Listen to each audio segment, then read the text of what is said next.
The Age of Innocence by Edith Wharton. Chapter 2. Newland Archer, during this brief episode, had been thrown into a strange state of embarrassment.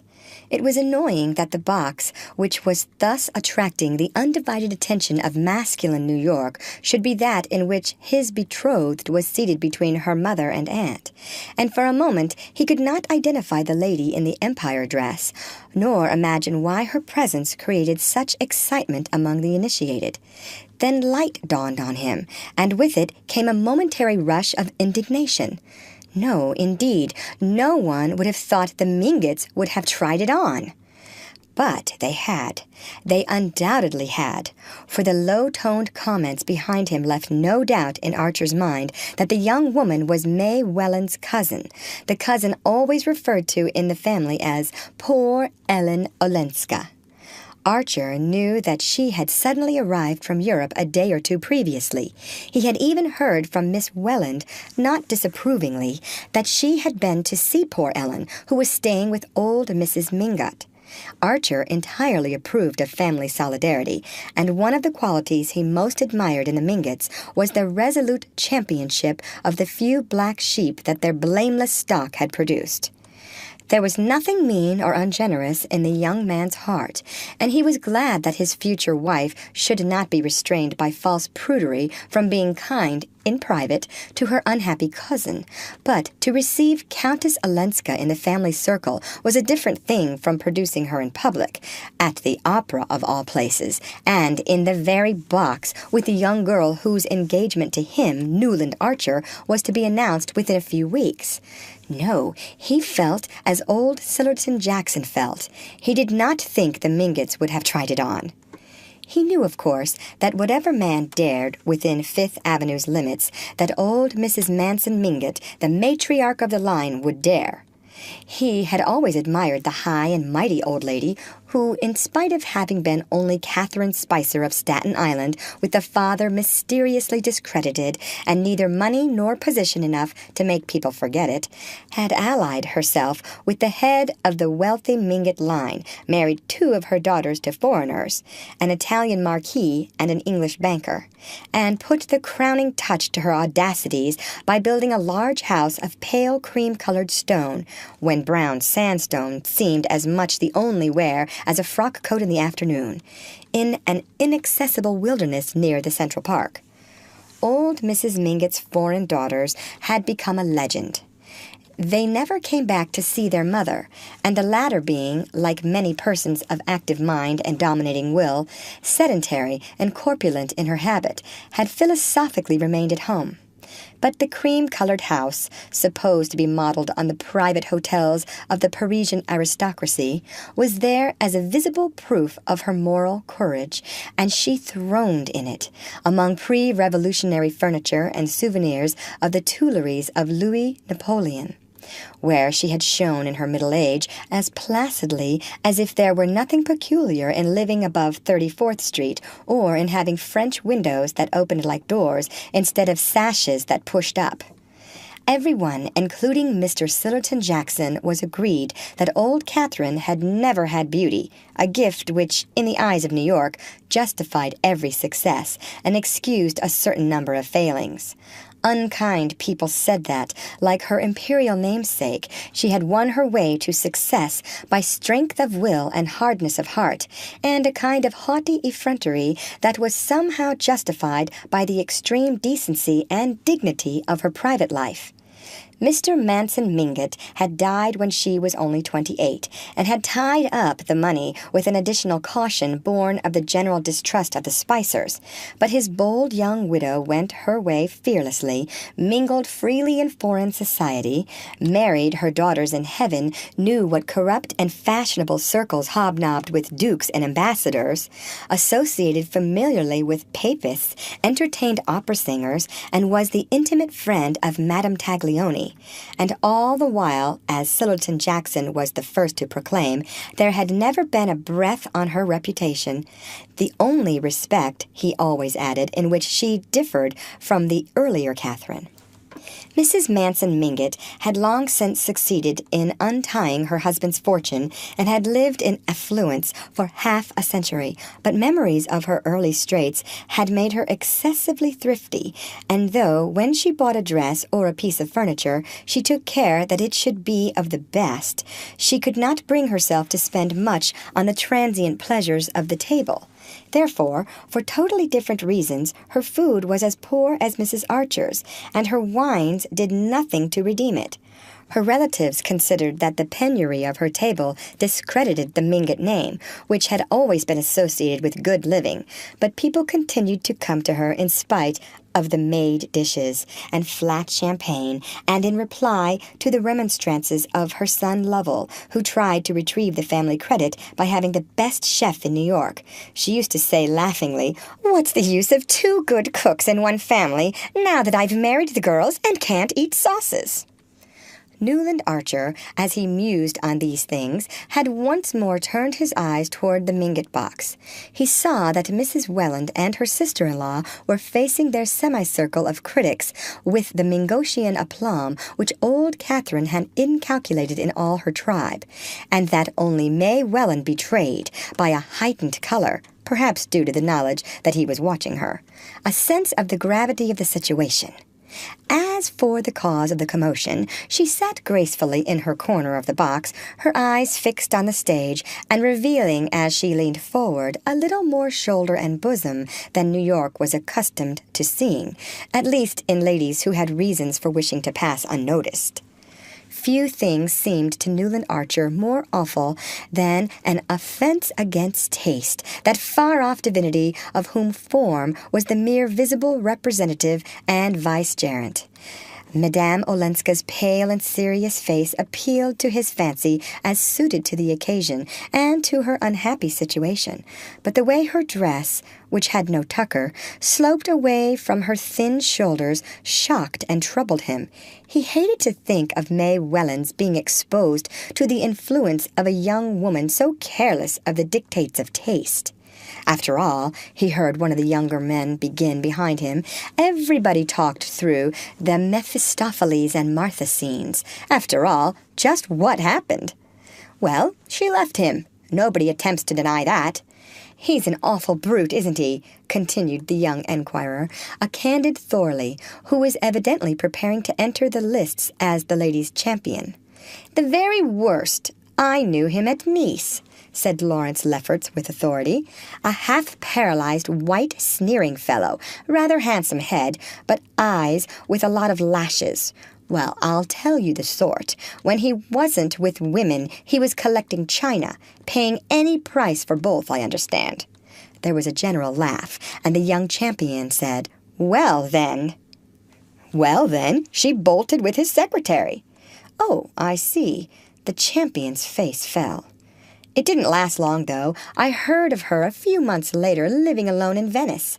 I believe Lovell Mingott went out to get her. He said she was desperately unhappy. That's all right. But this parading her at the opera's another thing." "Perhaps," young Thorley hazarded, "she's too unhappy to be left at home." This was greeted with an irreverent laugh, and the youth blushed deeply and tried to look as if he had meant to insinuate what knowing people called a double entendre. "Well, it's queer to have brought Miss Welland anyhow," someone said in a low tone, with a side glance at Archer. "Oh, that's part of the campaign. Granny's orders, no doubt," Lefferts laughed. "When the old lady does a thing, she does it thoroughly." The act was ending, and there was a general stir in the box. Suddenly, Newland Archer felt himself impelled to decisive action. The desire to be the first man to enter Mrs. Mingott's box, to proclaim to the waiting world his engagement to May Welland, and to see her through whatever difficulties her cousin's anomalous situation might involve her in, this impulse had abruptly overruled all scruples and hesitations, and sent him hurrying through the red corridors to the farther side of the house. As he entered the box, his eyes met Miss Welland's, and he saw that she had instantly understood his motive, though the family dignity, which both considered so high a virtue, would not permit her to tell him so. The persons of their world lived in an atmosphere of faint implications and pale delicacies, and the fact that he and she understood each other without a word seemed to the young man to bring them nearer than any explanation would have done. Her eyes said, "You see why Mamma brought me," and his answered, "I would not for the world have had you stay away." "You know my niece, Countess Olenska?" Mrs. Welland inquired as she shook hands with her future son-in-law. Archer bowed without extending his hand, as was the custom on being introduced to a lady, and Ellen Olenska bent her head slightly, keeping her own pale-gloved hands clasped on her huge fan of eagle feathers. Having greeted Mrs. Lovell Mingott, a large blonde lady in creaking satin, he sat down beside his betrothed and said in a low tone, "I hope you've told Madame Olenska that we're engaged. I want everybody to know. I want you to let me announce it this evening at the ball." Miss Welland's face grew rosy as the dawn, and she looked at him with radiant eyes. "If you can persuade Mamma," she said, "but why should we change what is already settled?" He made no answer, but that which his eyes returned, and she added, still more confidently smiling, "Tell my cousin yourself. I give you leave." "She says she used to play with you when you were children." She made way for him by pushing back her chair, and promptly and a little ostentatiously, with the desire that the whole house should see what he was doing, Archer seated himself at the Countess Olenska's side. "We did used to play together, didn't we?" she asked, turning her grave eyes to his. "You were a horrid boy, and kissed me once behind a door. But it was your cousin Vandy Newland, who never looked at me, that I was in love with." Her glance swept the horseshoe curve of boxes. "Ah, how this brings it all back to me. I see everybody here in knickerbockers and pantalettes," she said, with her trailing, slightly foreign accent, her eyes returning to his face. Agreeable as their expression was, the young man was shocked that they should reflect so unseemly a picture of the august tribunal before which, at that very moment, her case was being tried. Nothing could be in worse taste than misplaced flippancy, and he answered somewhat stiffly, "Yes, you have been away a very long time." "Oh, centuries and centuries, so long," she said, "that I'm sure I'm dead and buried, and this dear old place is heaven," which, for reasons he could not define, struck Newland Archer as an even more disrespectful way of describing New York society. End of chapter. Read by Lorraine Montgomery for Lit2Go on the web at fcit.usf.edu.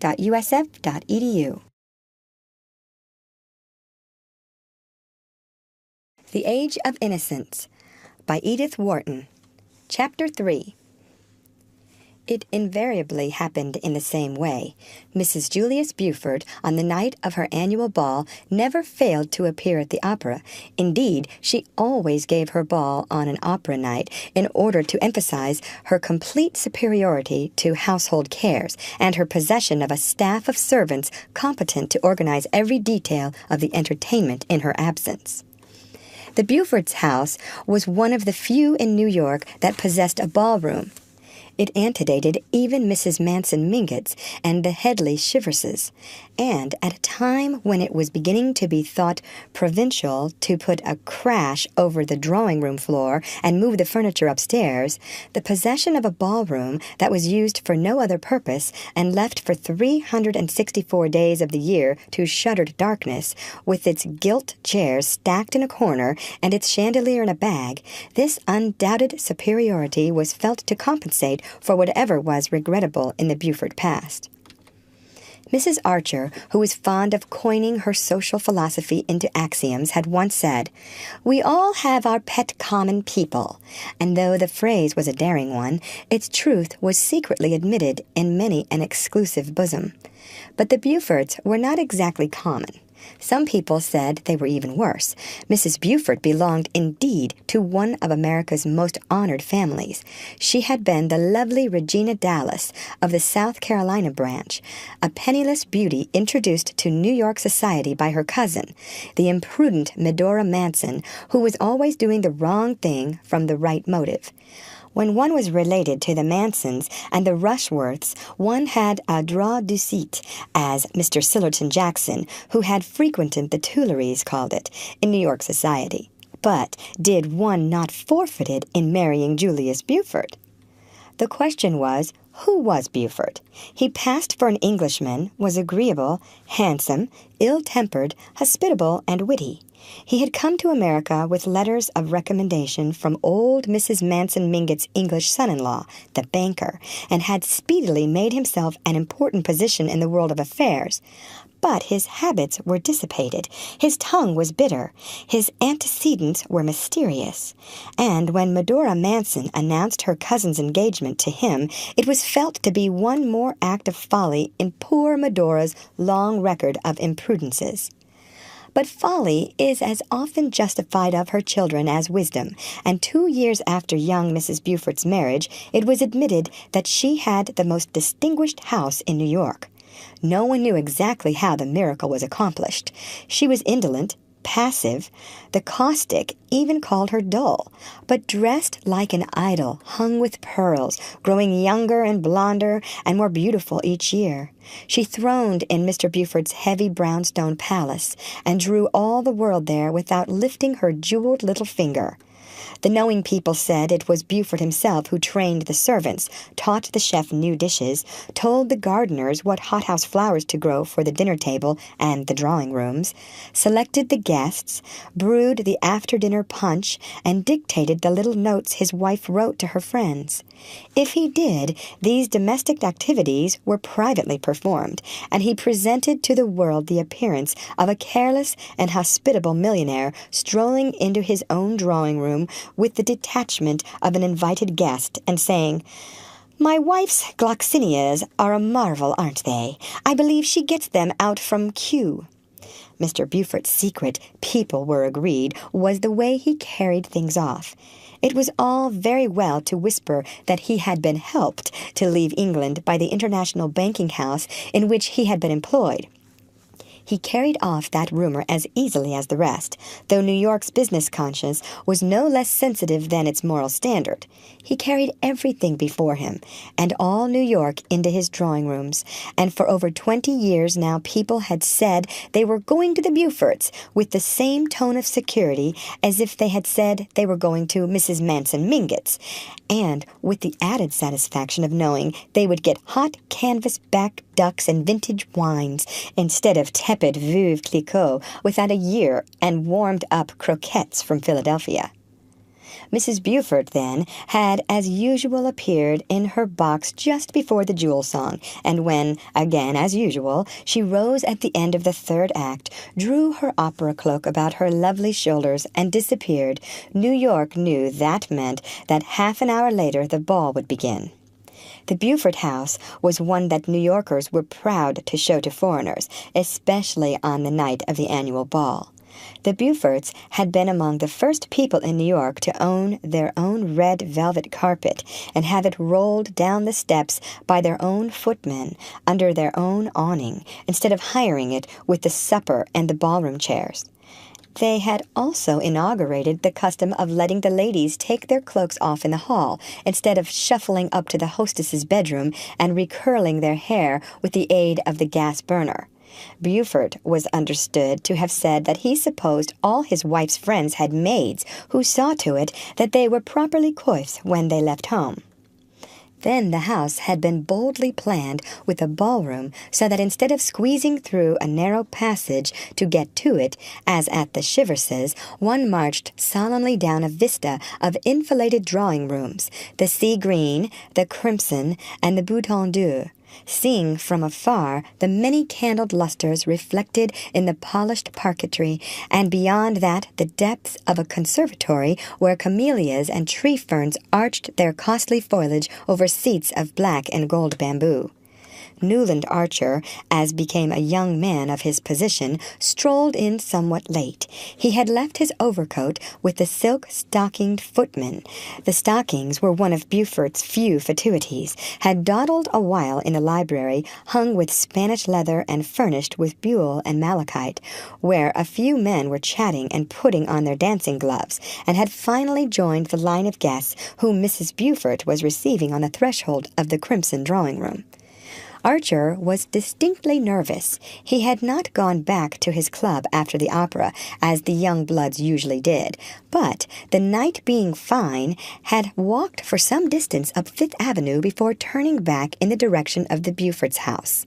He was definitely afraid that the Mingotts might be going too far, that, in fact, they might have Granny Mingot's orders to bring the Countess Olenska to the ball. From the tone of the club box, he had perceived how grave a mistake that would be, and though he was more than ever determined to see the thing through, he felt less chivalrously eager to champion his betrothed cousin than before their brief talk at the opera. Wandering on to the Bouton d'Or drawing-room, where Beaufort had had the audacity to hang Love Victorious, the much-discussed nude of Bonjarou, Archer found Mrs. Welland and her daughter standing near the ballroom door. Couples were already gliding over the floor beyond. The light of the wax candles fell on revolving tulle skirts, on girlish heads wreathed with modest blossoms, on the dashing aigrettes and ornaments of the young married women's coiffures, and on the glitter of highly glazed shirt-fronts and fresh lace gloves. Miss Welland, evidently about to join the dancers, hung on the threshold, her lilies of the valley in her hand. She carried no other bouquet, her face a little pale, her eyes burning with a candid excitement. A group of young men and girls were gathered about her, and there was much hand-clasping, laughing, and pleasantry, on which Mrs. Welland, standing slightly apart, shed the beam of a qualified approval. It was evident that Miss Welland was in the act of announcing her engagement, while her mother affected the air of parental reluctance considered suitable to the occasion. Archer paused a moment. It was at his express wish that the announcement had been made, and yet it was not thus that he would have wished to have his happiness known. To proclaim it in the heat and noise of a crowded ballroom was to rob it of the fine bloom of privacy which should belong to things nearest the heart. His joy was so deep that this blurring of the surface left its essence untouched, but he would have liked to keep the surface pure too. It was something of a satisfaction to find that May Welland shared this feeling. Her eyes fled to his beseechingly, and their look said, "Remember, we're doing this because it's right." No appeal could have found a more immediate response in Archer's breast, but he wished that the necessity of their action had been represented by some ideal reason, and not simply by poor Ellen Olenska. The group about Miss Welland made way for him with significant smiles, and after taking his share of the felicitations, he drew his betrothed into the middle of the ballroom floor and put his arm about her waist. "Now we shan't have to talk," he said, smiling into her candid eyes as they floated away on the soft waves of the blue Danube. She made no answer. Her lips trembled into a smile, but the eyes remained distant and serious, as if bent on some ineffable vision. "Dear Archer," whispered, pressing her to him. It was borne in on him that the first hours of being engaged, even if spent in a ballroom, had in them something grave and sacramental. What a new life it was going to be, with this whiteness, radiance, goodness at one side. The dance over, the two, as became an affianced couple, wandered into the conservatory, and sitting behind a tall screen of tree ferns and camellias, Newland pressed her gloved hand to his lips.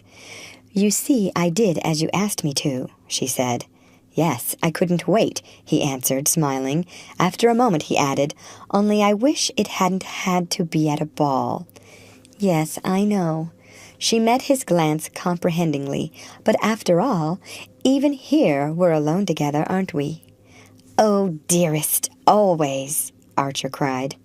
Evidently, she was always going to understand. She was always going to say the right thing. The discovery made the cup of his bliss overflow, and he went on gaily, "The worst of it is that I want to kiss you, and I can't." As he spoke, he took a swift glance about the conservatory, assured himself of their momentary privacy, and catching her to him, laid a fugitive pressure on her lips. To counteract the audacity of this proceeding, he led her to a bamboo sofa in a less secluded part of the conservatory, and sitting down beside her, broke a lily of the valley from her bouquet. She sat silent, and the world lay like a sunlit valley at their feet. "Did you tell my cousin Ellen?" she asked presently, as if she spoke through a dream. He roused himself, and remembered that he had not done so. Some invincible repugnance to speak of such things to the strange foreign woman had checked the words on his lips. "No, I hadn't the chance after all," he said, fibbing hastily. "Ah." She looked disappointed, but gently resolved on gaining her point. "You must, then, for I didn't either, and I shouldn't like her to think—" "Of course not. But aren't you, after all, the person to do it?" She pondered on this.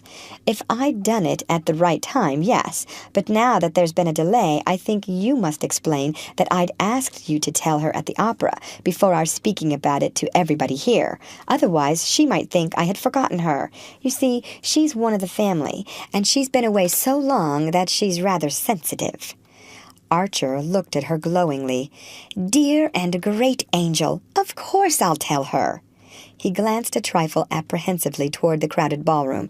"But I haven't seen her yet. Has she come?" "No. At the last minute she decided not to."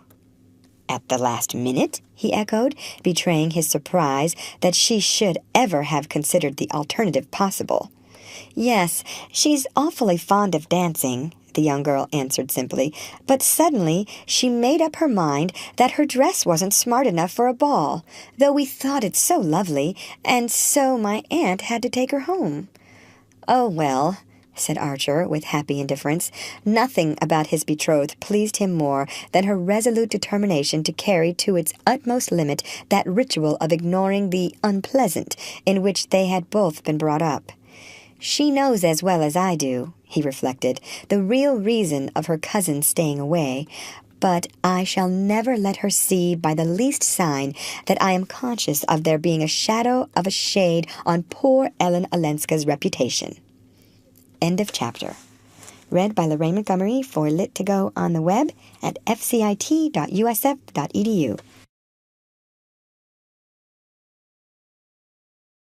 The Age of Innocence by Edith Wharton. Chapter 4. In the course of the next day, the first of the usual betrothal visits were exchanged. The New York ritual was precise and inflexible in such matters, and, in conformity with it, Newland Archer first went with his mother and sister to call on Mrs. Welland, after which he and Mrs. Welland and May drove out to old Mrs. Manson Mingott's to receive that venerable ancestress's blessing. A visit to Mrs. Manson Mingott was always an amusing episode to the young man. The house in itself was already an historic document, though not, of course, as venerable as certain other old family houses in University Place and Lower Fifth Avenue. Those were of the purest 1830, with a grim harmony of cabbage rose garlanded carpets, rosewood consoles, round arched fireplaces with black marble mantels, and immense glazed bookcases of mahogany, whereas old Mrs. Mingott, who had built her house later, had bodily cast out the massive furniture of her prime and mingled with the Mingott heirlooms the frivolous upholstery of the Second Empire. It was her habit to sit in a window of her sitting room on the ground floor, as if watching calmly for life and fashion to flow northward to her solitary doors. She seemed in no hurry to have them come, for her patience was equaled by her confidence. She was sure that presently the hoardings, the quarries, the one-story saloons, the wooden greenhouses in ragged gardens, and the rocks from which goats surveyed the scene would vanish before the advance of residences as stately as her own, perhaps, for she was an impartial woman, even statelier, and that the cobblestones over which the old clattering omnibuses bumped would be replaced by smooth asphalt, such as people reported having seen in Paris. Meanwhile, as every one she cared to see came to her, and she could fill her rooms as easily as the Beauforts, and, without adding a single item to the menu of her suppers, she did not suffer from her geographic isolation. The immense accretion of flesh, which had descended on her in middle life like a flood of lava on a doomed city, had changed her from a plump, active little woman with a neatly turned foot and ankle into something as vast and august as a natural phenomenon. She had accepted this submergence as philosophically as all her other trials, and now, in extreme old age, was rewarded by presenting to her mirror an almost unwrinkled expanse of firm pink and white flesh, in the center of which the traces of a small face survived as if awaiting excavation. A flight of smooth double chins led down to the dizzy depths of a still snowy bosom veiled in snowy muslins that were held in place by a miniature portrait of the late Mr. Mingott, and around and below wave after wave of black silk surged away over the edges of a capacious armchair, with two tiny white hands poised like gulls on the surface of the billows. The burden of Mrs. Manson Mingott's flesh had long since made it impossible for her to go up and down stairs, and with characteristic independence she had made her reception rooms upstairs and established herself, in flagrant violation of all the New York proprieties, on the ground floor of her house, so that, as you sat in her sitting-room window with her, you caught, through a door that was always open and a looped-back yellow damask portière, the unexpected vista of a bedroom with a huge low bed upholstered like a sofa, and a toilet table with frivolous lace flounces and a gilt-framed mirror. Her visitors were startled and fascinated by the foreignness of this arrangement, which recalled scenes in French fiction and architectural incentives to immortality such as the simple American had never dreamed of.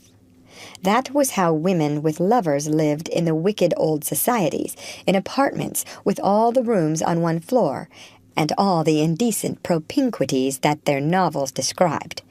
It amused Newland Archer, who had secretly situated the love scenes of Monsieur de Camours in Mrs. Mingott's bedroom, to picture her blameless life led in the stage setting of adultery. But he said to himself, with considerable admiration, that if a lover had been what she wanted, the intrepid woman would have had him too. To the general relief, the Countess Olenska was not present in her grandmother's drawing-room during the visit of the betrothed couple. Mrs. Mingott said she had gone out, which, on a day of such glaring sunlight, and at the shopping hour, seemed in itself an indelicate thing for a compromised woman to do, but at any rate it spared them the embarrassment of her presence, and the faint shadow that her unhappy past might seem to shed on their radiant future. The visit went off successfully, as was to have been expected. Old Mrs. Mingott was delighted with the engagement, which, being long foreseen by watchful relatives, had been carefully passed upon in family council, and the engagement ring, a large, thick sapphire set in invisible claws, met with her unqualified admiration. "It's the new setting. Of course it shows the stone beautifully, but it looks a little bare to old-fashioned eyes," Mrs. Welland had explained, with a conciliatory side glance at her future son-in-law. "Old-fashioned eyes? I hope you don't mean mine, my dear. I like all the novelties," said the ancestress, lifting the stone to her small bright orbs, which no glasses had ever disfigured. "Very handsome," she added, returning the jewel. "Very liberal. In my time a cameo set in pearls was thought sufficient. But it's the hand that sets off the ring, isn't it, my dear Mr. Archer?" And she waved one of her tiny hands with small pointed nails and rolls of aged fat encircling the wrist like ivory bracelets. "Mine was modeled in Rome by the great Ferrigiani. You should have May's done. No doubt he'll have it done, my child. Her hand is large. It's these modern sports that spread the joints. But the skin is white. And when's the wedding to be?" she broke off, fixing her eyes on Archer's face. "Oh," Mrs. Welland murmured, while the young man, smiling at his betrothed, replied, "As soon as ever it can, if only you'll back me up, Mrs. Mingott."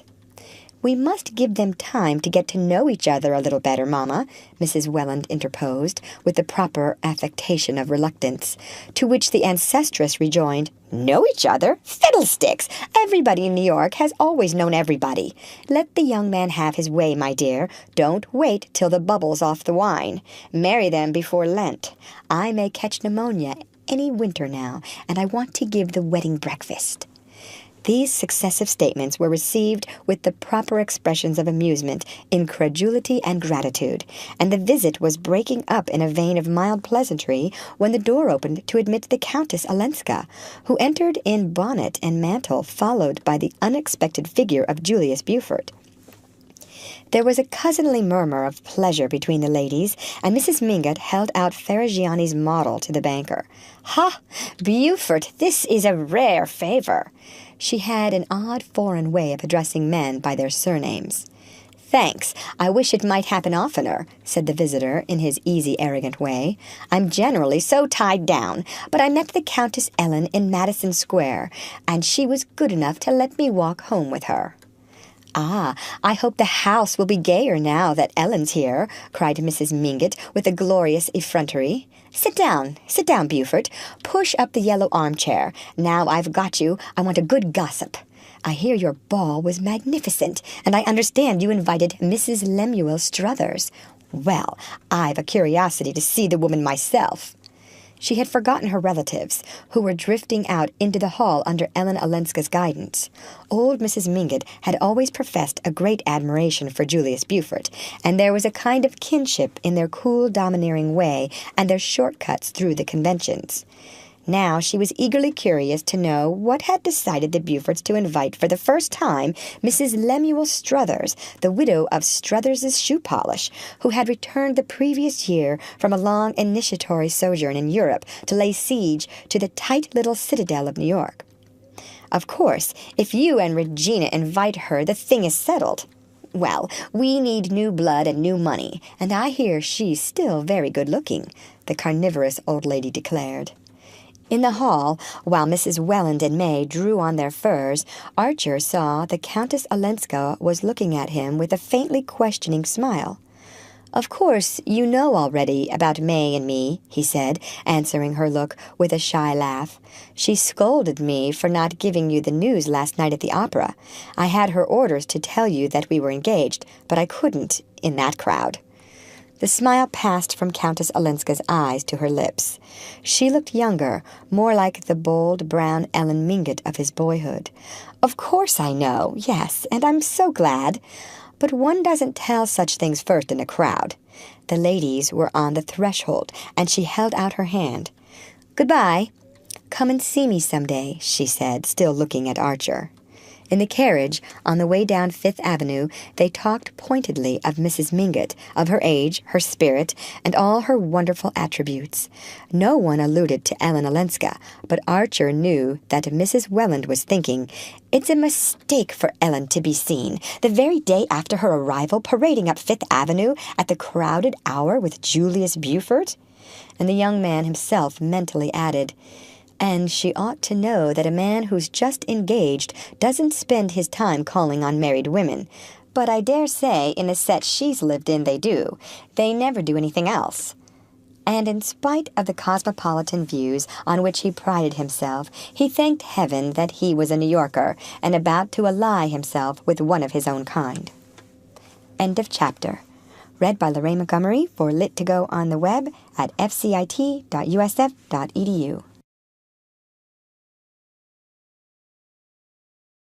The Age of Innocence by Edith Wharton. Chapter 5. The next evening, old Mr. Sillerton Jackson came to dine with the Archers. Mrs. Archer was a shy woman and shrank from society, but she liked to be well informed as to its doings.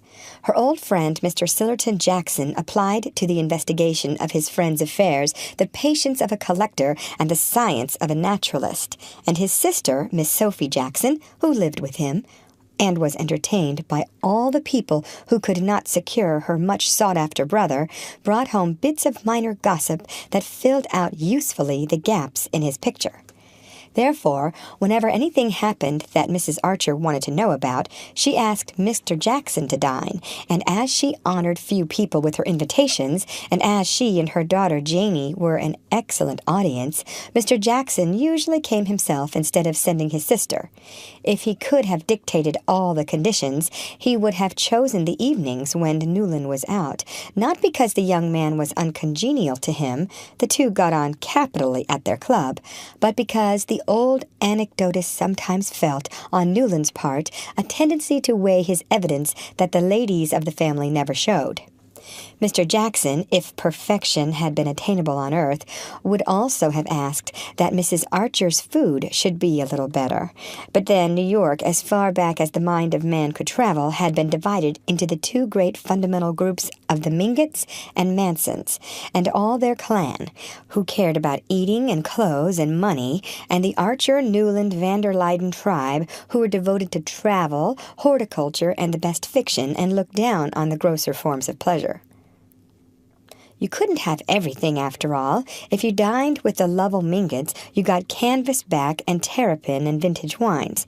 At Adeline Archer's, you could talk about alpine scenery and the marble faun, and luckily the Archer Madeira had gone round the Cape. Therefore, when a friendly summons came from Mrs. Archer, Mr. Jackson, who was a true eclectic, would usually say to his sister, "I've been a little gouty since my last dinner at the Lovell Mingotts. It will do me good to diet at Adeline's." Mrs. Archer, who had long been a widow, lived with her son and daughter in West 28th Street. An upper floor was dedicated to Newland, and the two women squeezed themselves into narrower quarters below. In an unclouded harmony of tastes and interests, they cultivated ferns in Wardian cases, made macrame lace and wool embroidery on linen, collected American Revolutionary glazed ware, subscribed to Good Words, and read Ouida's novels for the sake of the Italian atmosphere. They preferred those about pleasant life because of the descriptions of scenery and the pleasanter sentiments, though in general they liked novels about people and society, whose motives and habits were more comprehensible, spoke severely of Dickens, who had never drawn a gentleman, and considered Thackeray less at home in the great world than Bulwer, who, however, was beginning to be thought old-fashioned. Mr. and Miss Archer were both great lovers of scenery. It was what they principally sought and admired on their occasional travels abroad, considering architecture and painting as subjects for men and chiefly for learned persons who read Ruskin. Mrs. Archer had been born in Newland, and mother and daughter, who were as like as sisters, were both, as people said, true Newlands, tall, pale, and slightly round-shouldered, with long noses, sweet smiles, and a kind of drooping distinction like that in certain faded Reynolds portraits. Their physical resemblance would have been complete if an elderly embonpoint had not stretched Mrs. Archer's black brocade, while Miss Archer's brown and purple poplins hung, as the years went on, more and more slackly on her virgin frame. Mentally, the likeness between them, as Newland was aware, was less complete than their identical mannerisms often made it appear. The long habit of living together in mutually dependent intimacy had given them the same vocabulary, and the same habit of beginning their phrases, "Mother thinks," or "Janie thinks," according as one or the other wished to advance an opinion of her own. But in reality, while Mrs. Archer's serene unimaginativeness rested easily in the accepted and familiar, Janie was subject to starts and aberrations of fancy welling up from springs of suppressed romance.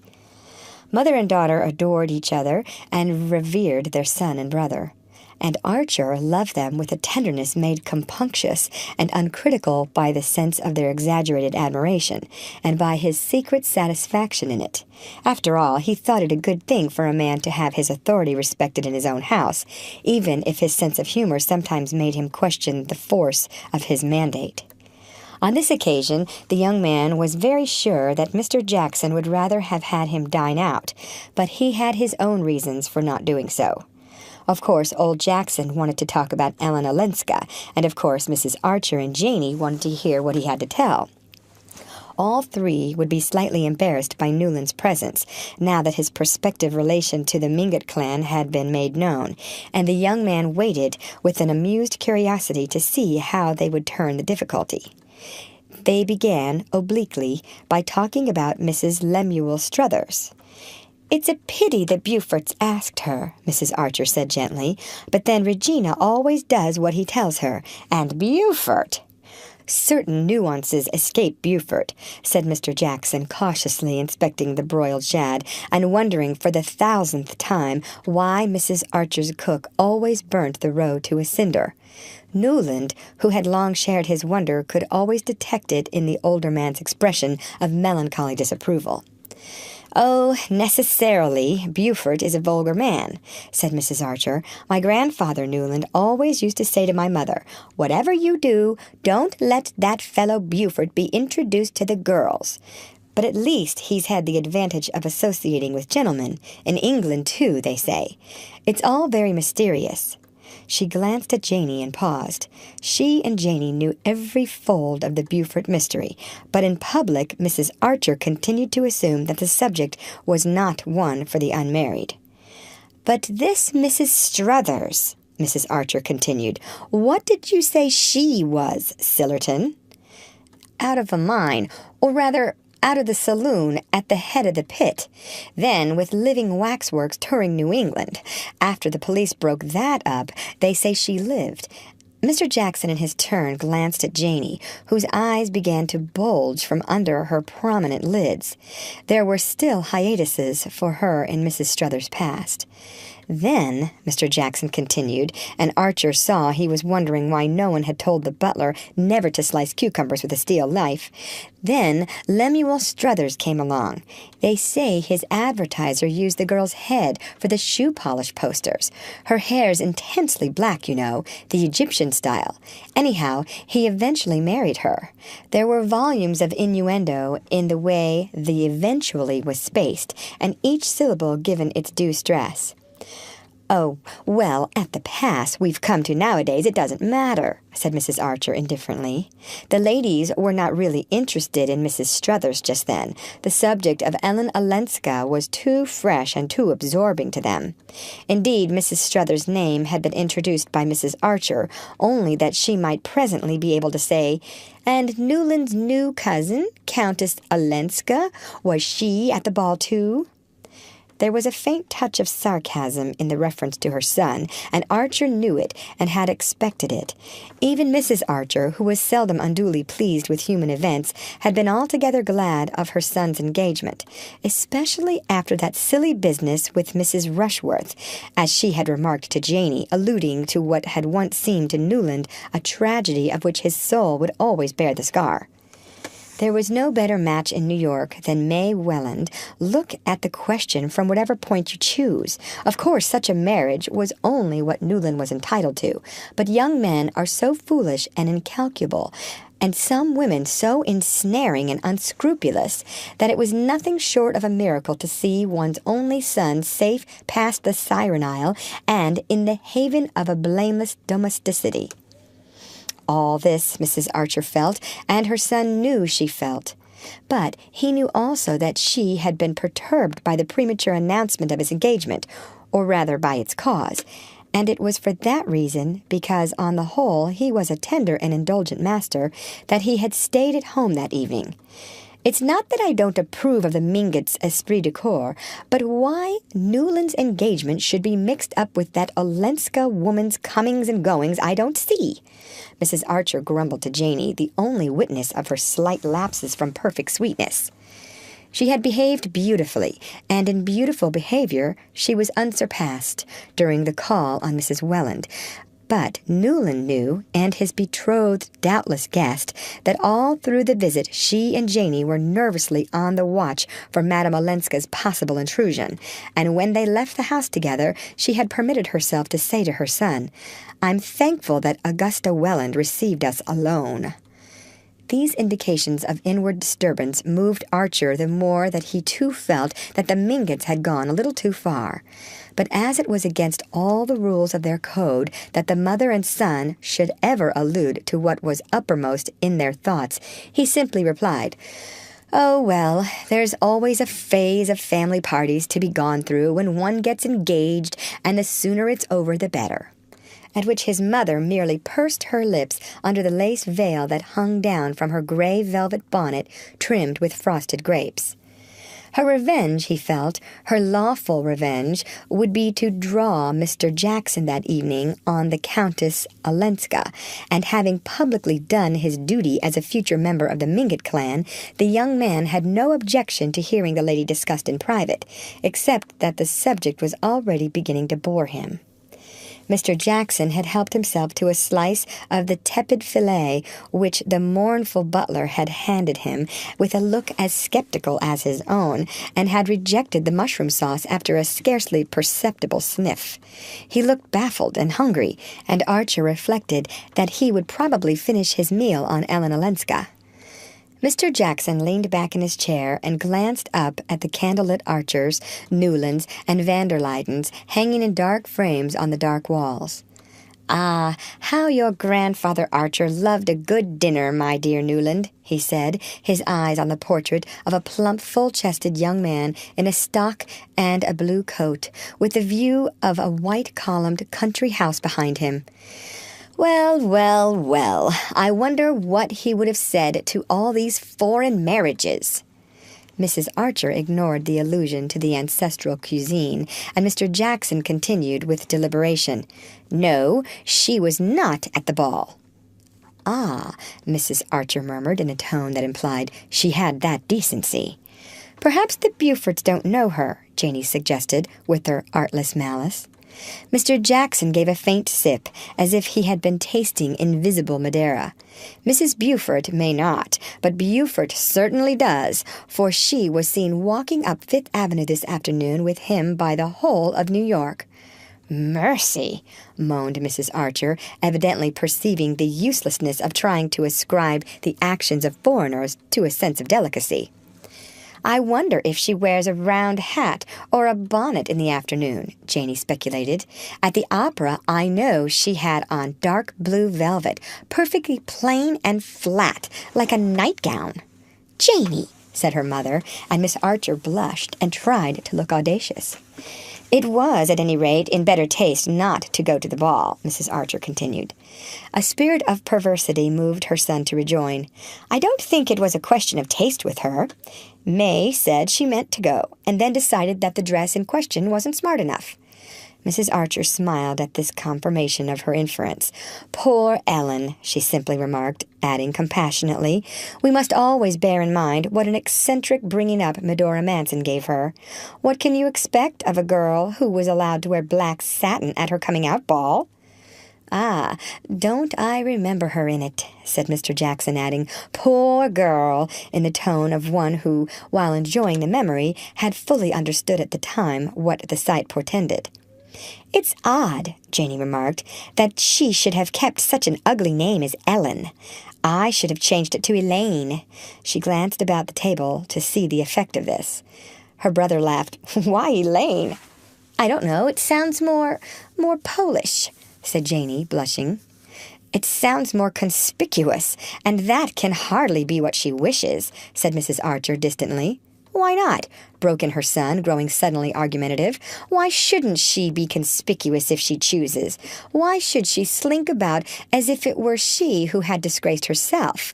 She's poor Ellen, certainly, because she had the bad luck to make a wretched marriage, but I don't see that that's a reason for hiding her head as if she were the culprit." "That, I suppose," said Mr. Jackson speculatively, "is the line the Mingotts mean to take." The young man reddened. "I didn't have to wait for their cue, if that's what you mean, sir. Madame Olenska has had an unhappy life. That doesn't make her an outcast." "There are rumors," began Mr. Jackson, glancing at Janey. "Oh, I know, the secretary." The young man took him up. "Nonsense, Mother. Janey's grown up. They say, don't they," he went on, "that the secretary helped her to get away from her brute of a husband, who kept her practically a prisoner. Well, what if he did? I hope there isn't a man among us who wouldn't have done the same in such a case." Mr. Jackson glanced over his shoulder to say to the sad butler, "Perhaps that's sauce. Just a little, after all." Then, having helped himself, he remarked, "I'm told she's looking for a house. She means to live here." "I hear she means to get a divorce," said Janey boldly. "I hope she will," Archer exclaimed. The word had fallen like a bombshell in the pure and tranquil atmosphere of the Archer dining room.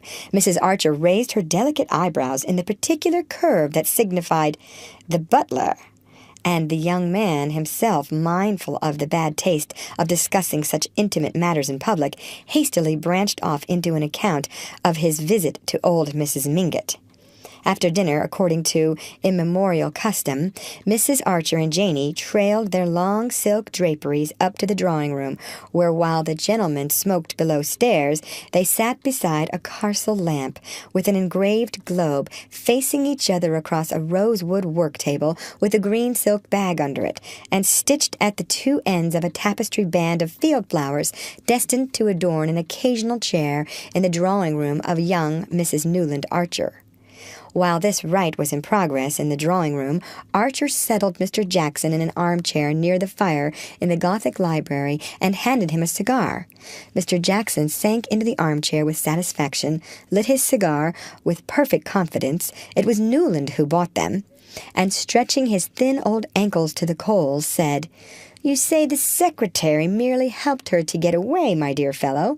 Well, he was still helping her a year later then, for somebody met him living at Lausanne together." Newland reddened. "Living together? Well, why not? Who had the right to make her life over if she hadn't?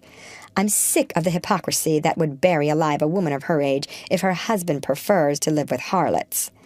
He stopped and turned away angrily to light his cigar. "Women ought to be free as we are," he declared, making a discovery of which he was too irritated to measure the terrific consequences. Mr. Sillerton Jackson stretched his ankles nearer the coals and emitted a sardonic whistle. "Well," he said after a pause, "apparently Count Olenski takes your view, for I never heard of his having lifted a finger to get his wife back." End of chapter. Read by Lorraine Montgomery for Lit2Go on the web at fcit.usf.edu.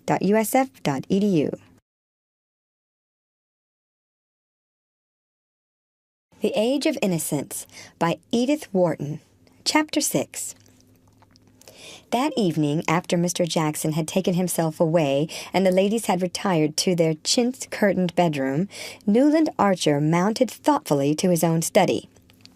A vigilant hand had, as usual, kept the fire alive and the lamp trimmed, and the room, with its rows and rows of books, its bronze and steel statuettes of the fencers on the mantelpiece, and its many photographs of famous pictures, looked singularly homelike and welcoming.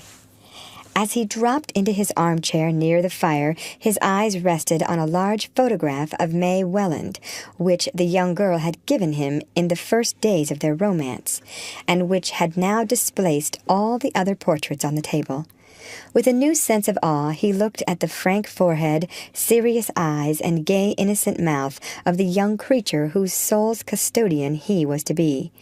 That terrifying product of the social system he belonged to and believed in, the young girl who knew nothing and expected everything, looked back at him like a stranger through May Welland's familiar features, and once more it was borne in on him that marriage was not the safe anchorage he had been taught to think, but a voyage on uncharted seas.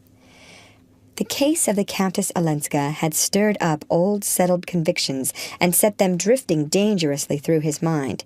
His own exclamation, "Women should be free as we are," struck to the root of a problem that it was agreed in his world to regard as non-existent. Nice women, however wronged, would never claim the kind of freedom he meant, and generous-minded men like himself were therefore, in the heat of argument, the more chivalrously ready to concede it to them. Such verbal generosities were in fact only a humbugging disguise of the inexorable conventions that tied things together and bound people down to the old pattern. But here he was pledged to defend, on the part of his betrothed's cousin, conduct that on his own wife's part would justify him in calling down on her all the thunders of church and state. Of course, the dilemma was purely hypothetical. Since he wasn't a blackguard Polish nobleman, it was absurd to speculate what his wife's rights would be if he were. But Newland Archer was too imaginative not to feel that, in his case and May's, the tie might gall for reasons far less gross and palpable. What could he and she really know of each other, since it was his duty as a decent fellow to conceal his past from her, and hers, as a marriageable girl, to have no past to conceal? What if, for some one of the subtler reasons that would tell with both of them, they should tire of each other, misunderstand or irritate each other?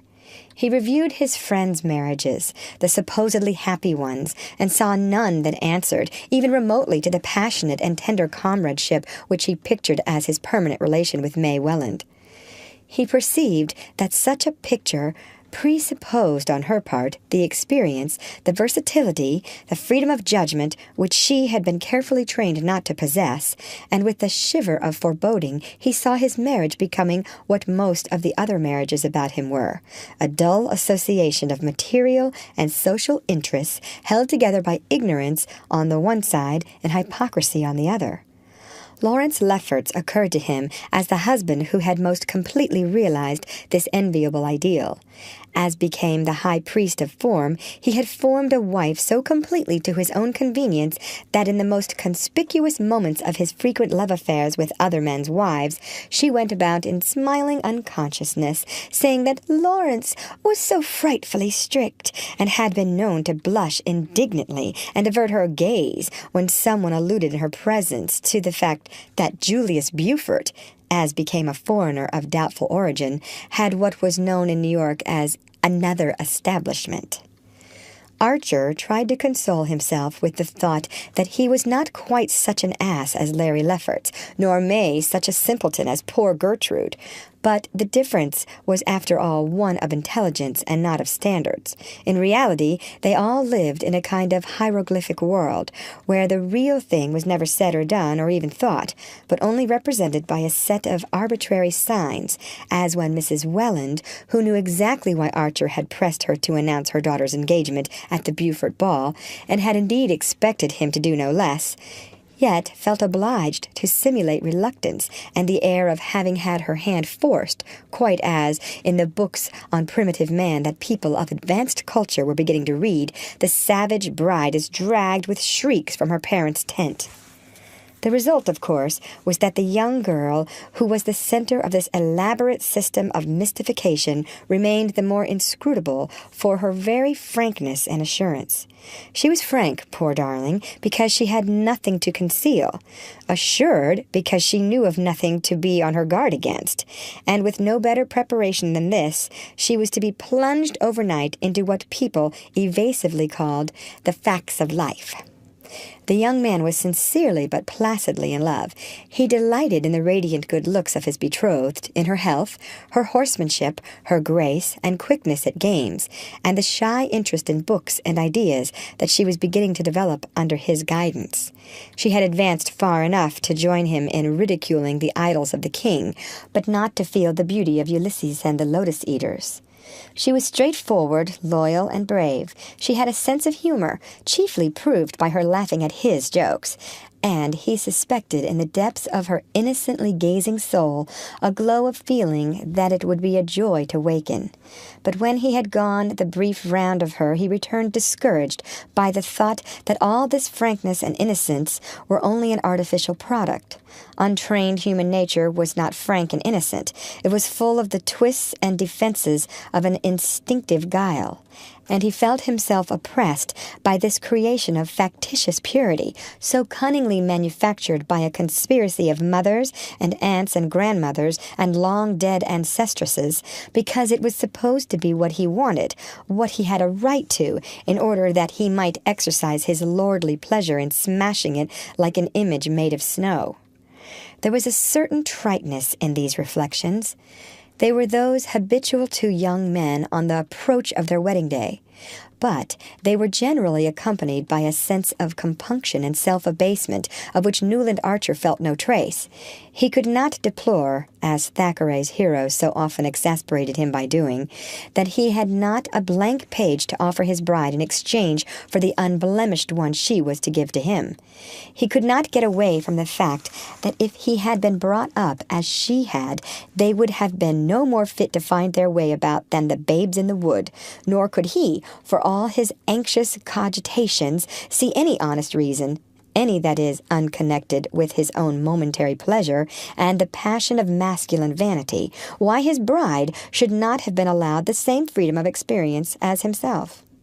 Such questions, at such an hour, were bound to drift through his mind, but he was conscious that their uncomfortable persistence and precision were due to the inopportune arrival of the Countess Olenska. Here he was, at the very moment of his betrothal, a moment for pure thoughts and cloudless hopes, pitchforked into a coil of scandal which raised all the special problems he would have preferred to let lie. "Hang Ellen Olenska," he grumbled, as he covered his fire and began to undress. He could not really see why her fate should have the least bearing on his, yet he dimly felt that he had only just begun to measure the risks of the championship which his engagement had forced upon him. A few days later the bolt fell. The Lovell Mingotts had sent out cards for what was known as a formal dinner, that is, 3 extra footmen, 2 dishes for each course, and a Roman punch in the middle, and had headed their invitations with the words, "To meet the Countess Olenska," in accordance with the hospitable American fashion which treats strangers as if they were royalties, or at least as their ambassadors. The guests had been selected with a boldness and discrimination in which the initiated recognized the firm hand of Catherine the Great, associated with such immemorial standbys as the Selfridge Marys, who were asked everywhere because they always had been, the Beauforts, on whom there was a claim of relationship, and Mr. Sillerton Jackson and his sister Sophie, who went wherever her brother told her to, were some of the most fashionable and yet most irreproachable of the dominant young married set. The Lawrence Leffertuses, Mrs. Lefferts Rushworth, the lovely widow, the Harry Thorleys, the Reggie Shiverses, and young Morris Dagonet and his wife, who was a van der Luyden. The company, indeed, was perfectly assorted, since all the members belonged to the little inner group of people who during the long New York season disported themselves together daily and nightly with apparently undiminished zest. 48 hours later, the unbelievable had happened. Everyone had refused the Mingotts' invitation except the Beauforts and old Mr. Jackson and his sister. The intended slight was emphasized by the fact that even the Reggie Shiverses, who were of the Mingott clan, were among those inflicting it, and by the uniform wording of the notes, in all of which the writers regretted that they were unable to accept, without the mitigating plea of a previous engagement, that ordinary courtesy prescribed. New York society was, in those days, far too small and too scant in its resources for everyone in it, including livery stable keepers, butlers, and cooks, not to know exactly on which evenings people were free, and it was thus possible for the recipients of Mrs. Lovell Mingott's invitations to make cruelly clear their determination not to meet the Countess Olenska. The blow was unexpected, but the Mingotts, as their way was, met it gallantly. Mrs. Lovell Mingott confided the case to Mrs. Welland, who confided it to Newland Archer, who, aflame at the outrage, appealed passionately and authoritatively to his mother, who, after a painful period of inward resistance and outward temporizing, succumbed to his instances, as she always did, and immediately embracing his cause with an energy redoubled by her previous hesitations, put on her gray velvet bonnet and said, "I'll go and see Louisa van der Luyden." The New York of Newland Archer's day was a small and slippery pyramid, in which as yet hardly a fissure had been made or a foothold gained. At its base was a firm foundation of what Mrs. Archer called plain people, an honorable but obscure majority of respectable families who, as in the case of the Spicers or the Leffertses, or the Jacksons, had been raised above their level by marriage with one of the ruling clans. People, Mrs. Archer always said, were not as particular as they used to be, and with old Catherine Spicer ruling one end of Fifth Avenue and Julius Beaufort the other, you couldn't expect the old traditions to last much longer. Firmly narrowing upward from this wealthy but inconspicuous substratum was the compact and dominant group which the Mingotts, Newlands, Chiverses, and Mansons so actively represented. Most people imagined them to be the very apex of the pyramid, but they themselves, at least those of Mrs. Archer's generation, were aware that, in the eyes of the professional genealogist, only a still smaller number of families could lay claim to that eminence. "Don't tell me," Mrs. Archer would say to her children, "all this modern newspaper rubbish about a New York aristocracy. If there is one, neither the Mingotts nor the Mansons belong to it. No, nor the Newlands or the Chiverses either. Our grandfathers and great-grandfathers were just respectable English or Dutch merchants, who came to the colonies to make their fortune, and stayed here because they did so well. One of your great-grandfathers signed the Declaration, and another was a general on Washington's staff, and received General Burgoyne's sword after the Battle of Saratoga. These are things to be proud of, but they have nothing to do with rank or class. New York has always been a commercial community, and there are not more than 3 families in it who can claim an aristocratic origin in the real sense of the word." Mrs. Archer and her son and daughter, like everyone else in New York, knew who these privileged beings were. The Dagonets of Washington Square, who came of an old English country family allied with the Pitts and Foxes. The Lannings, who had intermarried with the descendants of Count de Grasse, and the van der Luydens, direct descendants of the first Dutch governor of Manhattan, and related by pre-revolutionary marriages to several members of the French and British aristocracy. The Lannings survived only in the person of 2 very old but lively Miss Lannings, who lived cheerfully and reminiscently among family portraits and Chippendale.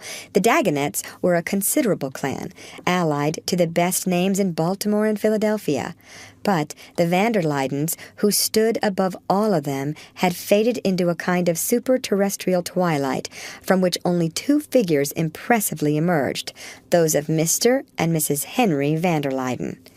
Mrs. Henry van der Luyden had been Louisa Dagonet, and her mother had been the granddaughter of Colonel du Lac, of an old Channel Island family who had fought under Cornwallis and had settled in Maryland after the war with his bride, Lady Angelica Trevanna, 5th daughter of the Earl of St. Austrey. The tie between the Dagonets, the du Lacs of Maryland, and their aristocratic Cornish kinsfolk, the Trevannas, had always remained close and cordial. Mr. and Mrs. van der Luyden had more than once paid long visits to the present head of the House of Trevanna, the Duke of St. Austrey, at his country seat in Cornwall, and at St. Austrey in Gloucestershire, and his Grace had frequently announced his intention of some day returning their visit, without the Duchess, who feared the Atlantic. Mr. and Mrs. van der Luyden divided their time between Trevenna, their place in Maryland, and Skytercliff, the great estate on the Hudson, which had been one of the colonial grants of the Dutch government to the famous first governor, and of which Mr. van der Luyden was still patroon.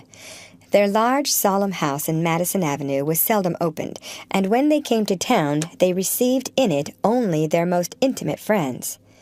"I wish you would go with me, Newland," his mother said, suddenly pausing at the door of the brown coupe. "Louisa is fond of you, and of course it's on account of dear May that I'm taking this step, and also because if we don't all stand together, there'll be no such thing as society left." End of chapter. Read by Lorraine Montgomery for Lit2Go on the web at fcit.usf.edu.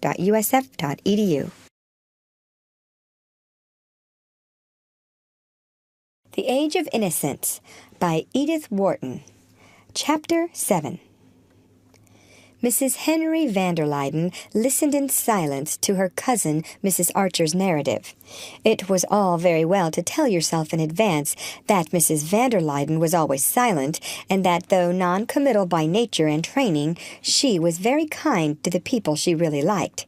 Even personal experience of these facts was not always a protection from the chill that descended on one in the high-ceilinged, white-walled Madison Avenue drawing-room, with the pale, brocaded armchairs so obviously uncovered for the occasion, and the gauze still veiling the ormolu mantel ornaments, and the beautiful old carved frame of Gainsborough's Lady Angelica du Lac. Mrs. van der Luyden's portrait by Huntington in black velvet and Venetian point faced that of her lovely ancestress. It was generally considered as fine as a cabinet, and though 20 years had elapsed since its execution, was still a perfect likeness. Indeed, the Mrs. van der Luyden who sat beneath it listening to Mrs. Archer might have been the twin sister of the fair and still youngish woman drooping against a gilt armchair before a green rep curtain. Mrs. van der Luyden still wore black velvet and Venetian point when she went into society, or rather, since she never dined out, when she threw open her own doors to receive it. Her fair hair, which had faded without turning gray, was still parted in flat, overlapping points on her forehead, and the straight nose that divided her pale blue eyes was only a little more pinched about the nostrils than when the portrait had been painted. She always, indeed, struck Newland Archer as having been rather gruesomely preserved in the airless atmosphere of a perfectly irreproachable existence, as bodies caught in glaciers keep for years a rosy life in death. Like all his family, he esteemed and admired Mrs. van der Luyden, but he found her gentle bending sweetness less approachable than the grimness of some of his mother's old aunts, fierce spinsters who said no on principle before they knew what they were going to be asked. Mrs. van der Luyden's attitude said neither yes nor no, but always appeared to incline to clemency till her thin lips, wavering into the shadow of a smile, made the almost invariable reply, "I shall first have to talk this over with my husband." She and Mr. van der Luyden were so exactly alike that Archer often wondered how, after 40 years of the closest conjugality, two such merged identities ever separated themselves enough for anything as controversial as a talking over. But, as neither had ever reached a decision without prefacing it by this mysterious conclave, Mrs. Archer and her son, having set forth their case, waited resignedly for the familiar phrase. Mrs. van der Luyden, however, who had seldom surprised anyone, now surprised them by reaching her long hand toward the bell rope. "I think," she said, "I should like Henry to hear what you have told me." A footman appeared, to whom she gravely added, "If Mr. van der Luyden has finished reading the newspaper, please ask him to be kind enough to come." She said reading the newspaper in the tone in which a minister's wife might have said, presiding at a cabinet meeting, not from any arrogance of mind, but because the habit of a lifetime and the attitude of her friends and relations had led her to consider Mr. van der Luyden's least gesture as having an almost sacerdotal importance. Her promptness of action showed that she considered the case as pressing as Mrs. Archer, but lest she should be thought to have committed herself in advance, she added, with the sweetest look, "Henry always enjoys seeing you, dear Adeline, and he will wish to congratulate Newland." The double doors had solemnly reopened, and between them appeared Mr. Henry van der Luyden, tall, spare, and frock-coated, with faded fair hair, a straight nose like his wife's, and the same look of frozen gentleness in eyes that were merely pale gray instead of pale blue. Mr. van der Luyden greeted Mrs. Archer with cousinly affability, proffered to Newland low-voiced congratulations, couched in the same language as his wife's, and seated himself in one of their brocade armchairs with the simplicity of a reigning sovereign. "I had just finished reading the Times," he said, laying his long fingertips together. "In town my mornings are so much occupied that I find it more convenient to read the newspapers after luncheon." "Ah, there's a great deal to be said for that plan. Indeed, I think my Uncle Egmont used to say he found it less agitating not to read the morning papers till after dinner," said Mrs. Archer responsively. Yes, my good father abhorred hurry, but now we live in a constant rush, said Mr. van der Luyden in measured tones, looking with pleasant deliberation about the large shrouded room which to Archer was so complete an image of its owners. "But I hope you had finished your reading, Henry," his wife interposed. "Quite, quite," he reassured her. "Then I should like Adeline to tell you—" "Oh, it's really Newland's story," said his mother, smiling, and proceeded to rehearse once more the monstrous tale of the affront inflicted on Mrs. Lovell Mingott. "Of course," she ended, "Augusta Welland and Mary Mingott both felt that, especially in view of Newland's engagement, you and Henry ought to know." "Ah," said Mr. van der Luyden, drawing a deep breath. There was a silence during which the tick of the monumental ormolu clock on the white marble mantelpiece grew as loud as the boom of a minute gun. Archer contemplated with awe the two slender faded figures, seated side by side in a kind of vice-regal rigidity, mouthpieces of some remote ancestral authority which fate compelled them to wield, when they would so much rather have lived in simplicity and seclusion, digging invisible weeds out of the perfect lawns of Skuytercliff and playing patience together in the evenings. Mr. van der Luyden was the first to speak.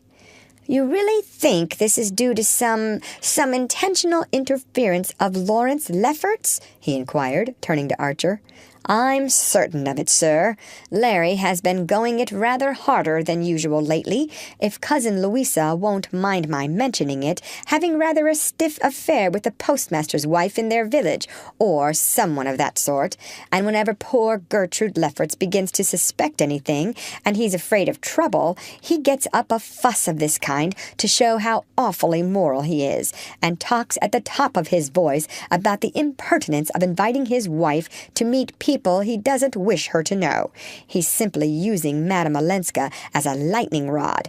I've seen him try the same thing often before." "The Leffertses?" said Mrs. van der Luyden. "The Leffertses?" echoed Mrs. Archer. "What would Uncle Egmont have said of Lawrence Lefferts pronouncing on anybody's social position? It shows what society has come to."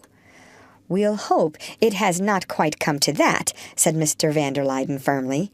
"Ah, if only you and Louisa went out more," sighed Mrs. Archer. But instantly she became aware of her mistake. The van der Luydens were morbidly sensitive to any criticism of their secluded existence. They were the arbiters of fashion, the court of last appeal, and they knew it, and bowed to their fate. But being shy and retiring persons, with no natural inclination for their part, they lived as much as possible in the sylvan solitude of Skuytercliff, and when they came to town, declined all invitations on the plea of Mrs. van der Luyden's health. Newland Archer came to his mother's rescue. "Everybody in New York knows what you and Cousin Louisa represent. That's why Mrs. Mingott felt she ought not to allow this slight on Countess Olenska to pass without consulting you." Mrs. van der Luyden glanced at her husband, who glanced back at her. "It is the principle that I dislike," said Mr. van der Luyden. "As long as a member of a well-known family is backed up by that family, it should be considered final." "It seems so to me," said his wife, as if she were producing a new thought. "I had no idea," Mr. van der Luyden continued, "that things had come to such a pass." He paused and looked at his wife again. "It occurs to me, my dear, that the Countess Olenska is already a sort of relation, through Medora Manson's first husband. At any rate, she will be when Newland marries." He turned toward the young man. "Have you read this morning's Times, Newland?" "Why, yes, sir," said Archer, who usually tossed off half a dozen papers with his morning coffee. Husband and wife looked at each other again. Their pale eyes clung together in prolonged and serious consultation. Then a faint smile fluttered over Mrs. van der Luyden's face. She had evidently guessed and approved.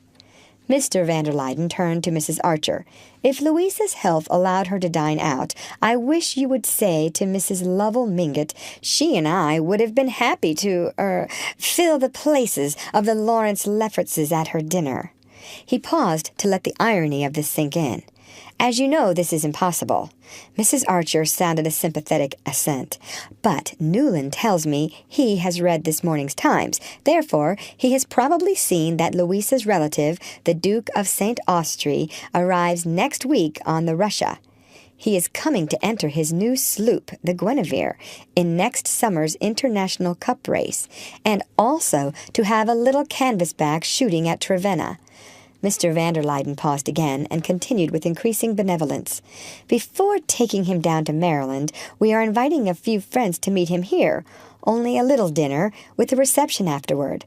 I am sure Louisa will be as glad as I am if Countess Olenska will let us include her among our guests." He got up, bent his long body with a stiff friendliness toward his cousin, and added, "I think I have Louisa's authority for saying that she will herself leave the invitation to dine when she drives out presently, with our cards. Of course, with our cards."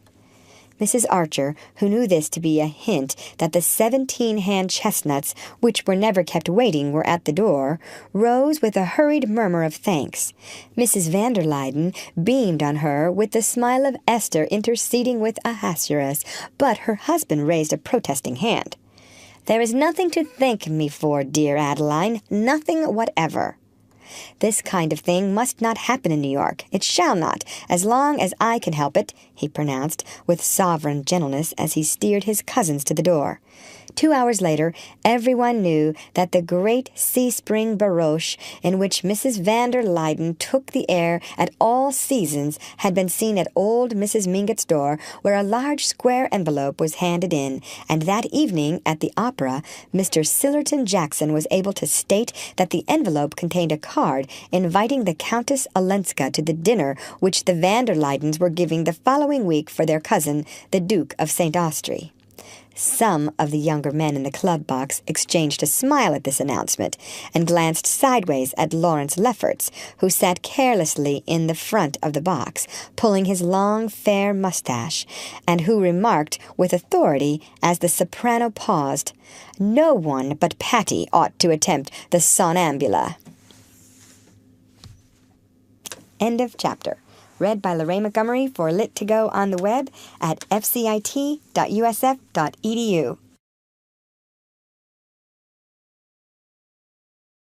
The Age of Innocence by Edith Wharton. Chapter 8. It was generally agreed in New York that the Countess Olenska had lost her looks. She had appeared there first in Newland Archer's boyhood as a brilliantly pretty little girl of 9 or 10, of whom people said that she ought to be painted. Her parents had been continental wanderers, and after a roaming babyhood she had lost them both, and been taken in charge by her aunt, Medora Manson, also a wanderer, who was herself returning to New York to settle down. Poor Medora, repeatedly widowed, was always coming home to settle down, each time in a less expensive house, and bringing with her a new husband or an adopted child. But after a few months she invariably parted from her husband or quarreled with her ward, and having got rid of her house at a loss, set out again on her wanderings. As her mother had been a Rushworth, and her last unhappy marriage had linked her to one of the crazy Shiverses, New York looked indulgently on her eccentricities, but when she returned with her little orphaned niece, whose parents had been popular in spite of their regrettable taste for travel, people thought it a pity that the pretty child should be in such hands. Everyone was disposed to be kind to little Ellen Mingott, though her dusky red cheeks and tight curls gave her an air of gaiety that seemed unsuitable in a child who should still have been in black for her parents. It was one of the misguided Medora's many peculiarities to flout the unalterable rules that regulated American mourning, and when she stepped from the steamer, her family were scandalized to see that the crepe veil she wore for her own brother was 7 inches shorter than those of her sisters-in-law, while little Ellen was in crimson merino and amber beads like a gypsy foundling. But New York had so long resigned itself to Medora that only a few old ladies shook their heads over Ellen's gaudy clothes, while her other relations fell under the charm of her high color and high spirits. She was a fearless and familiar little thing who asked disconcerting questions, made precocious comments, and possessed outlandish arts, such as dancing a Spanish shawl dance and singing Neapolitan love songs to a guitar. Under the direction of her aunt, whose real name was Mrs. Thorley Shivers, but who, having received a papal title, had resumed her first husband's patronymic and called herself the Marchioness Manson, because in Italy she could turn it into Manzoni, the little girl received an expensive but incoherent education, which included drawing from the model, a thing never dreamed of before, and playing the piano in quintets with professional musicians.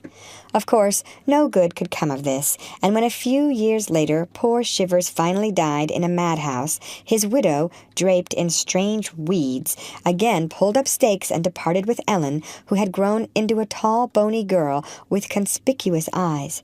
For some time no more was heard of them. Then news came of Ellen's marriage to an immensely rich Polish nobleman of legendary fame, whom she had met at a ball at the Tuileries, and who was said to have princely establishments in Paris, Nice, and Florence, a yacht at Cowes, and many square miles of shooting in Transylvania. She disappeared in a kind of sulphurous apotheosis, and when a few years later Medora again came back to New York, subdued, impoverished, mourning a third husband, and in quest of a still smaller house, people wondered that her rich niece had not been able to do something for her. Then came the news that Ellen's own marriage had ended in disaster, and that she was herself returning home to seek rest and oblivion among her kinsfolk. These things passed through Newland Archer's mind a week later as he watched the Countess Olenska enter the van der Luyden drawing-room on the evening of the momentous dinner. The occasion was a solemn one, and he wondered a little nervously how she would carry it off. She came rather late, one hand still ungloved, and fastening a bracelet about her wrist. Yet she entered without any appearance of haste or embarrassment the drawing-room in which New York's most chosen company was somewhat awfully assembled. In the middle of the room she paused, looking about her with a grave mouth and smiling eyes, and in that instant Newland Archer rejected the general verdict on her looks. It was true that her early radiance was gone. The red cheeks had paled. She was thin, worn, a little older looking than her age, which must have been nearly 30, but there was about her the mysterious authority of beauty, a sureness in the carriage of the head, the movement of the eyes, which, without being in the least theatrical, struck his as highly trained and full of a conscious power. At the same time, she was simpler in manner than most of the ladies present, and many people, as he heard afterward from Janey, were disappointed that her appearance was not more stylish, for stylishness was what New York most valued. It was, perhaps, Archer reflected, because her early vivacity had disappeared, because she was so quiet in her movements, her voice, and the tones of her low-pitched voice. New York had expected something a good deal more resonant in a young woman with such a history. The dinner was a somewhat formidable business. Dining with the van der Luydens was at best no light matter, and dining there with the Duke, who was their cousin, was almost a religious solemnity.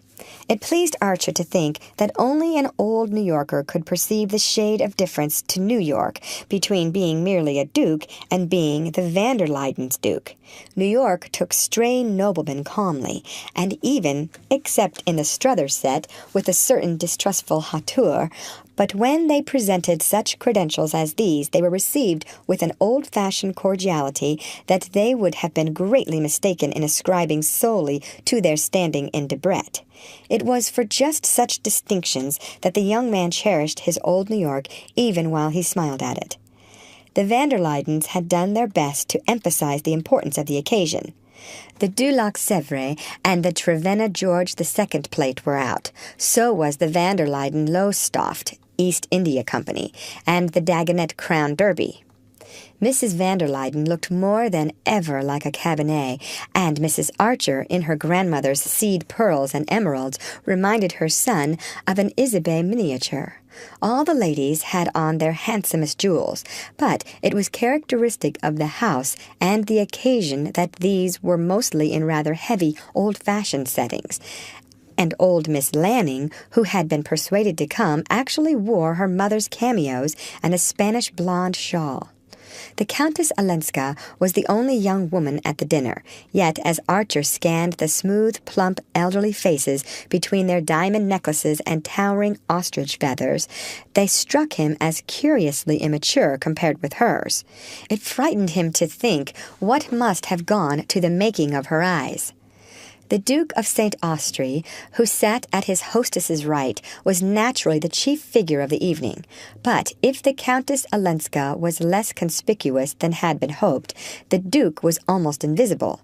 Being a well-bred man, he had not, like another recent ducal visitor, come to the dinner in a shooting jacket, but his evening clothes were so shabby and baggy, and he wore them with such an air of their being homespun, that, with his stooping way of sitting and the vast beard spreading over his shirt front, he hardly gave the appearance of being in dinner attire.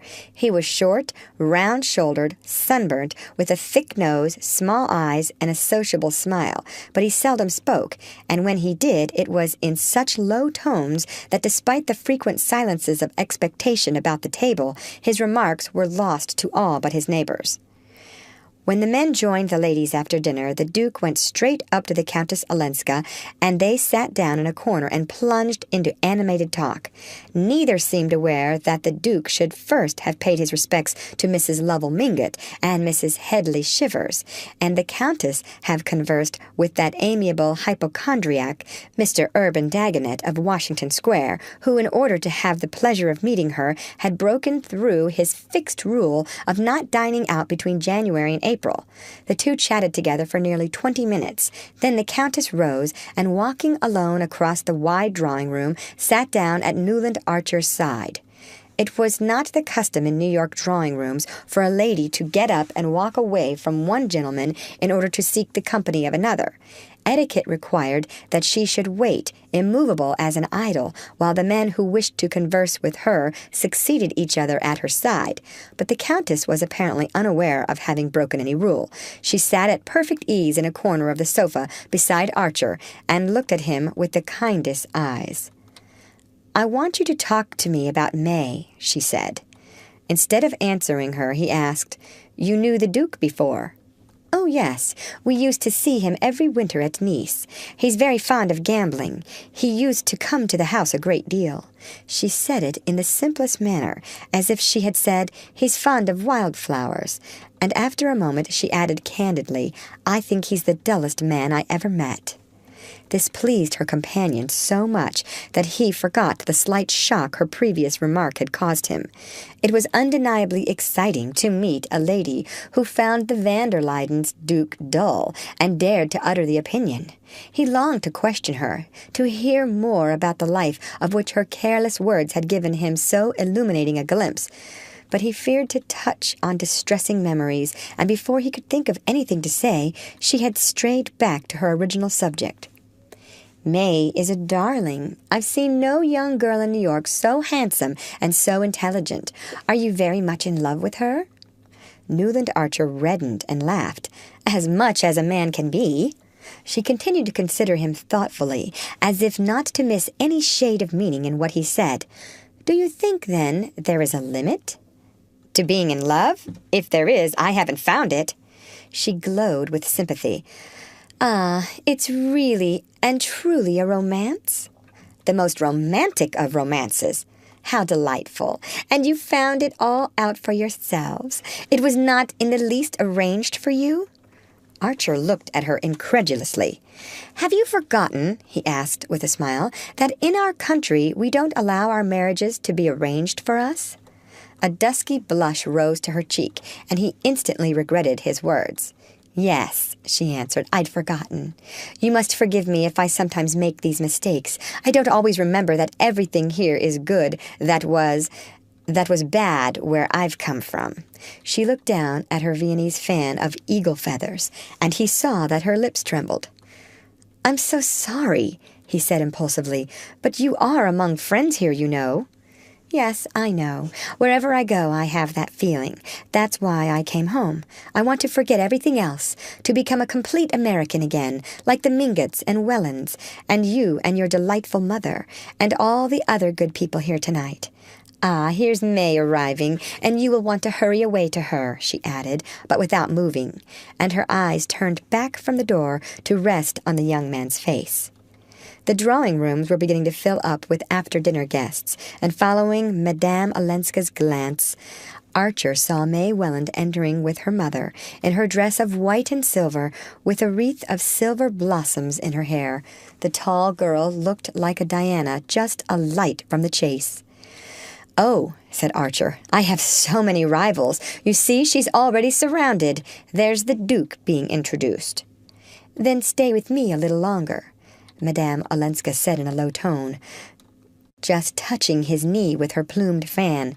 It was the lightest touch, but it thrilled him like a caress. Yes, let me stay, he answered in the same tone, hardly knowing what he said. But just then Mr. van der Luyden came up, followed by old Mr. Urban Dagonet. The Countess greeted them with her grave smile, and Archer, feeling his host's admonitory glance on him, rose and surrendered his seat. Madame Olenska held out her hand as if to bid him good-bye. "Tomorrow, then, after 5, I shall expect you," she said, and then turned back to make room for Mr. Dagonet. "Tomorrow?" Archer heard himself repeating, though there had been no engagement, and during their talk she had given him no hint that she wished to see him again. As he moved away, he saw Lawrence Lefferts, tall and resplendent, leading his wife up to be introduced, and heard Gertrude Lefferts say, as she beamed on the Countess with her large, unperceiving smile, "But I think we used to go to dancing school together when we were children." Behind her, waiting their turn to name themselves to the Countess, Archer noticed a number of the recalcitrant couples who had declined to meet her at Mrs. Lovell Mingott's. As Mrs. Archer remarked, when the van der Luydens chose, they knew how to give a lesson. The wonder was that they chose so seldom. The young man felt a touch on his arm and saw Mrs. van der Luyden looking down on him from the pure eminence of black velvet and the family diamonds. "It was good of you, dear Newland, to devote yourself so unselfishly to Madame Olenska. I told your cousin Henry he must really come to the rescue." He was aware of smiling at her vaguely, and she added, as if condescending to his natural shyness, "I've never seen May looking lovelier. The Duke thinks her the handsomest girl in the room." End of chapter. Read by Lorraine Montgomery for Lit2Go on the web at fcit.usf.edu.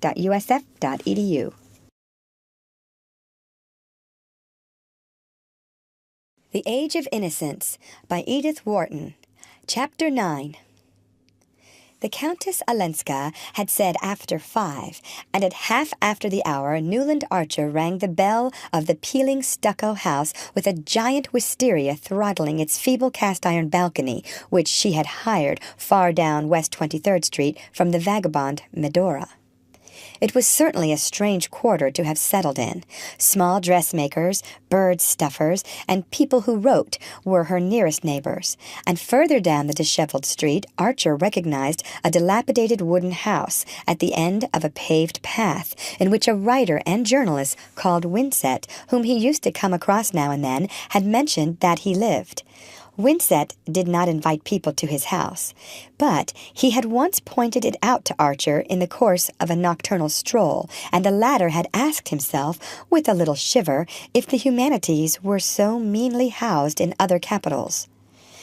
Madame Olenska's own dwelling was redeemed from the same appearance only by a little more paint about the window frames, and as Archer mustered its modest front, he said to himself that the Polish Count must have robbed her of her fortune as well as of her illusions. The young man had spent an unsatisfactory day. He had lunched with the Wellens, hoping afterward to carry off May for a walk in the park. He wanted to have her to himself, to tell her how enchanting she had looked the night before, and how proud he was of her, and to press her to hasten their marriage.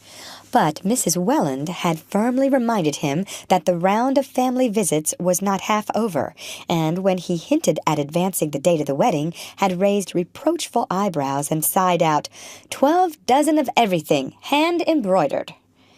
Packed in the family landau, they rolled from one tribal doorstep to another, and Archer, when the afternoon's round was over, parted from his betrothed with the feeling that he had been shown off like a wild animal cunningly trapped. He supposed that his readings in anthropology caused him to take such a coarse view of what was, after all, a simple and natural demonstration of family feeling. But when he remembered that the Wellens did not expect the wedding to take place till the following autumn, and pictured what his life would be till then, a dampness fell upon his spirit. "Tomorrow," Mrs. Welland called after him, "we'll do the Shiverses and the Dallases," and he perceived that she was going through their two families alphabetically, and that they were only in the first quarter of the alphabet. He had meant to tell May of the Countess Olenska's request, her command, rather, that he should call on her that afternoon, but in the brief moments when they were alone, he had had more pressing things to say. Besides, it struck him as a little absurd to allude to the matter. He knew that May most particularly wanted him to be kind to her cousin. Was it not that wish which had hastened the announcement of their engagement? It gave him an odd sensation to reflect that, but for the Countess's arrival, he might have been, if not still a free man, at least a man less irrevocably pledged. But May had willed it so, and he felt himself somehow relieved of further responsibility, and therefore at liberty, if he chose, to call on her cousin without telling her. As he stood on Madame Olenska's threshold, curiosity was his uppermost feeling. He was puzzled by the tone in which she had summoned him. He concluded that she was less simple than she seemed. The door was opened by a swarthy, foreign-looking maid with a prominent bosom under a gay neckerchief, whom he vaguely fancied to be Sicilian. She welcomed him with all her white teeth, and answering his inquiries by a headshake of incomprehension, led him through the narrow hall into a low, firelit drawing-room. The room was empty, and she left him, for an appreciable time, to wonder whether she had gone to find her mistress, or whether she had not understood what he was there for, and thought it might be to wind the clock, of which he perceived that the only visible specimen had stopped. He knew that the southern races communicated with each other in the language of pantomime, and was mortified to find her shrugs and smiles so unintelligible. At length she returned with a lamp, and Archer, having meanwhile put together a phrase out of Dante and Petrarch, evoked the answer, "La signora è fuori, ma verrà subito," which he took to mean, "She's out, but you'll soon see." What he saw, meanwhile, with the help of the lamp, was the faded, shadowy charm of a room unlike any room he had known. He knew that the Countess Olenska had brought some of her possessions with her, bits of wreckage, she called them, and these, he supposed, were represented by some small, slender tables of dark wood, a delicate little Greek bronze on the chimney-piece, and a stretch of red damask nailed on the discolored wallpaper behind a couple of Italian-looking pictures in old frames. Newland Archer prided himself on his knowledge of Italian art. His boyhood had been saturated with Ruskin, and he had read all the latest books, John Addington Symonds, Vernon Lee's Euphorion, the essays of P.G. Hamerton, and a wonderful new volume called The Renaissance by Walter Pater. He talked easily of Botticelli and spoke of Fra Angelico with a faint condescension. But these pictures bewildered him, for they were like nothing that he was accustomed to look at, and therefore able to see, when he travelled in Italy, and perhaps also his powers of observation were impaired by the oddness of finding himself in this strange empty house, where apparently no one expected him. He was sorry that he had not told May Welland of Countess Olenska's request, and a little disturbed by the thought that his betrothed might come in to see her cousin. What would she think if she found him sitting there with the air of intimacy implied by waiting alone in the dusk at a lady's fireside? But since he had come, he meant to wait, and he sank into a chair and stretched his feet to the logs. It was odd to have summoned him in that way, and then forgotten him. But Archer felt more curious than mortified. The atmosphere of the room was so different from any he had ever breathed that self-consciousness vanished in the sense of adventure. He had been before in drawing-rooms hung with red damask, with pictures of the Italian school. What struck him was the way in which Medora Manson's shabby hired house, with its blighted background of pampas grass and Roger's statuettes, had by a turn of the hand and the skillful use of a few properties been transformed into something intimate, foreign, subtly suggestive of old romantic scenes and sentiments. He tried to analyze the trick, to find a clue to it in the way the chairs and tables were grouped, in the fact that only 2 Jacqueminot roses, of which nobody ever bought less than a dozen, had been placed in the slender vase at his elbow, and in the vague, pervading perfume that was not what one put on handkerchiefs, but rather like the scent of some far-off bazaar, a smell made up of Turkish coffee and ambergris and dried roses.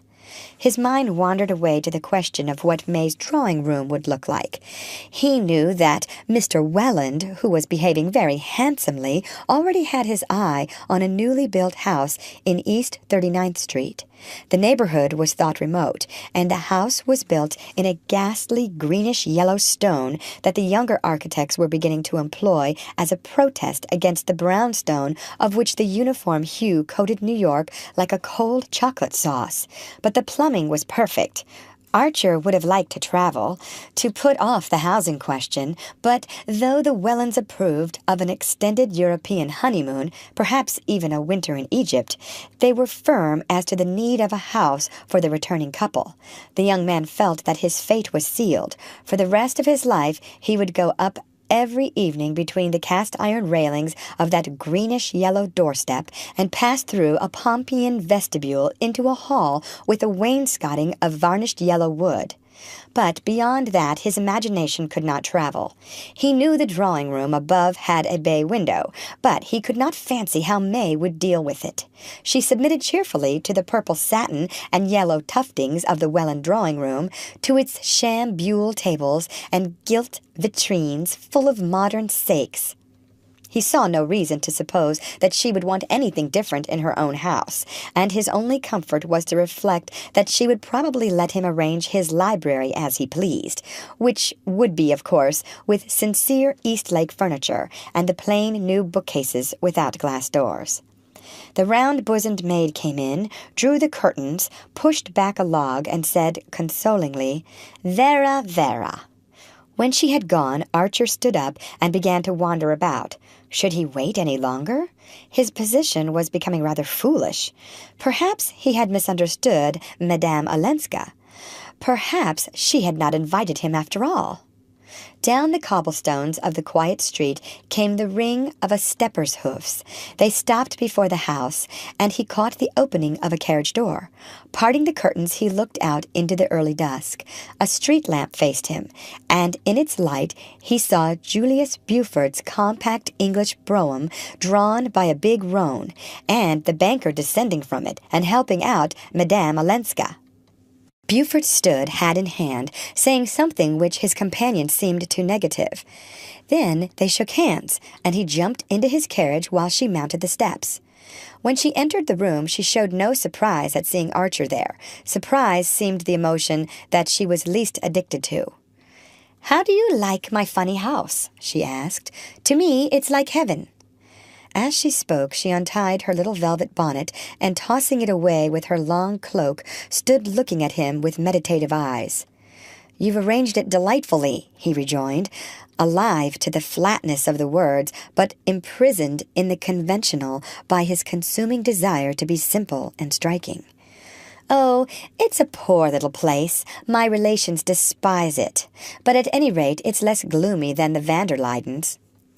The words gave him an electric shock, for few were the rebellious spirits who would have dared to call the stately home of the van der Luydens gloomy. Those privileged to enter it shivered there, and spoke of it as handsome, but suddenly he was glad that she had given voice to the general shiver. "It's delicious, what you've done here," he repeated. "I like the little house," she admitted, "but I suppose what I like is the blessedness of its being here, in my own country and my own town, and then of being alone in it." She spoke so low that he hardly heard the last phrase, but in his awkwardness he took it up. "You like so much to be alone?"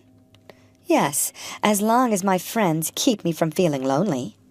She sat down near the fire, said Nastasia will bring the tea presently, and signed to him to return to his armchair, adding, "I see you've already chosen your corner." Leaning back, she folded her arms behind her head and looked at the fire under drooping lids. "This is the hour I like best, don't you?" A proper sense of his dignity caused him to answer, "I was afraid you'd forgotten the hour. Beaufort must have been very engrossing." She looked amused. "Why, have you waited long? Mr. Beaufort took me to see a number of houses, since it seems I'm not to be allowed to stay in this one." She appeared to dismiss both Beaufort and himself from her mind, and went on, "I've never been in a city where there seems to be such a feeling against living in des quartiers excentriques. What does it matter where one lives? I'm told this street is respectable." "It's not fashionable." "Fashionable? Do you all think so much of that? Why not make one's own fashions? But I suppose I've lived too independently at any rate. I want to do what you all do. I want to feel cared for and safe." He was touched, as he had been the evening before when she spoke of her need of guidance. "That's what your friends want you to feel. New York's an awfully safe place," he added with a flash of sarcasm. "Yes, isn't it? One feels that," she cried, missing the mockery. "Being here is like being taken on a holiday when one has been a good little girl and done all one's lessons." The analogy was well meant, but did not altogether please him. He did not mind being flippant about New York, but disliked to hear anyone else take the same tone. He wondered if she did not begin to see what a powerful engine it was, and how nearly it had crushed her. The Lovell Mingott's dinner, patched up in extremis out of all sorts of social odds and ends, ought to have taught her the narrowness of her escape. But either she had been all along unaware of having skirted disaster, or else she had lost sight of it in the triumph of the van der Luyden evening. Archer inclined to the former theory. He fancied that her New York was still completely undifferentiated, and the conjecture nettled him. "Last night," he said, "New York laid itself out for you. The van der Luydens do nothing by halves." "No, how kind they are. It was such a nice party. Everyone seems to have such an esteem for them." The terms were hardly adequate. She might have spoken in that way of a tea party at the dear old Miss Lanning's. "The van der Luydens," said Archer, feeling himself pompous as he spoke, "are the most powerful influence in New York society. Unfortunately, owing to her health, they receive very seldom." She unclasped her hands from behind her head and looked at him meditatively. "Isn't that perhaps the reason?" "The reason?" "For their great influence, that they make themselves so rare." He colored a little, stared at her, and suddenly felt the penetration of the remark. At a stroke she had pricked the van der Luydens, and they collapsed. He laughed and sacrificed them. Nastasia brought the tea, with handleless Japanese cups and little covered dishes, placing the tray on a low table. "But you'll explain these things to me. You'll tell me all I ought to know," Madame Olenska continued, leaning forward to hand him his cup. "It's you who are telling me, opening my eyes to things I'd looked at so long that I'd ceased to see them." She detached a small gold cigarette case from one of her bracelets, held it out to him, and took a cigarette herself. On the chimney were long spills for lighting them. "Ah, then we can both help each other. But I want help so much more. You must tell me just what to do." It was on the tip of his tongue to reply, don't be seen driving about the streets with Beaufort. But he was being too deeply drawn into the atmosphere of the room, which was her atmosphere, and to give advice of that sort would have been like telling someone who was bargaining for a tar of roses in Samarkand that one should always be provided with Arctics for a New York winter. New York seemed much farther off than Samarkand, and if they were indeed to help each other, she was rendering what might prove the first of their mutual services by making him look at his native city objectively. Viewed thus, as through the wrong end of a telescope, it looked disconcertingly small and distant, but then from Samarkand it would. A flame darted from the logs, and she bent over the fire, stretching her thin hands so close to it that a faint halo shone about the oval nails. The light touched to russet the rings of dark hair escaping from her braids, and made her pale face paler. "There are plenty of people to tell you what to do," Archer rejoined, obscurely envious of them. "Oh, all my aunts? And my dear old granny?" She considered the idea impartially. "They're all a little vexed with me for setting up for myself, poor Granny especially. She wanted to keep me with her, but I had to be free." He was impressed by this light way of speaking of the formidable Catherine, and moved by the thought of what must have given Madame Olenska this thirst for even the loneliest kind of freedom. But the idea of Beaufort gnawed him. "I think I understand how you feel," he said. "Still, your family can advise you, explain differences, show you the way." She lifted her thin black eyebrows. "Is New York such a labyrinth? I thought it so straight up and down, like Fifth Avenue, and with all the cross streets numbered." She seemed to guess his faint disapproval of this, and added, with the rare smile that enchanted her whole face, "If you knew how I like it for just that, the straight up-and-downness, and the big honest labels on everything." He saw his chance. "Everything may be labeled, but everybody is not." "Perhaps I may simplify too much, but you'll warn me if I do." She turned from the fire to look at him. "There are only two people here who make me feel as if they understand what I mean and could explain things to me. You and Mr. Beaufort." Archer winced at the joining of the names, and then, with a quick readjustment, understood, sympathized, and pitied. So close to the powers of evil she must have lived that she still breathed more freely in their air. But since she felt that he understood her also, his business would be to make her see Beaufort as he really was, with all he represented, and abhor it. He answered gently, "I understand, but just at first don't let go of your old friends' hands. I mean the older women, your Granny Mingott, Mrs. Welland, Mrs. van der Luyden. They like and admire you. They want to help you." She shook her head and sighed. "Oh, I know. But on condition that they don't hear anything unpleasant. Aunt Welland put it in those very words when I tried. Does no one want to know the truth here, Mr. Archer? The real loneliness is living among all these kind people who only ask one to pretend." She lifted her hands to her face, and he saw her thin shoulders shaken by a sob. "Madame Olenska! Oh, don't, Ellen!" he cried, starting up and bending over her. He drew down one of her hands, clasping and chafing it like a child's, while he murmured reassuring words. But in a moment she freed herself and looked up at him with wet lashes. "Does no one cry here either? I suppose there's no need to in heaven," she said, straightening her loosened braids with a laugh and bending over the tea-kettle.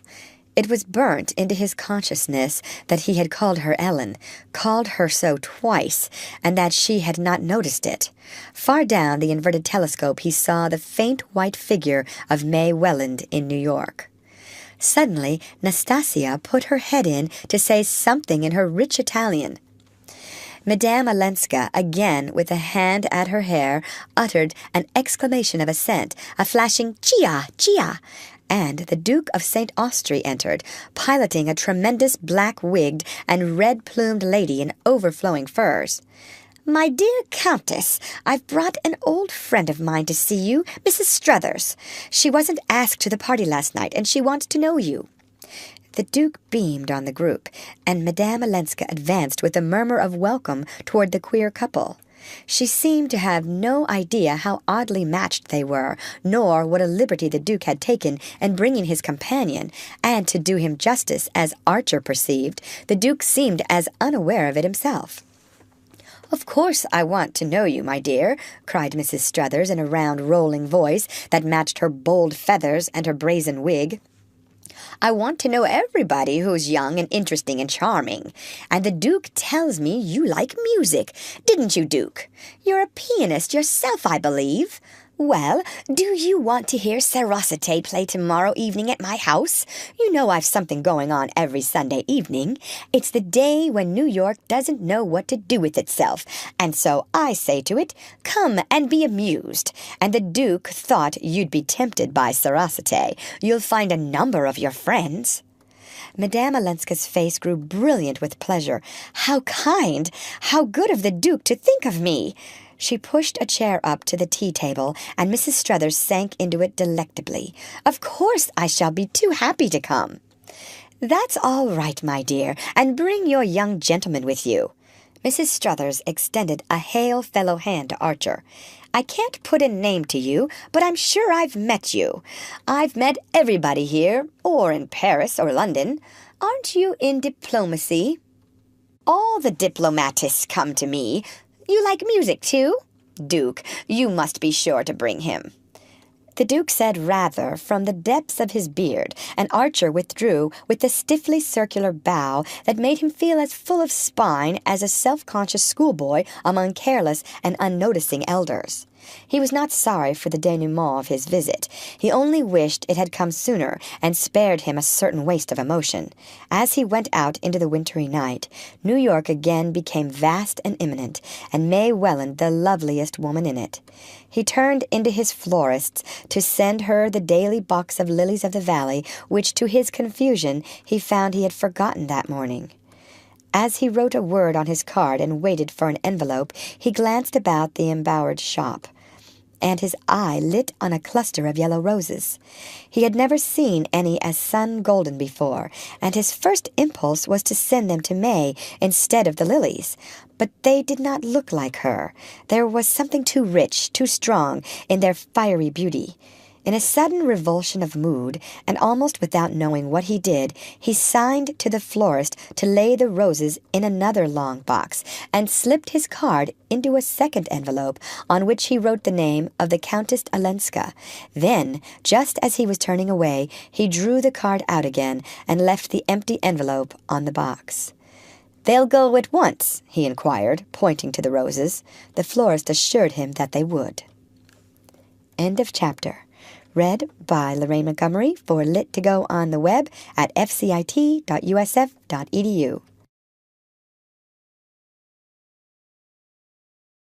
The Age of Innocence by Edith Wharton. Chapter 10. The next day he persuaded May to escape for a walk in the park after luncheon. As was the custom in old-fashioned Episcopalian New York, she usually accompanied her parents to church on Sunday afternoons, but Mrs. Welland condoned her truancy, having that very morning won her over to the necessity of a long engagement, with time to prepare a hand-embroidered trousseau containing the proper number of dozens. The day was delectable.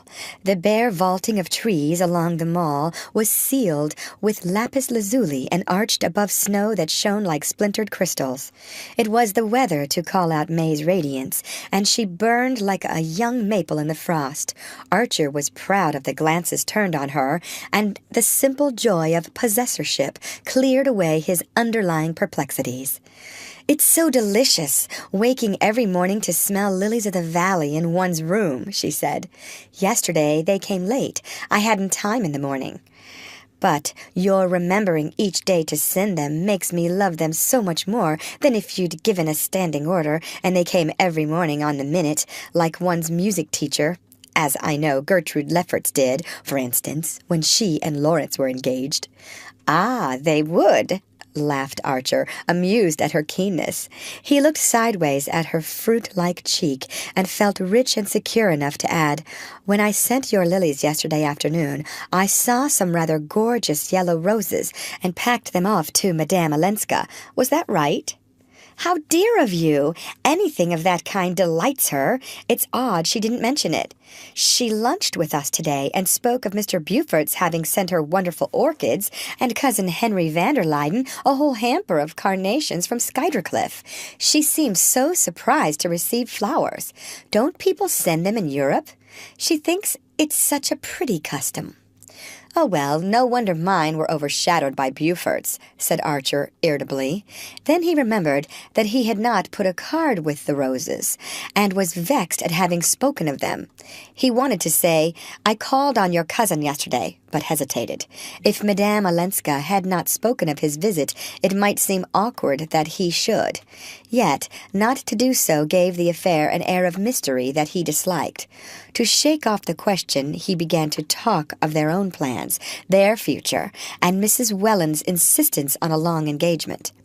If you call it long, Isabel Shivers and Reggie were engaged for 2 years, Grace and Thorley for nearly a year and a half. Why aren't we very well off as we are? It was the traditional maidenly interrogation, and he felt ashamed of himself for finding it singularly childish.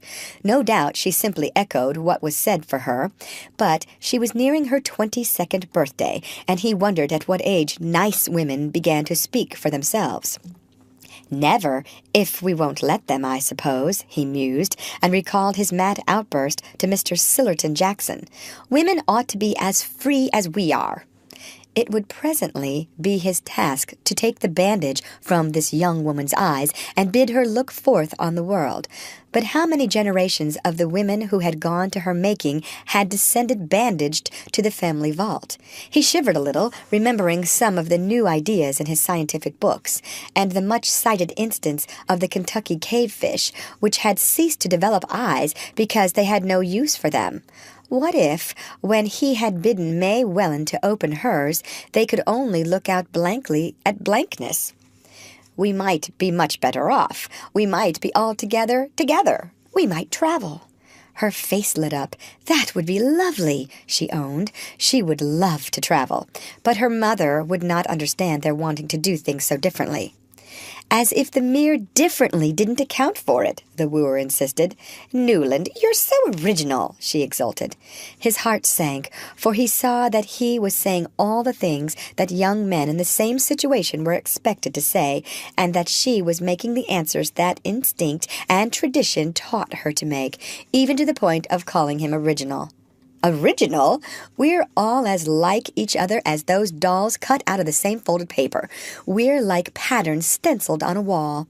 Can't you and I strike out for ourselves, May? He had stopped and faced her in the excitement of their discussion, and her eyes rested on him with a bright, unclouded admiration. Mercy, shall we elope? She laughed. If you would. You do love me, Newland. I'm so happy. But then, why not be happier? We can't behave like people in novels, though, can we? Why not? Why not? Why not? She looked a little bored by his insistence. She knew very well that they couldn't, but it was troublesome to have to produce a reason. I'm not clever enough to argue with you, but that kind of thing is rather vulgar, isn't it? She suggested, relieved to have hit on a word that would assuredly extinguish the whole subject. Are you so much afraid, then, of being vulgar? She was evidently staggered by this. Of course I should hate it. So would you, she rejoined, a trifle irritably. He stood silent, beating his stick nervously against his boot-top, and feeling that she had indeed found the right way of closing the discussion. She went on light-heartedly. Oh, did I tell you that I showed Ellen my ring? She thinks it the most beautiful setting she ever saw. There's nothing like it in the Rue de la Paix, she said. I do love you, Newland, for being so artistic. The next afternoon, as Archer, before dinner, sat smoking sullenly in his study, Janey wandered in on him. He had failed to stop at his club on the way up from the office, where he exercised the profession of the law in the leisurely manner common to well-to-do New Yorkers of his class. He was out of spirits and slightly out of temper, and a haunting horror of doing the same thing every day at the same hour besieged his brain. Sameness, he muttered, the word running through his head like a persecuting tune as he saw the familiar tall hatted figures lounging behind the plate glass, and because he usually dropped in at the club at that hour, he had gone home instead. He knew not only what they were likely to be talking about, but the part each one would take in the discussion. The Duke, of course, would be their principal theme, though the appearance in Fifth Avenue of a golden-haired lady in a small canary-colored brougham with a pair of black cobs, for which Beaufort was generally thought responsible, would also doubtless be thoroughly gone into. Such women, as they were called, were few in New York, those driving their own carriages still fewer, and the appearance of Miss Fanny Ring in Fifth Avenue at the fashionable hour had profoundly agitated society. Only the day before her carriage had passed Mrs. Lovell Mingott's, and the latter had instantly rung the little bell at her elbow and ordered the coachman to drive her home. What if it had happened to Mrs. van der Luyden? People asked each other with a shudder.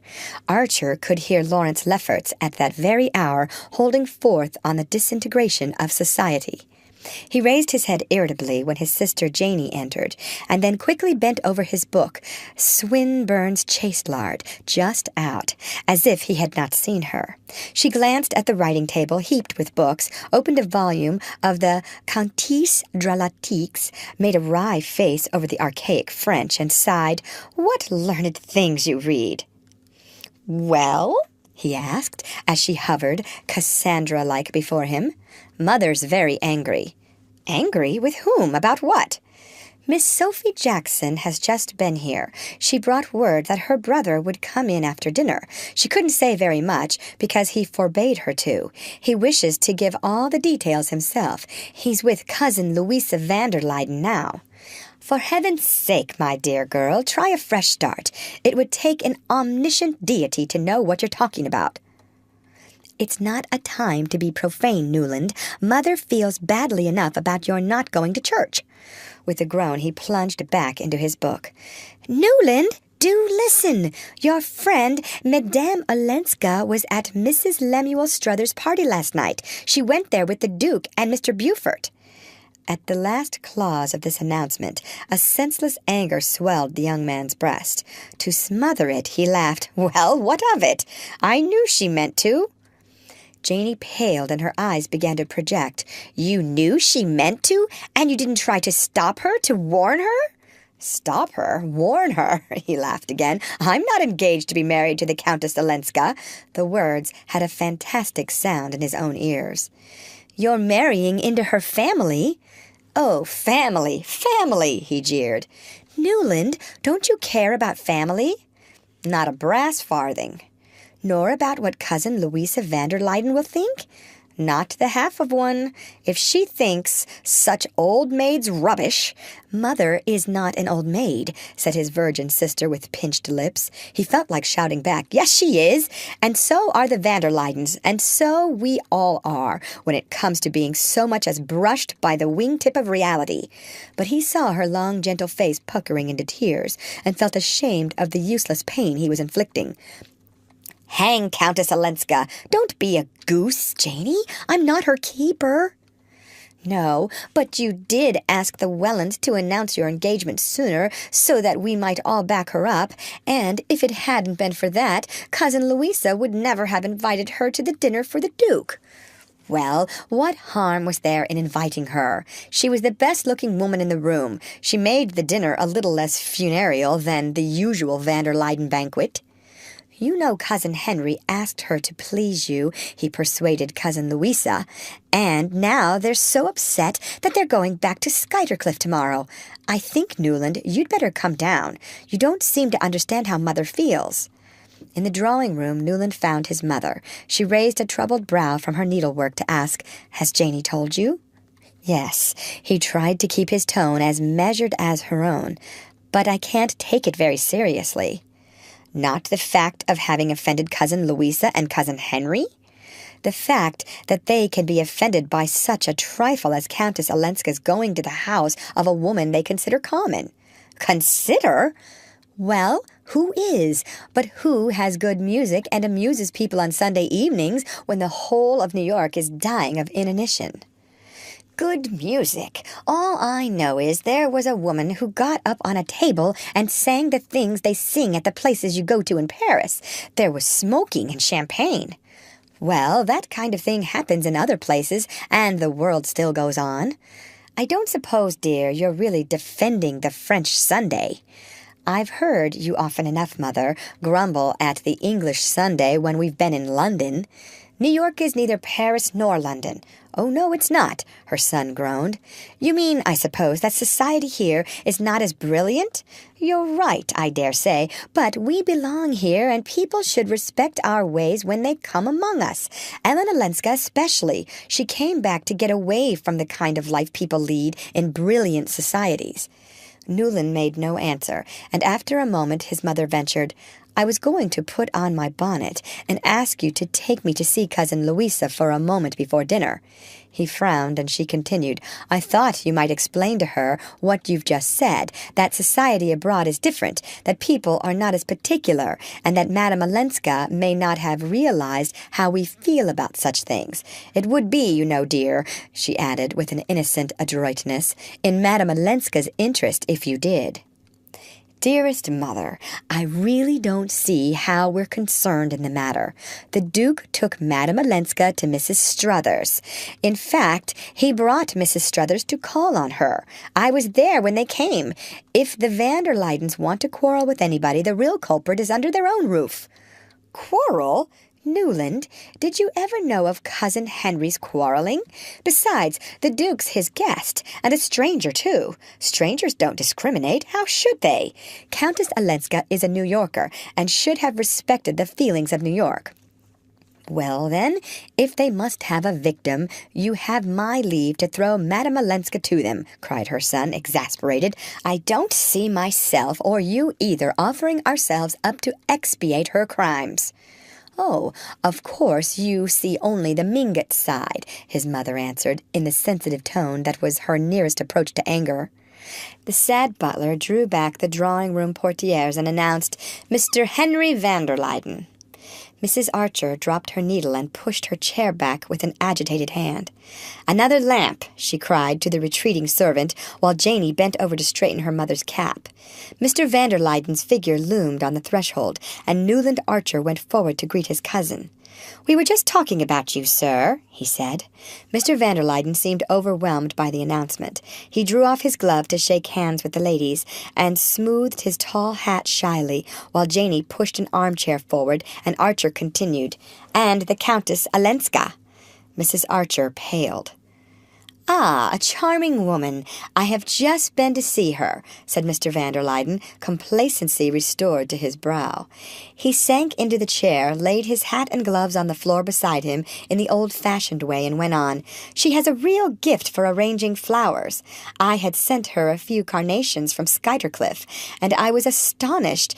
Instead of massing them in big bunches, as our head gardener does, she had scattered them about loosely here and there. I can't say how. The Duke had told me, he said, Go and see how cleverly she's arranged her drawing-room. And she has. I should really like to take Louisa to see her, if the neighborhood were not so unpleasant. A dead silence greeted this unusual flow of words from Mr. van der Luyden. Mrs. Archer drew her embroidery out of the basket into which she had nervously tumbled it, and Newland, leaning against the chimney-place and twisting a hummingbird feather screen in his hand, saw Janey's gaping countenance lit up by the coming of the second lamp. The fact is, Mr. van der Luyden continued, stroking his long gray leg with a bloodless hand weighed down by the patroon's great signet ring, the fact is, I dropped in to thank her for the very pretty note she wrote me about my flowers, and also, but this is between ourselves, of course, to give her a friendly warning about allowing the Duke to carry her off to parties with him. I don't know if you've heard.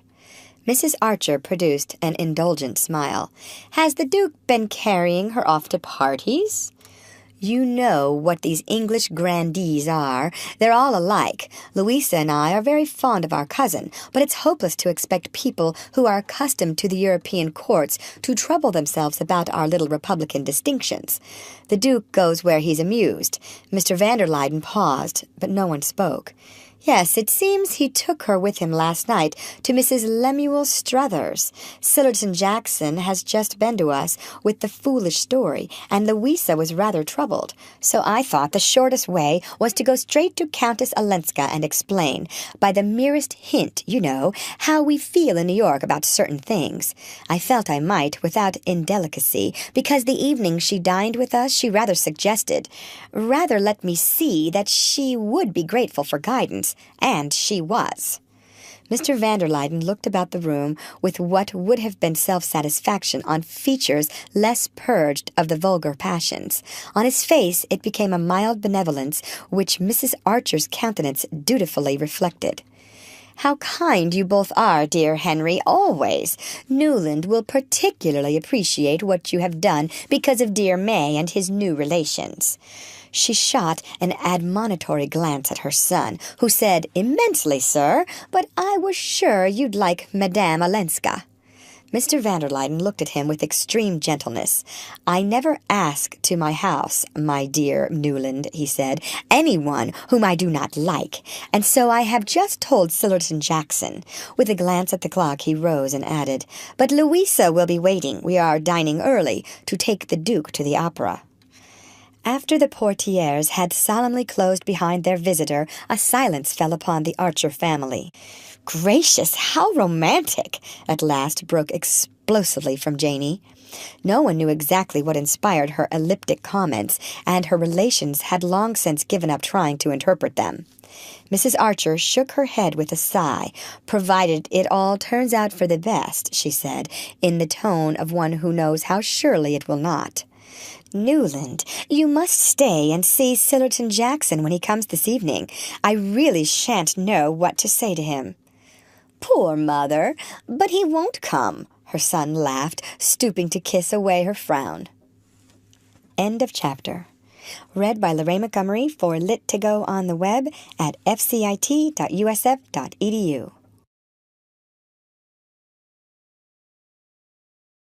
The Age of Innocence by Edith Wharton.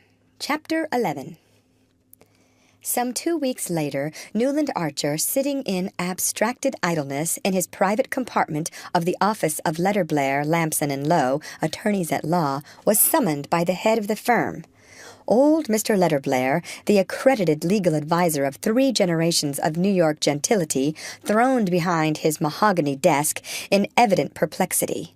As he stroked his close-clipped white whiskers and ran his hand through the rumpled gray locks above his jutting brows, his disrespectful junior partner thought how much he looked like the family physician annoyed with a patient whose symptoms refused to be classified.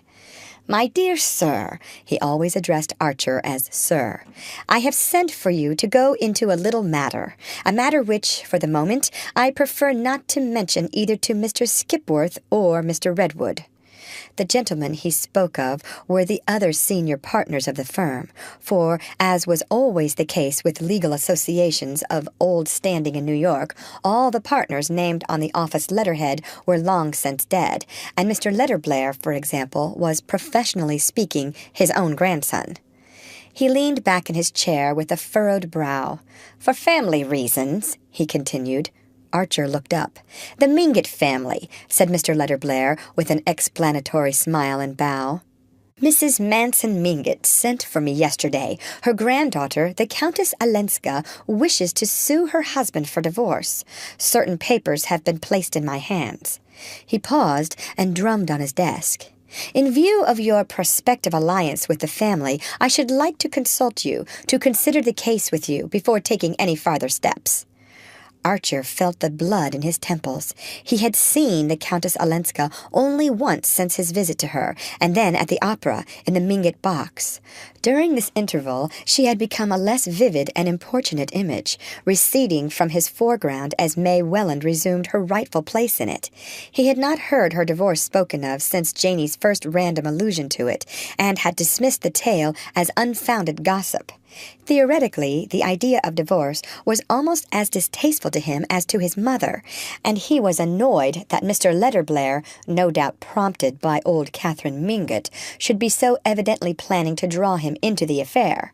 After all, there were plenty of Mingott men for such jobs, and as yet he was not even a Mingott by marriage.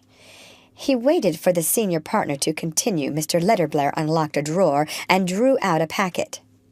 "If you will run your eye over these papers—" Archer frowned. "I beg your pardon, sir, but just because of the prospective relationship, I should prefer your consulting Mr. Skipworth or Mr. Redwood."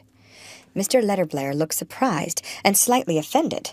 It was unusual for a junior to reject such an opening. He bowed. "I respect your scruples, sir, but in this case I believe true delicacy requires you to do as I ask. Indeed, the suggestion is not mine, but Mrs. Manson Mingott's and her son's. I have seen Lovell Mingott and also Mr. Welland. They all named you."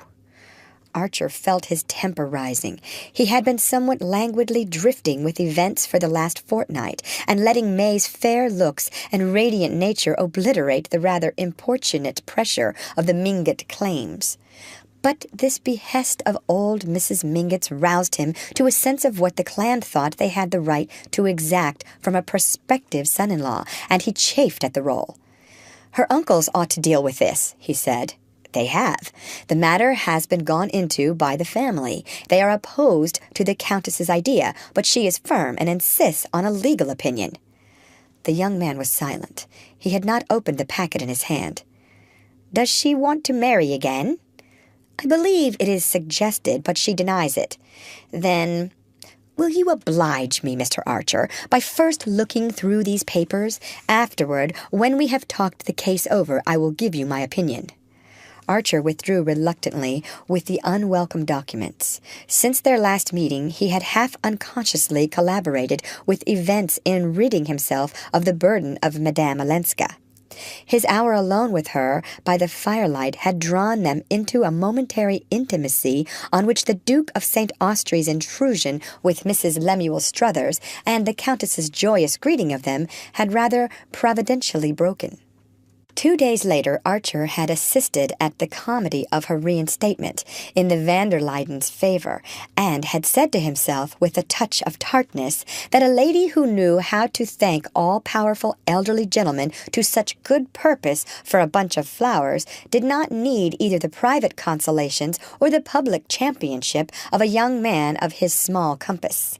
To look at the matter in this light simplified his own case, and surprisingly furbished up all the dim domestic virtues. He could not picture May Welland, in whatever conceivable emergency, hawking about her private difficulties and lavishing her confidences on strange men, and she had never seemed to him finer or fairer than in the week that followed. He had even yielded to her wish for a long engagement, since she had found the one disarming answer to his plea for haste.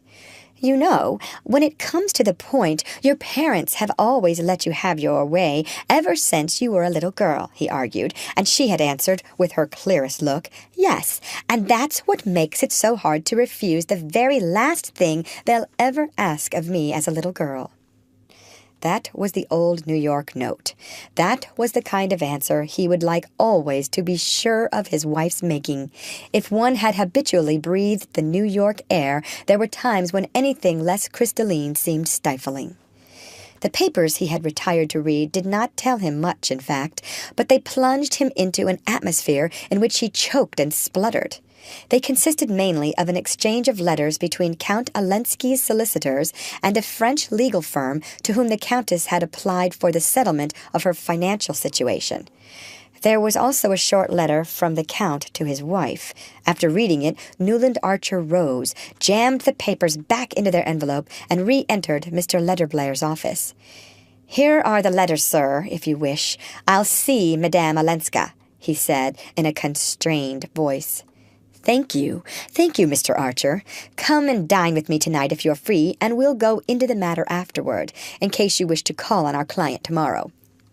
Newland Archer walked straight home again that afternoon. It was a winter evening of transparent clearness, with an innocent young moon above the housetops, and he wanted to fill his soul's lungs with the pure radiance and not exchange a word with anyone till he and Mr. Letterblair were closeted together after dinner. It was impossible to decide otherwise than he had done. He must see Madame Olenska himself rather than let her secrets be bared to other eyes. A great wave of compassion had swept away his indifference and impatience. She stood before him as an exposed and pitiful figure, to be saved at all costs from farther wounding herself in her mad plunges against fate. He remembered what she had told him of Mrs. Welland's request to be spared whatever was unpleasant in her history, and winced at the thought that it was perhaps this attitude of mind which kept the New York air so pure. Are we only Pharisees after all, he wondered, puzzled by the effort to reconcile his instinctive disgust at human vileness with his equally instinctive pity for human frailty. For the first time he perceived how elementary his own principles had always been.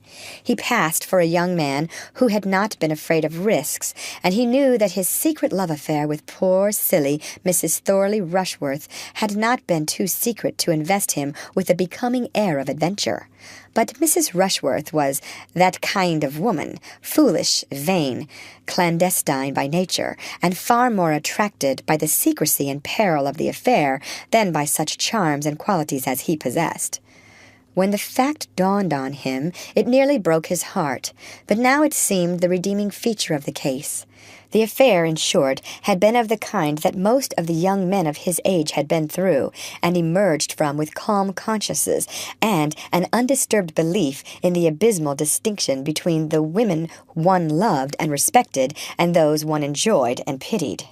In this view, they were sedulously abetted by their mothers, aunts, and other elderly female relatives, who all shared Mrs. Archer's belief that when such things happened, it was undoubtedly foolish of the man, but somehow always criminal of the woman.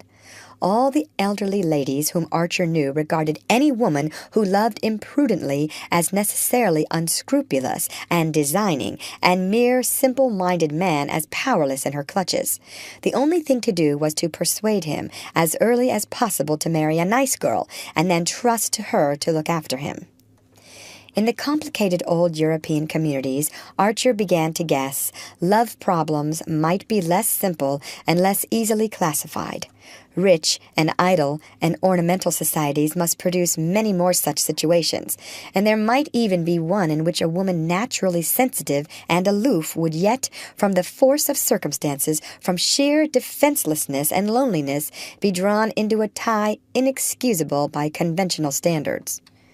On reaching home, he wrote a line to the Countess Olenska, asking at what hour of the next day she could receive him, and dispatched it by a messenger boy, who returned presently with a word to the effect that she was going to Skuytercliff the next morning to stay over Sunday with the van der Luydens, but that he would find her alone that evening after dinner. The note was written on a rather untidy half-sheet, without date or address, but her hand was firm and free.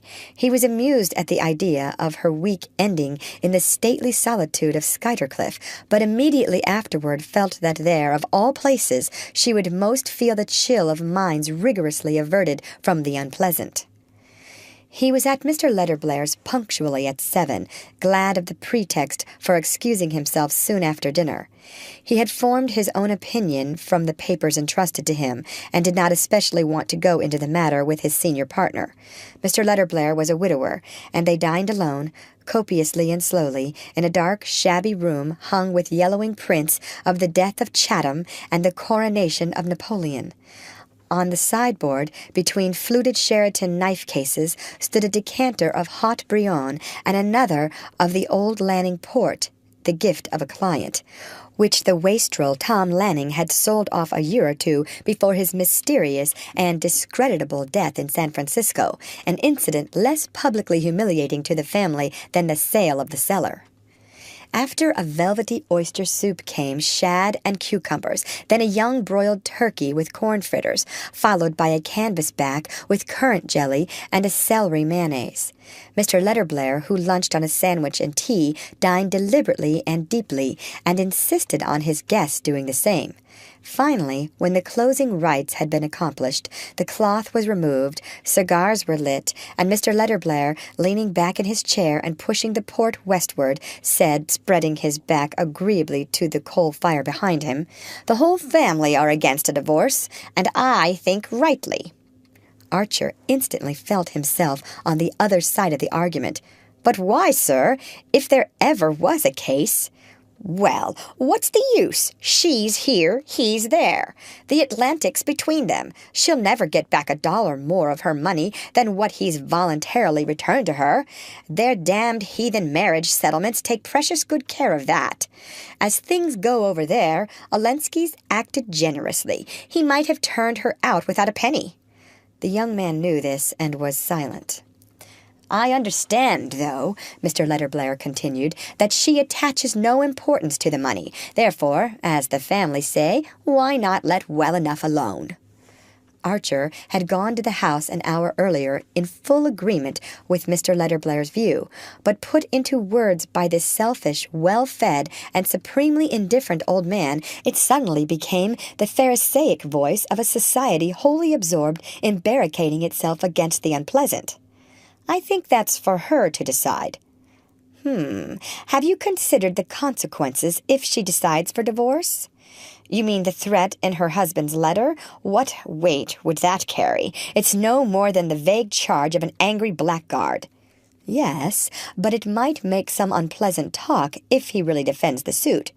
"Unpleasant?" said Archer explosively. Mr. Letterblair looked at him from under inquiring eyebrows, and the young man, aware of the uselessness of trying to explain what was in his mind, bowed acquiescently while his senior continued, "Divorce is always unpleasant." "You agree with me?" Mr. Letterblair resumed, after a waiting silence. "Naturally," said Archer. "Well, then, I may count on you, the Mingotts may count on you, to use your influence against the idea?" Archer hesitated. "I can't pledge myself till I've seen the Countess Olenska," he said at length. "Mr. Archer, I don't understand you. Do you want to marry into a family with a scandalous divorce suit hanging over it?" "I don't think that has anything to do with the case."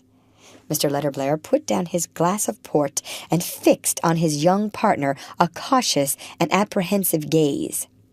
Archer understood that he ran the risk of having his mandate withdrawn, and for some obscure reason he disliked the prospect.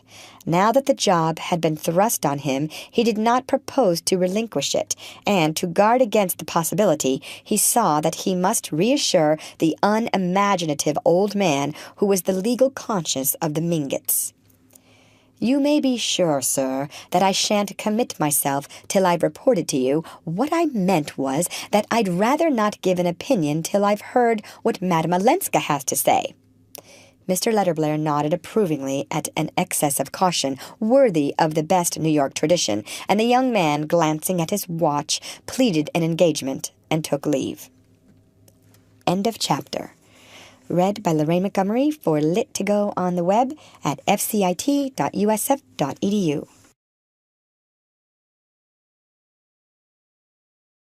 The Age of Innocence by Edith Wharton. Chapter 12. Old-fashioned New York dined at 7, and the habit of after-dinner calls, though derided in Archer's set, still generally prevailed. As the young man strolled up Fifth Avenue from Waverly Place, the long thoroughfare was deserted but for a group of carriages standing before the Reggie Chiverses, where there was a dinner for the Duke, and the occasional figure of an elderly gentleman in heavy overcoat and muffler ascending a brownstone doorstep and disappearing into a gas-lit hall. Thus, as Archer crossed Washington Square, he remarked that old Mr. Dulac was calling on his cousins, the Dagonets, and turning down the corner of West 10th Street, he saw Mr. Skipworth, of his own firm, obviously bound on a visit to the Miss Lannings. A little farther up Fifth Avenue, Buford appeared on his doorstep, darkly projected against a blaze of light, descended to his private brougham and rolled away to a mysterious and probably unmentionable destination. It was not an opera night, and no one was giving a party, so that Beaufort's outing was undoubtedly of a clandestine nature. Archer connected it in his mind with a little house beyond Lexington Avenue in which beribboned window curtains and flower boxes had recently appeared, and before whose newly painted door the canary-colored brougham of Miss Fanny Ring was frequently seen to wait. Beyond the small and slippery pyramid which composed Mrs. Archer's world lay the almost unmapped quarter inhabited by artists, musicians, and people who wrote. These scattered fragments of humanity had never shown any desire to be amalgamated with the social structure. In spite of odd ways, they were said to be, for the most part, quite respectable, but they preferred to keep to themselves. Medora Manson, in her prosperous days, had inaugurated a literary salon, but it had soon died out owing to the reluctance of the literary to frequent it.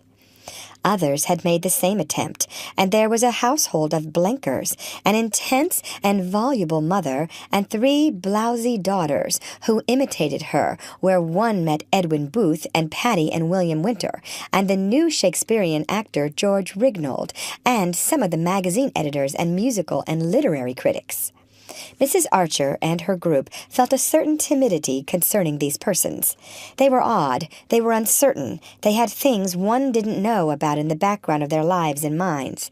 Literature and art were deeply respected in the Archer set, and Mrs. Archer was always at pains to tell her children how much more agreeable and cultivated society had been when it included such figures as Washington Irving, Fitz Green Halleck, and the poet of The Culprit Fay. The most celebrated authors of that generation had been gentlemen. Perhaps the unknown persons who succeeded them had gentlemanly sentiments, but their origin, their appearance, their hair, their intimacy with the stage and the opera made any old New York criterion inapplicable to them. "When I was a girl," Mrs. Archer used to say, "we knew everybody between the Battery and Canal Street, and only the people one knew had carriages. It was perfectly easy to place anyone then. Now one can't tell, and I prefer not to try." Only old Catherine Mingott, with her absence of moral prejudices and almost parvenu indifference to the subtler distinctions, might have bridged the abyss, but she had never opened a book or looked at a picture, and cared for music only because it reminded her of gala nights at the Italians, in the days of her triumph at the Tuileries. Possibly Beaufort, who was her match in daring, would have succeeded in bringing about a fusion, but his grand house and silk-stockinged footmen were an obstacle to informal sociability. Moreover, he was as illiterate as old Mrs. Mingott, and considered fellows who wrote as the mere paid purveyors of rich men's pleasures, and no one rich enough to influence his opinion had ever questioned it. Newland Archer had been aware of these things ever since he could remember, and had accepted them as part of the structure of his universe.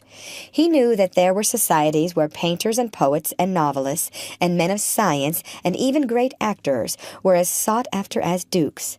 He had often pictured to himself what it would have been to live in the intimacy of drawing-rooms dominated by the talk of Merimee, whose Lettres une inconnue was one of his inseparables, of Thackeray, Browning, or William Morris.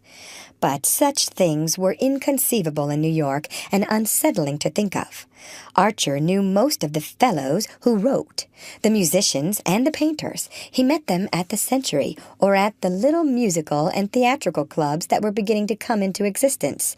He enjoyed them there, and was bored with them at the Blenkers, where they were mingled with fervid and dowdy women who passed them about like captured curiosities, and even after his most exciting talks with Ned Winsett, he always came away with the feeling that if his world was small, so was theirs, and that the only way to enlarge either was to reach a stage of manners where they would naturally merge. He was reminded of this by trying to picture the society in which the Countess Olenska had lived and suffered, and also, perhaps, tasted mysterious joys. He remembered with what amusement she had told him that her grandmother Mingot and the Wellens objected to her living in a Bohemian quarter given over to people who wrote. It was not the peril, but the poverty that her family disliked. But that shade escaped her, and she supposed they considered literature compromising.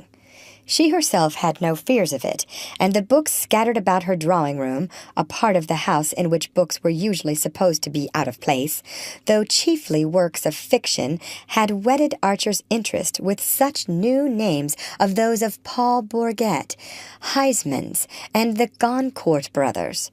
Ruminating on these things as he approached her door, he was once more conscious of the curious way in which she reversed his values, and of the need of thinking himself into conditions incredibly different from any that he knew if he were to be of use in her present difficulty. Nastasia opened the door, smiling mysteriously. On the bench in the hall lay a sable-lined overcoat, a folded opera hat of dull silk with a gold J.B. on the lining, and a white silk muffler. There was no mistaking the fact that these costly articles were the property of Julius Beaufort. Archer was angry, so angry that he came near scribbling a word on his card and going away. Then he remembered that in writing to Madame Olenska, he had been kept by excess of discretion from saying that he wished to see her privately. He had therefore no one but himself to blame if she had opened her doors to other visitors, and he entered the drawing-room with the dogged determination to make Beaufort feel himself in the way and to outstay him. The banker stood leaning against the mantel-shelf, which was draped with an old embroidery held in place by brass candelabra containing church candles of yellowish wax. He had thrust his chest out, supporting his shoulders against the mantel and resting his weight on one large patent leather foot. As Archer entered, he was smiling and looking down on his hostess, who sat on a sofa placed at right angles to the chimney. A table banked with flowers formed a screen behind it, and against the orchids and azaleas, which the young man recognized as tributes from the Beaufort hothouses, Madame Olenska sat half-reclined, her head propped on a hand and her wide sleeve leaving the arm bare to the elbow. It was usual for ladies who received in the evenings to wear what were called simple dinner dresses, a close-fitting armor of whaleboned silk slightly opened in the neck, with lace ruffles filling in the crack, and tight sleeves with a flounce uncovering just enough wrist to show an Etruscan gold bracelet or a velvet band. But Madame Olenska, heedless of tradition, was attired in a long robe of red velvet bordered about the chin and down the front with glossy black fur.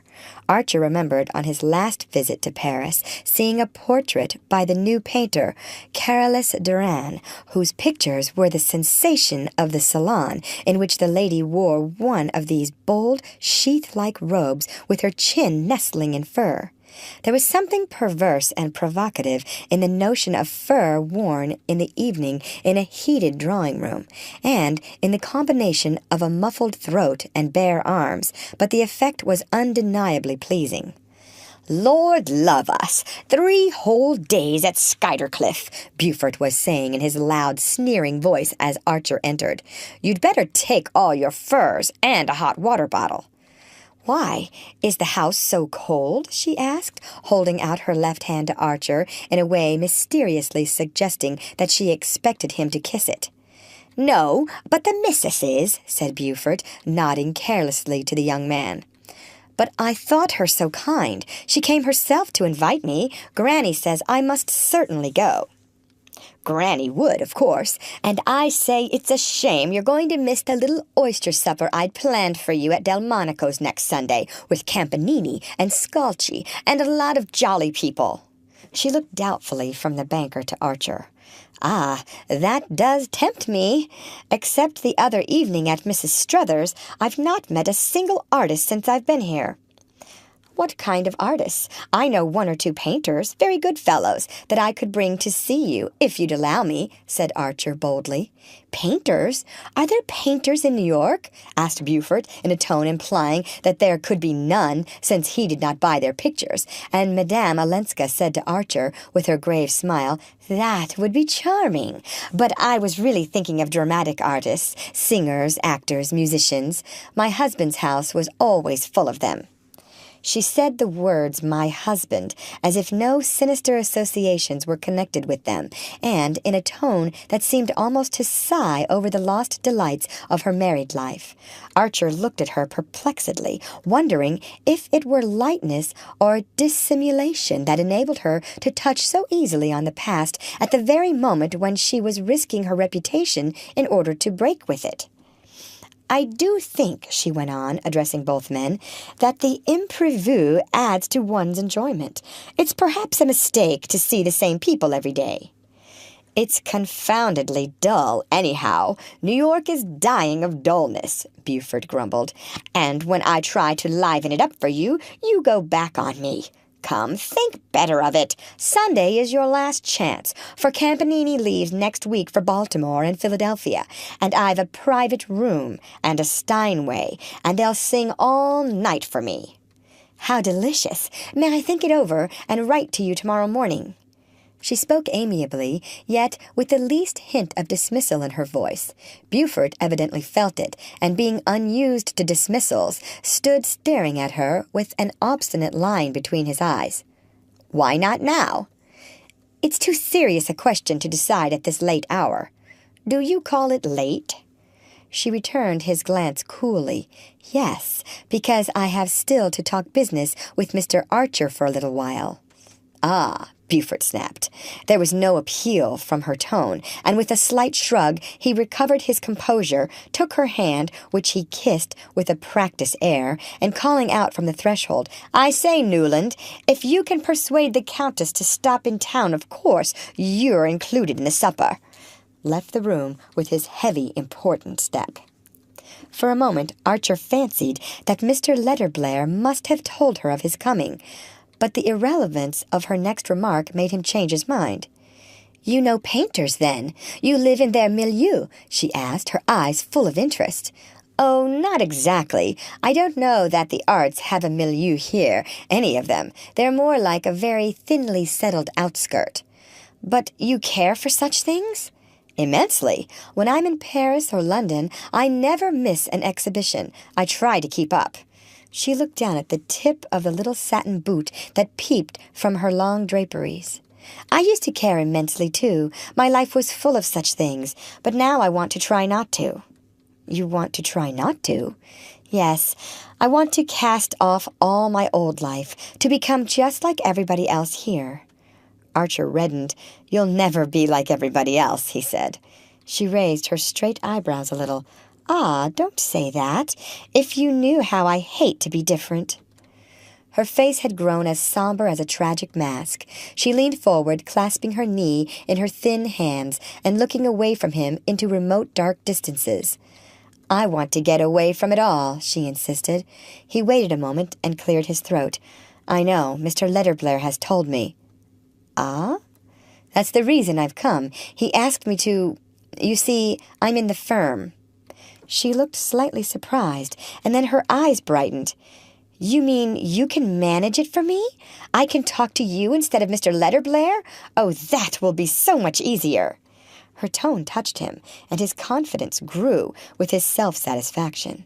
He perceived that she had spoken of business to Beaufort simply to get rid of him, and to have routed Beaufort was something of a triumph.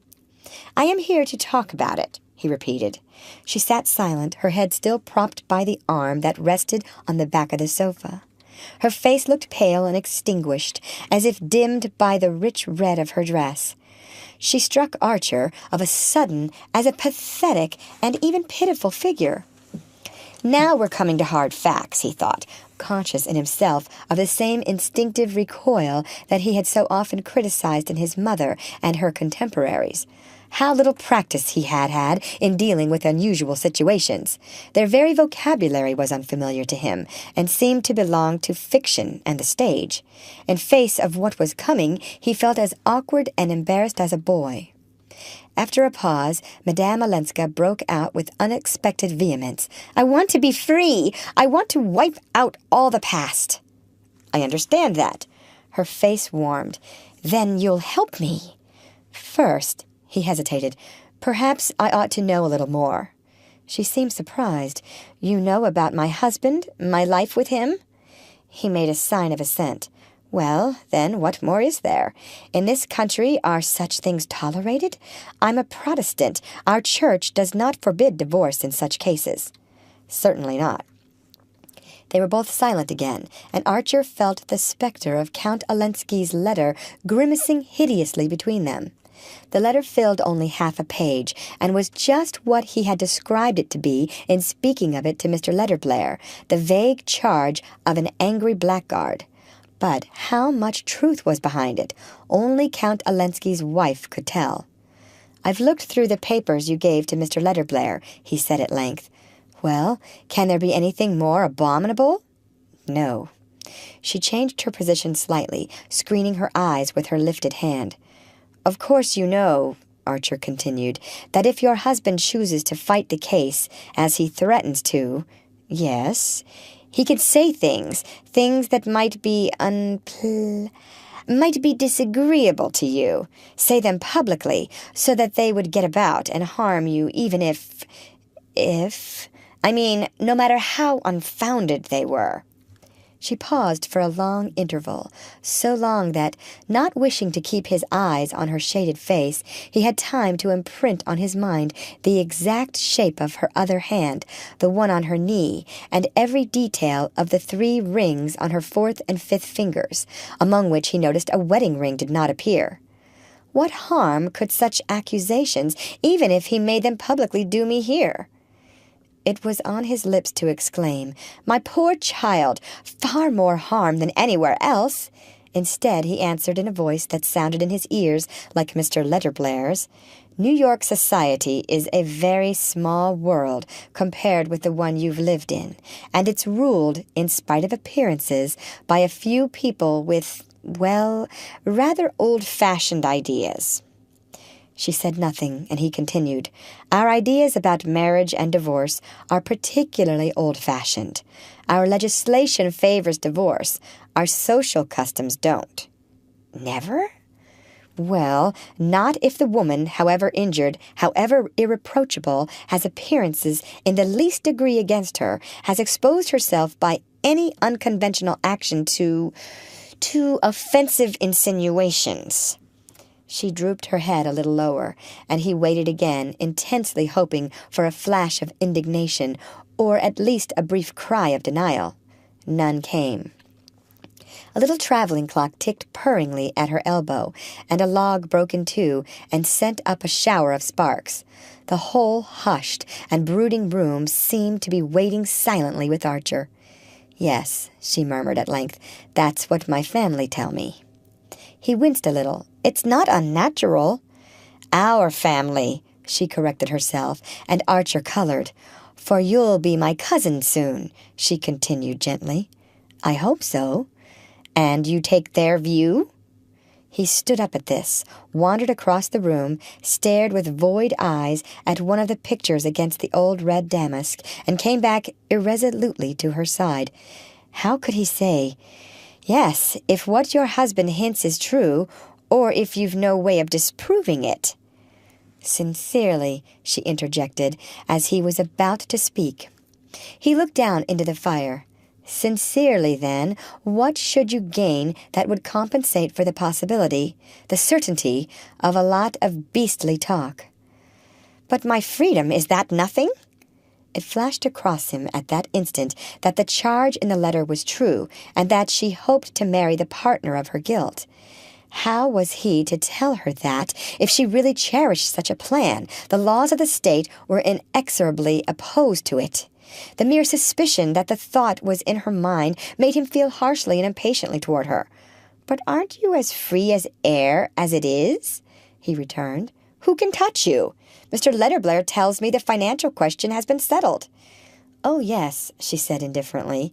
"Well, then, is it worthwhile to risk what may be infinitely disagreeable and painful? Think of the newspapers, their vileness. It's all stupid and narrow and unjust, but one can't make over society." "No," she acquiesced, and her tone was so faint and desolate that he felt a sudden remorse for his own hard thoughts. The individual in such cases is nearly always sacrificed to what is supposed to be the collective interest. People cling to any convention that keeps the family together, protects the children, if there are any. He rambled on, pouring out all the stock phrases that rose to his lips in his intense desire to cover over the ugly reality which her silence seemed to have laid bare. Since she would not or could not say the one word that would have cleared the air, his wish was not to let her feel that he was trying to probe into her secret. Better keep on the surface in the prudent old New York way than risk uncovering a wound he could not heal. "It's my business, you know," he went on, "to help you to see these things as the people who are fondest of you see them.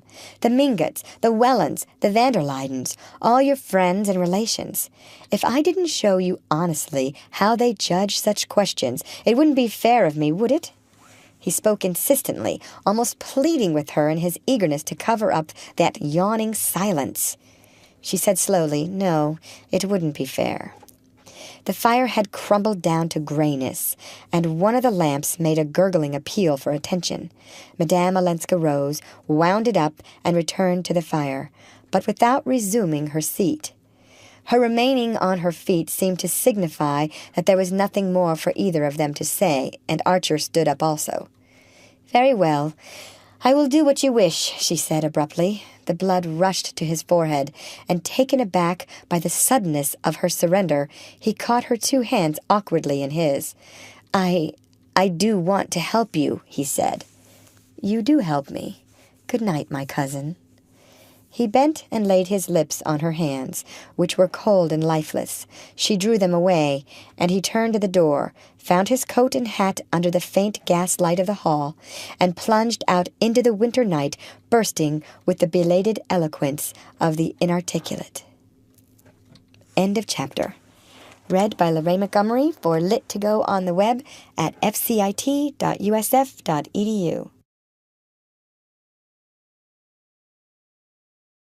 The Age of Innocence by Edith Wharton. Chapter 13. It was a crowded night at Wallack's Theatre.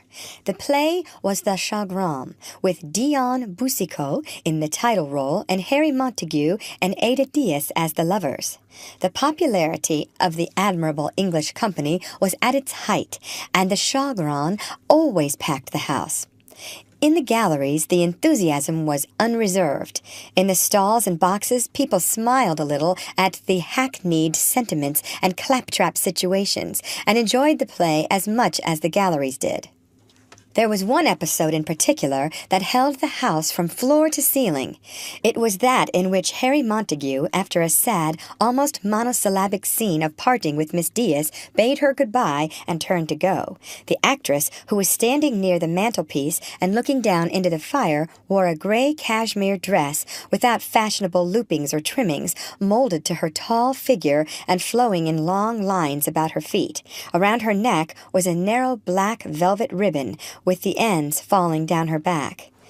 When her wooer turned from her, she rested her arms against the mantel-shelf and bowed her face in her hands. On the threshold he paused to look at her. Then he stole back, lifted one of the ends of velvet ribbon, kissed it, and left the room without her hearing him or changing her attitude.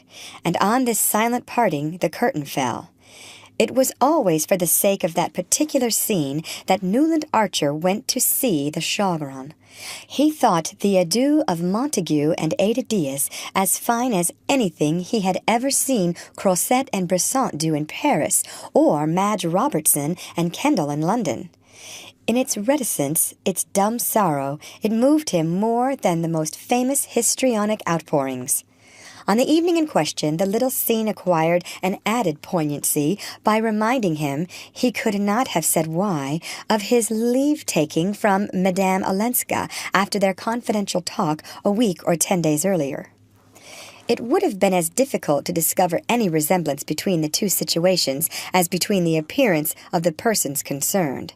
Newland Archer could not pretend to anything approaching the young English actor's romantic good looks, and Miss Diaz was a tall, red-haired woman of monumental build, whose pale and pleasantly ugly face was utterly unlike Ellen Olenska's vivid countenance.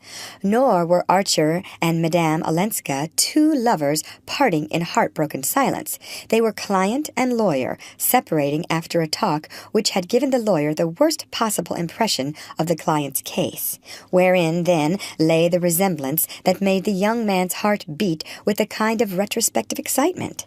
It seemed to be in Madame Olenska's mysterious faculty of suggesting tragic and moving possibilities outside the daily run of experience. She had hardly ever said a word to him to produce this impression, but it was a part of her, either a projection of her mysterious and outlandish background, or of something inherently dramatic, passionate, and unusual in herself. Archer had always been inclined to think that chance and circumstance played a small part in shaping people's lots compared with their innate tendency to have things happen to them. This tendency he had felt from the first in Madame Olenska. The quiet, almost passive young woman struck him as exactly the kind of person to whom things were bound to happen, no matter how much she shrank from them and went out of her way to avoid them. The exciting fact was her having lived in an atmosphere so thick with drama that her own tendency to provoke it had apparently passed unperceived. It was precisely the odd absence of surprise in her that gave him the sense of her having been plucked out of a very maelstrom. The things she took for granted gave the measure of those she had rebelled against. Archer had left her with the conviction that Count Olenski's accusation was not unfounded. The mysterious person who figured in his wife's past as the secretary had probably not been unrewarded for his share in her escape.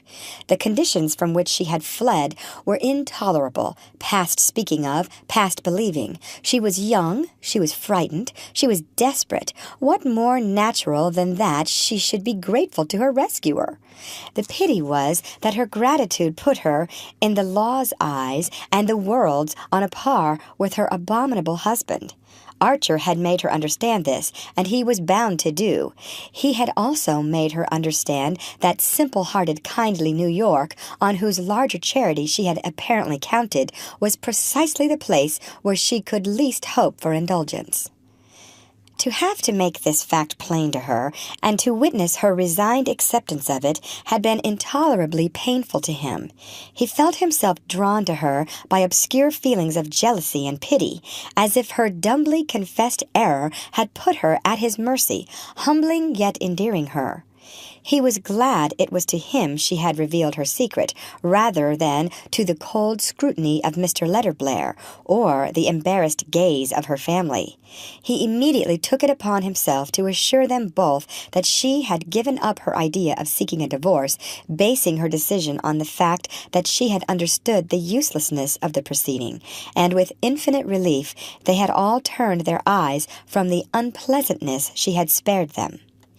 "I was sure Newland would manage it," Mrs. Welland had said proudly of her future son-in-law, and old Mrs. Mingott, who had summoned him for a confidential interview, had congratulated him on his cleverness, and added impatiently, "Silly goose! I told her myself what nonsense it was, wanting to pass herself off as Ellen Mingott and an old maid when she has the luck to be a married woman and a countess." These incidents had made the memory of his last talk with Madame Olenska so vivid to the young man that as the curtain fell on the parting of the two actors, his eyes filled with tears, and he stood up to leave the theater. In doing so, he turned to the side of the house behind him and saw the lady of whom he was thinking seated in a box with the Beauforts, Lawrence Lefferts, and one or two other men. He had not spoken with her alone since their evening together, and had tried to avoid being with her in company, but now their eyes met, and as Mrs. Beaufort recognized him at the same time and made her languid little gesture of invitation, it was impossible not to go into the box. Beaufort and Lefferts made way for him, and after a few words with Mrs. Beaufort, who always preferred to look beautiful and not have to talk, Archer seated himself behind Madame Olenska. There was no one else in the box but Mr. Sillerton Jackson, who was telling Mrs. Beaufort in a confidential undertone about Mrs. Lemuel Struthers' last Sunday reception, where some people reported that there had been dancing. Under cover of this circumstantial narrative, to which Mrs. Beaufort listened with her perfect smile and her head at just the right angle to be seen in profile from the stalls, Madame Olenska turned and spoke in a low voice. "Do you think," she asked, glancing toward the stage, "he will send her a bunch of yellow roses tomorrow morning?" Archer reddened, and his heart gave a leap of surprise. He had called only twice on Madame Olenska, and each time he had sent her a box of yellow roses, and each time without a card. She had never before made any allusion to the flowers, and he supposed she had never thought of him as the sender. Now her sudden recognition of the gift, and her associating it with the tender leave-taking on the stage, filled him with an agitated pleasure. "I was thinking of that, too. I was going to leave the theater in order to take the picture away with me," he said. To his surprise, her color rose, reluctantly and duskily. She looked down at the mother-of-pearl opera-glass in her smoothly gloved hands, and said after a pause, "What do you do while May is away?" "I stick to my work," he answered, faintly annoyed by the question. In obedience to a long-established habit, the Wellens had left the previous week for St. Augustine, where, out of regard for the supposed susceptibility of Mr. Welland's bronchial tubes, they always spent the latter part of the winter. Mr. Welland was a mild and silent man, with no opinions but with many habits. With these habits none might interfere, and one of them demanded that his wife and daughter should always go with him on his annual journey to the south. To preserve an unbroken domesticity was essential to his peace of mind. He would not have known where his hairbrushes were, or how to provide stamps for his letters, if Mrs. Welland had not been there to tell him. As all the members of the family adored each other, and as Mr. Welland was the central object of their idolatry, it never occurred to his wife and May to let him go to St. Augustine alone, and his sons, who were both in the law and could not leave New York during the winter, always joined him for Easter and traveled back with him. It was impossible for Archer to discuss the necessity of May's accompanying her father. The reputation of the Mingotts' family physician was largely based on the attack of pneumonia which Mr. Welland had never had, and his insistence on St. Augustine was therefore inflexible. Originally, it had been intended that May's engagement should not be announced till her return from Florida, and the fact that it had been made known sooner could not be expected to alter Mr. Welland's plans. Archer would have liked to join the travelers and have a few weeks of sunshine and boating with his betrothed, but he too was bound by custom and conventions. Little arduous as his professional duties were, he would have been convicted of frivolity by the whole Mingott clan if he had suggested asking for a holiday in midwinter, and he accepted May's departure with the resignation which he perceived would have to be one of the principal constituents of married life. He was conscious that Madame Olenska was looking at him under lowered lids. "I have done what you wished, what you advised," she said abruptly. "Ah, I'm glad," he returned, embarrassed by her broaching the subject at such a moment. "I understand that you were right," she went on a little breathlessly, "but sometimes life is difficult, perplexing." "I know. And I wanted to tell you that I do feel you were right, and that I'm grateful to you," she ended, lifting her opera-glass quickly to her eyes as the door of the box opened and Beaufort's resonant voice broke in on them. Archer stood up and left the box and the theater. Only the day before he had received a letter from May Welland in which, with characteristic candor, she had asked him to be kind to Ellen in their absence. "She likes you and admires you so much, and you know, though she doesn't show it, she's still very lonely and unhappy. I don't think Granny understands her, or Uncle. Lovell Mingott either. They really think she's much worldlier and fonder of society than she is. And I can quite see that New York must seem dull to her, though the family won't admit it. I think she's been used to lots of things we haven't got. Wonderful music and picture shows, and celebrities, artists and authors, and all the clever people you admire. Granny can't understand her wanting anything but lots of dinners and clothes, but I can see that you're almost the only person in New York who can talk to her about what she really cares for." His wise May, how he had loved her for that letter, but he had not meant to act on it. He was too busy to begin with, and he did not care, as an engaged man, to play too conspicuously the part of Madame Olenska's champion. He had an idea that she knew how to take care of herself a good deal better than the ingenious May imagined. She had Beaufort at her feet, Mr. van der Luyden hovering above her like a protecting deity, and any number of candidates, Lawrence Lefferts among them, waiting their opportunity in the middle distance. Yet he never saw her or exchanged a word with her without feeling that, after all, May's ingenuousness almost amounted to a gift of divination. Ellen Olenska was lonely, and she was unhappy. End of chapter. Read by Lorraine Montgomery for Lit2Go on the web at fcit.usf.edu.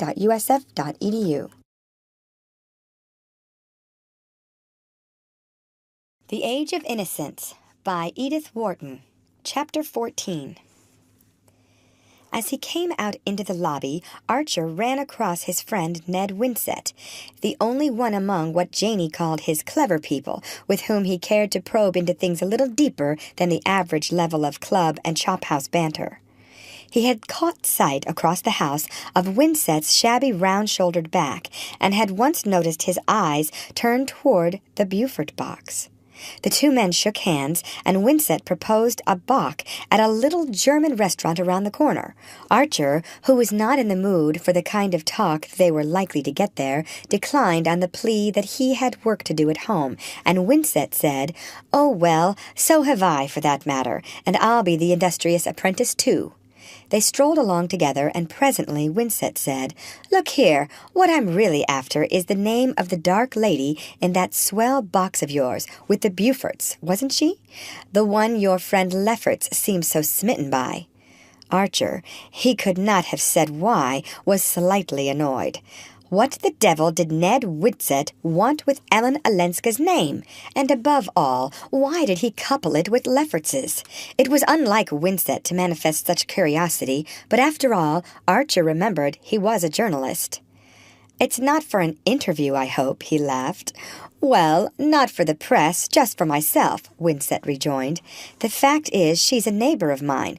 Queer quarter for such a beauty to settle in, and she's been awfully kind to my little boy, who fell down her area chasing his kitten and gave himself a nasty cut. She rushed in bareheaded, carrying him in her arms, with his knee all beautifully bandaged, and was so sympathetic and beautiful that my wife was too dazzled to ask her name." A pleasant glow dilated Archer's heart. There was nothing extraordinary in the tale. Any woman would have done as much for a neighbor's child. But it was just like Ellen, he felt, to have rushed in bareheaded, carrying the boy in her arms, and to have dazzled poor Mrs. Winsett into forgetting to ask who she was. "That is the Countess Olenska, a granddaughter of old Mrs. Mingott's." "Whew, a countess!" whistled Ned Winsett. "Well, I didn't know countesses were so neighborly. Mingotts ain't."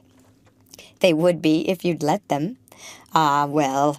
It was their old, interminable argument as to the obstinate unwillingness of the clever people to frequent the fashionable, and both men knew that there was no use in prolonging it.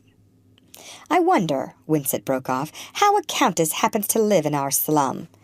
"Because she doesn't care a hang about where she lives, or about any of our little social signposts," said Archer, with a secret pride in his own picture of her. Been in bigger places, I suppose, the other commented. Well, here's my corner. He slouched off across Broadway, and Archer stood looking after him and musing on his last words. Ned Winsett had those flashes of penetration. They were the most interesting thing about him, and always made Archer wonder why they had allowed him to accept failure so stolidly at an age when most men are still struggling.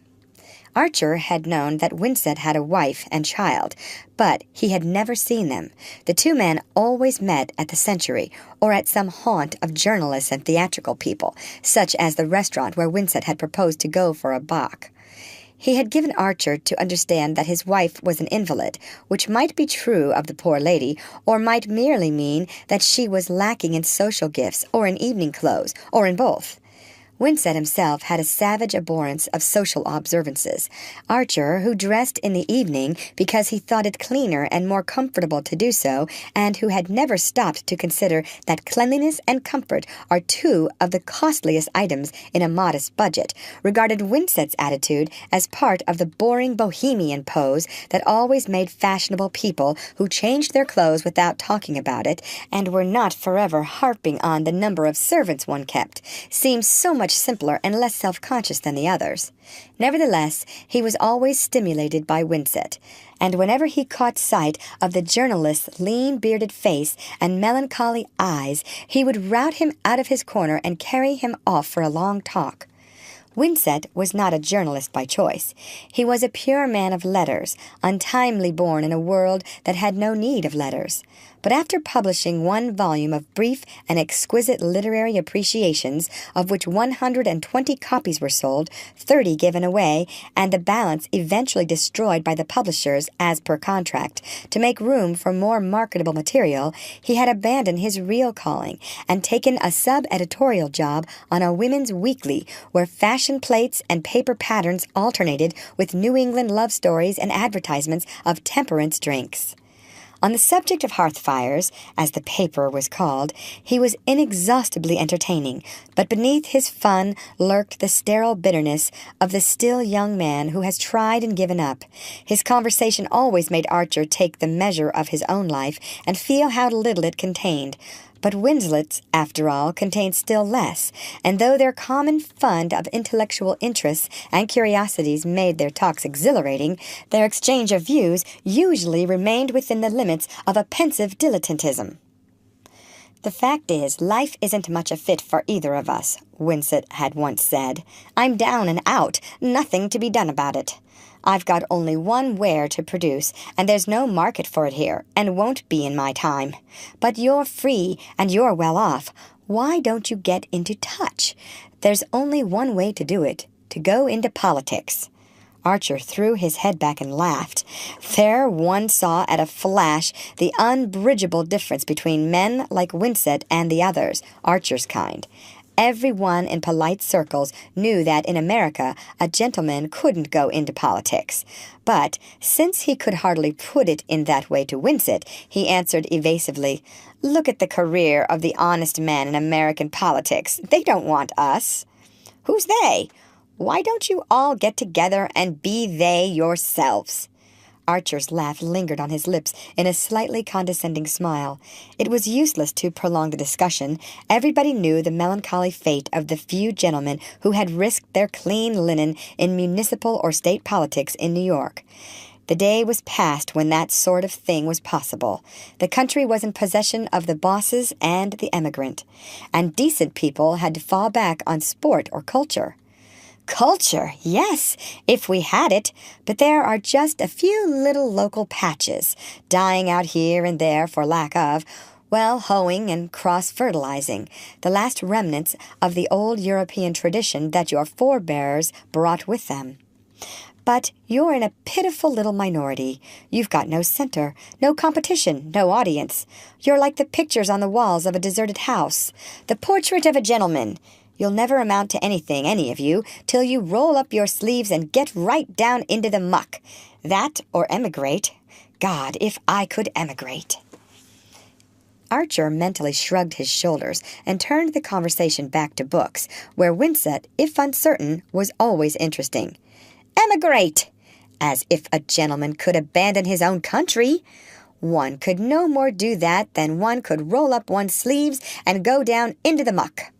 A gentleman simply stayed at home and abstained, but you couldn't make a man like Winsett see that, and that was why the New York of literary clubs and exotic restaurants, though a first shake made it seem more of a kaleidoscope, turned out in the end to be a smaller box with a more monotonous pattern than the assembled atoms of Fifth Avenue.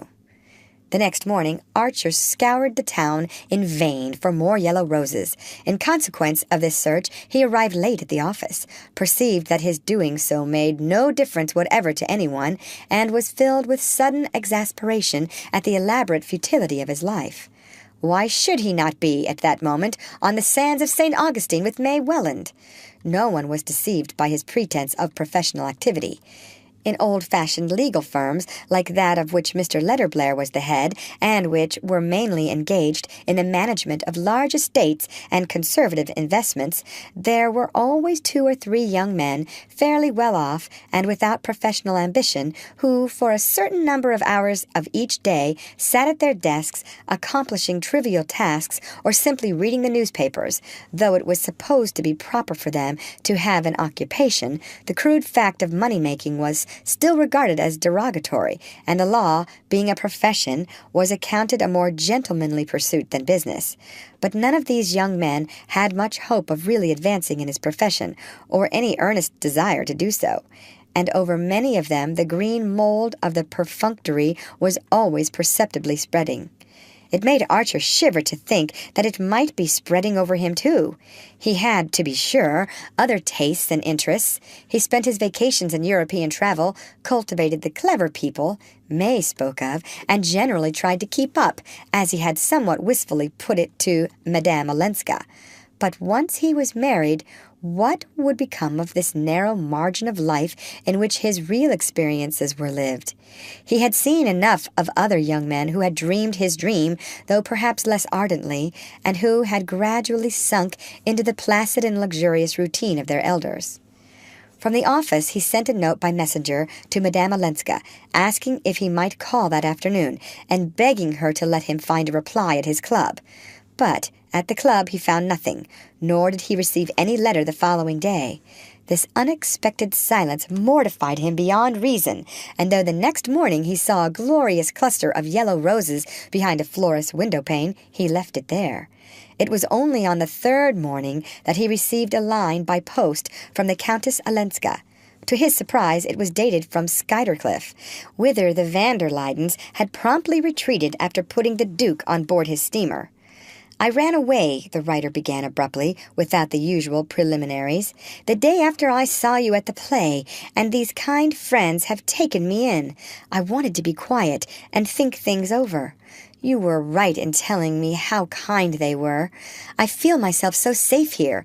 I wish that you were with us." She ended with a conventional "yours sincerely," and without any allusion to the date of her return. The tone of the note surprised the young man. What was Madame Olenska running away from, and why did she feel the need to be safe? His first thought was of some dark menace from abroad. Then he reflected that he did not know her epistolary style, and that it might run to picturesque exaggeration. Women always exaggerated, and moreover she was not wholly at her ease in English, which she often spoke as if she were translating from the French. "Je me suis évadée." Put in that way, the opening sentence immediately suggested that she might merely have wanted to escape from a boring round of engagements, which was very likely true, for he judged her to be capricious and easily wearied of the pleasure of the moment. It amused him to think of the van der Luydens having carried her off to Skuytercliff on a second visit, and this time for an indefinite period. The doors of Skuytercliff were rarely and grudgingly opened to visitors, and a chilly weekend was the most ever offered to the few thus privileged. But Archer had seen, on his last visit to Paris, the delicious play of La Biche, Le Voyage du M. Perrichon, and he remembered M. Perrichon's dogged and undiscouraged attachment to the young man whom he had pulled out of the glacier. The van der Luydens had rescued Madame Olenska from a doom almost as icy, and though there were many other reasons for being attracted to her, Archer knew that beneath them all lay the gentle and obstinate determination to go on rescuing her. He felt a distinct disappointment on learning that she was away, and almost immediately remembered that, only the day before, he had refused an invitation to spend the following Sunday with the Reggie Shiverses at their house on the Hudson, a few miles below Skuytercliff. He had had his fill long ago of the noisy, friendly parties at High Bank, with coasting, ice-boating, sleighing, long tramps in the snow, and a general flavor of mild flirting and milder practical jokes. He had just received a box of new books from his London bookseller, and had preferred the prospect of a quiet Sunday at home with his spoils. But he now went into the club writing-room, wrote a hurried telegram, and told the servant to send it immediately. He knew that Mrs. Reggie didn't object to her visitors suddenly changing their minds, and that there was always a room to spare in her elastic house. End of chapter. Read by Lorraine Montgomery for Lit to Go on the web at fcit.usf.edu.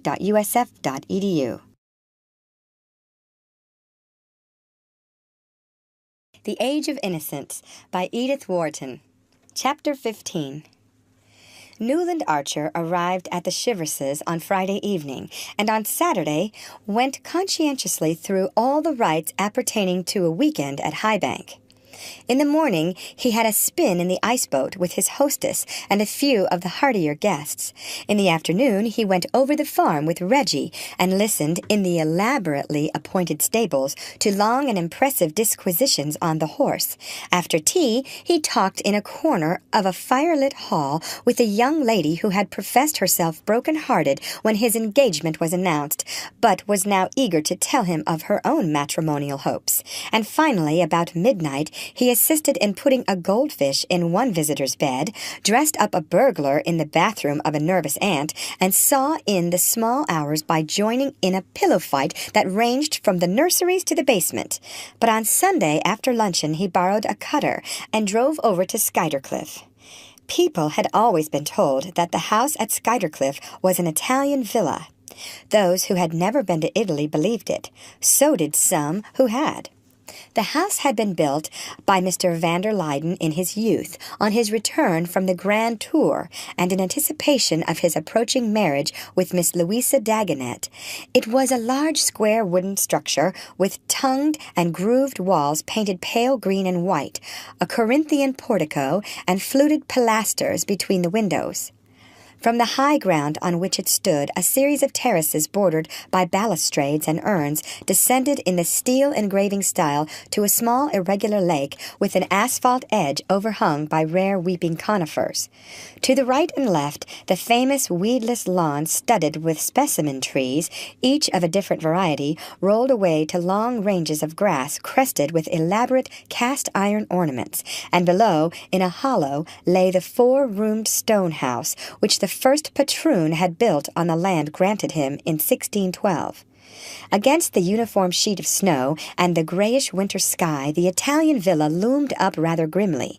Even in summer it kept its distance, and the boldest Coleos bed had never ventured nearer than 30 feet from its awful front. Now, as Archer rang the bell, the long tinkle seemed to echo through a mausoleum, and the surprise of the butler, who at length responded to the call, was as great as though he had been summoned from his final sleep. Happily, Archer was of the family, and therefore, irregular though his arrival was, entitled to be informed that the Countess Olenska was out, having driven to afternoon service with Mrs. van der Luyden exactly 3/4 of an hour earlier. "Mr. van der Luyden," the butler continued, "is in, sir, but my impression is that he is either finishing his nap or else reading yesterday's Evening Post. I heard him say, sir, on his return from church this morning, that he intended to look through the Evening Post after luncheon. If you like, sir, I might go to the library door and listen." But Archer, thanking him, said that he would go and meet the ladies, and the butler, obviously relieved, closed the door on him majestically. A groom took the cutter to the stables, and Archer struck through the park to the high road. The village of Skuytercliff was only a mile and a half away, but he knew that Mrs. van der Luyden never walked, and that he must keep to the road to meet the carriage. Presently, however, coming down a footpath that crossed the highway, he caught sight of a slight figure in a red cloak, with a big dog running ahead. He hurried forward, and Madame Olenska stopped short with a smile of welcome. "Ah, you've come," she said, and drew her hand from her muff. The red cloak made her look gay and vivid, like the Ellen Mingott of old days, and he laughed as he took her hand and answered, "I came to see what you were running away from." Her face clouded over, but she answered, "Ah, well, you will see presently." The answer puzzled him. "Why, do you mean that you've been overtaken?" She shrugged her shoulders with a little movement like Nastasia's, and rejoined in a lighter tone, "Shall we walk on? I'm so cold after the sermon. And what does it matter, now you're here to protect me?" The blood rose to his temples, and he caught a fold of her cloak. "Ellen, what is it? You must tell me." "Oh, presently. Let's run a race first. My feet are freezing to the ground," she cried, and gathering up the cloak, she fled away across the snow, the dog leaping about her with challenging barks. For a moment Archer stood watching, his gaze delighted by the flash of the red meteor against the snow. Then he started after her, and they met, panting and laughing, at a wicket that led into the park. She looked up at him and smiled. "I knew you'd come." "That shows you wanted me to," he returned, with a disproportionate joy in their nonsense. The white glitter of the trees filled the air with its own mysterious brightness, and as they walked on over the snow, the ground seemed to sing under their feet. "Where did you come from?" Madame Olenska asked. He told her and added, "It was because I got your note." After a pause, she said, with a just perceptible chill in her voice, "May asked you to take care of me." "I didn't need any asking." "You mean I'm so evidently helpless and defenseless? What a poor thing you must all think me! But women here seem never to feel the need, any more than the blessed in heaven." He lowered his voice to ask, "What sort of a need?" "Ah, don't ask me. I don't speak your language," she retorted petulantly. The answer smote him like a blow, and he stood still in the path, looking down at her. "What did I come for if I don't speak yours?"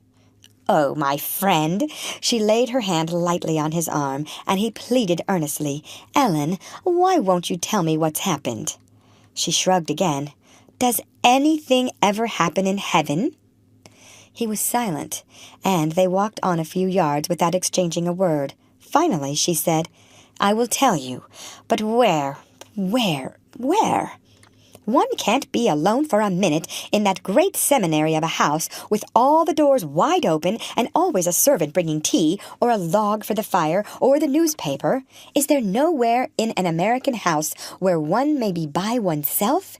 You're so shy, and yet you're so public. I always feel as if I were in the convent again, or on the stage before a dreadfully polite audience that never applauds."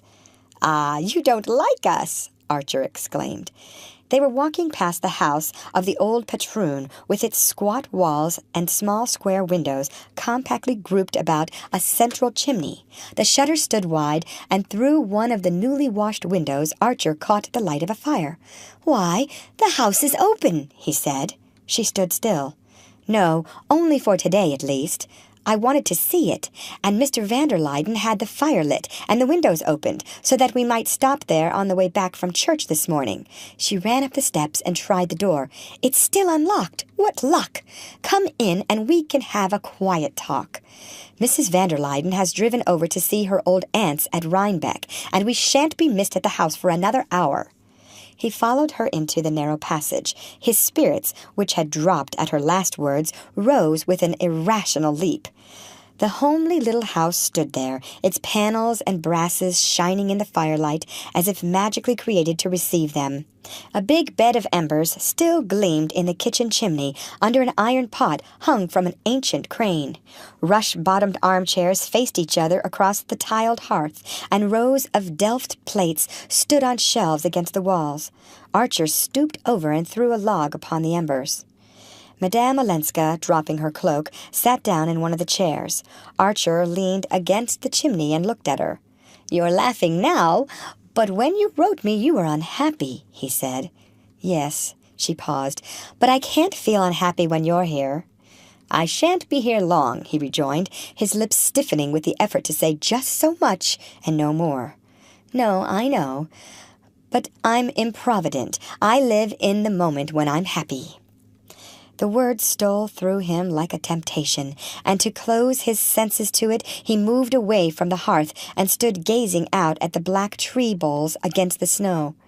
But it was as if she too had shifted her place, and he still saw her between himself and the trees, drooping over the fire with her indolent smile. Archer's heart was beating insubordinately. What if it were from him that she had been running away, and if she had waited to tell him so till they were here alone together in this secret room? "Ellen, if I'm really a help to you, if you really wanted me to come, tell me what's wrong.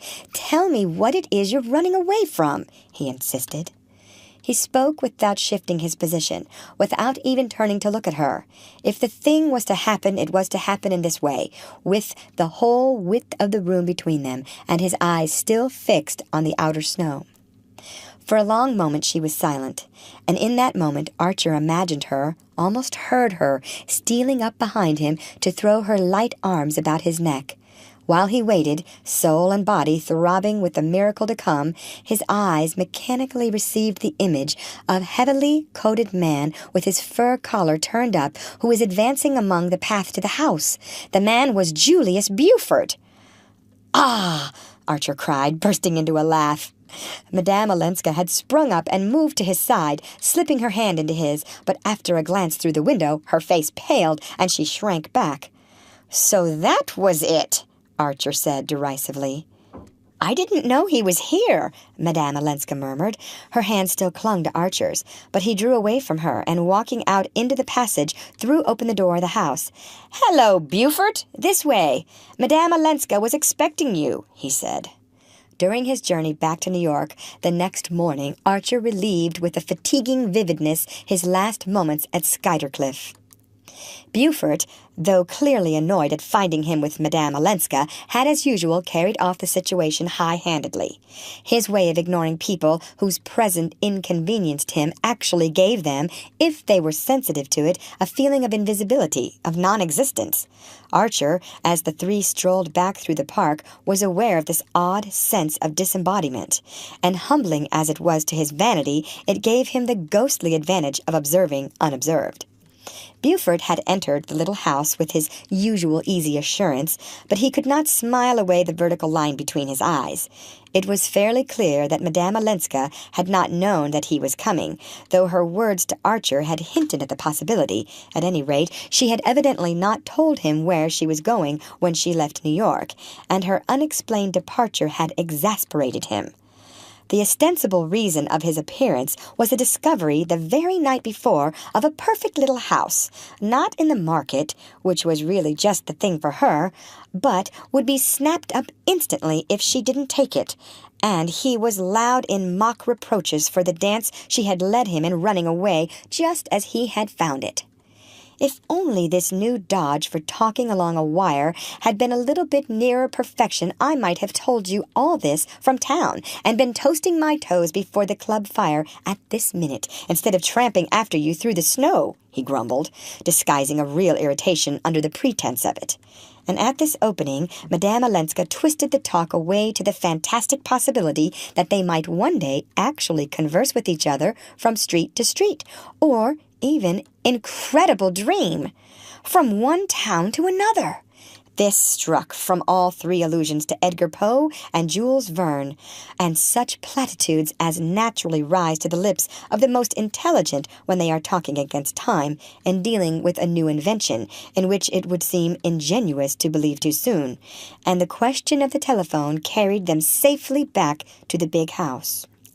Mrs. van der Luyden had not yet returned, and Archer took his leave and walked off to fetch the cutter, while Beaufort followed the Countess Olenska indoors.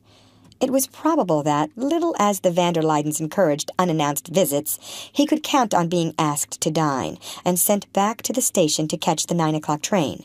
But more than that he would certainly not get, for it would be inconceivable to his hosts that a gentleman traveling without luggage should wish to spend the night, and distasteful to them to propose it to a person with whom they were on terms of such limited cordiality as Beaufort. Beaufort knew all this, and must have foreseen it, and his taking the long journey for so small a reward gave the measure of his impatience. He was undeniably in pursuit of the Countess Olenska, and Beaufort had only one object in view in his pursuit of pretty women. His dull and childless home had long since palled on him, and in addition to more permanent consolations, he was always in quest of amorous adventures in his own set. This was the man from whom Madame Olenska was avowedly flying. The question was whether she had fled because his importunities displeased her, or because she did not wholly trust herself to resist them, unless, indeed, all her talk of flight had been a blind, and her departure no more than a maneuver. Archer did not really believe this. Little as he had actually seen of Madame Olenska, he was beginning to think that he could read her face, and if not her face, her voice, and both had betrayed annoyance, and even dismay at Beaufort's sudden appearance. But, after all, if this were the case, was it not worse than if she had left New York for the express purpose of meeting him? If she had done that, she ceased to be an object of interest. She threw in her lot with the vulgarest of dissemblers. A woman engaged in a love affair with Beaufort classed herself irretrievably. No, it was worse 1,000 times if, judging Beaufort, and probably despising him, she was yet drawn to him by all that gave him an advantage over the other men about her. His habit of 2 continents and 2 societies, his familiar association with artists and actors and people generally in the world's eye, and his careless contempt for local prejudices. Beaufort was vulgar, he was uneducated, he was purse-proud, but the circumstances of his life and a certain native shrewdness made him better worth talking to than many men, morally and socially his betters, whose horizon was bounded by the Battery and the Central Park. How should anyone coming from a wider world not feel the difference and be attracted by it? Madame Olenska, in a burst of irritation, had said to Archer that he and she did not talk the same language, and the young man knew that in some respects this was true, but Beaufort understood every turn of her dialect and spoke it fluently. His view of life, his tone, his attitude, were merely a coarser reflection of those revealed in Count Olenski's letter. This might seem to be his disadvantage with Count Olenski's wife, but Archer was too intelligent to think that a young woman like Ellen Olenska would necessarily recoil from everything that reminded her of her past. She might believe herself wholly in revolt against it, but what had charmed her in it would still charm her, even though it were against her will. Thus, with a painful impartiality, did the young man make out the case for Beaufort, and for Beaufort's victim. A longing to enlighten her was strong in him, and there were moments when he imagined that all she asked was to be enlightened. That evening he unpacked his books from London. The box was full of things he had been waiting for impatiently: a new volume of Herbert Spencer, another collection of the prolific Alphonse Daudet's brilliant tales, and a novel called Middlemarch, as to which there had lately been interesting things said in the reviews. He had declined 3 dinner invitations in favor of this feast, but though he turned the pages with the sensuous joy of the book-lover, he did not know what he was reading, and one book after another dropped from his hand. Suddenly, among them, he lit on a small volume of verse which he had ordered because the name had attracted him. The House of Life. He took it up and found himself plunged in an atmosphere unlike any he had ever breathed in books, so warm, so rich, and yet so ineffably tender, that it gave a new and haunting beauty to the most elementary of human passions. All through the night he pursued through those enchanted pages the vision of a woman who had the face of Ellen Olenska, but when he woke the next morning and looked out at the brownstone houses across the street and thought of his desk in Mr. Letterblair's office and the family pew in Grace Church, his hour in the park of Skuytercliff became as far outside the pale of probability as the visions of the night. "Mercy, how pale you look, Newland," Janey commented over the coffee cups at breakfast, and his mother added, "Newland, dear, I've noticed lately that you've been coughing. I do hope you're not letting yourself be overworked." For it was the conviction of both ladies that under the iron despotism of his senior partners, the young man's life was spent in the most exhausting professional labors, and he had never thought it necessary to undeceive them. The next 2 or 3 days dragged by heavily. The taste of the usual was like cinders in his mouth, and there were moments when he felt as if he were being buried alive under his future. He heard nothing of the Countess Olenska or of the perfect little house, and though he met Beaufort at the club, they merely nodded at each other across the whist tables. It was not till the 4th evening that he found a note awaiting him on his return home. "Come late tomorrow. I must explain to you, Ellen." These were the only words it contained. The young man, who was dining out, thrust the note into his pocket, smiling a little at the Frenchness of the "to you." After dinner he went to a play, and it was not until his return home after midnight that he drew Madame Olenska's missive out again and reread it slowly a number of times. There were several ways of answering it, and he gave considerable thought to each one during the watches of an agitated night. That on which, when morning came, he finally decided was to pitch some clothes into a portmanteau and jump on aboard a boat that was leaving that very afternoon for St. Augustine. End of chapter. Read by Lorraine Montgomery for Lit2Go on the web at fcit.usf.edu.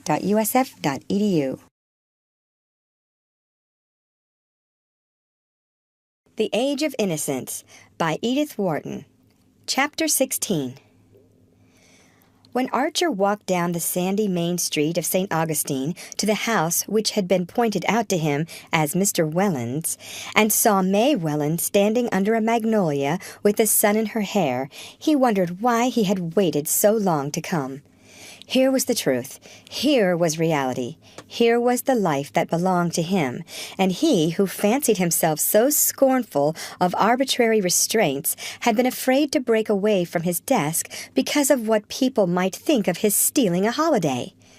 Her first exclamation was, "Newland, has anything happened?" And it occurred to him that it would have been more feminine if she had instantly read in his eyes why he had come.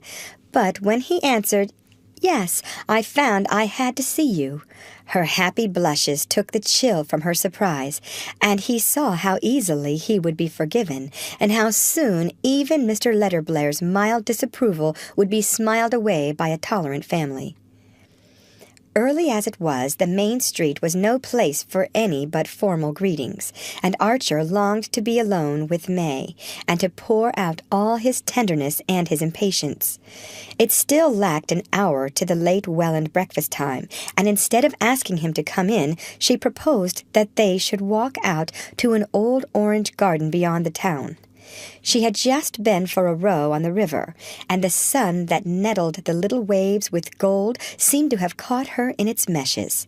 Across the warm brown of her cheek, her blown hair glittered like silver wire, and her eyes, too, looked lighter, almost pale in their youthful limpidity. As she walked beside Archer with her long swinging gait, her face wore the vacant serenity of a young marble athlete. To Archer's strained nerves, the vision was as soothing as the sight of the blue sky and the lazy river. They sat down on a bench under the orange trees, and he put his arm about her and kissed her.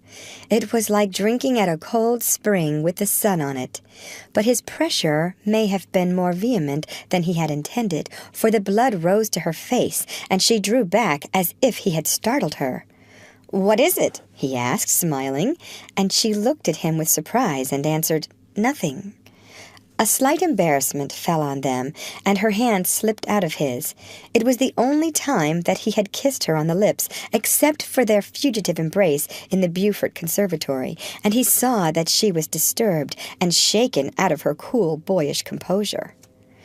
"Tell me what you do all day," he said, crossing his arms under his tilted-back head and pushing his hat forward to screen the sun-dazzle. To let her talk about familiar and simple things was the easiest way of carrying on his own independent train of thought, and he sat listening to her simple chronicle of swimming, sailing, and riding, varied by an occasional dance at the primitive inn when a man-of-war came in. A few pleasant people from Philadelphia and Baltimore were picnicking at the inn, and the Selfridge Marys had come down for 3 weeks because Kate Mary had had bronchitis. They were planning to lay out a lawn tennis court on the sands, but no one but Kate and May had rackets, and most of the people had not even heard of the game. All this kept her very busy, and she had not had time to do more than look at the little vellum book that Archer had sent her the week before, the sonnets from the Portuguese. But she was learning by heart how they brought the good news from Ghent to Aix, because it was one of the first things he had ever read to her, and it amused her to be able to tell him that Kate Mary had never even heard of a poet called Robert Browning. Presently she started up, exclaiming that they would be late for breakfast, and they hurried back to the tumble-down house with its pointless porch and unpruned hedge of plumbago and pink geraniums, where the Wellens were installed for the winter. Mr. Welland's sensitive domesticity shrank from the discomforts of the slovenly southern hotel, and at immense expense, and in face of almost insuperable difficulties, Mrs. Welland was obliged year after year to improvise an establishment party made up of discontented New York servants and partly drawn from the local African supply. "The doctors want my husband to feel that he is in his own home. Otherwise, he would be so wretched that the climate would not do him any good," she explained winter after winter to the sympathizing Philadelphians and Baltimoreans, and Mr. Welland, beaming across a breakfast table miraculously supplied with the most varied delicacies, was presently saying to Archer, "You see, my dear fellow, we camp. We literally camp. I tell my wife and May that I want to teach them how to rough it." Mr. and Mrs. Welland had been as much surprised as their daughter by the young man's sudden arrival, but it had occurred to him to explain that he had felt himself on the verge of a nasty cold, and this seemed to Mr. Welland an all-sufficient reason for abandoning any duty.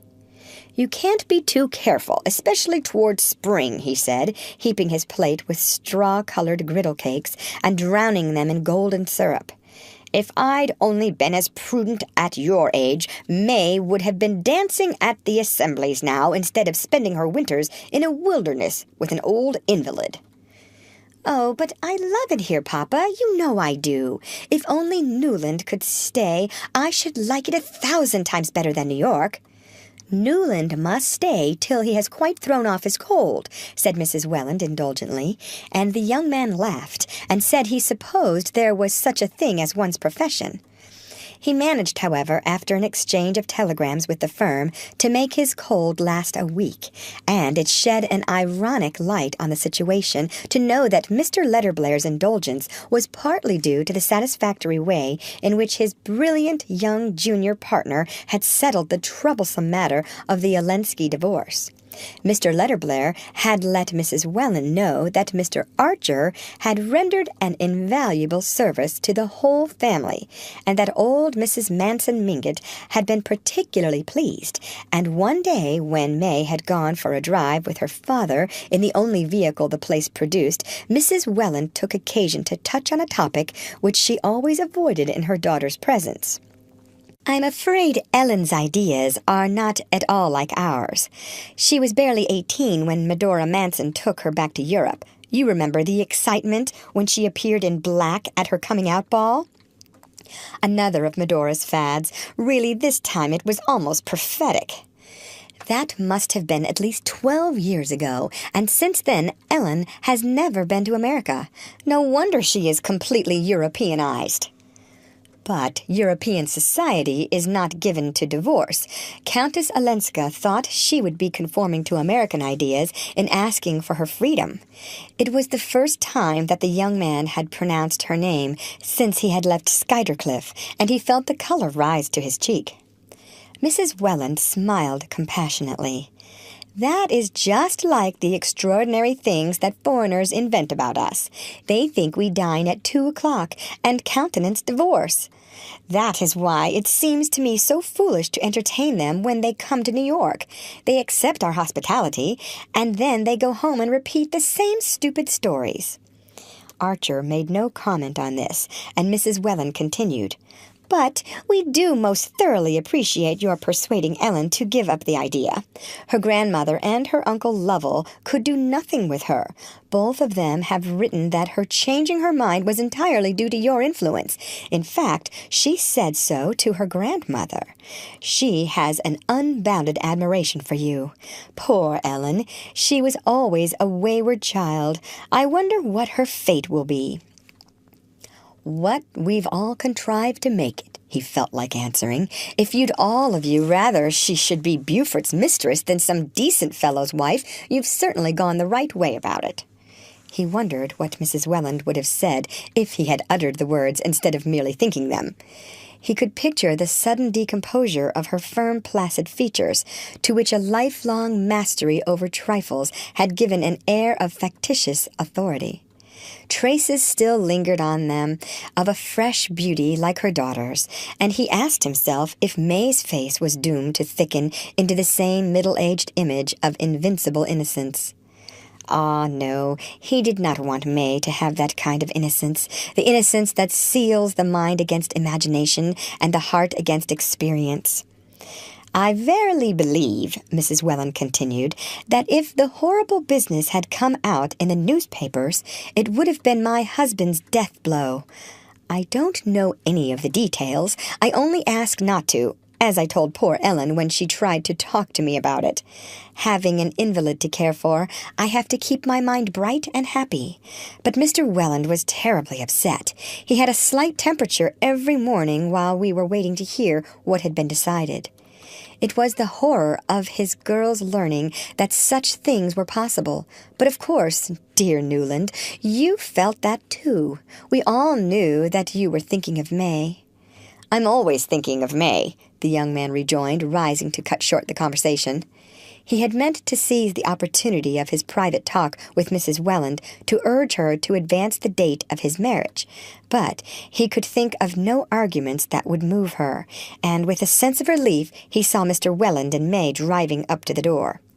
His only hope was to plead again with May, and on the day before his departure he walked with her to the ruinous garden of the Spanish mission. The background lent itself to allusions to European scenes, and May, who was looking her loveliest under a wide-brimmed hat that cast a shadow of mystery over her too clear eyes, kindled into eagerness as he spoke of Granada and the Alhambra. "We might be seeing it all this spring, even the Easter ceremonies at Seville," he urged, exaggerating his demands in the hope of a larger concession. "Easter in Seville? And it will be Lent next week," she laughed. "Why shouldn't we be married in Lent?" he rejoined, but she looked so shocked that he saw his mistake. "Of course, I didn't mean that, dearest, but soon after Easter, so that we could sail at the end of April. I know I could arrange it at the office." She smiled dreamily upon the possibility, but he perceived that to dream of it sufficed her. It was like hearing him read aloud out of his poetry books the beautiful things that could not possibly happen in real life. "Oh, do go on, Newland. I do love your descriptions." "But why should they be only descriptions? Why shouldn't we make them real?" "We shall, dearest, of course, next year." Her voice lingered over it. "Don't you want them to be real sooner? Can't I persuade you to break away now?" She bowed her head, vanishing from him under her conniving hat brim. "Why should we dream away another year? Look at me, dear. Don't you understand how I want you for my wife?" For a moment she remained motionless. Then she raised on him eyes of such despairing dearness that he half released her waist from his hold. But suddenly her look changed and deepened inscrutably. "I'm not sure if I do understand," she said. Is it because you are not certain of continuing to care for me?" Archer sprang up from his seat. "My God! Perhaps! I don't know!"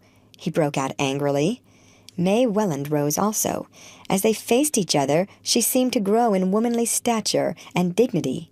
Both were silent for a moment, as if dismayed by the unforeseen trend of their words. Then she said in a low voice, "If that is it, is there someone else?" "Someone else? Between you and me?" He echoed her words slowly, as though they were only half intelligible, and he wanted time to repeat the question to himself. She seemed to catch the uncertainty of his voice, for she went on in a deepening tone. "Let us talk frankly, Newland. Sometimes I've felt a difference in you, especially since our engagement has been announced." "Dear, what madness!" he recovered himself to exclaim. She met his protest with a faint smile. "If it is, it won't hurt us to talk about it." She paused and added, lifting her head with one of her noble movements, "Or even if it's true, why shouldn't we speak of it? You might so easily have made a mistake." He lowered his head, staring at the black leaf pattern on the sunny path at their feet. "Mistakes are always easy to make, but if I had made one of the kind you suggest, is it likely that I should be imploring you to hasten our marriage?" She looked downward, too, disturbing the pattern with the point of her sunshade while she struggled for expression. "Yes," she said at length, "you might want, once for all, to settle the question. It's one way." Her quiet lucidity startled him, but did not mislead him into thinking her insensible. Under her hat brim he saw the pallor of her profile, and a slight tremor of the nostril above her resolutely steadied lips.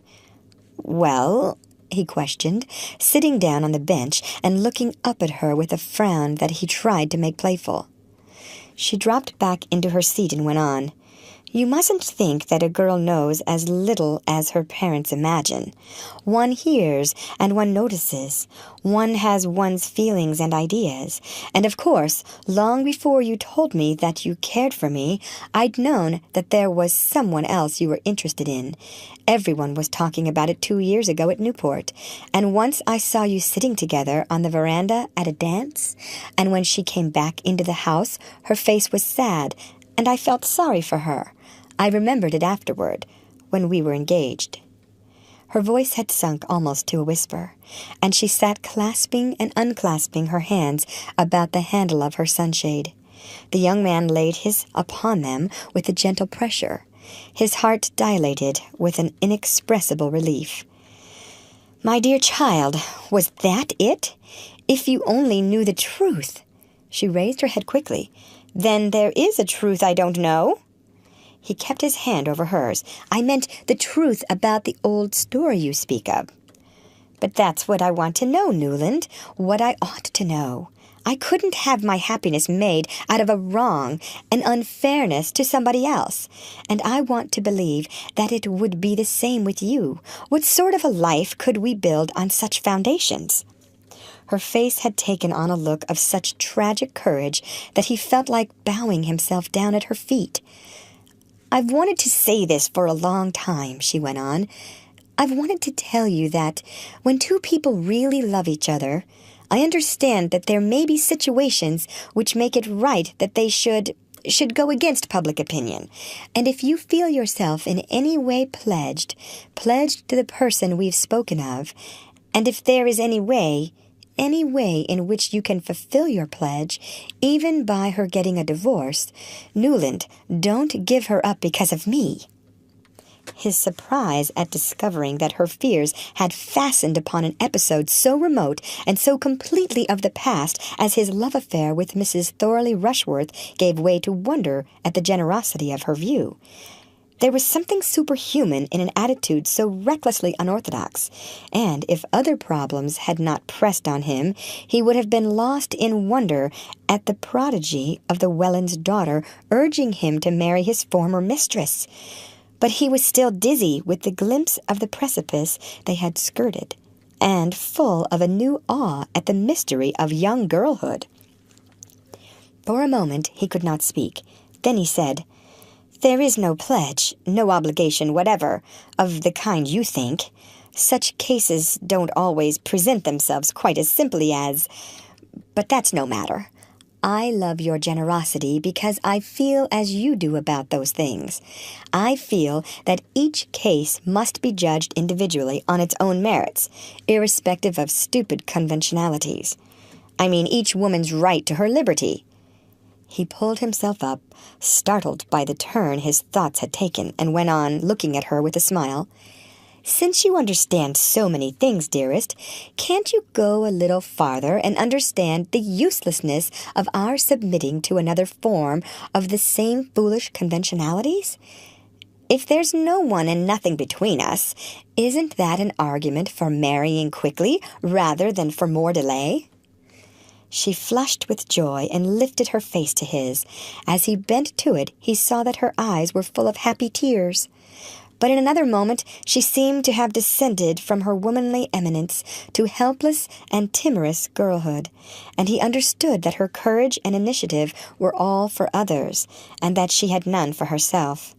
It was evident that the effort of speaking had been much greater than her studied composure betrayed, and that at his first word of reassurance she had dropped back into the usual, as a too adventurous child takes refuge in its mother's arms. Archer had no heart to go on pleading with her. He was too much disappointed at the vanishing of the new being who had cast that one deep look at him from her transparent eyes. May seemed to be aware of his disappointment, but without knowing how to alleviate it. And they stood up and walked silently home. End of chapter. Read by Lorraine Montgomery for Lit to Go on the web at fcit.usf.edu.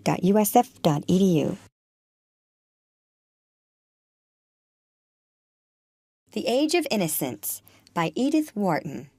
Chapter 17. "Your cousin, the Countess, called on Mother while you were away," Janie Archer announced to her brother on the evening of his return. The young man, who was dining alone with his mother and sister, glanced up in surprise and saw Mrs. Archer's gaze demurely bent on her plate. Mrs. Archer did not regard her seclusion from the world as a reason for being forgotten by it, and Newland guessed that she was slightly annoyed that he should be surprised by Madame Olenska's visit.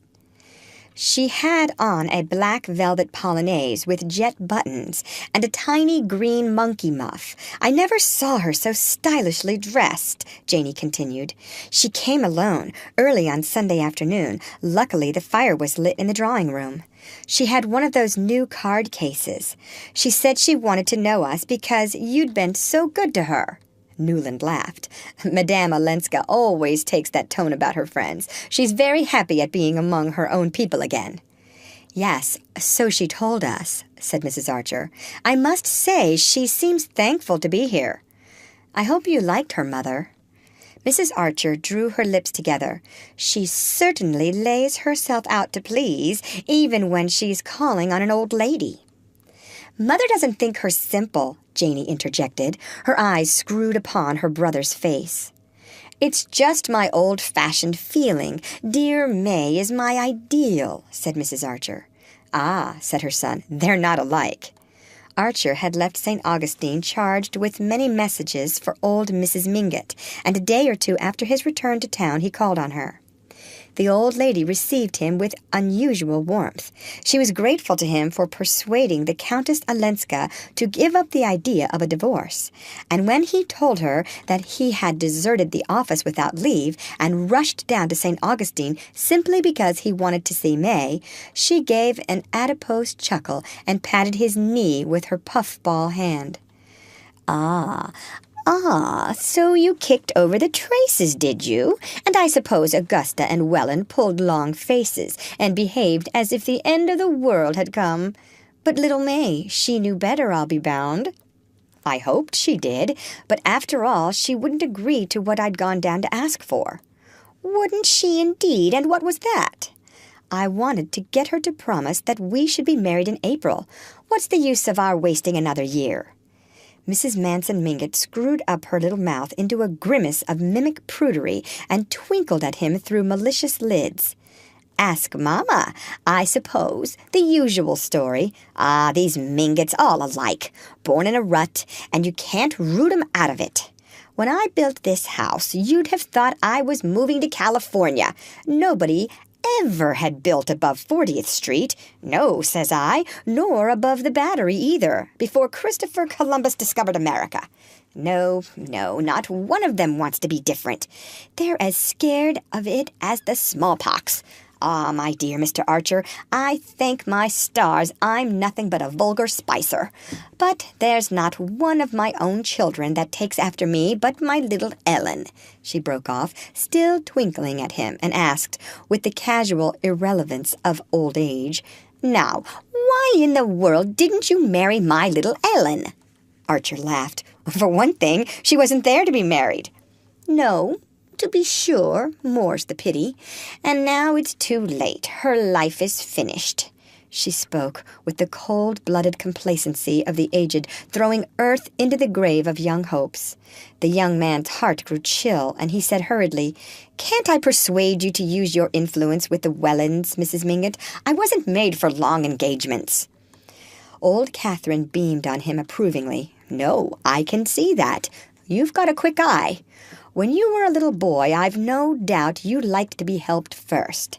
She threw back her head with a laugh that made her chins ripple like little waves. "Ah, here's my Ellen now," she exclaimed, as the portieres parted behind her. Madame Olenska came forward with a smile. Her face looked vivid and happy, and she held out her hand gaily to Archer while she stooped to her grandmother's kiss. "I was just saying to him, my dear, now why didn't you marry my little Ellen?" Madame Olenska looked at Archer, still smiling. "And what did he answer?" "Oh, my darling, I leave you to find that out. He's been down to Florida to see his sweetheart." "Yes, I know." She still looked at him. "I went to see your mother, to ask where you'd gone. I sent a note that you never answered, and I was afraid you were ill." He muttered something about leaving unexpectedly in a great hurry and having intended to write to her from St. Augustine. "And of course, once you were there, you never thought of me again," she continued to beam on him with a gaiety that might have been a studied assumption of indifference. "If she still needs me, she's determined not to let me see it," he thought, stung by her manner. He wanted to thank her for having been to see his mother, but under the ancestress's malicious eye he felt himself tongue-tied and constrained. "Look at him, in such hot haste to get married that he took French leave and rushed down to implore the silly girl on his knees. That's something like a lover. That's the way handsome Bob Spicer carried off my poor mother, and then got tired of her before I was weaned, though they only had to wait 8 months for me. But there, you're not a Spicer, young man, luckily for you and for May. It's only my poor Ellen that has kept any of their wicked blood. The rest of them are all model Mingotts," cried the old lady scornfully. Archer was aware that Madame Olenska, who had seated herself at her grandmother's side, was still thoughtfully scrutinizing him. The gaiety had faded from her eyes, and she said with great gentleness, "Surely, Granny, we can persuade them between us to do as he wishes." Archer rose to go, and as his hand met Madame Olenska's, he felt that she was waiting for him to make some allusion to her unanswered letter. "When can I see you?" he asked, as she walked him to the door of the room. "Whenever you like, but it must be soon if you want to see the little house again. I am moving next week." A pang shot through him at the memory of his lamplit hours in the low-studded drawing-room. Few as they had been, they were thick with memories. "Tomorrow evening?" She nodded. "Tomorrow, yes, but early. I'm going out."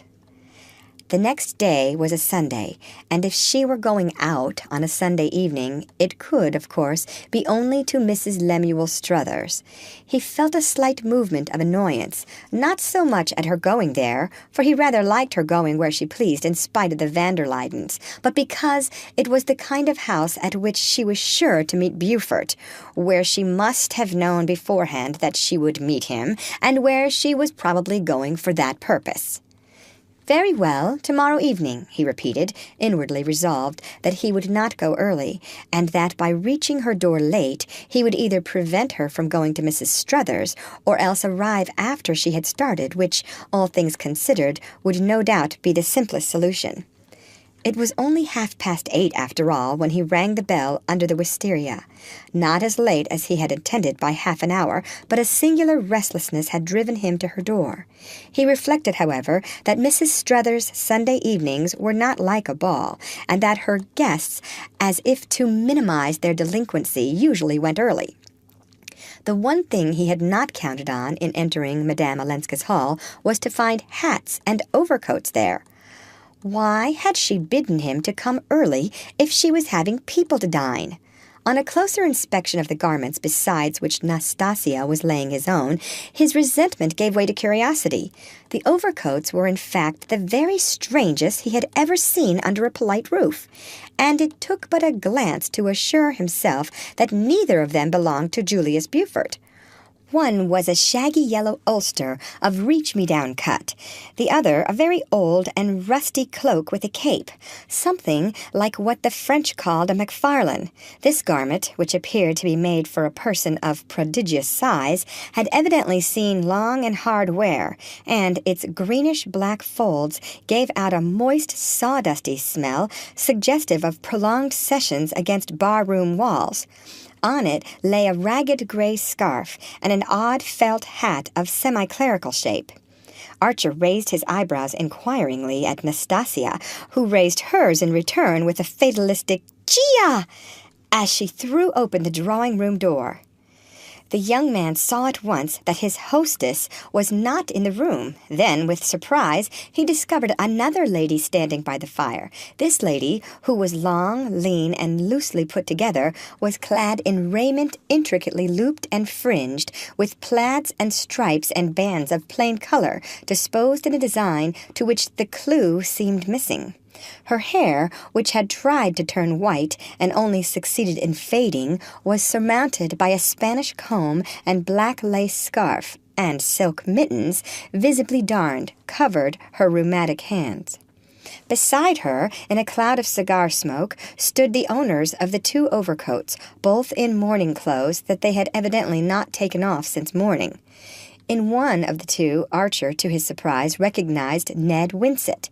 The other, and older, who was unknown to him, and whose gigantic frame declared him to be the wearer of the McFarlane, had a feebly leonine head, with crumpled gray hair, and moved his arms with large pawing gestures, as though he were distributing lay blessings to a kneeling multitude. These three persons stood together on the hearthrug, their eyes fixed on an extraordinarily large bouquet of crimson roses, with a knot of purple pansies at their base. That lay on the sofa where Madame Olenska usually sat.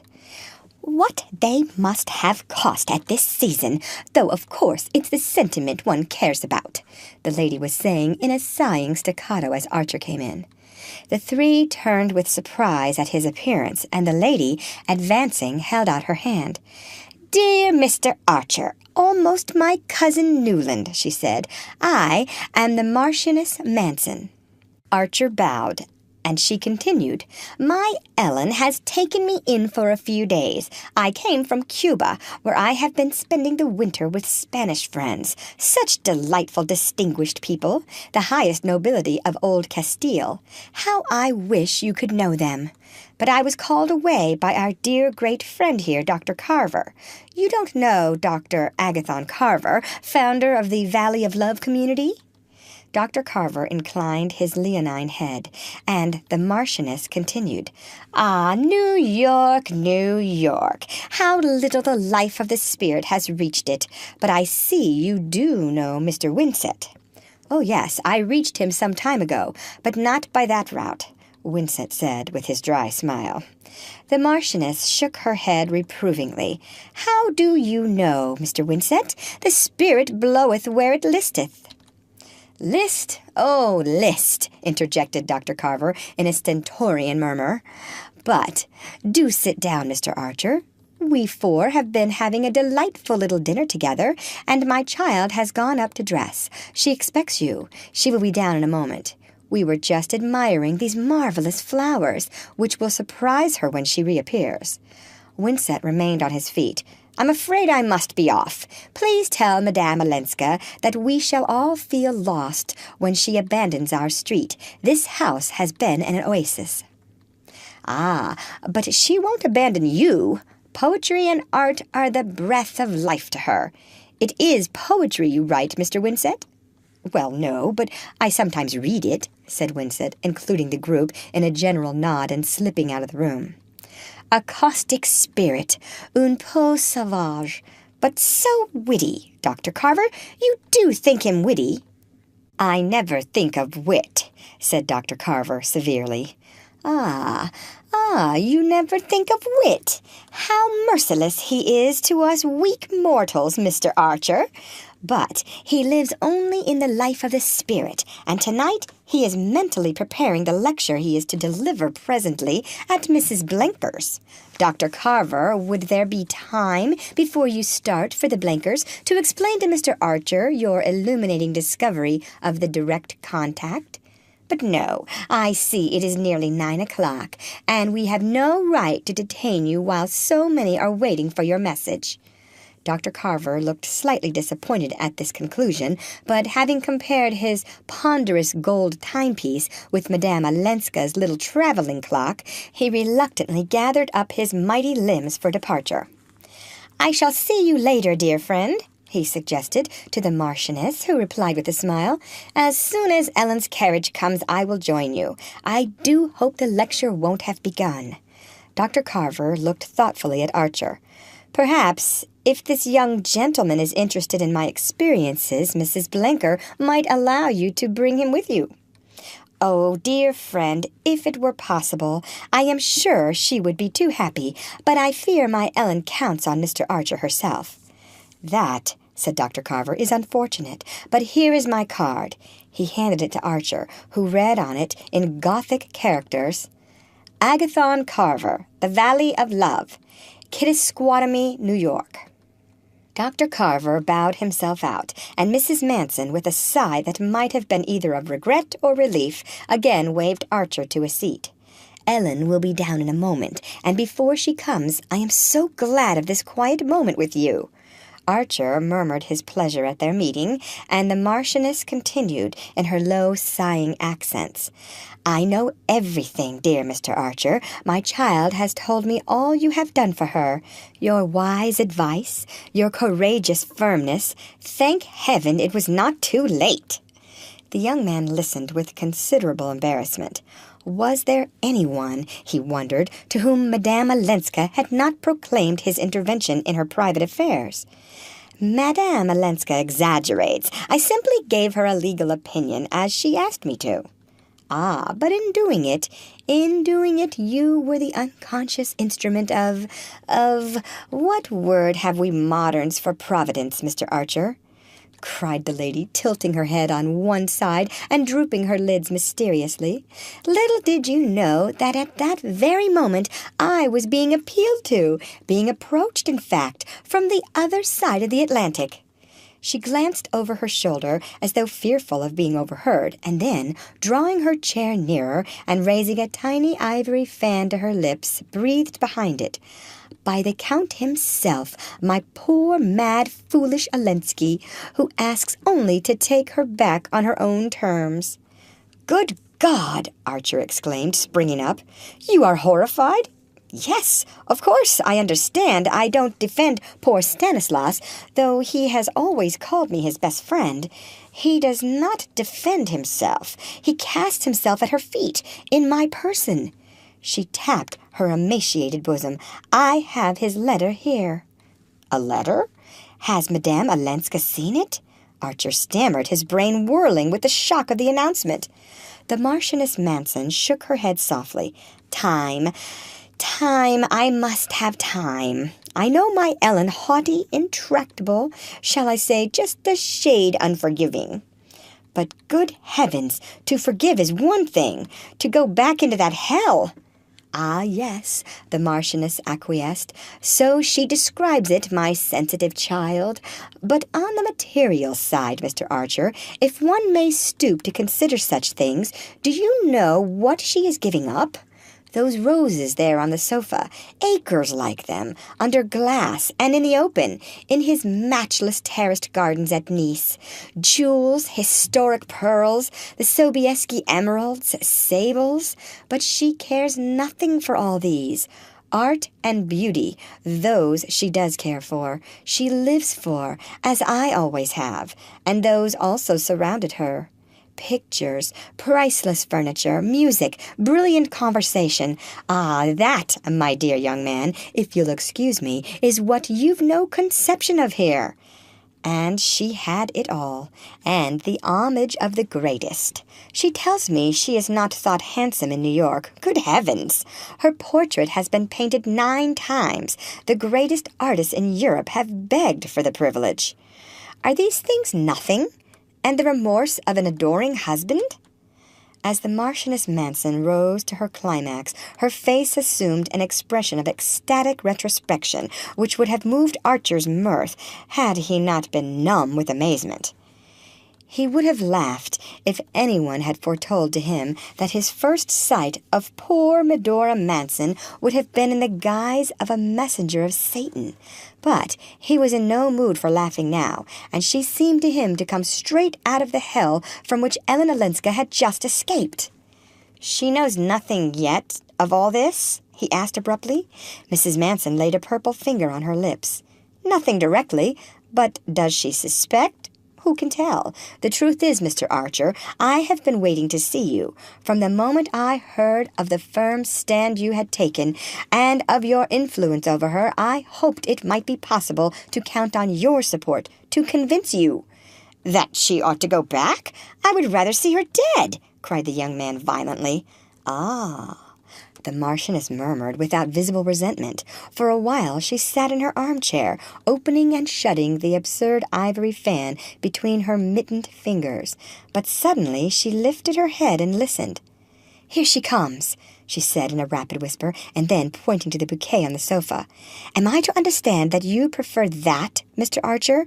After all, marriage is marriage, and my niece is still a wife." End of chapter. Read by Lorraine Montgomery for Lit to Go on the web at fcit.usf.edu.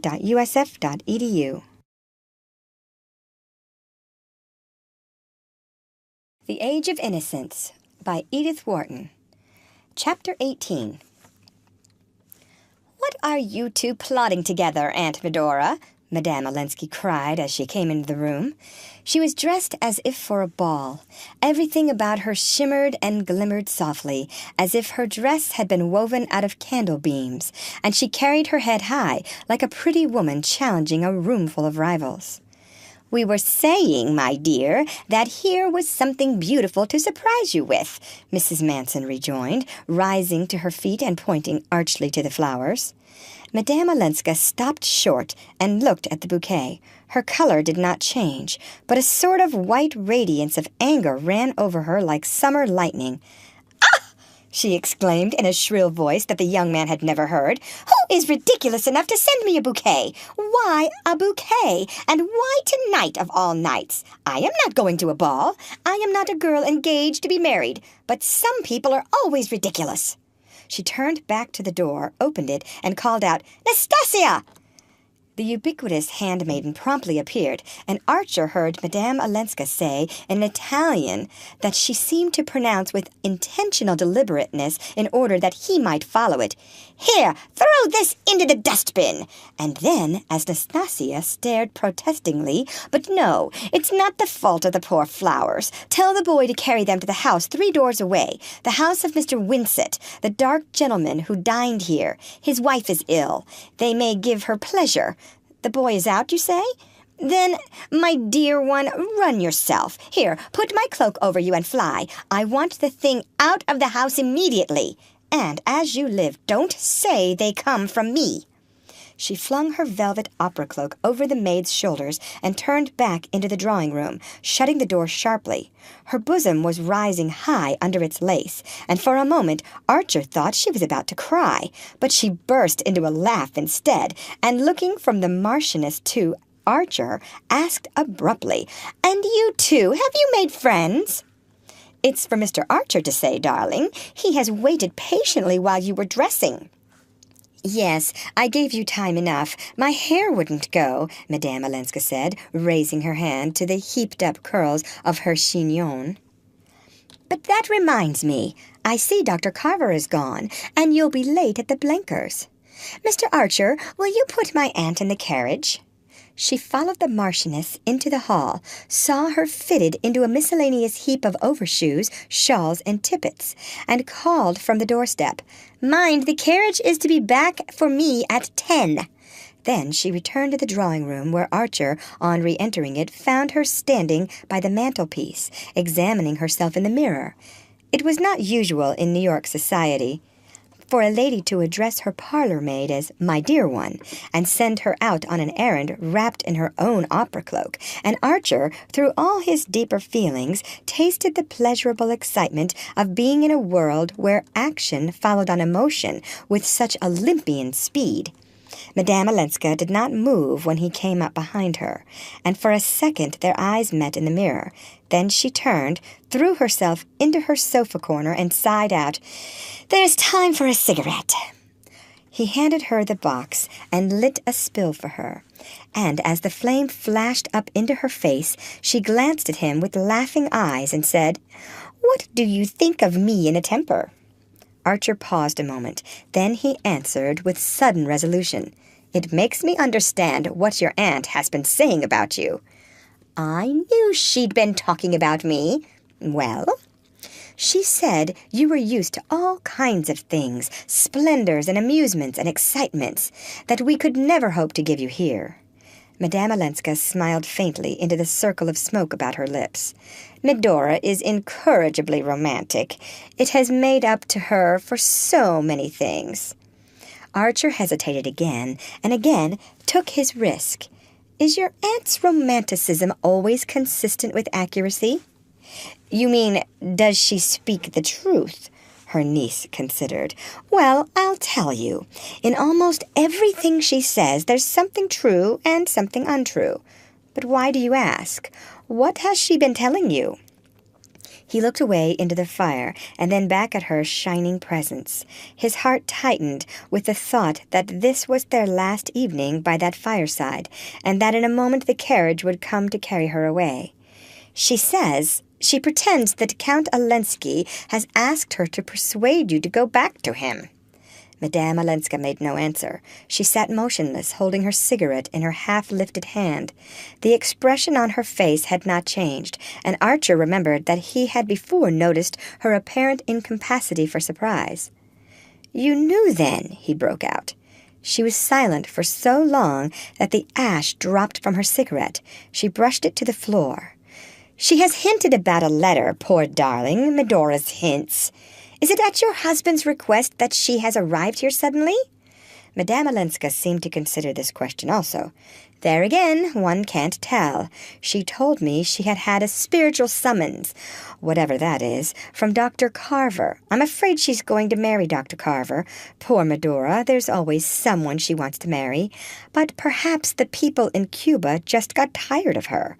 I think she was with them as a sort of paid companion. Really, I don't know why she came." "But you do believe she has a letter from your husband?" Again, Madame Olenska brooded silently. Then she said, "After all, it was to be expected." The young man rose and went to lean against the fireplace. A sudden restlessness possessed him, and he was tongue-tied by the sense that their minutes were numbered, and that at any moment he might hear the wheels of the returning carriage. "You know that your aunt believes you will go back." Madame Olenska raised her head quickly. A deep blush rose to her face and spread over her neck and shoulders. She blushed seldom and painfully, as if it hurt her like a burn. "Many cruel things have been believed of me," she said.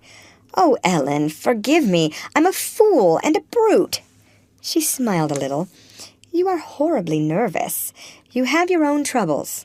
I know you think the Wellens are unreasonable about your marriage, and of course I agree with you. In Europe, people don't understand our long American engagements. I suppose they are not as calm as we are." She pronounced the "we" with a faint emphasis that gave it an ironic sound. Archer felt the irony, but did not dare to take it up. After all, she had perhaps purposely deflected the conversation from her own affairs, and after the pain his last words had evidently caused her, he felt that all he could do was to follow her lead. But the sense of the waning hour made him desperate. He could not bear the thought that a barrier of words should drop between them again. "Yes," he said abruptly, "I went south to ask May to marry me after Easter. There's no reason why we shouldn't be married then." "And May adores you, and yet you couldn't convince her? I thought her too intelligent to be the slave of such absurd superstitions." "She is too intelligent. She's not their slave." Madame Olenska looked at him. "Well, then, I don't understand." Archer reddened and hurried on with a rush. "We had a frank talk, almost the first. She thinks my impatience a bad sign." "Merciful heavens, a bad sign!" "She thinks it means that I can't trust myself to go on caring for her.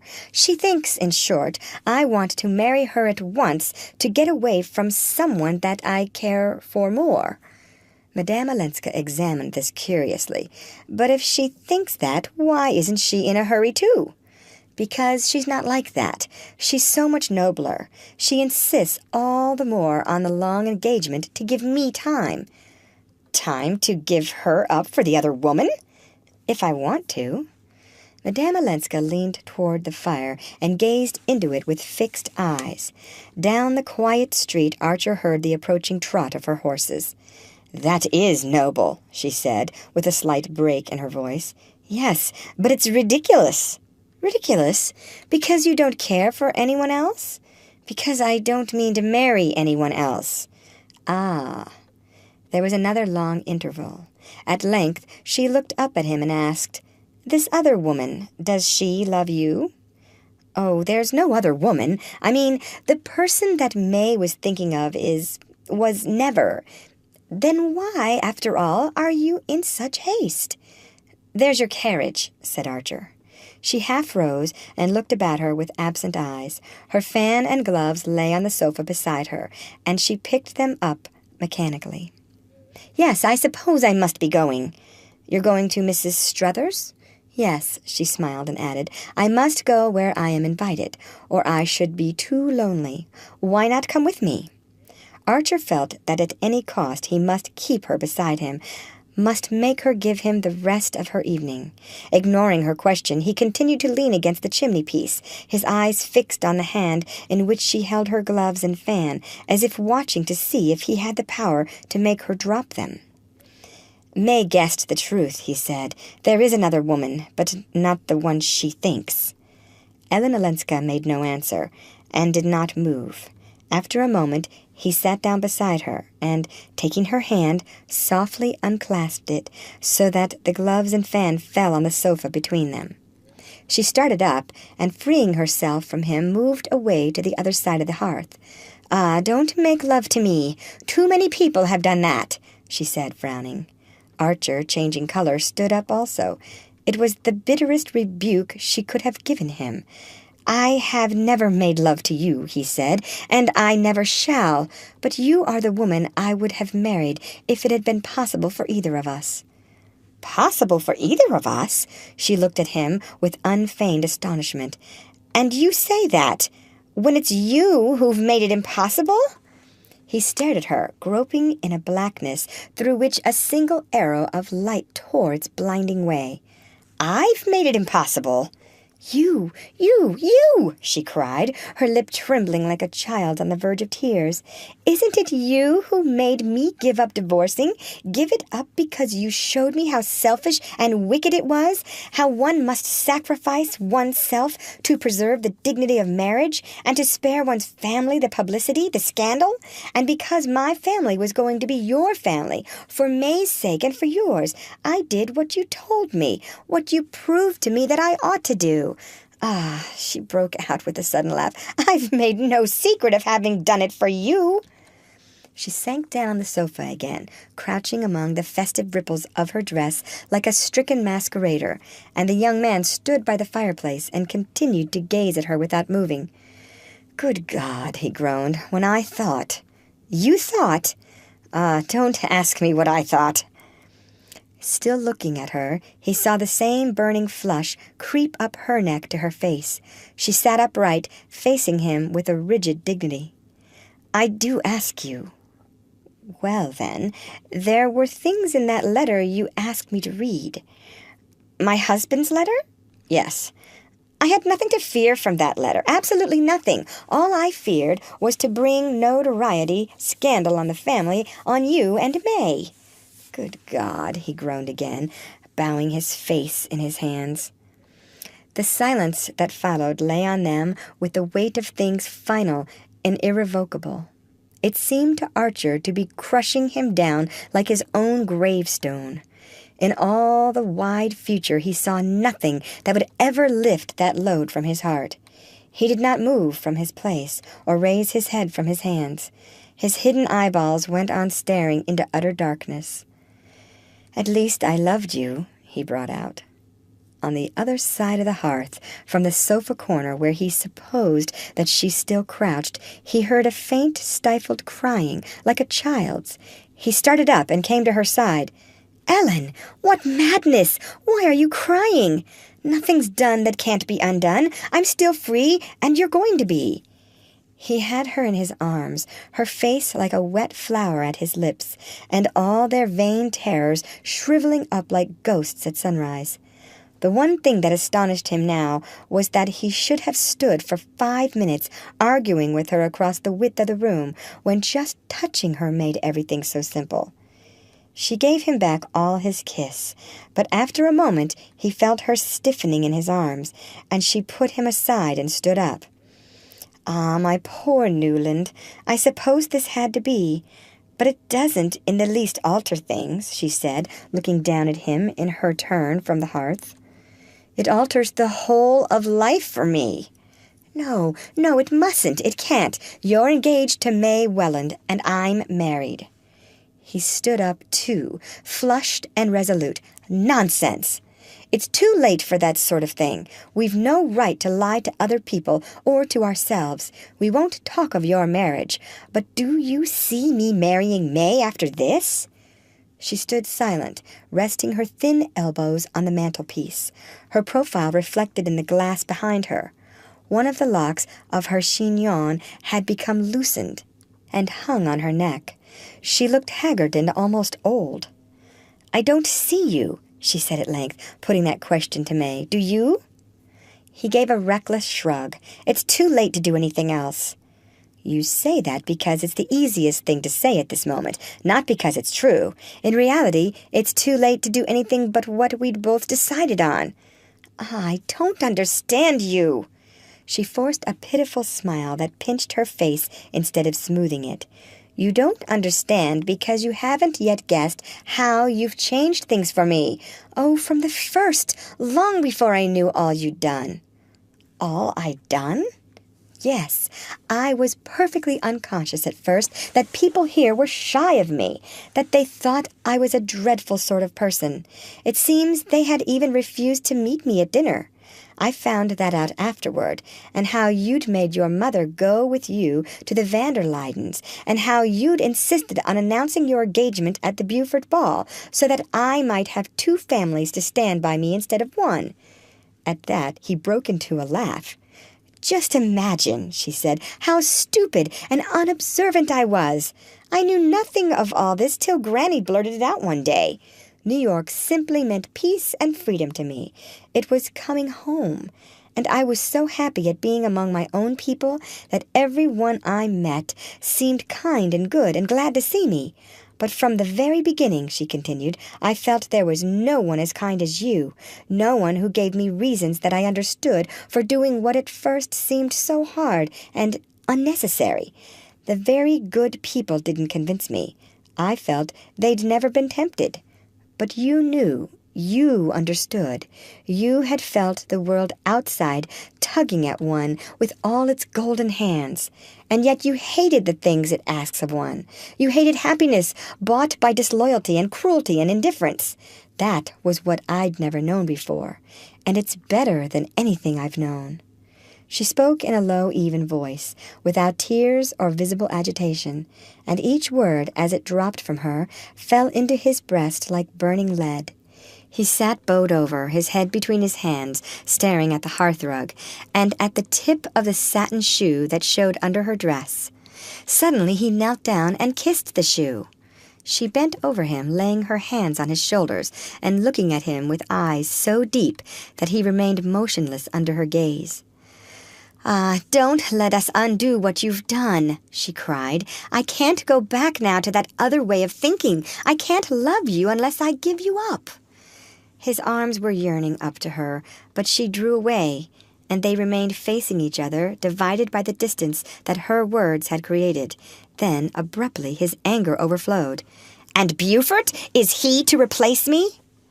As the words sprang out, he was prepared for an answering flare of anger, and he would have welcomed it as fuel for his own.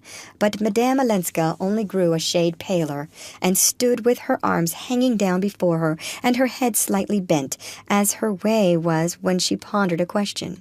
"He's waiting for you now at Mrs. Struthers. Why don't you go to him?" Archer sneered.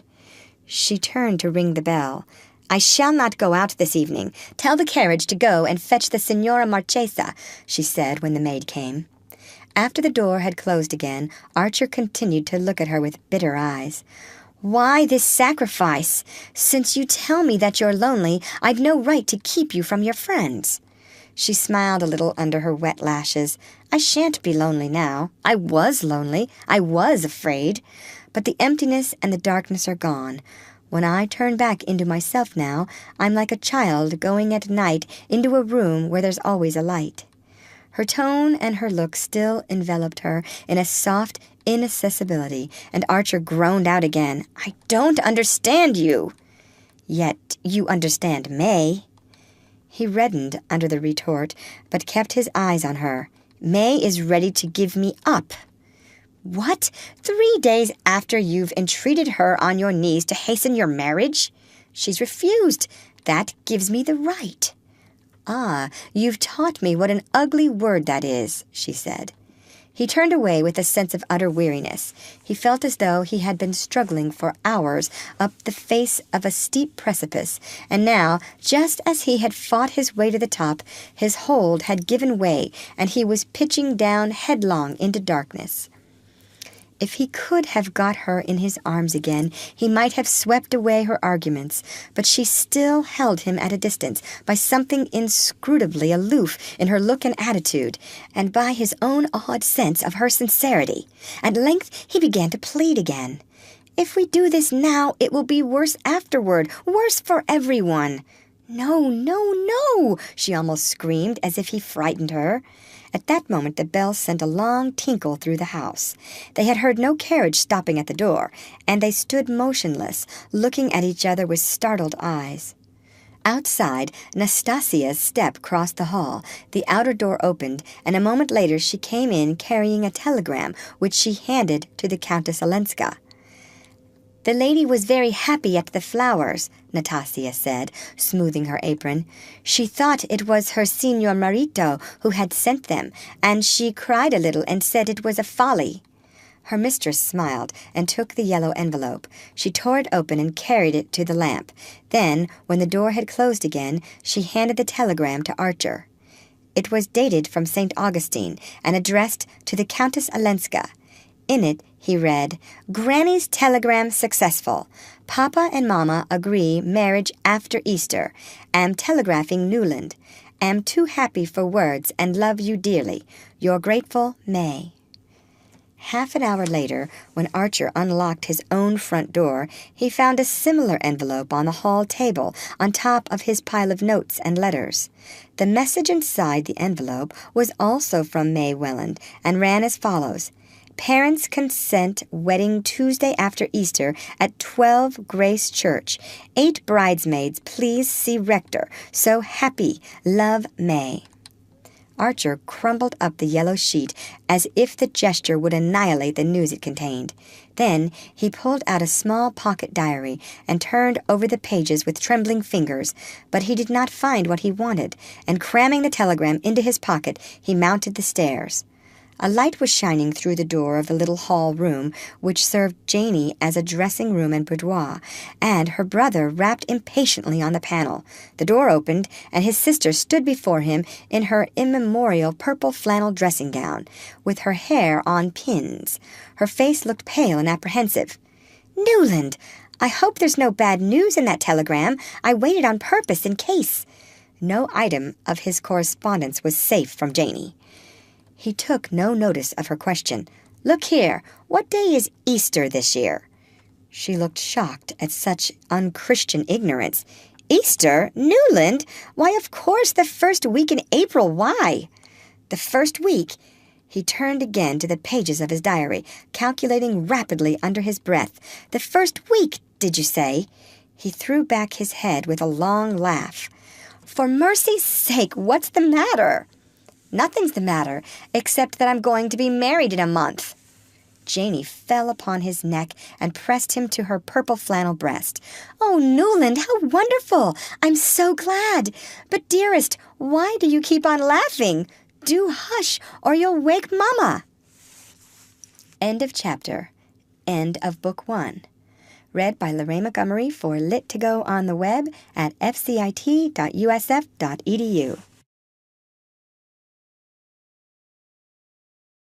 The Age of Innocence by Edith Wharton. Book 2. Chapter 19. The day was fresh, with a lively spring wind full of dust. All the old ladies in both families had got out their faded sables and yellowing ermines, and the smell of camphor from the front pews almost smothered the faint spring scent of the lilies banking the altar. Newland Archer, at a signal from the sexton, had come out of the vestry and placed himself with his best man on the chancel step of Grace Church. The signal meant that the brougham bearing the bride and her father was in sight, but there was sure to be a considerable interval of adjustment and consultation in the lobby, where the bridesmaids were already hovering like a cluster of Easter blossoms. During this unavoidable lapse of time, the bridegroom, in proof of his eagerness, was expected to expose himself alone to the gaze of the assembled company, and Archer had gone through this formality as resignedly as through all the others which made of a 19th-century New York wedding a rite that seemed to belong to the dawn of history. Everything was equally easy or equally painful, as one chose to put it.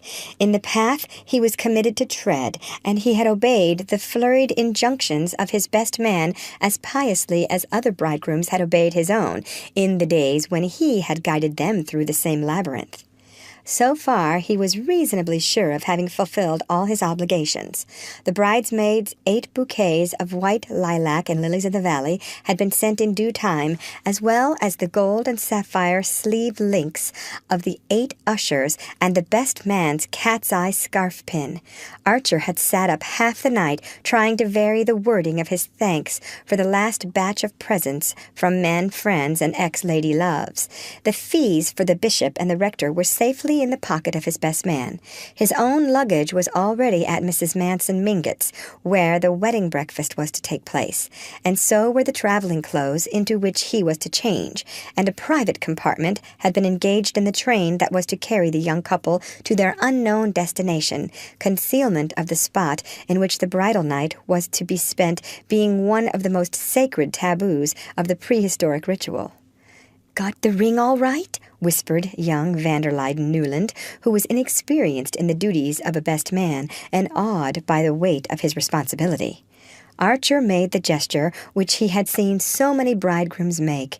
With his ungloved right hand he felt in the pocket of his dark gray waistcoat and assured himself that the little gold circlet engraved inside Newland to May was in its place. Then, resuming his former attitude, his tall hat and pearl gray gloves with black stitchings grasped in his left hand, he stood looking at the door of the church. Overhead, Handel's march swelled pompously through the imitation stone vaulting, carrying on its waves the faded drift of the many weddings at which, with cheerful indifference, he had stood on the same chancel step, watching other brides float up the nave toward other bridegrooms. How like a first night at the opera, he thought, recognizing all the same faces in the same boxes, no pews, and wondering if, when the last trump sounded, Mrs. Selfridge Mary would be there with the same towering ostrich feathers in her bonnet, and Mrs. Beaufort with the same diamond earrings and the same smile, and whether suitable proscenium seats were already prepared for them in another world. After that, there was still time to review one by one the familiar countenances in the first rows, the women's sharp with curiosity and excitement, the men's sulky with the obligation of having to put on their frock coats before luncheon and fight for food at the wedding breakfast. "Too bad the breakfast is at old Catherine's," the bridegroom could fancy Reggie Chivers saying, "but I'm told that Lovell Mingott insisted on its being cooked by his own chef, so it ought to be good if one can only get at it." And he could imagine Sillerton Jackson adding with authority, "My dear fellow, haven't you heard? It's to be served at small tables, in the new English fashion." Archer's eyes lingered a moment on the left-hand pew, where his mother, who had entered the church on Mr. Henry van der Luyden's arm, sat weeping softly under her Chantilly veil, her hands in her grandmother's ermine muff. "Poor Janey," he thought, looking at his sister. "Even by screwing her head around, she can see only the people in the few front pews, and they're mostly dowdy Newlands and Dagonets." On the hither side of the white ribbon dividing off the seats reserved for the families, he saw Beaufort, tall and red-faced, scrutinizing the women with his arrogant stare. Beside him sat his wife, all silvery chinchilla and violets, and on the far side of the ribbon, Lawrence Lefferts's sleekly brushed head seemed to mount guard over the invisible deity of good form who presided at the ceremony. Archer wondered how many flaws Lefferts's keen eyes would discover in the ritual of his divinity. Then he suddenly recalled that he too had once thought such questions important. The things that had filled his days seemed now like a nursery parody of life, or like the wrangles of medieval schoolmen over metaphysical terms that nobody had ever understood. A stormy discussion as to whether the wedding presents should be shown had darkened the last hours before the wedding, and it seemed inconceivable to Archer that grown-up people should work themselves into a state of agitation over such trifles, and that the matter should have been decided in the negative by Mrs. Welland's saying with indignant tears, "I should as soon turn the reporters loose in my house."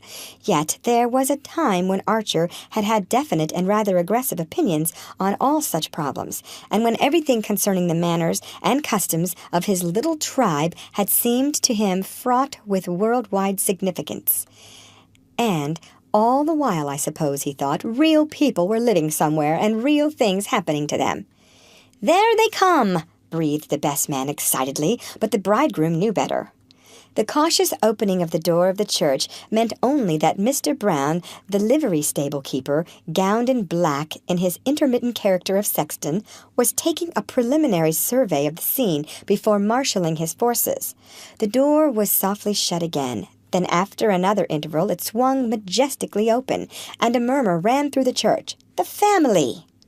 Mrs. Welland came first, on the arm of her eldest son. Her large pink face was appropriately solemn, and her plum-colored satin, with pale blue side panels and blue ostrich plumes in a small satin bonnet, met with general approval. But before she had settled herself with a stately rustle in the pew opposite Mrs. Archer's, the spectators were craning their necks to see who was coming after her. Wild rumors had been abroad the day before to the effect that Mrs. Manson Mingott, in spite of her physical disabilities, had resolved on being present at the ceremony, and the idea was so much in keeping with her sporting character that bets ran high at the clubs as to her being able to walk up the nave and squeeze into a seat. It was known that she had insisted on sending her own carpenter to look into the possibility of taking down the end panel of the front pew and to measure the space between the seat and the front, but the result had been discouraging, and for one anxious day her family had watched her dallying with the plan of being wheeled up the nave in her enormous bath chair and sitting enthroned in it at the foot of the chancel. The idea of this monstrous exposure of her person was so painful to her relations that they could have covered with gold the ingenious person who suddenly discovered that the chair was too wide to pass between the iron uprights of the awning which extended from the church door to the curbstone. The idea of doing away with this awning and revealing the bride to the mob of dressmakers and newspaper reporters who stood outside fighting to get near the joints of the canvas exceeded even old Catherine's courage, though for a moment she had weighed the possibility. "Why, they might take a photograph of my child and put it in the papers!" Mrs. Welland exclaimed when her mother's last plan was hinted to her, and from this unthinkable indecency the clan recoiled with a collective shudder.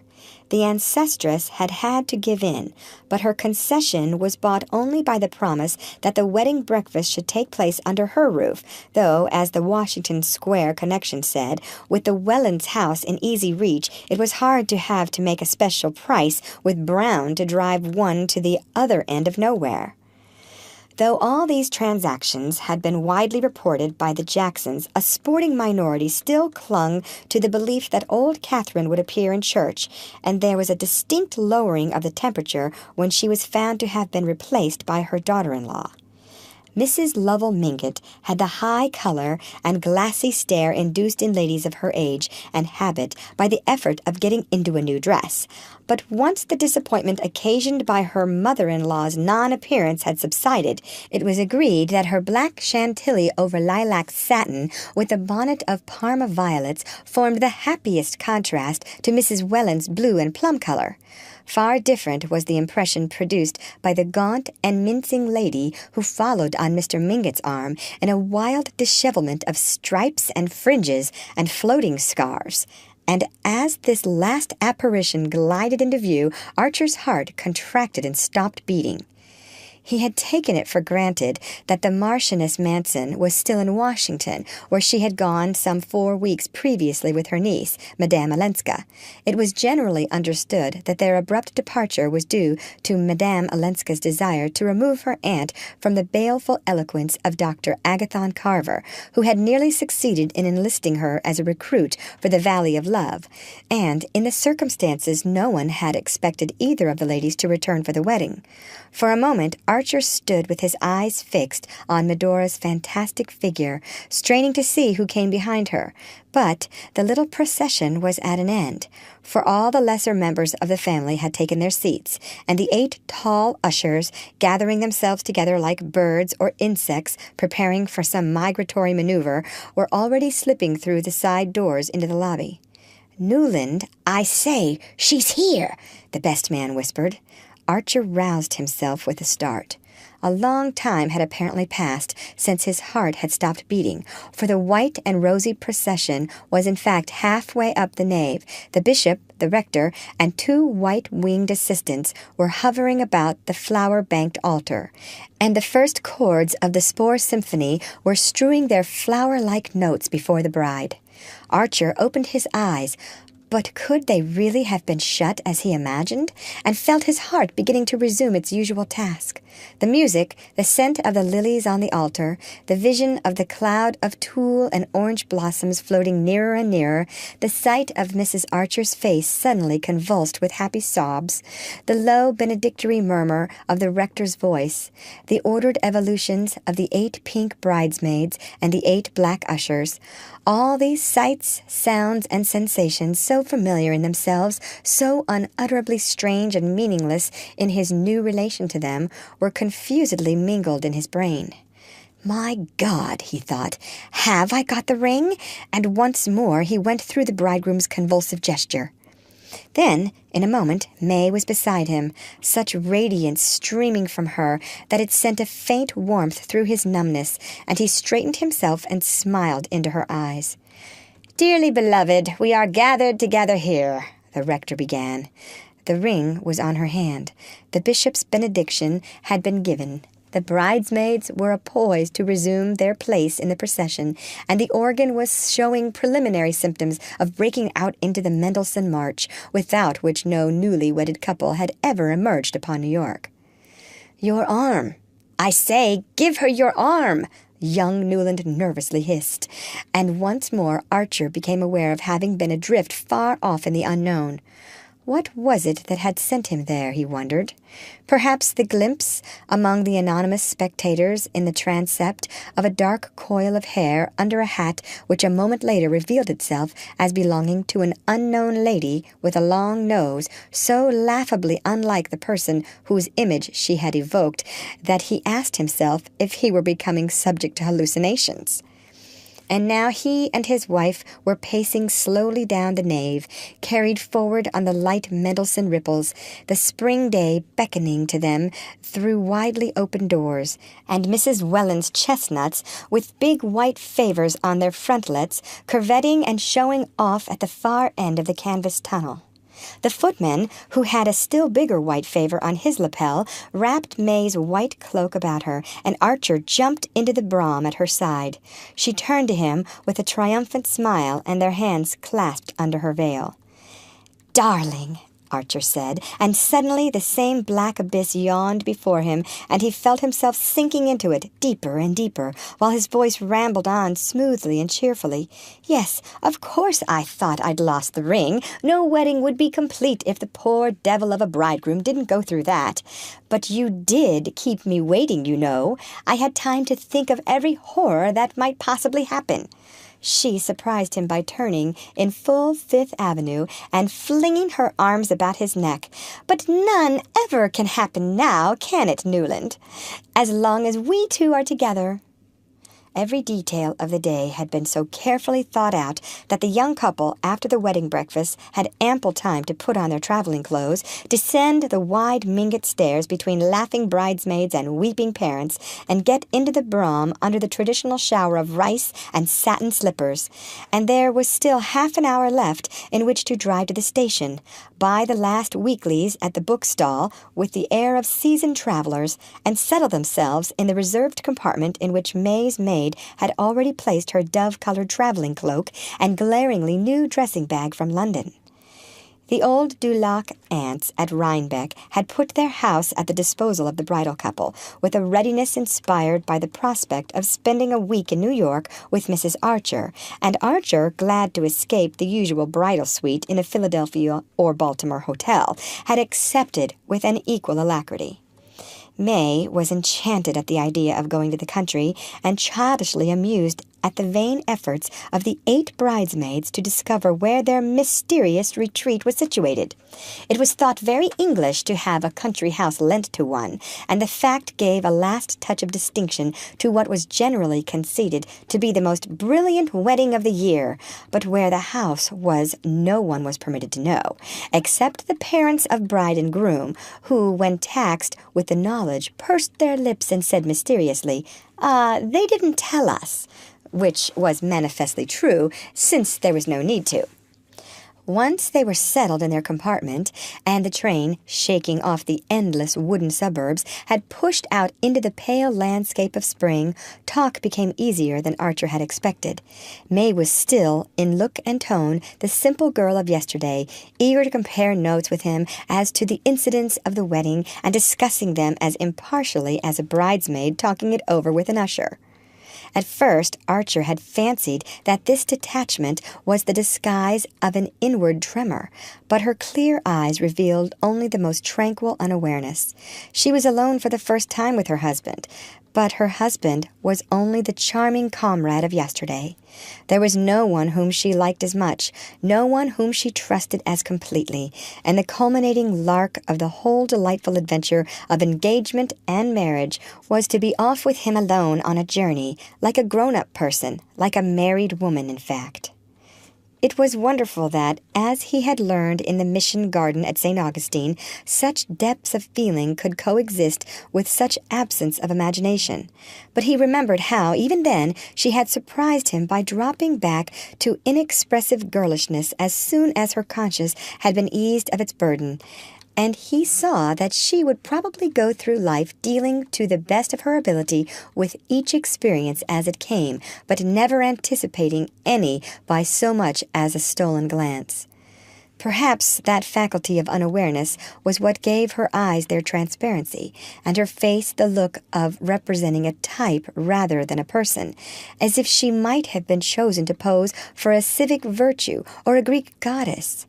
The blood that ran so close to her fair skin might have been a preserving fluid rather than a ravaging element. Yet her look of indestructible youthfulness made her seem neither hard nor dull, but only primitive and pure.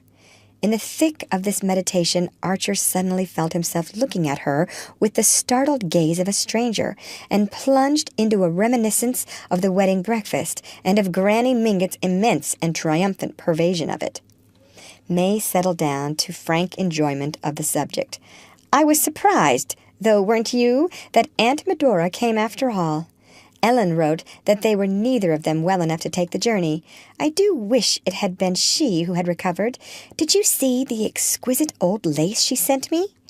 He had known that the moment must come sooner or later, but he had somewhat imagined that by force of willing he might hold it at bay.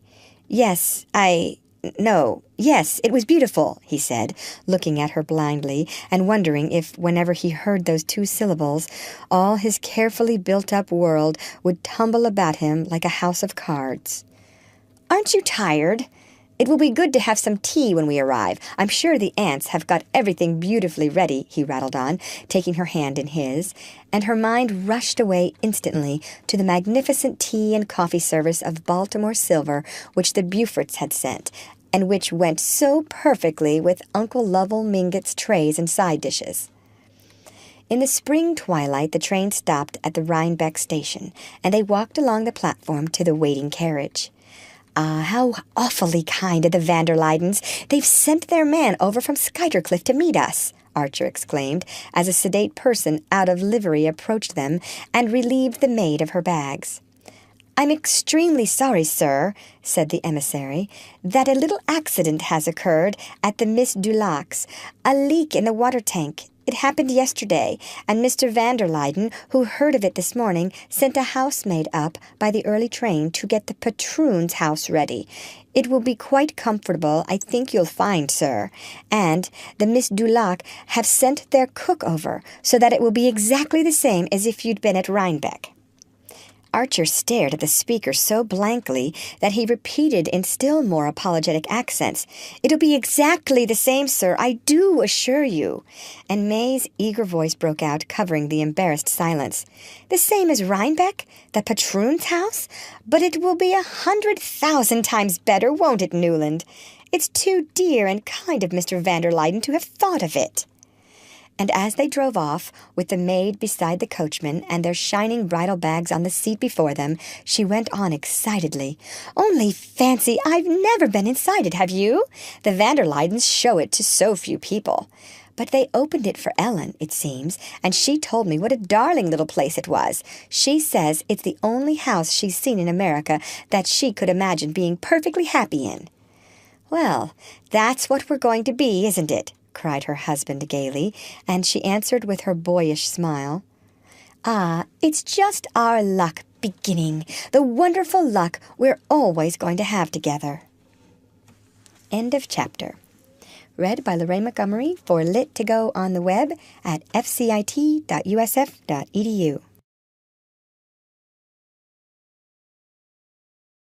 The Age of Innocence by Edith Wharton. Chapter 20. "Of course we must dine with Mrs. Carfrey, dearest," Archer said, and his wife looked at him with an anxious frown across the monumental Britannia ware of their lodging-house breakfast table.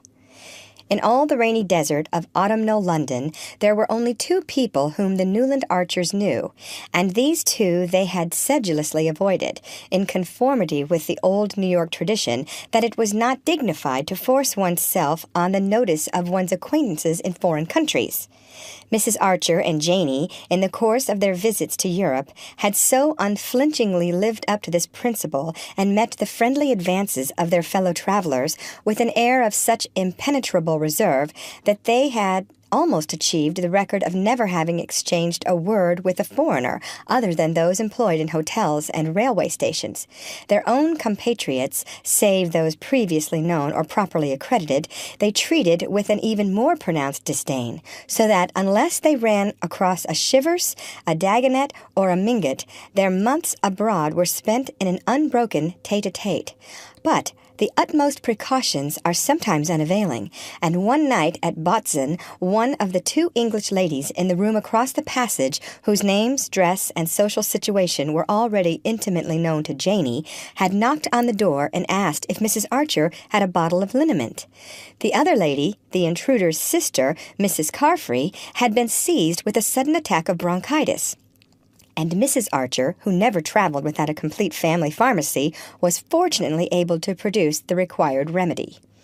Mrs. Carfrey was very ill, and as she and her sister, Miss Harley, were traveling alone, they were profoundly grateful to the Archer ladies, who supplied them with ingenious comforts, and whose efficient maid helped to nurse the invalid back to health.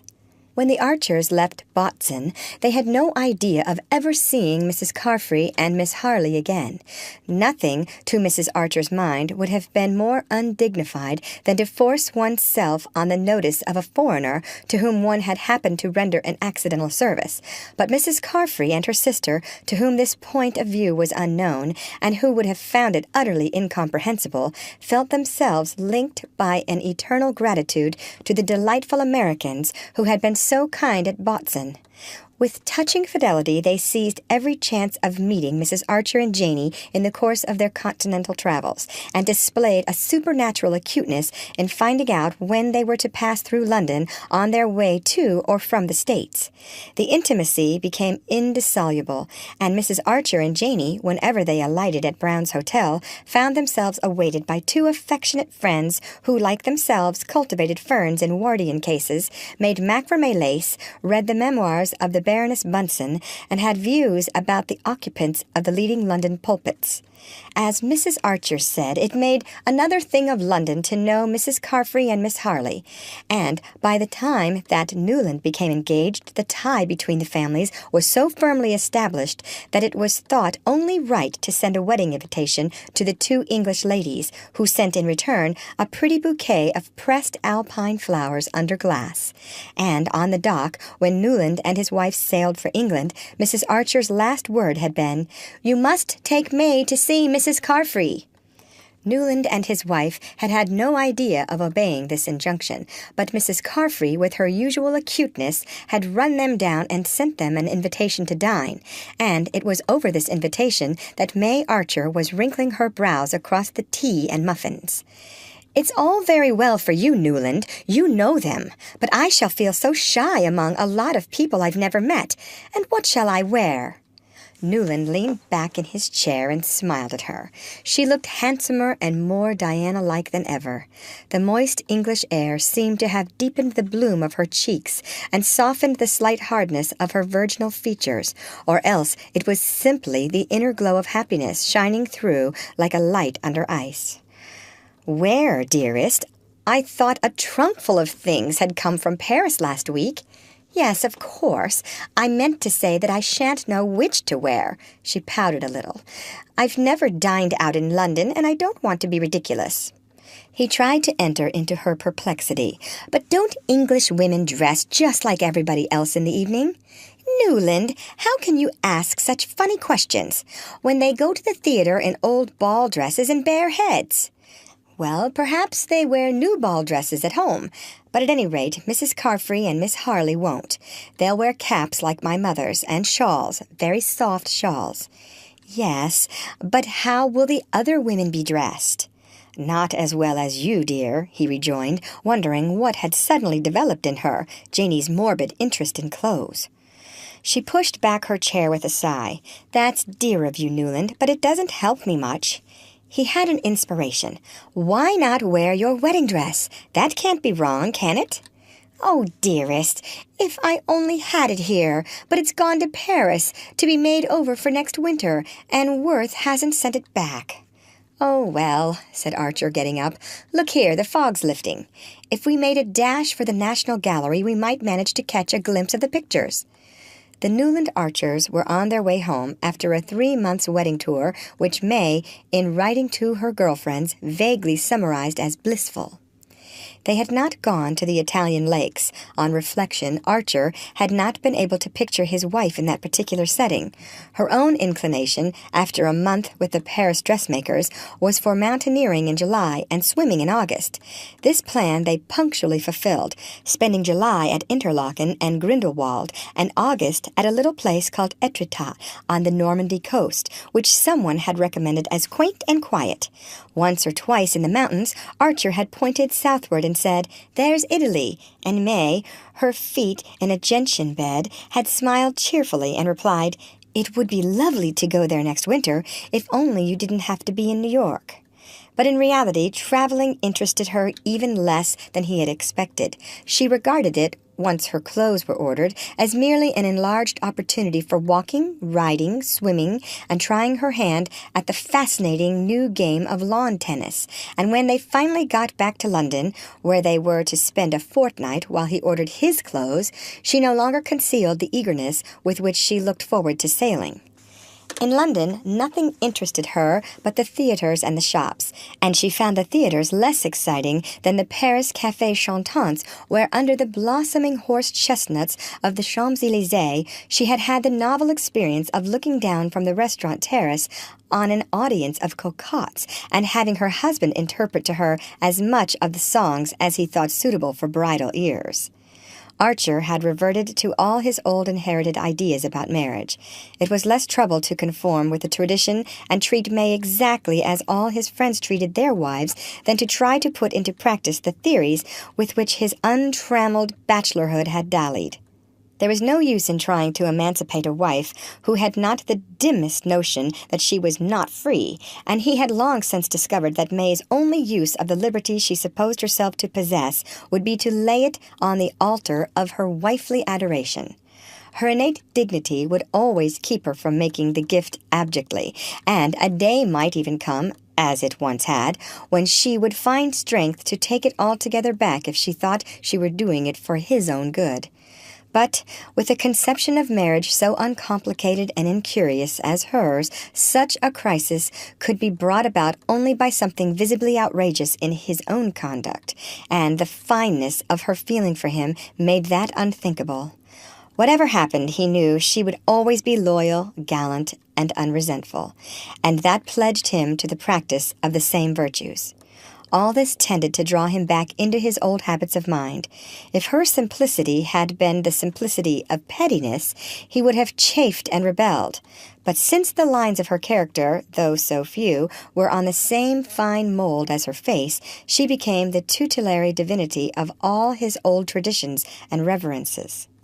Such qualities were scarcely of the kind to enliven foreign travel, though they made her so easy and pleasant a companion. But he saw at once how they would fall into place in their proper setting. He had no fear of being oppressed by them, for his artistic and intellectual life would go on, as it always had, outside the domestic circle, and within it there would be nothing small and stifling. Coming back to his wife would never be like entering a stuffy room after a tramp in the open. And when they had children, the vacant corners in both their lives would be filled. All these things went through his mind during their long, slow drive from Mayfair to South Kensington, where Mrs. Carfrey and her sister lived. Archer, too, would have preferred to escape their friend's hospitality. In conformity with the family tradition, he had always traveled as a sightseer and looker-on, affecting a haughty unconsciousness of the presence of his fellow beings. Once only, just after Harvard, he had spent a few gay weeks at Florence with a band of queer, Europeanized Americans, dancing all night with titled ladies in palaces and gambling half the day with the rakes and dandies of the fashionable club. But it had all seemed to him, though the greatest fun in the world, as unreal as a carnival. These queer cosmopolitan women, deep in complicated love affairs which they appeared to feel the need of retailing to everyone they met, and the magnificent young officers and elderly dyed wits who were the subjects or the recipients of their confidences, were too different from the people Archer had grown up among, too much like expensive and rather malodorous hothouse exotics to detain his imagination long. to introduce his wife into such a society was out of the question, and in the course of his travels no other had shown any marked eagerness for his company. Not long after their arrival in London, he had run across the Duke of St. Austrey, and the Duke, instantly and cordially recognizing him, had said, "Look me up, won't you?" But no proper-spirited American would have considered that a suggestion to be acted on, and the meeting was without a sequel. They had even managed to avoid May's English aunt, the baker's wife, who was still in Yorkshire. In fact, they had purposely postponed going to London till the autumn in order that their arrival during the season might not appear pushing and snobbish to these unknown relatives. "Probably there'll be nobody at Mrs. Carfry's. London's a desert at this season, and you've made yourself much too beautiful," Archer said to May, who sat at his side in the hansom, so spotlessly splendid in her sky-blue cloak edged with swan's down that it seemed wicked to expose her to the London grime. "I don't want them to think that we dress like savages," she replied, with a scorn that Pocahontas might have resented, and he was struck again by the religious reverence of even the most unworldly American women for the social advantages of dress. It's their armor, he thought, their defense against the unknown, and their defiance of it. And he understood for the first time the earnestness with which May, who was incapable of tying a ribbon in her hair to charm him, had gone through the solemn rite of selecting and ordering her extensive wardrobe. He had been right in expecting the party at Mrs. Carfry's to be a small one. Besides their hostess and her sister, they found in the long, chilly drawing-room only another shawled lady, a genial vicar, who was her husband, a silent lad, whom Mrs. Carfry named as her nephew, and a small, dark gentleman with lively eyes, whom she introduced as his tutor, pronouncing a French name as she did so. Into this dimly lit and dim-featured group, May Archer floated like a swan with the sunset on her. She seemed larger, fairer, more voluminously rustling than her husband had ever seen her, and he perceived that the rosiness and rustlingness were the tokens of an extreme and infantile shyness.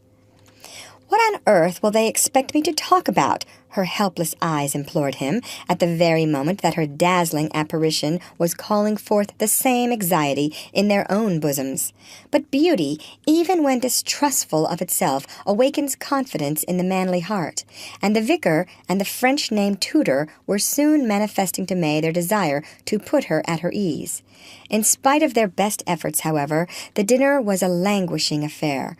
Archer noticed that his wife's way of showing herself at her ease with foreigners was to become more uncompromisingly local in her references, so that, though her loveliness was an encouragement to admiration, her conversation was a chill to repartee. The vicar soon abandoned the struggle, but the tutor, who spoke the most fluent and accomplished English, gallantly continued to pour it out to her until the ladies, to the manifest relief of all concerned, went up to the drawing-room. The vicar, after a glass of port, was obliged to hurry away to a meeting, and the shy nephew, who appeared to be an invalid, was packed off to bed. But Archer and the tutor continued to sit over their wine, and suddenly Archer found himself talking as he had not done since his last symposium with Ned Winsett. The Carfry nephew, it turned out, had been threatened with consumption, and had had to leave Harrow for Switzerland, where he had spent 2 years in the milder air of Lake Leman. Being a bookish youth, he had been entrusted to M. Riviere, who had brought him back to England and was to remain with him till he went up to Oxford the following spring, and M. Riviere added with simplicity that he should then have to look out for another job. It seemed impossible, Archer thought, that he should be long without one, so varied were his interests and so many his gifts. He was a man of about 30, with a thin, ugly face. May would certainly have called him common-looking, to which the play of his ideas gave an intense expressiveness, but there was nothing frivolous or cheap in his animation. His father, who had died young, had filled a small diplomatic post, and it had been intended that the son should follow the same career. But an insatiable taste for letters had thrown the young man into journalism, then into authorship, apparently unsuccessful, and at length, after other experiments and vicissitudes which he spared his listener, into tutoring English youths in Switzerland. Before that, however, he had lived much in Paris, frequented the Goncourt Grenier, been advised by Maupassant not to attempt to write, even that seemed to Archer a dazzling honor, and had often talked with Merimee in his mother's house. He had obviously always been desperately poor and anxious, having a mother and an unmarried sister to provide for, and it was apparent that his literary ambitions had failed. His situation, in fact, seemed, materially speaking, no more brilliant than Ned Winsett's, but he had lived in a world in which, as he said, no one who loved ideas need hunger mentally, as it was precisely of that love that poor Winsett was starving to death. Archer looked with a sort of vicarious envy at this eager, impecunious young man who had fared so richly in his poverty. "You see, monsieur, it's worth everything, isn't it, to keep one's intellectual liberty, not to enslave one's powers of appreciation, one's critical independence. It was because of that I abandoned journalism and took to so much duller work, tutoring and private secretaryship. There is a good deal of drudgery, of course, but one preserves one's moral freedom, what we call in French one's quant à soi. And when one hears good talk, one can join in it without compromising any opinions but one's own, or one can listen and answer it inwardly. Ah, good conversation, there's nothing like it, is there? The air of ideas is the only air worth breathing, and so I have never regretted giving up either diplomacy or journalism, two different forms of the same self-abdication." He fixed his vivid eyes on Archer as he lit another cigarette. "Voyez-vous, monsieur, to be able to look life in the face, that's worth living in a garret for, isn't it? But after all, one must earn enough to pay for the garret, and I confess that to grow old as a private tutor, or a private anything, is almost as chilling to the imagination as a second secretaryship at Bucharest. Sometimes I feel I must make a plunge, an immense plunge. Do you suppose, for instance, there would be any opening for me in America, in New York?" Archer looked at him with startled eyes. New York, for a young man who had frequented the Goncourts and Flaubert, and who thought the life of ideas the only one worth living. He continued to stare at M. Riviere perplexedly, wondering how to tell him that his very superiorities and advantages would be the surest hindrance to success. New York. But must it be especially New York?" he stammered, utterly unable to imagine what lucrative opening his native city could offer to a young man to whom good conversation appeared to be the only necessity. A sudden flush rose under M. Riviere's sallow skin. I thought it your metropolis. Is not the intellectual life more active there?" he rejoined. Then, as if fearing to give his hearer the impression of having asked a favor, he went on hastily. "One throws out random suggestions more to oneself than to others. In reality, I see no immediate prospect." And rising from his seat, he added, without a trace of constraint, "But Mrs. Carfrey will think that I ought to be taking you upstairs." During the homeward drive, Archer pondered deeply on this episode. His hour with M. Riviere had put new air into his lungs, and his first impulse had been to invite him to dine the next day. But he was beginning to understand why married men did not always immediately yield to their first impulses. "That young tutor is an interesting fellow. We had some awfully good talk after dinner about books and things," he threw out tentatively in the hansom. May roused herself from one of the dreamy silences into which he had read so many meanings before 6 months of marriage had given him the key to them. "The little Frenchman, wasn't he dreadfully common?" she questioned coldly, and he guessed that she nursed a secret disappointment at having been invited out in London to meet a clergyman and a French tutor. The disappointment was not occasioned by the sentiment ordinarily defined as snobbishness, but by old New York's sense of what was due to it when it risked its dignity in foreign lands. If May's parents had entertained the Carfreys in Fifth Avenue, they would have offered them something more substantial than a parson and a schoolmaster. But Archer was on edge and took her up. "Common? Common where?" he queried, and she returned with unusual readiness. "Why, I should say anywhere but in his schoolroom. Those people are always awkward in society. But then," she added disarmingly, "I suppose I shouldn't have known if he was clever." Archer disliked her use of the word clever almost as much as her use of the word common, but he was beginning to fear his tendency to dwell on the things he disliked in her. After all, her point of view had always been the same. It was that of all the people he had grown up among, and he had always regarded as necessary but negligible. Until a few months ago, he had never known a nice woman who looked at life differently, and if a man married it must necessarily be among the nice. "Ah, then I won't ask him to dine," he concluded with a laugh, and May echoed, bewildered. "Goodness! Ask the Carfreys' tutor?" "Well, not on the same day with the Carfreys, if you prefer I shouldn't, but I did rather want another talk with him. He's looking for a job in New York." Her surprise increased with her indifference. He almost fancied that she suspected him of being tainted with foreignness. "A job in New York? What sort of job? People don't have French tutors. What does he want to do?" "Chiefly to enjoy good conversation, I understand," her husband retorted perversely, and she broke into an appreciative laugh. "Oh, Newland, how funny! Isn't that French?" On the whole, he was glad to have the matter settled for him by her refusing to take seriously his wish to invite M. Riviere. Another after-dinner talk would have made it difficult to avoid the question of New York, and the more Archer considered it, the less he was able to fit M. Riviere into any conceivable picture of New York as he knew it. He perceived with a flash of chilling insight that in future many problems would be thus negatively solved for him.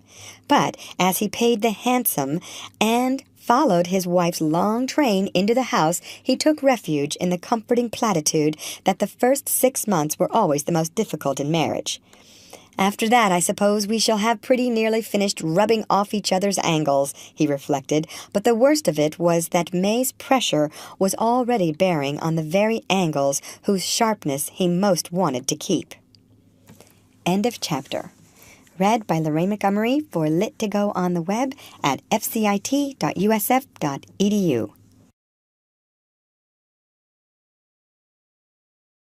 The Age of Innocence by Edith Wharton.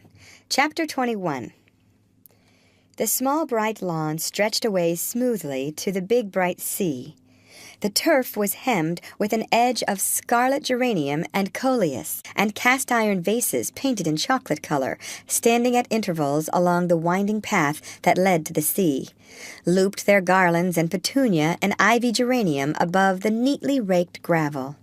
Halfway between the edge of the cliff and the square wooden house, which was also chocolate-colored, but with the tin roof of the veranda striped in yellow and brown to represent an awning, 2 large targets had been placed against a background of shrubbery. On the other side of the lawn, facing the targets, was pitched a real tent with benches and garden seats about it. A number of ladies in summer dresses and gentlemen in gray frock coats and tall hats stood on the lawn or sat upon the benches, and every now and then a slender girl in starched muslin would step from the tent, bow in hand, and speed her shaft at one of the targets, while the spectators interrupted their talk to watch the result. Newland Archer, standing on the veranda of the house, looked curiously down upon this scene. On each side of the shiny painted steps was a large blue china flower pot on a bright yellow china stand. A spiky green plant filled each pot, and below the veranda ran a wide border of blue hydrangeas, edged with more red geraniums. Behind him, the French windows of the drawing rooms through which he had passed gave glimpses between swaying lace curtains of glassy parquet floors islanded with chintz poufs, dwarf armchairs, and velvet tables covered with trifles in silver. The Newport Archery Club always held its August meeting at the Beauforts. The sport, which had hitherto known no rival but croquet, was beginning to be discarded in favor of lawn tennis, but the latter game was still considered too rough and inelegant for social occasions, and as an opportunity to show off pretty dresses and graceful attitudes, the bow and arrow held their own.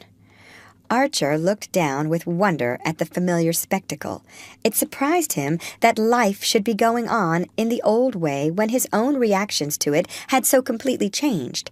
It was Newport that had first brought home to him the extent of the change. In New York, during the previous winter, after he and May had settled down in the new greenish-yellow house with the bow window and the Pompeian vestibule, he had dropped back with relief into the old routine of the office, and the renewal of this daily activity had served as a link with his former self. Then there had been the pleasurable excitement of choosing a showy gray stepper for May's brougham. The Wellens had given the carriage, and the abiding occupation and interest of arranging his new library, which, in spite of family doubts and disapprovals, had been carried out as he had dreamed, with a dark embossed paper, Eastlake bookcases, and sincere armchairs and tables. At the Century he had found Winsett again, and at the Knickerbocker the fashionable young men of his own set, and what with the hours dedicated to the law and those given to dining out or entertaining friends at home, with an occasional evening at the opera or the play, the life he was living had still seemed a fairly real and inevitable sort of business. But Newport represented the escape from duty into an atmosphere of unmitigated holiday-making.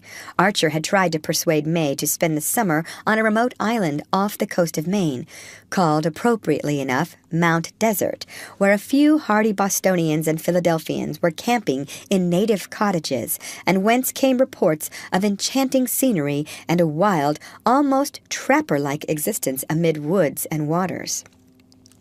But the Wellens always went to Newport, where they owned one of the square boxes on the cliffs, and their son-in-law could adduce no good reason why he and May should not join them there. As Mrs. Welland rather tartly pointed out, it was hardly worth while for May to have worn herself out trying on summer clothes in Paris if she was not to be allowed to wear them, and this argument was of a kind to which Archer had as yet found no answer. May herself could not understand his obscure reluctance to fall in with so reasonable and pleasant a way of spending the summer. She reminded him that he had always liked Newport in his bachelor days, and as this was indisputable, he could only profess that he was sure he was going to like it better than ever now that they were to be there together. But as he stood on the Beaufort veranda and looked out on the brightly peopled lawn, it came home to him with a shiver that he was not going to like it at all. It was not May's fault, poor dear, if now and then during their travels they had fallen slightly out of step. Harmony had been restored by their return to the conditions she was used to. He had always foreseen that she would not disappoint him, and he had been right. He had married, as most young men did, because he had met a perfectly charming girl at the moment when a series of rather aimless sentimental adventures were ending in premature disgust, and she had represented peace, stability, comradeship, and a steadying sense of an unescapable duty. He could not say that he had been mistaken in his choice, for she had fulfilled all that he had expected.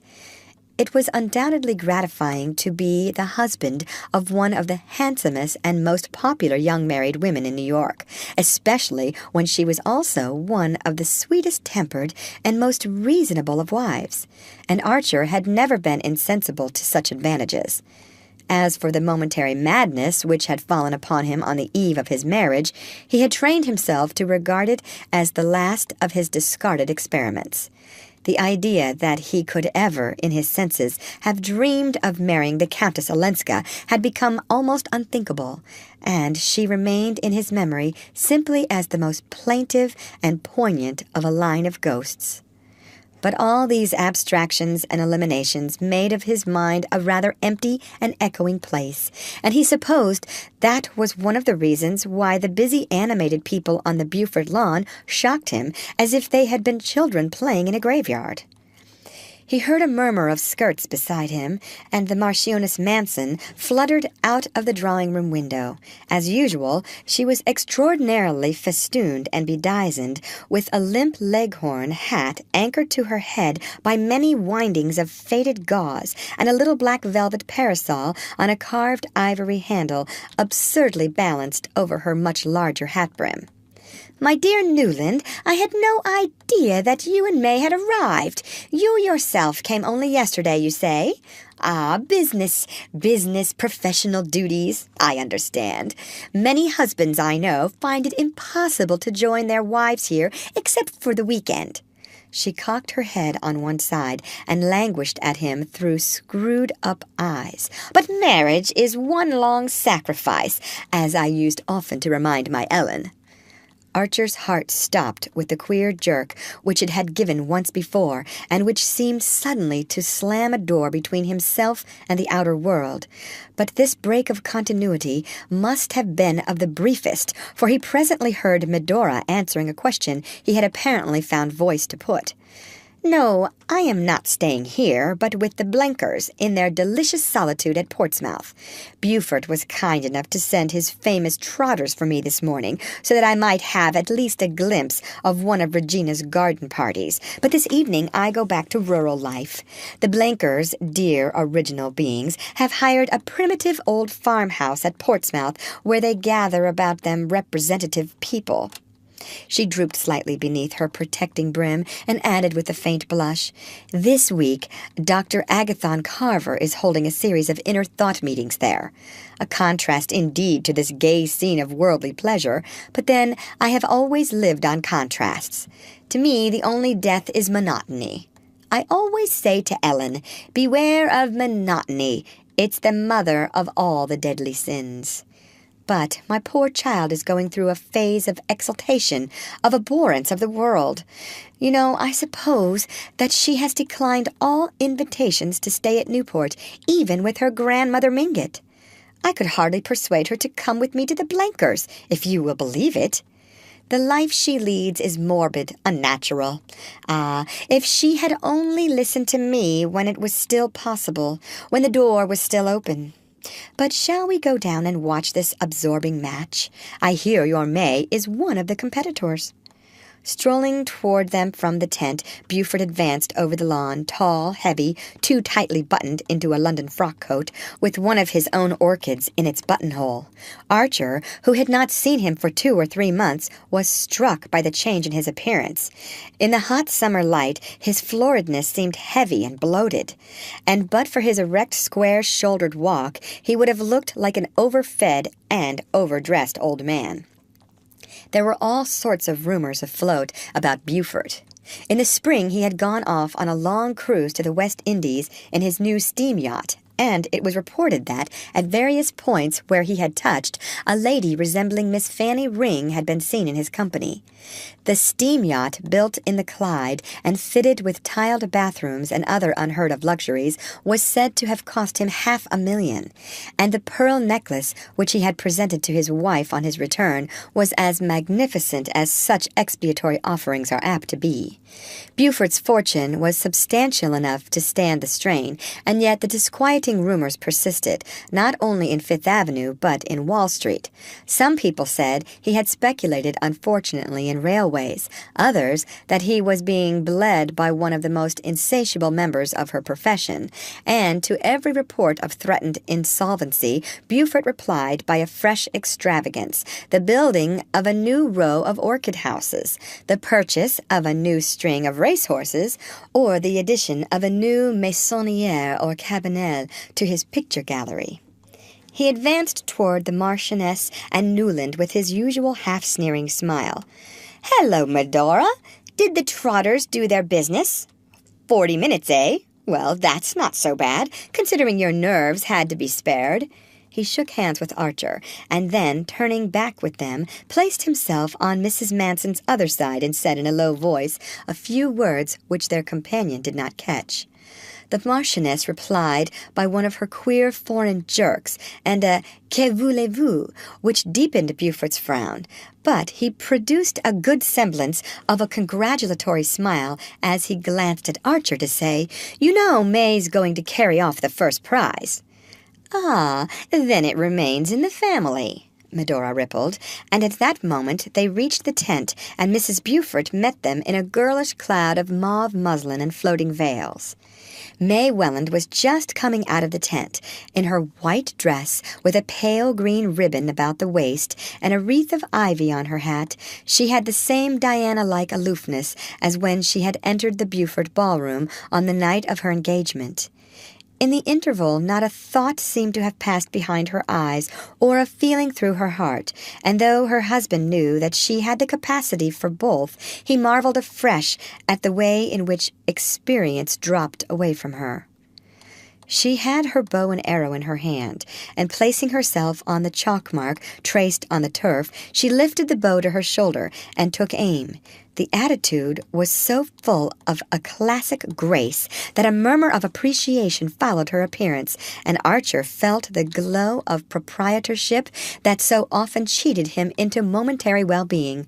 Her rivals, Mrs. Reggie Shivers, the Merry Girls, and divers, Rosie Thorleys, Dagonets, and Mingotts, stood behind her in a lovely anxious group, brown heads and golden bent above the scores, and pale muslins and flower-wreathed hats mingled in a tender rainbow.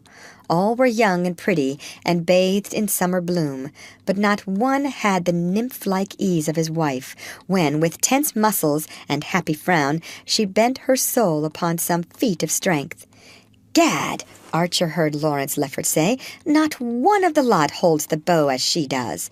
And Beaufort retorted, "Yes, but that's the only kind of target she'll ever hit." Archer felt irrationally angry. His host's contemptuous tribute to May's niceness was just what a husband should have wished to hear said of his wife. The fact that a coarse-minded man found her lacking in attraction was simply another proof of her quality. Yet the words sent a faint shiver through his heart. What if niceness, carried to that supreme degree, were only a negation, the curtain dropped before an emptiness? As he looked at May, returning flushed and calm from her final bullseye, he had the feeling that he had never yet lifted that curtain. She took the congratulations of her rivals and of the rest of the company with a simplicity that was her crowning grace. No one could ever be jealous of her triumphs because she managed to give the feeling that she would have been just as serene if she had missed them. But when her eyes met her husband's, her face glowed with the pleasure she saw in his. Mrs. Welland's basket-work pony carriage was waiting for them, and they drove off among the dispersing carriages, May handling the reins and Archer sitting at her side. The afternoon sunlight still lingered upon the bright lawns and shrubberies, and up and down Bellevue Avenue rolled a double line of Victorias, dog-carts, landaus, and a vis-a-vis, carrying well-dressed ladies and gentlemen away from their Beaufort garden party, or homeward from their daily afternoon turn along the Ocean Drive. "Shall we go to see Granny?" May suddenly proposed. "I should like to tell her myself that I've won the prize. There's lots of time before dinner." Archer acquiesced, and she turned the ponies down Narragansett Avenue, crossed Spring Street, and drove out toward the rocky moorland beyond. In this unfashionable region, Catherine the Great, always indifferent to precedent and thrifty of purse, had built herself in her youth a many-peaked and cross-beamed cottage orned on a bit of cheap land overlooking the bay. Here, in a thicket of stunted oaks, her verandas spread themselves above the island-dotted waters. A winding drive led up between iron stags and blue glass balls embedded in mounds of geraniums to a front door of highly varnished walnut under a striped veranda roof, and behind it ran a narrow hall with a black and yellow star-patterned parquet floor, upon which opened 4 small square rooms with heavy flock papers, under ceilings on which an Italian house painter had lavished all the divinities of Olympus. One of these rooms had been turned into a bedroom by Mrs. Mingott when the burden of flesh descended on her, and in the adjoining one she spent her days, enthroned in a large armchair between the open door and window, and perpetually waving a palm-leaf fan which the prodigious projection of her bosom kept so far from the rest of her person that the air it set in motion stirred only the fringe of the antimacassars on the chair-arms. Since she had been the means of hastening his marriage, old Catherine had shown to Archer the cordiality which a service rendered excites toward the person served. She was persuaded that irrepressible passion was the cause of his impatience, and being an ardent admirer of impulsiveness, when it did not lead to the spending of money, she always received him with a genial twinkle of complicity and a play of allusion to which May seemed fortunately impervious.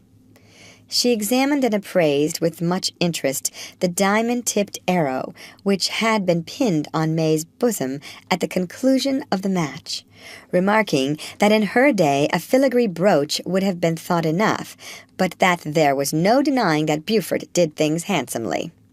"Quite an heirloom, in fact, my dear," the old lady chuckled. "You must leave it in fee to your eldest girl." She pinched May's white arm and watched the color flood her face. "Well, well, what have I said to make you shake out the red flag? Ain't there going to be any daughters? Only boys, eh? Good gracious, look at her blushing again all over her blushes. What, can't I say that either? Mercy me, when my children beg me to have all those gods and goddesses painted out overhead, I always say I'm too thankful to have somebody about me that nothing can shock." Archer burst into a laugh, and May echoed it, crimson to the eyes.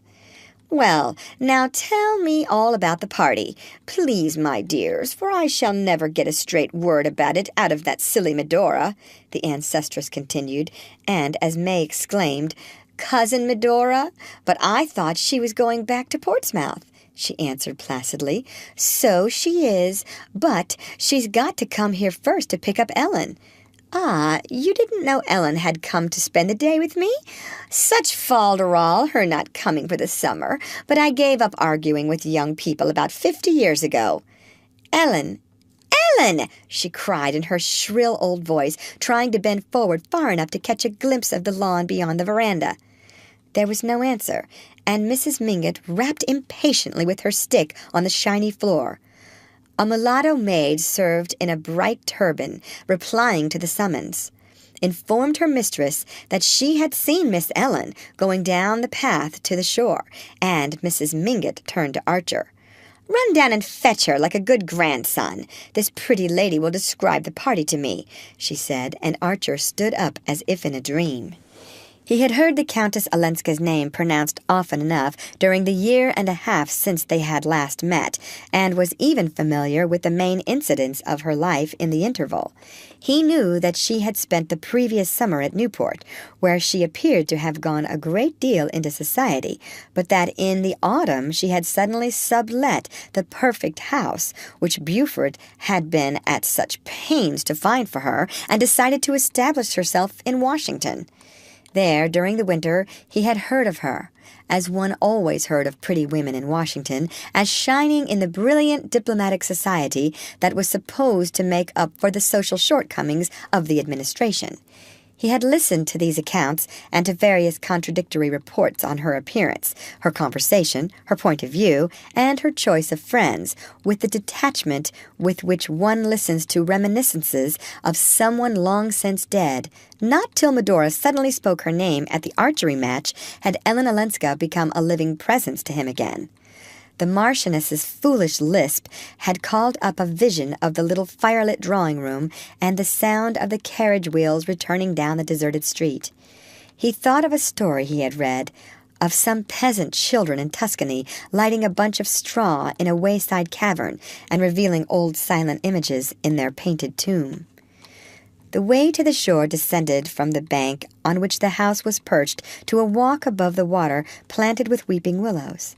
Through their veil Archer caught the glint of the lime rock, with its whitewashed turret, and the tiny house in which the heroic lighthouse-keeper, Ida Lewis, was living her last venerable years. Beyond it lay the flat reaches and ugly government chimneys of Goat Island, the bay spreading northward in a shimmer of gold to Prudence Island with its low growth of oaks, and the shores of Connecticut faint in the sunset haze. From the Willow Walk projected a slight wooden pier ending in a sort of pagoda-like summer house, and in the pagoda a lady stood, leaning against the rail, her back to the shore. Archer stopped at the sight as if he had waked from sleep. That vision of the past was a dream, and the reality was what awaited him in the house on the bank overhead. Was Mrs. Welland's pony carriage circling around and around the oval at the door? Was May sitting under the shameless Olympians and glowing with secret hopes? Was the Welland villa at the far end of Bellevue Avenue, and Mr. Welland already dressed for dinner and pacing the drawing-room floor, watch in hand, with dyspeptic impatience? For it was one of the houses in which one always knew exactly what is happening at a given hour. What am I, a son-in-law? Archer thought. The figure at the end of the pier had not moved. For a long moment the young man stood halfway down the bank, gazing at the bay furrowed with the coming and going of sailboats, yacht launches, fishing craft, and the trailing black coal barges hauled by noisy tugs. The lady in the summer house seemed to be held by the same sight. Beyond the gray bastions of Fort Adams, a long-drawn sunset was splintering up into 1,000 fires, and the radiance caught the sail of a catboat as it beat out through the channel between the lime rock and the shore. Archer, as he watched, remembered the scene in the Charon and Montague lifting Ada Dyas's ribbon to his lips without her knowing that he was in the room. She doesn't know. She hasn't guessed.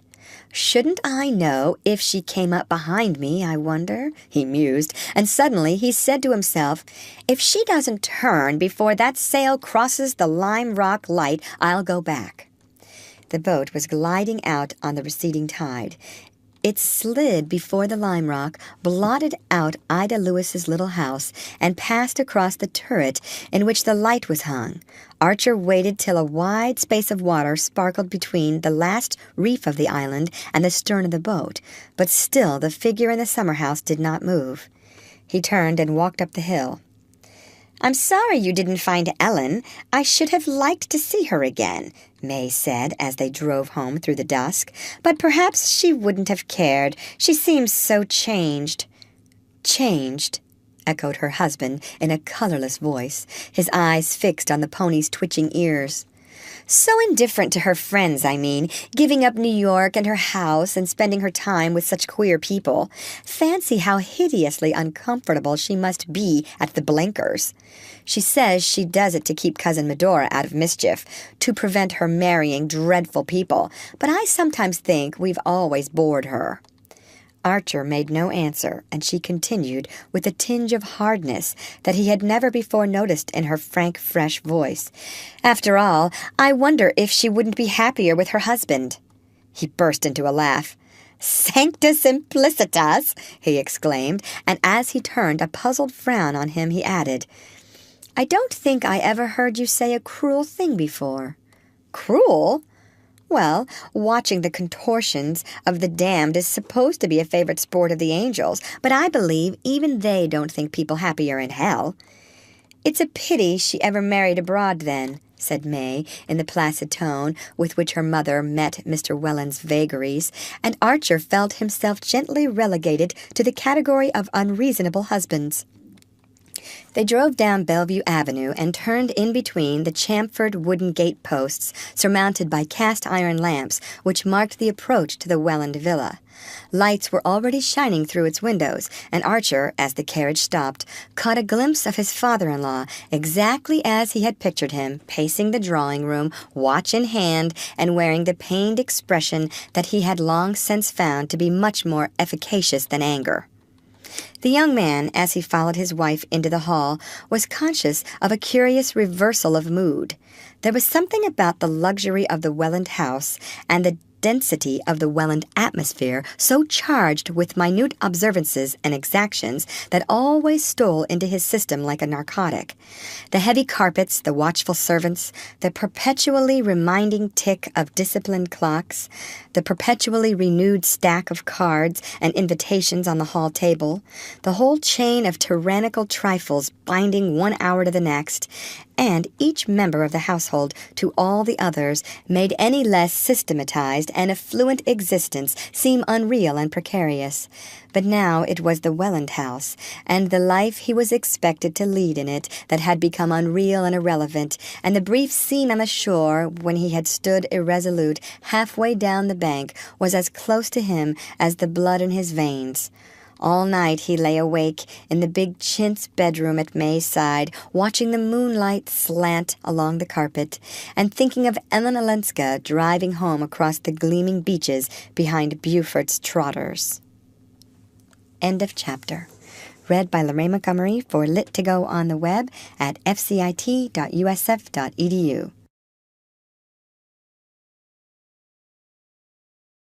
The Age of Innocence by Edith Wharton. Chapter 22. A party for the Blankers? The Blankers? Mr. Welland laid down his knife and fork and looked anxiously and incredulously across the luncheon table at his wife, who, adjusting her gold eyeglasses, read aloud in the tone of high comedy, "Professor and Mrs. Emerson Sillerton request the pleasure of Mr. and Mrs. Welland's company at the meeting of the Wednesday Afternoon Club on August 25th at 3 o'clock punctually to meet Mrs. and the Misses Blinker. Red Gables, Catherine Street, RSVP." "Good gracious!" Mr. Welland gasped, as if a second reading had been necessary to bring the monstrous absurdity of the thing home to him. "Poor Anne Sillerton, you never can tell what her husband will do next," Mrs. Welland sighed. "I suppose he's just discovered the Blankers."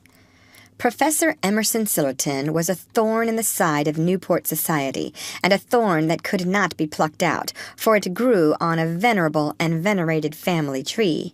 He was, as people said, a man who had had every advantage. His father was Sillerton Jackson's uncle, his mother a Pennilow of Boston. On each side there was wealth and position, and mutual suitability. Nothing, as Mrs. Welland had often remarked, nothing on earth obliged Emerson Sillerton to be an archaeologist, or indeed a professor of any sort, or to live in Newport in winter, or do any of the other revolutionary things that he did. But at least, if he was going to break with tradition and flout society in the face, he need not have married poor Amy Dagonet, who had a right to expect something different, and money enough to keep her own carriage. No one in the Mingott set could understand why Amy Sillerton had submitted so tamely to the eccentricities of a husband who filled the house with long-haired men and short-haired women, and, when he traveled, took her to explore tombs in Yucatan instead of going to Paris or Italy. But there they were, set in their ways, and apparently unaware that they were different from other people, and when they gave one of their dreary annual garden parties, every family on the cliffs, because of the Sillerton-Pennilow-Dagonet connection, had to draw lots and send an unwilling representative. "It's a wonder," Mrs. Welland remarked, "that they didn't choose the cup race day. Do you remember 2 years ago their giving a party for a black man on the day of Julia Mingott's The Dansant? Luckily this time there's nothing else going on that I know of, for of course some of us will have to go." Mr. Welland sighed nervously. "Some of us, my dear, more than one? 3 o'clock is such a very awkward hour. I have to be here at 3:30 to take my drops. It's really no use trying to follow Bencom's new treatment if I don't do it systematically, and if I join you later, of course I shall miss my drive." At the thought he laid down his knife and fork again, and a flush of anxiety rose to his finely wrinkled cheek. "There's no reason why you should go at all, my dear," his wife answered with a cheerfulness that had become automatic. "I have some cards to leave at the other end of Bellevue Avenue, and I'll drop in at about 3:30 and stay long enough to make poor Amy feel that she hasn't been slighted." She glanced hesitatingly at her daughter. "And if Newland's afternoon is provided for, perhaps May can drive you out with the ponies and try their new russet harness." It was a principle in the Welland family that people's days and hours should be what Mrs. Welland called provided for. The melancholy possibility of having to kill time, especially for those who did not care for whist or solitaire, was a vision that haunted her as the specter of the unemployed haunts the philanthropist. Another of her principles was that parents should never, at least visibly, interfere with the plans of their married children, and the difficulty of adjusting this respect for May's independence with the exigency of Mr. Welland's claims could be overcome only by the exercise of an ingenuity which left not a second of Mrs. Welland's own time unprovided for. "Of course I'll drive with Papa. I'm sure Newland will find something to do," May said in a tone that gently reminded her husband of his lack of response. It was a cause of constant distress to Mrs. Welland that her son-in-law showed so little foresight in planning his days. Often already, during the fortnight that he had passed under her roof, when she inquired how he meant to spend his afternoon, he had answered paradoxically, "Oh, I think for a change I'll just save it instead of spending it." And once, when she and May had had to go on a long, postponed round of afternoon calls, he had confessed to having lain all the afternoon under a rock on the beach below the house. "Newland never seems to look ahead," Mrs. Welland once ventured to complain to her daughter, and May answered serenely, "No, but you see it doesn't matter, because when there's nothing particular to do, he reads a book." "Ah, yes, like his father," Mrs. Welland agreed, as if allowing for an inherited oddity, and after that the question of Newland's unemployment was tacitly dropped. Nevertheless, as the day for the Sillerton reception approached, May began to show a natural solicitude for his welfare, and to suggest a tennis match at the Chiverses, or a sail on Julius Buford's cutter, as a means of atoning for her temporary desertion. "I shall be back by 6, you know, dear. Papa never drives later than that." And she was not reassured till Archer said that he thought of hiring a runabout and driving up the island to a stud farm to look at a second horse for her Brougham. They had been looking for this horse for some time, and the suggestion was so acceptable that May glanced at her mother as if to say, "You see, he knows how to plan out his time as well as any of us." The idea of the stud farm and the Brougham horse had germinated in Archer's mind on the very day when the Emerson-Sillerton invitation had first been mentioned, but he had kept it to himself, as if there were something clandestine in the plan, and discovery might prevent its execution. He had, however, taken the precaution to engage in advance a runabout with a pair of old livery-stable trotters that could still do their 18 miles on level roads, and at 2 o'clock, hastily deserting the luncheon table, he sprang into the light carriage and drove off. The day was perfect. A breeze from the north drove little puffs of white cloud across an ultramarine sky, with a bright sea running under it. Bellevue Avenue was empty at that hour, and after dropping the stable lad at the corner of Mill Street, Archer turned down the old beach road and drove across Eastman's Beach. He had the feeling of unexplained excitement with which, on half-holidays at school, he used to start off into the unknown. Taking his pair at an easy gait, he counted on reaching the stud farm, which was not far beyond Paradise Rocks, before 3 o'clock, so that after looking over the horse and trying him, if he seemed promising, he would still have 4 golden hours to dispose of. As soon as he heard of the Sillertons' party, he had said to himself that the Marchioness Manson would certainly come to Newport with the Blenkers, and that Madame Olenska might again take the opportunity of spending the day with her grandmother. At any rate, the Blenker habitation would probably be deserted, and he would be able, without indiscretion, to satisfy a vague curiosity concerning it. He was not sure that he wanted to see the Countess Olenska again, but ever since he had looked at her from the path above the bay he had wanted, irrationally and indescribably, to see the place she was living in, and to follow the movements of her imagined figure as he had watched the real one in the summer house. The longing was with him day and night, an incessant, undefinable craving, like the sudden whim of a sick man for food or drink once tasted and long since forgotten. He could not see beyond the craving or picture what it might lead to, for he was not conscious of any wish to speak to Madame Olenska or to hear her voice. He simply felt that if he could carry away the vision of the spot of earth she walked on and the way the sky and sea enclosed it, the rest of the world might seem less empty. When he reached the stud farm, a glance showed him that the horse was not what he wanted. Nevertheless, he took a turn behind it in order to prove to himself that he was not in a hurry. But at 3 o'clock, he shook out the reins over the trotters and turned into the by-roads leading to Portsmouth. The wind had dropped, and a faint haze on the horizon showed that a fog was waiting to steal up the Saconnet on the turn of the tide. But all about him, fields and woods were steeped in golden light. He drove past gray-shingled farmhouses in orchards, past hayfields and groves of oak, past villages with white steeples rising sharply into the fading sky, and at last, after stopping to ask the way of some men at work in a field, he turned down a lane between high banks of goldenrod and brambles. At the end of the lane was the blue glimmer of the river. To the left, standing in front of a clump of oaks and maples, he saw a long, tumble-down house with white paint peeling from its clapboards.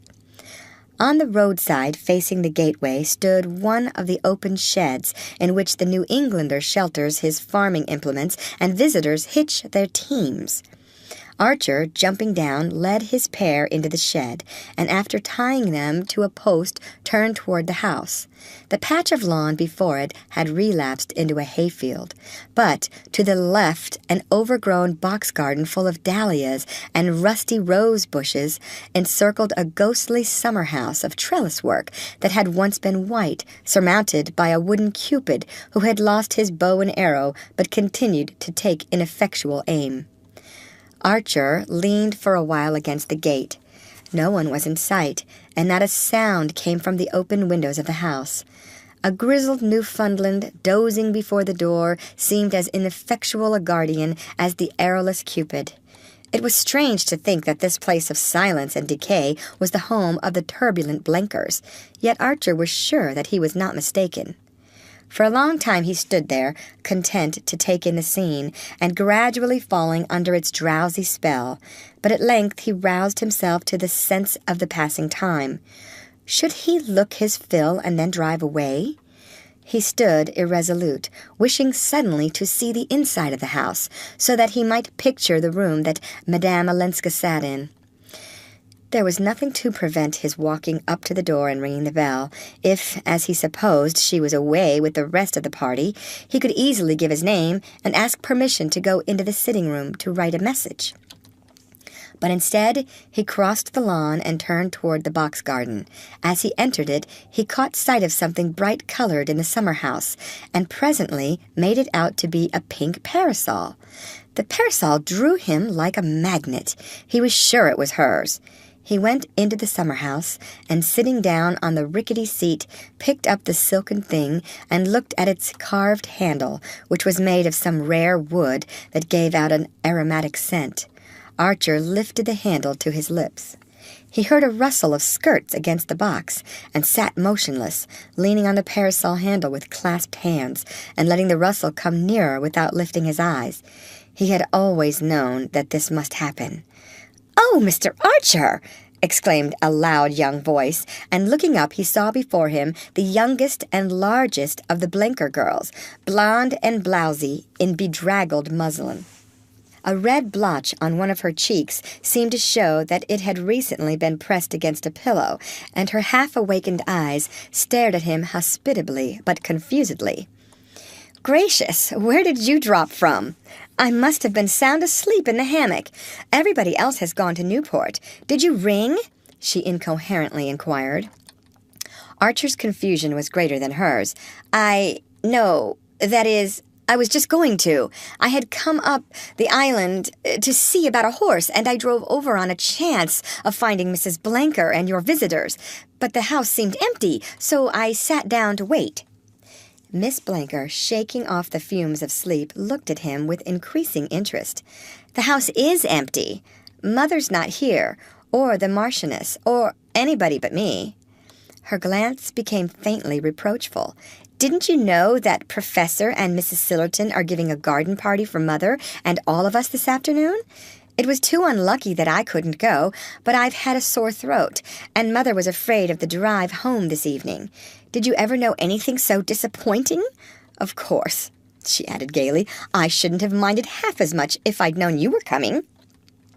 Symptoms of a lumbering coquetry became visible in her, and Archer found the strength to break in. "But Madame Olenska, has she gone to Newport too?" Miss Blinker looked at him with surprise. "Madame Olenska? Didn't you know she's been called away?" "Called away?" "Oh, my best parasol! I lent it to that goose of a Katie because it matched her ribbons, and the careless thing must have dropped it here. We Blinkers are all like that, real bohemians." Recovering the sunshade with a powerful hand, she unfurled it and suspended its rosy dome above her head. "Yes, Ellen was called away yesterday. She lets us call her Ellen, you know. A telegram came from Boston. She said she might be gone for 2 days. I do love the way she does her hair, don't you?" Miss Blanker rambled on. Archer continued to stare through her as though she had been transparent. All he saw was the trumpery parasol that arched its pinkness above her giggling head. After a moment he ventured, "You don't happen to know why Madame Olenska went to Boston? I hope it was not on account of bad news." Miss Blanker took this with a cheerful incredulity. "Oh, I don't believe so. She didn't tell us what was in the telegram. I think she didn't want the Marchioness to know. She's so romantic-looking, isn't she? Doesn't she remind you of Mrs. Scott Siddons when she reads Lady Geraldine's Courtship? Did you never hear her?" Archer was dealing hurriedly with crowding thoughts. His whole future seemed suddenly to be unrolled before him, and passing down its endless emptiness, he saw the dwindling figure of a man to whom nothing was ever to happen. He glanced about him at the unpruned garden, the tumble-down house, and the oak grove under which the dusk was gathering. It had seemed so exactly the place in which he ought to have found Madame Olenska, and she was far away, and even the pink sunshade was not hers. He frowned and hesitated. "You don't know, I suppose. I shall be in Boston tomorrow. If I could manage to see her?"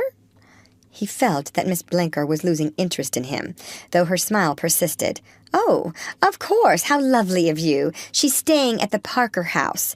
It must be horrible there in this weather." After that, Archer was but intermittently aware of the remarks they exchanged. He could only remember stoutly resisting her entreaty that he should await the returning family and have high tea with them before he drove home. At length, with his hostess still at his side, he passed out of range of the wooden Cupid, unfastened his horses, and drove off.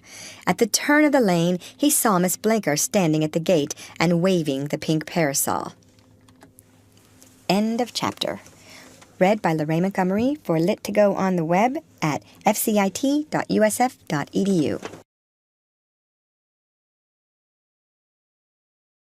The Age of Innocence by Edith Wharton. Chapter 23.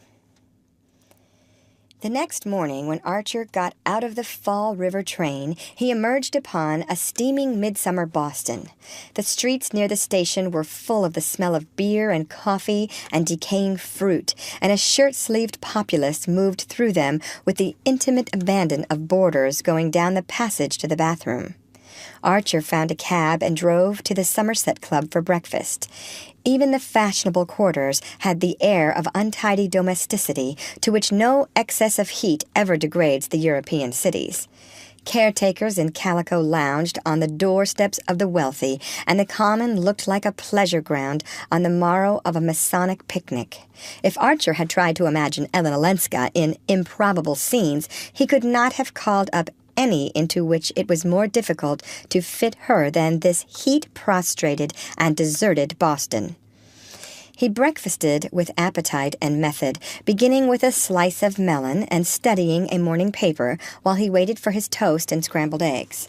A new sense of energy and activity had possessed him ever since he had announced to May the night before that he had business in Boston and should take the Fall River boat that night and go on to New York the following evening. It had always been understood that he would return to town early in the week, and when he got back from his expedition to Portsmouth, a letter from the office, which fate had conspicuously placed on a corner of the hall table, sufficed to justify his sudden change of plan. He was even ashamed of the ease with which the whole thing had been done. It reminded him, for an uncomfortable moment, of Lawrence Lefferts's masterly contrivances for securing his freedom. But this did not long trouble him, for he was not in an analytic mood. After breakfast, he smoked a cigar and glanced over the commercial advertiser.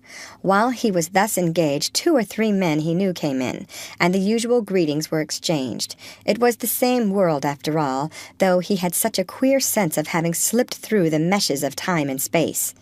He looked at his watch, and finding that it was 9:30, got up and went into the writing-room. There he wrote a few lines and ordered a messenger to take a cab to the Parker House and wait for the answer. He then sat down behind another newspaper and tried to calculate how long it would take a cab to get to the Parker House. "The lady was out, sir," he suddenly heard a waiter's voice at his elbow, and he stammered, "Out?" as if it were a word in a strange language. He got up and went into the hall. It must be a mistake. She could not be out at that hour. He flushed with anger at his own stupidity. Why had he not sent the note as soon as he arrived? He found his hat and stick and went forth into the street. The city had suddenly become as strange and vast and empty as if he were a traveler from distant lands. For a moment he stood on the doorstep, hesitating. Then he decided to go to the Parker House. What if the messenger had been misinformed, and she were still there? He started to walk across the common, and on the first bench under a tree he saw her sitting. She had a gray silk sunshade over her head. How could he ever have imagined her with a pink one? As he approached, he was struck by her listless attitude. She sat there as if she had nothing else to do. He saw her drooping profile and the knot of hair fastened low in the neck under her dark hat, and the long wrinkled glove on the hand that held the sunshade. He came a step or two nearer, and she turned and looked at him. "Oh!" she said, and for the first time he noticed a startled look on her face, but in another moment it gave way to a slow smile of wonder and contentment. "Oh," she murmured again, on a different note. As he stood looking down at her, and without rising, she made a place for him on the bench. "I'm here on business, just got here," Archer explained, and without knowing why, he suddenly began to feign astonishment at seeing her. "But what on earth are you doing in this wilderness?" He had really no idea what he was saying. He felt as if he were shouting at her across endless distances, and she might vanish again before he could overtake her. Oh, I'm here on business too," she answered, turning her head toward him so that they were face to face. The words hardly reached him. He was aware only of her voice, and of the startling fact that not an echo of it had remained in his memory. He had not even remembered that it was low-pitched, with a faint roughness on the consonants. "You do your hair differently," he said, his heart beating as if he had uttered something irrevocable. "Differently? No. It's only that I do it as best I can when I'm without Nastasia." "Nastasia? But isn't she with you?" "No, I'm alone. For 2 days it was not worth while to bring her." "You're alone? At the Parker House?" She looked at him with a flash of her old malice. "Does it strike you as dangerous?" "No, not dangerous, but unconventional." "I see. I suppose it is." She considered a moment. "I hadn't thought of it because I've just done something so much more unconventional." The faint tinge of irony lingered in her eyes. "I've just refused to take back a sum of money that belonged to me." Archer sprang up and moved a step or two away. She had furled her parasol and sat absently drawing patterns on the gravel. Presently he came back and stood before her. "Someone has come here to meet you?" "Yes." "With this offer?" She nodded. "And you refused because of the conditions?" "I refused," she said after a moment. He sat down by her again. "What were the conditions?" "Oh, they were not onerous, just to sit at the head of his table now and then." There was another interval of silence. Archer's heart had slammed itself shut in the queer way it had, and he sat vainly groping for a word. "He wants you back at any price?" "Well, a considerable price. At least the sum is considerable for me." He paused again, beating about the question he felt he must put. "It was to meet him here that you came?" She stared and then burst into a laugh. "Meet him? My husband? Here? At this season he's always at Cowes or Baden." "He sent someone?" "Yes." "With a letter?" She shook her head. "No, just a message. He never writes. I don't think I've had more than one letter from him." The allusion brought the color to her cheek, and it reflected itself in Archer's vivid blush. "Why does he never write?" "Why should he? What does one have secretaries for?" The young man's blush deepened. She had pronounced the word as if it had no more significance than any other in her vocabulary. For a moment it was on the tip of his tongue to ask, "Did he send his secretary, then?" But the remembrance of Count Olenski's only letter to his wife was too present to him. He paused again, and then took another plunge. "And the person?" "The emissary?"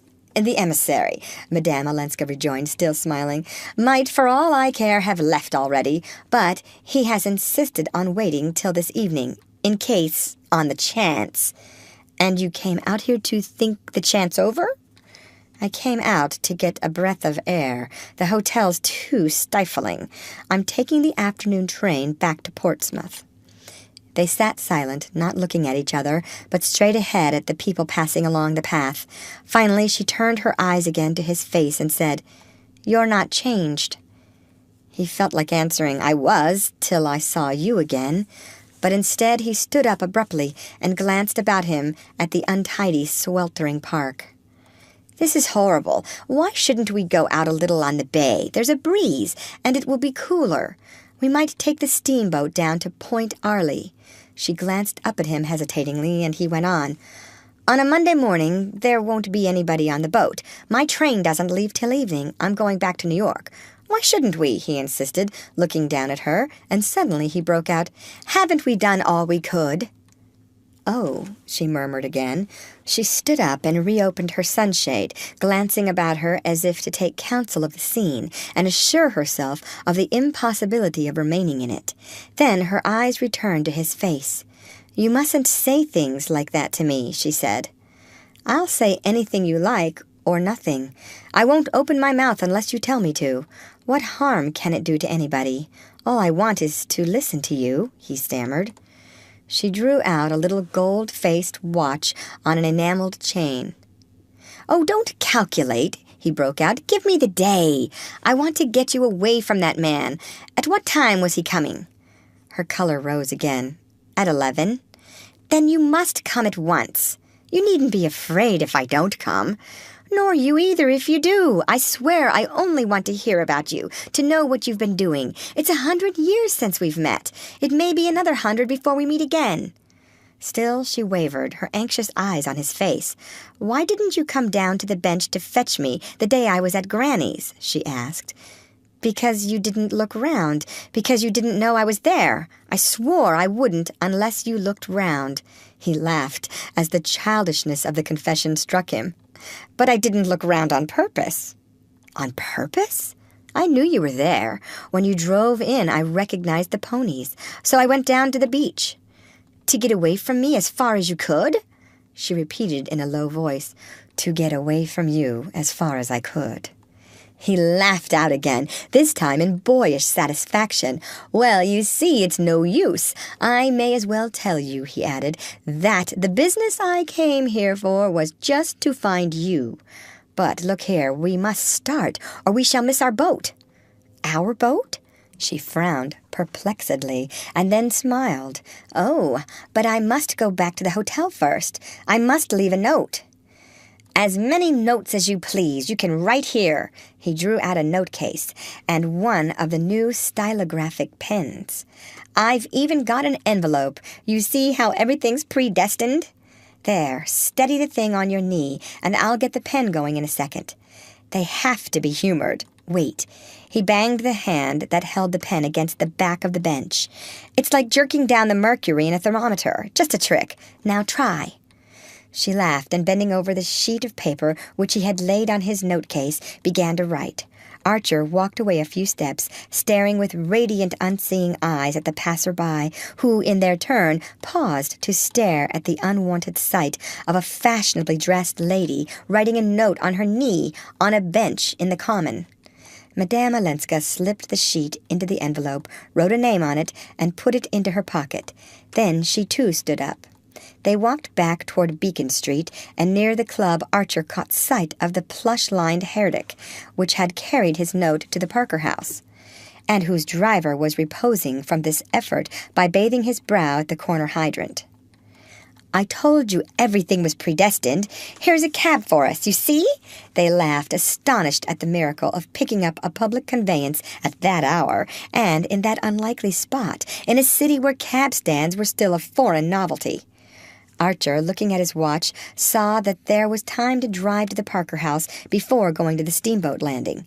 They rattled through the hot streets and drew up at the door of the hotel. Archer held out his hand for the letter. "Shall I take it in?" he asked. But Madame Olenska, shaking her head, sprang out and disappeared through the glazed doors. It was barely 10:30, but what if the emissary, impatient for her reply, and not knowing how else to employ his time, were already seated among the travelers with cooling drinks at their elbows, of whom Archer had caught a glimpse as she went in? He waited, pacing up and down before the herdic. A Sicilian youth with eyes like Nastasia's offered to shine his boots, and an Irish matron to sell him peaches. And every few moments the doors opened to let out hot men with straw hats tilted far back, who glanced at him as they went by. He marveled that the door should open so often, and that all the people it let out should look so like each other, and so like all the other hot men who, at that hour, through the length and breadth of the land, were passing continuously in and out of the swinging doors of hotels. And then, suddenly, came a face that he could not relate to the other faces. He caught but a flash of it, for his pacings had carried him to the farthest point of his beat, and it was in turning back to the hotel that he saw, in a group of typical countenances, the lank and weary, the round and surprised, the lantern-jawed and mild, this other face that was so many more things at once, and things so different. It was that of a young man, pale, too, and half extinguished by the heat, or worry, or both, but somehow quicker, vivider, more conscious, or perhaps seeming so because he was so different. Archer hung a moment on a thin thread of memory, but it snapped and floated off with the disappearing face, apparently that of some foreign businessman, looking doubly foreign in such a setting. He vanished in the stream of passer-by, and Archer resumed his patrol. He did not care to be seen watch in hand within view of the hotel, and his unaided reckoning of the lapse of time led him to conclude that if Madame Olenska was so long in reappearing, it could only be because she had met the emissary and been waylaid by him. At the thought, Archer's apprehension rose to anguish. "If she doesn't come soon, I'll go in and find her," he said. The doors swung open again, and she was at his side. They got into the herdic, and as it drove off, he took out his watch and saw that she had been absent just 3 minutes. In the clatter of loose windows that made talk impossible, they bumped over the disjointed cobblestones to the wharf. Seated side by side on a bench of the half-empty boat, they found that they had hardly anything to say to each other, or rather that what they had to say communicated itself best in the blessed silence of their release and their isolation. As the paddle wheels began to turn, and wharves and shipping to recede through the veil of heat, it seemed to Archer that everything in the old familiar world of habit was receding also. He longed to ask Madame Olenska if she did not have the same feeling, the feeling that they were starting on some long voyage from which they might never return. But he was afraid to say it, or anything else that might disturb the delicate balance of her trust in him. In reality, he had no wish to betray that trust. There had been days and nights when the memory of their kiss had burned and burned on his lips. The day before, even, on the drive to Portsmouth, the thought of her had run through him like fire. But now that she was beside him, and they were drifting forth into this unknown world, they seemed to have reached the kind of deeper nearness that a touch may sunder. As the boat left the harbor and turned seaward, a breeze stirred about them, and the bay broke up into long, oily undulations, then into ripples tipped with spray.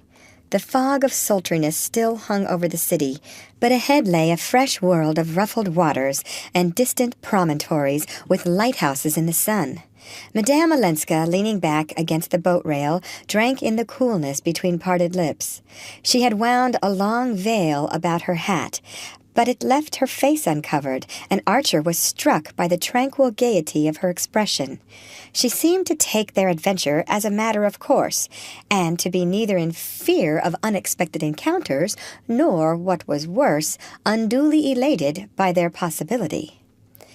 In the bare dining room of the inn, which he had hoped they would have to themselves, they found a strident party of innocent-looking young men and women, school-teachers on a holiday, the landlord told them, and Archer's heart sank at the idea of having to talk through their noise.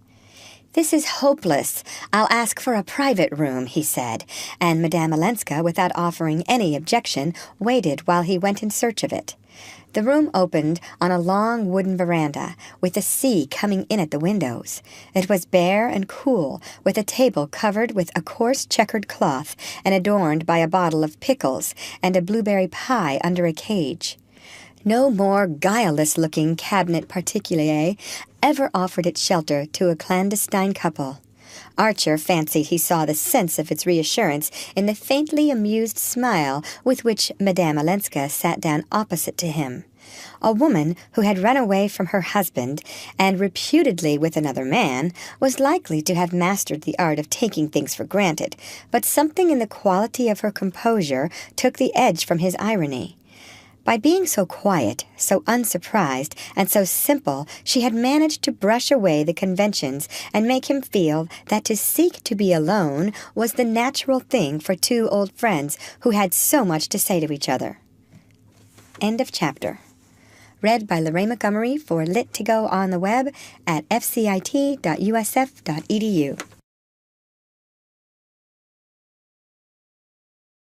The Age of Innocence by Edith Wharton, Book 2, Chapter 24. They lunched slowly and meditatively with mute intervals between rushes of talk, for the spell once broken, they had much to say, and yet moments when saying became the mere accompaniment to long duologues of silence.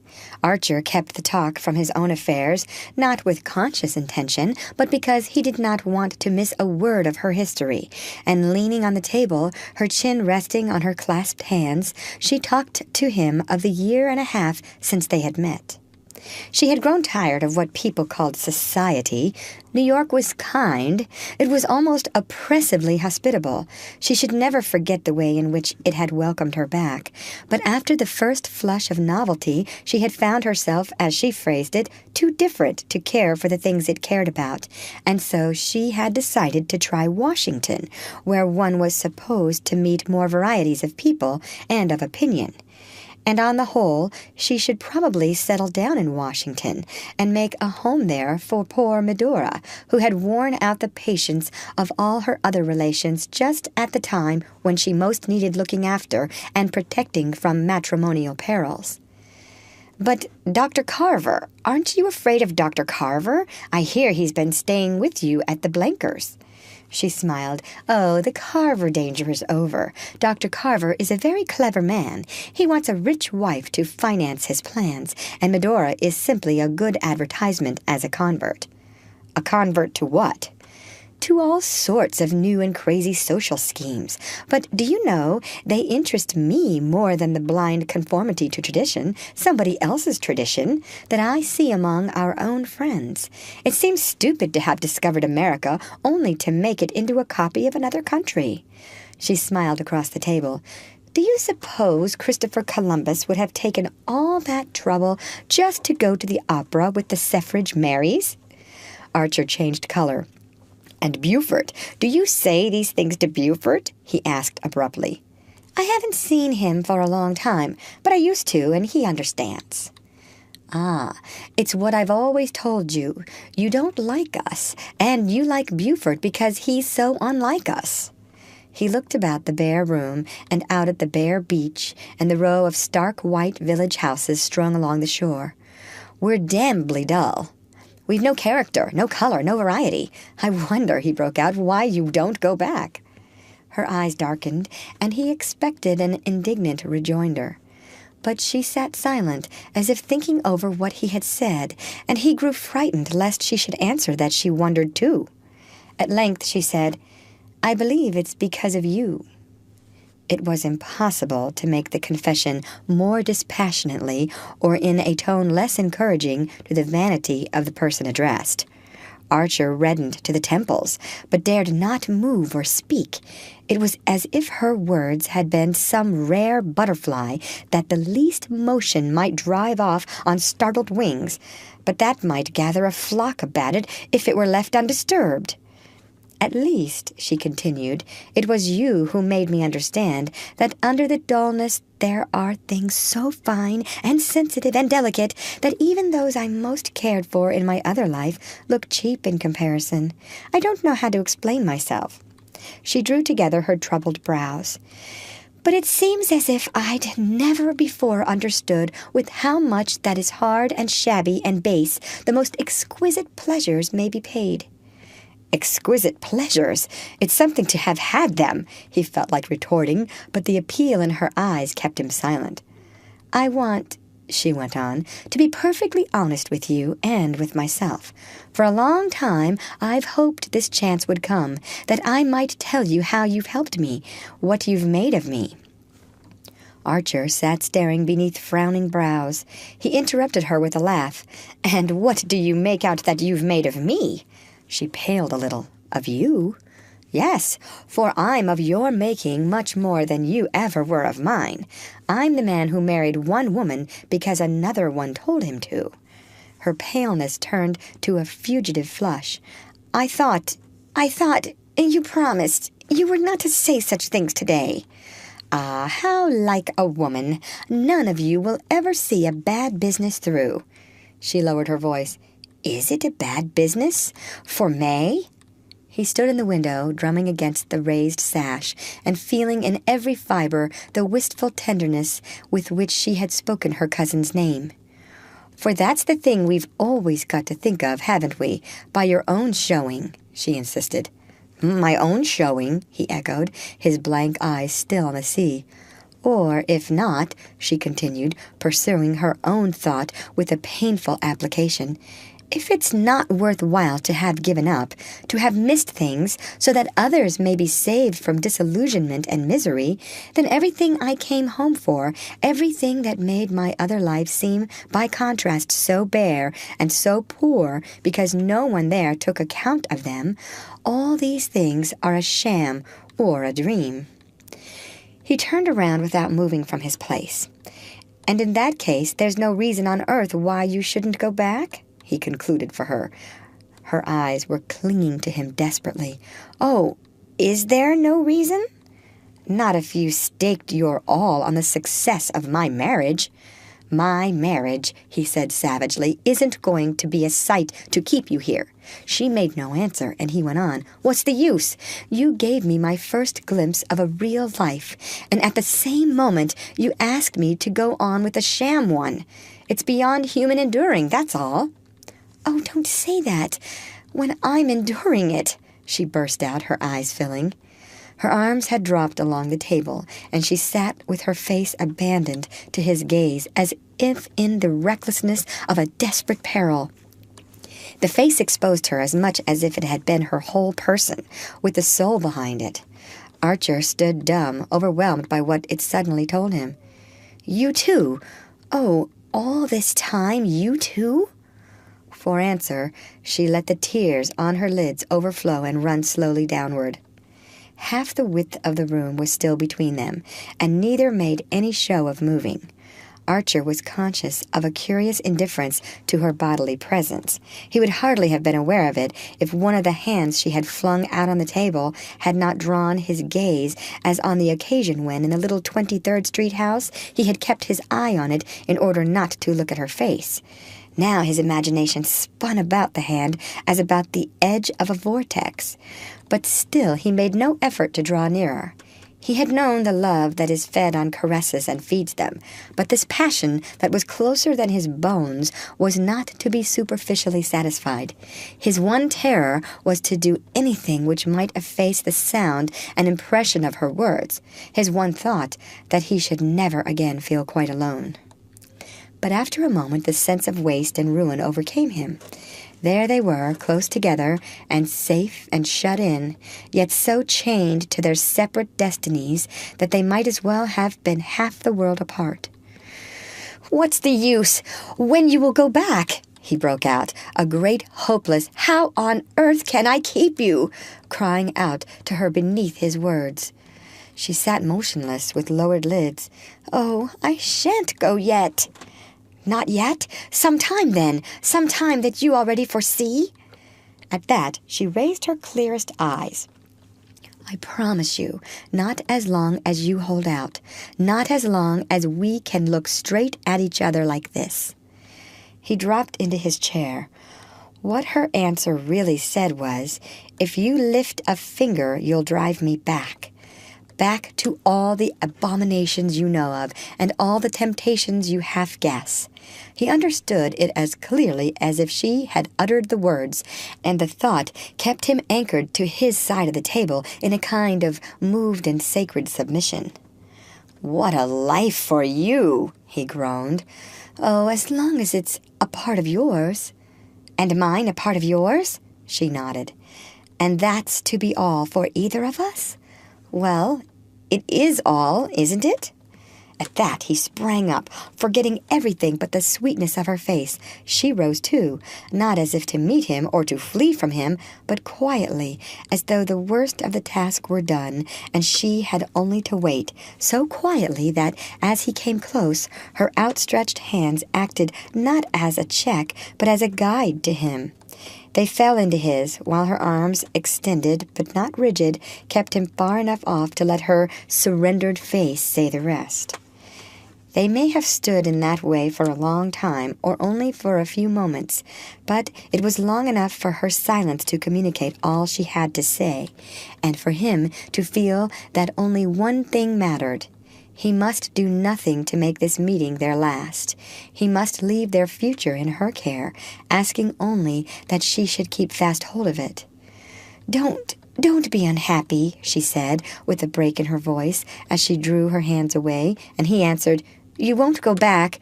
You won't go back?" as if it were the one possibility he could not bear. "I won't go back," she said, and turning away she opened the door and led the way into the public dining room.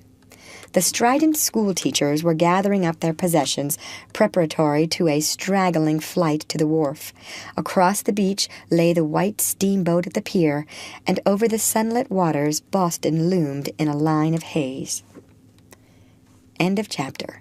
Read by Lorraine Montgomery for Lit2Go on the web at fcit.usf.edu.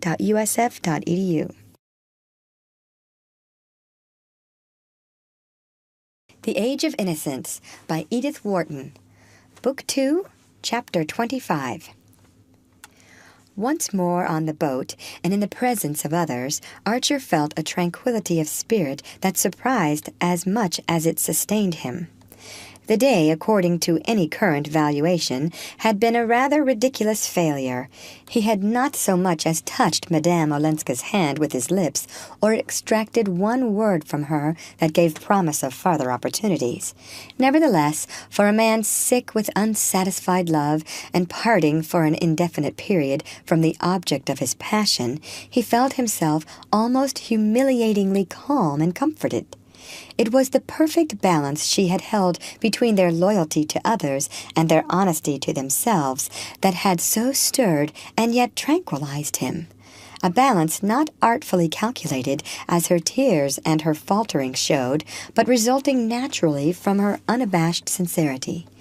It filled him with a tender awe now the danger was over, and made him thank the fates that no personal vanity, no sense of playing a part before sophisticated witnesses had tempted him to tempt her.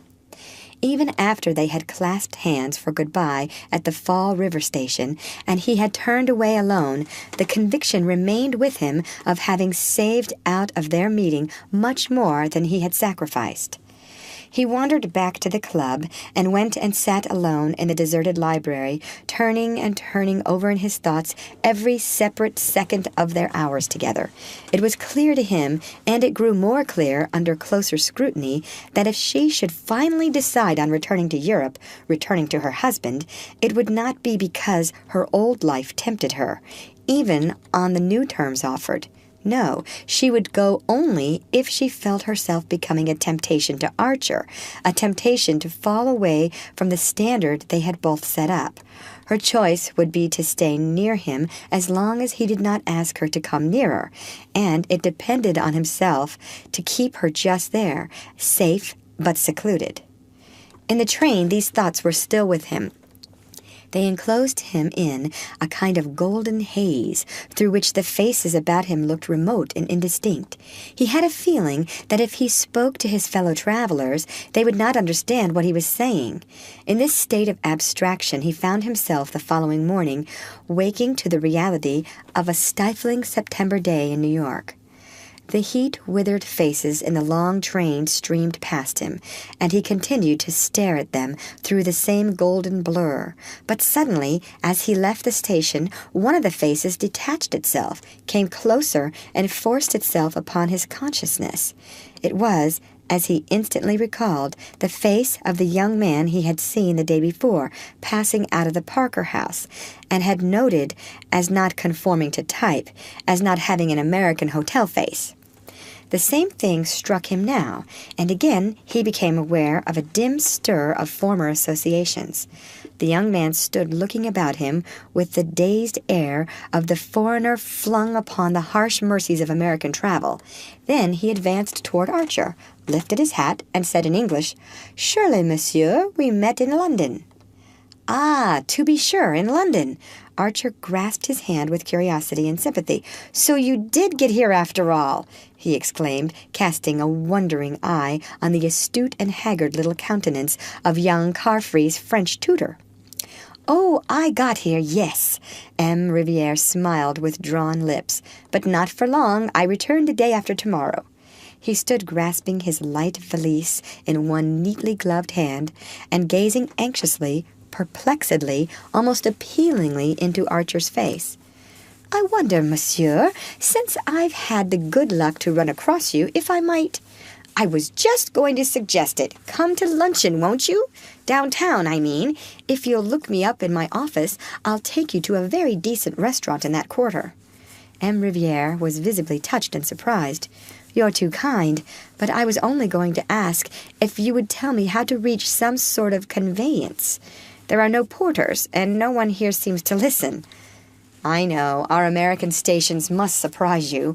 When you ask for a porter, they give you chewing gum. But if you'll come along, I'll extricate you, and you must really lunch with me, you know." The young man, after a just perceptible hesitation, replied with profuse thanks, and in a tone that did not carry complete conviction, that he was already engaged. But when they had reached the comparative reassurance of the street, he asked if he might call that afternoon. Archer, at ease in the midsummer leisure of the office, fixed an hour and scribbled his address, which the Frenchman pocketed with reiterated thanks and a wide flourish of his hat. A horse-car received him, and Archer walked away. Punctually at the hour, M. Riviere appeared, shaved, smoothed out, but still unmistakably drawn and serious. Archer was alone in his office, and the young man, before accepting the seat he proffered, began abruptly, "I believe I saw you, sir, yesterday in Boston." The statement was insignificant enough, and Archer was about to frame an assent when his words were checked by something mysterious, yet illuminating in his visitor's insistent gaze. "It is extraordinary, very extraordinary," M. Riviere continued, "that we should have met in the circumstances in which I find myself." "What circumstances?" Archer asked, wondering a little crudely if he needed money. M. Riviere continued to study him with tentative eyes. "I have come, not to look for employment, as I spoke of doing when we last met, but on a special mission." "Ah!" Archer exclaimed. In a flash, the two meetings had connected themselves in his mind. He paused to take in the situation thus suddenly lighted up for him, and M. Riviere also remained silent, as if aware that what he had said was enough. "A special mission," Archer at length repeated. The young Frenchman, opening his palms, raised them slightly, and the two men continued to look at each other across the office desk till Archer roused himself to say, "Do sit down," whereupon M. Riviere bowed, took a distant chair, and again waited. "It was about this mission that you wanted to consult me?" Archer finally asked. M. Riviere bent his head. "Not in my own behalf on that score. I have fully dealt with myself. I should like, if I may, to speak to you about the Countess Olenska." Archer had known for the last few minutes that the words were coming, but when they came they sent the blood rushing to his temples as if he had been caught by a bent-back branch in a thicket. "And on whose behalf," he said, "do you wish to do this?" M. Riviere met the question sturdily. "Well, I might say hers, if it did not sound like a liberty. Shall I say instead, on behalf of abstract justice?" Archer considered him ironically. "In other words, you are Count Olenski's messenger?" He saw him blush, more darkly reflected in M. Riviere's sallow countenance. "Not to you, monsieur. If I come to you, it is on quite another grounds." "What right have you, in the circumstances, to be on any other ground?" Archer retorted. "If you're an emissary, you're an emissary." The young man considered. "My mission is over. As far as the Countess Olenska goes, it has failed." "I can't help that," Archer rejoined on the same note of irony. "No, but you can help." M. Riviere paused, turned his hat about in his still carefully gloved hands, looked into its lining, and then back at Archer's face. "You can help, monsieur, I am convinced, to make it equally a failure with her family." Archer pushed back his chair and stood up. "Well, and by God I will," he exclaimed. He stood with his hands in his pockets, staring down wrathfully at the little Frenchman, whose face, though he too had risen, was still an inch or two below the line of Archer's eyes. M. Riviere paled to his normal hue. Paler than that, his complexion could hardly turn. "Why the devil," Archer explosively continued, "should you have thought, since I suppose you're appealing to me on the ground of my relationship to Madame Olenska, that I should take a view contrary to the rest of her family?" The change of expression in M. Riviere's face was for a time his only answer. His look passed from timidity to absolute distress. For a young man of his usually resourceful mien, it would have been difficult to appear more disarmed and defenseless. "Oh, monsieur, I can't imagine," Archer continued, "why you should have come to me when there are others so much nearer to the Countess. Still less why you thought I should be more accessible to the arguments I suppose you were sent over with." M. Riviere took this onslaught with a disconcerting humility. "The arguments I want to present to you, monsieur, are my own and not those I was sent over with." "Then I see still less reason for listening to them." M. Riviere again looked into his hat, as if considering whether these last words were not a sufficiently broad hint to put it on and be gone. Then he spoke with sudden decision. "Monsieur, will you tell me one thing? Is it my right to be here that you question, or do you perhaps believe the whole matter to be already closed?" His quiet insistence made Archer feel the clumsiness of his own bluster. M. Riviere had succeeded in imposing himself. Archer, reddening slightly, dropped into his chair again and signed to the young man to be seated. "I beg your pardon, but why isn't the matter closed?" M. Riviere gazed back at him with anguish. "You do then agree with the rest of the family that in face of the new proposals I have brought, it is hardly possible for Madame Olenska not to return to her husband?" "Good God!" Arthur exclaimed, and his visitor gave out a low murmur of confirmation. "Before seeing her, I saw, at Count Olenski's request, Mr. Lovell Mingott, with whom I had several talks before going to Boston. I understand that he represents his mother's view, and that Mrs. Manson Mingott's influence is great throughout her family." Archer sat silent, with the sense of clinging to the edge of a sliding precipice. The discovery that he had been excluded from a share in these negotiations, and even from the knowledge that they were on foot, caused him a surprise hardly dulled by the acuter wonder of what he was learning. He saw in a flash that if the family had ceased to consult him, it was because some deep tribal instinct warned them that he was no longer on their side, and he recalled, with a start of comprehension, a remark of May's during their drive home from Mrs. Manson Mingott's on the day of the archery meeting. Perhaps, after all, Ellen would be happier with her husband. Even in the tumult of new discoveries, Archer remembered his indignant exclamation, and the fact that since then his wife had never named Madame Olenska to him. Her careless allusion had no doubt been the straw held up to see which way the wind blew.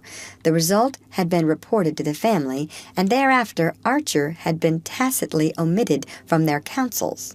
He admired the tribal discipline which made May bow to this decision. She would not have done so, he knew, had her conscience protested, but she probably shared the family view that Madame Olenska would be better off as an unhappy wife than as a separated one, and that there was no use in discussing the case with Newland, who had an awkward way of suddenly not seeing to take the most fundamental things for granted. Archer looked up and met his visitor's anxious gaze. "Don't you know, monsieur, it is possible you don't know that the family begin to doubt if they have the right to advise the Countess to refuse her husband's last proposals." "The proposals you brought?" "The proposals I brought." It was on Archer's lips to exclaim that whatever he knew or did not know was no concern of M. Riviere's, but something in the humble and yet courageous tenacity of M. Riviere's gaze made him reject this conclusion. And he met the young man's question with another. "What is your object in speaking to me of this?" He had not to wait a moment for the answer. "To beg you, monsieur, to beg you with all the force I'm capable of, not to let her go back. Oh, don't let her!" M. Riviere exclaimed. Archer looked at him with increasing astonishment. There was no mistaking the sincerity of his distress or the strength of his determination. He had evidently resolved to let everything go by the board but the supreme need of thus putting himself on record. Archer considered. "May I ask," he said at length, "if this is the line you took with the Countess Olenska?" M. Riviere reddened, but his eyes did not falter. "No, monsieur, I accepted my mission in good faith. I really believed, for reasons I need not trouble you with, that it would be better for Madame Olenska to recover her situation, her fortune, the social consideration that her husband's standing gives her. So I supposed you could hardly have accepted such a mission otherwise." "I should not have accepted it." "Well, then?" Archer paused again, and their eyes met in another protracted scrutiny. "Ah, monsieur, after I had seen her, after I had listened to her, I knew she was better off here." "You knew." Monsieur, I discharged my mission faithfully. I put the Count's arguments, I stated his offers, without adding any comment of my own. The Countess was good enough to listen patiently. She carried her goodness so far as to see me twice. She considered impartially all I had come to say, and it was in the course of these 2 talks that I changed my mind, that I came to see things differently. May I ask what led to this change? Simply seeing the change in her, M. Riviere replied. The change in her? Then you knew her before? The young man's color again rose. I used to see her in her husband's house. I have known Count Olenski for many years. You can imagine that he would not have sent a stranger on such a mission. Archer's gaze, wandering away to the blank walls of the office, rested on a hanging calendar surmounted by the rugged features of the President of the United States. That such a conversation should be going on anywhere within the millions of square miles subject to his rule seemed as strange as anything that the imagination could invent. The change? What sort of a change? Ah, monsieur, if I could tell you, M. Riviere paused. Tenez, the discovery, I suppose, of what I'd never thought of before, that she's an American, and that if you're an American of her kind, of your kind, things that are accepted in certain other societies, or at least put up with as part of a general convenient give and take, become unthinkable, simply unthinkable. If Madame Olenska's relations understood what these things were, their opposition to her returning would no doubt be as unconditional as her own. But they seemed to regard her husband's wish to have her back as proof of an irresistible longing for domestic life. M. Riviere paused and then added, whereas it's far from being as simple as that. Archer looked back to the President of the United States, and then down at his desk and at the papers scattered on it. For a second or two, he could not trust himself to speak. During this interval, he heard M. Riviere's chair pushed back, and was aware that the young man had risen.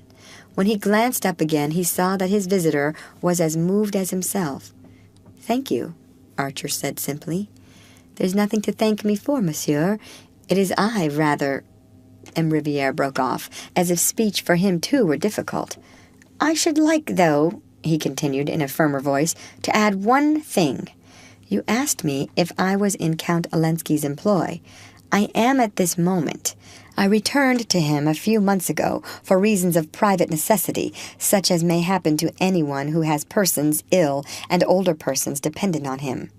But from the moment that I have taken the step of coming here to say these things to you, I consider myself discharged, and I shall tell him so on my return, and give him the reasons. That's all, monsieur." M. Riviere bowed and drew back a step. "Thank you," Archer said again, as their hands met. End of chapter. Read by Lorraine Montgomery for Lit2Go on the web at fcit.usf.edu.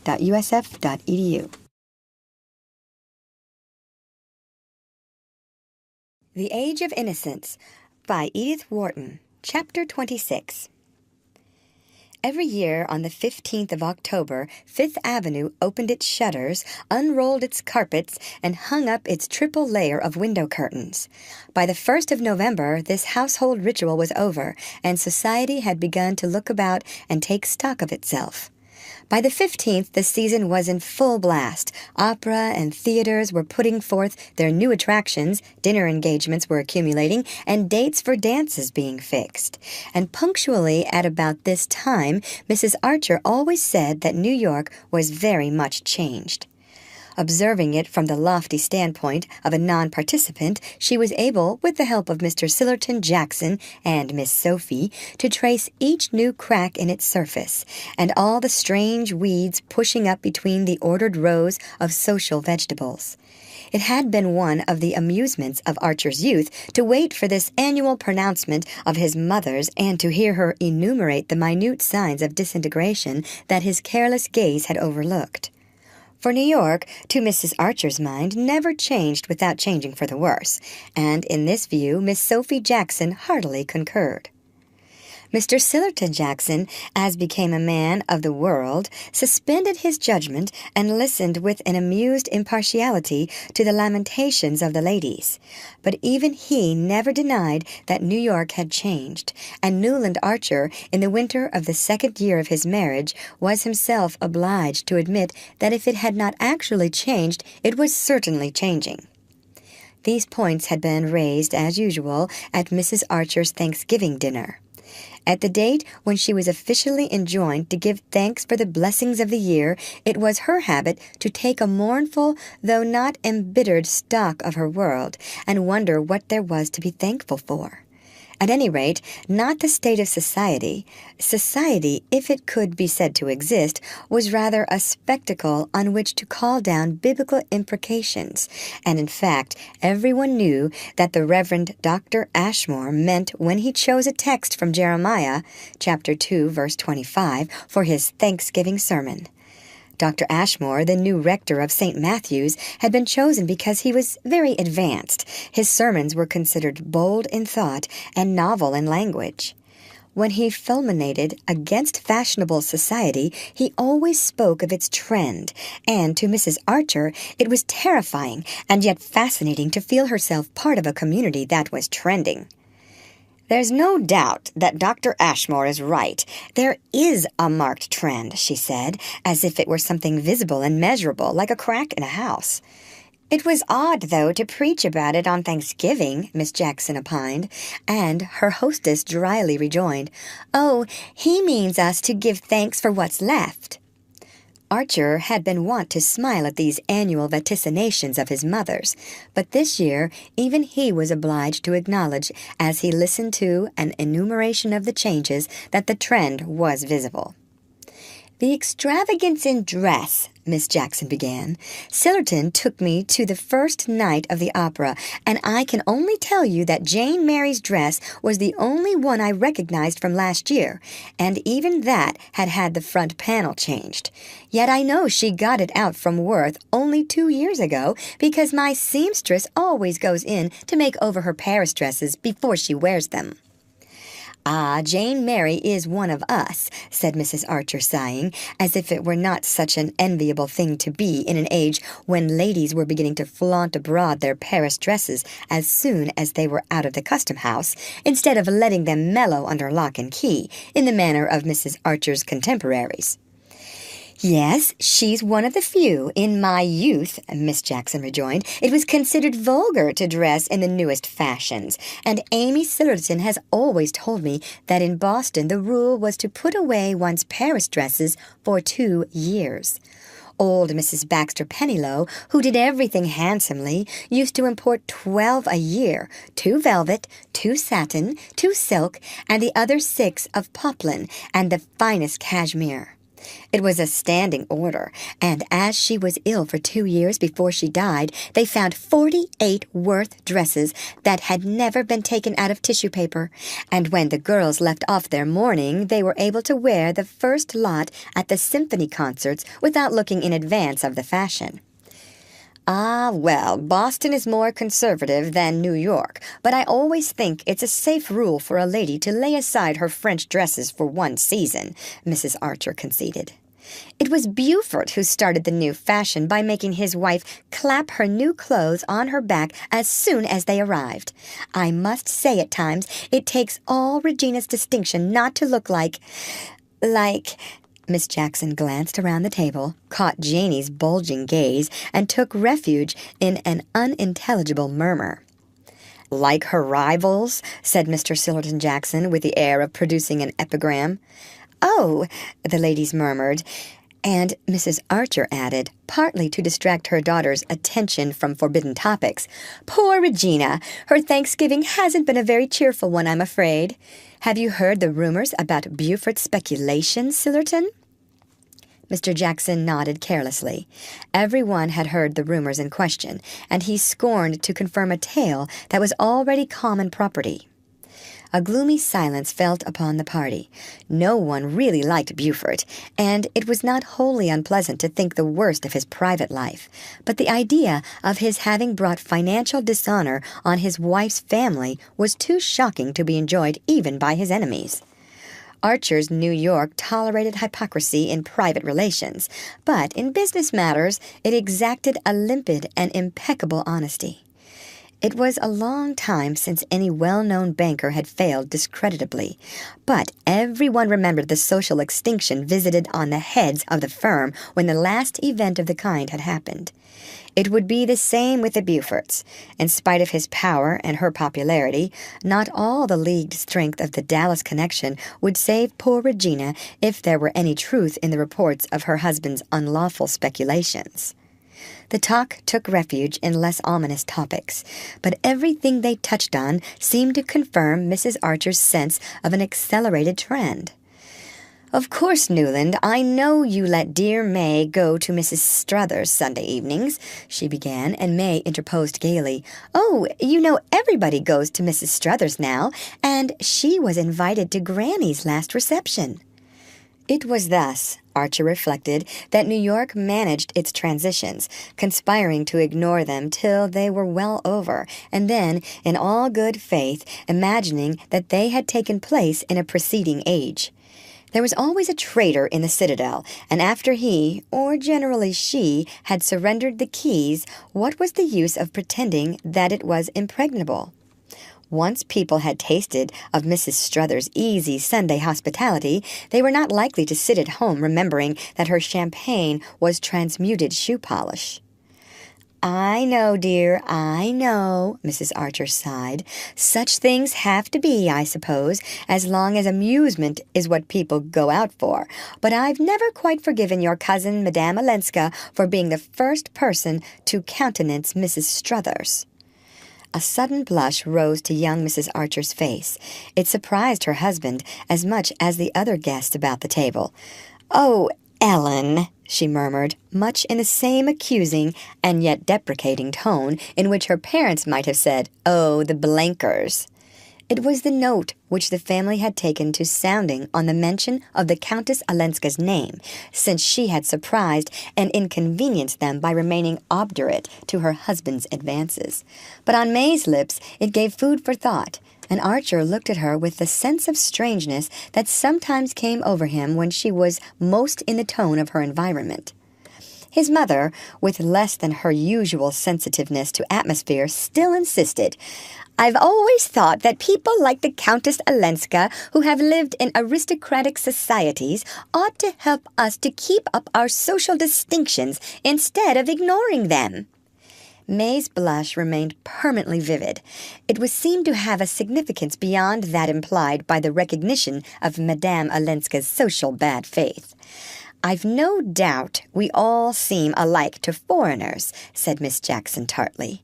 "I don't think Ellen cares for society, but nobody knows exactly what she does care for," May continued, as if she had been groping for something non-committal. "Ah, well," Mrs. Archer sighed again. Everybody knew that the Countess Olenska was no longer in the good graces of her family. Even her devoted champion, old Mrs. Manson Mingott, had been unable to defend her refusal to return to her husband. The Mingotts had not proclaimed their disapproval aloud.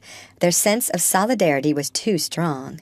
They had simply, as Mrs. Welland said, let poor Ellen find her own level, and that, mortifyingly and incomprehensibly, was in the dim depths where the Blankers prevailed, and people who wrote celebrated their untidy rights.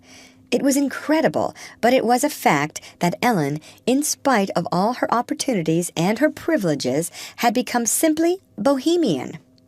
The fact enforced the contention that she had made a fatal mistake in not returning to Count Olenski. After all, a young woman's place was under her husband's roof, especially when she had left it in circumstances that, well, if one had cared to look into them— "Madame Olenska is a great favorite with the gentlemen," said Miss Sophie, with her air of wishing to put forth something conciliatory when she knew that she was planting a dart. "Ah, that's the danger that a young woman like Madame Olenska is always exposed to," Mrs. Archer mournfully agreed, and the ladies, on this conclusion, gathered up their trains to seek the carcel globes of the drawing-room, while Archer and Mr. Sillerton Jackson withdrew to the Gothic library. Once established before the grate and consoling himself for the inadequacy of the dinner by the perfection of his cigar, Mr. Jackson became portentous and communicable. "If the Beaufort smash comes," he announced, "there are going to be disclosures." Archer raised his head quickly. He could never hear the name without the sharp vision of Beaufort's heavy figure, opulently furred and shod, advancing through the snow at Skytercliff. "There's bound to be," Mr. Jackson continued, "the nastiest kind of a cleaning up. He hasn't spent all his money on Regina." "Oh, well, that's discounted, isn't it? My belief is he'll pull out yet," said the young man, wanting to change the subject. Perhaps. I know he was to see some of the influential people today. Of course," Mr. Jackson reluctantly conceded. "It's to be hoped they can tide him over this time anyhow. I shouldn't like to think of poor Regina's spending the rest of her life in some shabby foreign watering place for bankrupts." Archer said nothing. It seemed to him so natural, however tragic, that money ill-gotten should be cruelly expiated, that his mind, hardly lingering over Mrs. Beaufort's doom, wandered back to closer questions. What was the meaning of May's blush when the Countess Olenska had been mentioned? 4 months had passed since the midsummer day that he and Madame Olenska had spent together, and since then he had not seen her. He knew that she had returned to Washington, to the little house which she and Medora Manson had taken there. He had written to her once, a few words, asking when they were to meet again, and she had even more briefly replied, "Not yet." Since then, there had been no farther communication between them, and he had built up within himself a kind of sanctuary in which she thronged among his secret thoughts and longings. Little by little it became the scene of his real life, of his only rational activities. Thither he brought the books he read, the ideas and feelings which nourished him, his judgments, and his visions. Outside it, in the scene of his actual life, he moved with a growing sense of unreality and insufficiency, blundering against familiar prejudices and traditional points of view as an absent-minded man goes on bumping into the furniture of his own room. Absent, that was what he was, so absent from everything most densely real and near to those about him that it sometimes startled him to find they still imagined he was there. He became aware that Mr. Jackson was clearing his throat preparatory to farther revelations. "I don't know, of course, how far your wife's family are aware of what people say about Madame Olenska's refusal to accept her husband's latest offer." Archer was silent, and Mr. Jackson obliquely continued. "It's a pity. It's certainly a pity that she refused it." "A pity? In God's name, why?" Mr. Jackson looked down his leg to the unwrinkled sock that joined it to a glossy pump. "Well, to put it on the lowest ground, what's she going to live on now?" "Now?" "If Beaufort—" Archer sprang up, his fist banging down on the black walnut edge of the writing table. The wells of the brass double inkstand danced in their sockets. "What the devil do you mean, sir?" Mr. Jackson, shifting himself slightly in his chair, turned a tranquil gaze on the young man's burning face. "Well, I have it on pretty good authority, in fact on old Catherine's herself, that the family reduced Countess Olenska's allowance considerably when she definitely refused to go back to her husband, and as by this refusal she also forfeits the money settled on her when she married, which Olenski was ready to make over to her if she returned. Why, what the devil do you mean, my dear boy, by asking me what I mean?" Mr. Jackson good-humoredly retorted. Archer moved toward the mantelpiece and bent over to knock his ashes into the grate. "I don't know anything of Madame Olenska's private affairs, but I don't need to be certain that what you insinuate—" "Oh, I don't. It's Lefferts, for one," Mr. Jackson interposed. "Lefferts, who made love to her and got snubbed for it?" Archer broke out contemptuously. "Ah, did he?" snapped the other, as if this were exactly the fact he had been laying a trap for. He still sat sideways from the fire, so that his hard old gaze held Archer's face as if in a spring of steel. Well, it's a pity she didn't go back before Buford's cropper, he repeated. If she goes now, and if he fails, it will only confirm the general impression, which isn't by any means peculiar to Lefferts, by the way. Oh, she won't go back now, less than ever.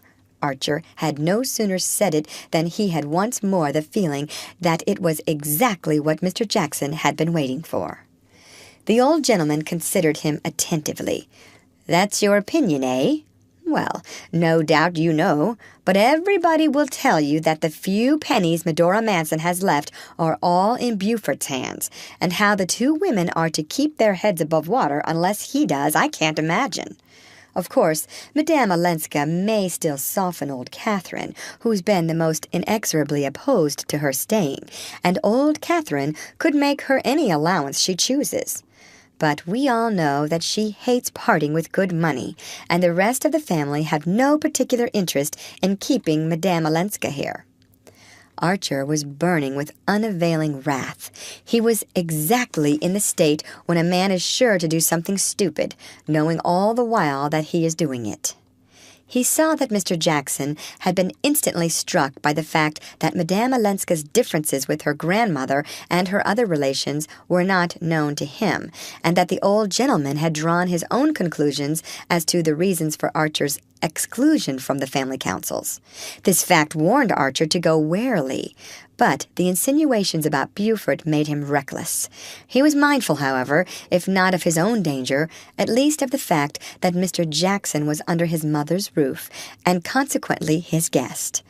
Old New York scrupulously observed the etiquette of hospitality, and no discussion with a guest was ever allowed to degenerate into a disagreement. "Shall we go up and join my mother?" he suggested curtly, as Mr. Jackson's last cone of ashes dropped into the brass ashtray at his elbow. On the drive homeward, May remained oddly silent. Through the darkness, he still felt her enveloped in her menacing blush. What its menace meant he could not guess, but he was sufficiently warned by the fact that Madame Olenska's name had evoked it. They went upstairs, and he turned into the library. She usually followed him, but he heard her passing down the passage to her bedroom. "May!" he called out impatiently, and she came back with a slight glance of surprise at his tone. "This lamp is smoking again. I should think the servants might see that it's kept properly trimmed," he grumbled nervously. "I'm so sorry, it shan't happen again," she answered, in the firm, bright tone she had learned from her mother, and it exasperated Archer to feel that she was already beginning to humor him like a younger Mr. Welland.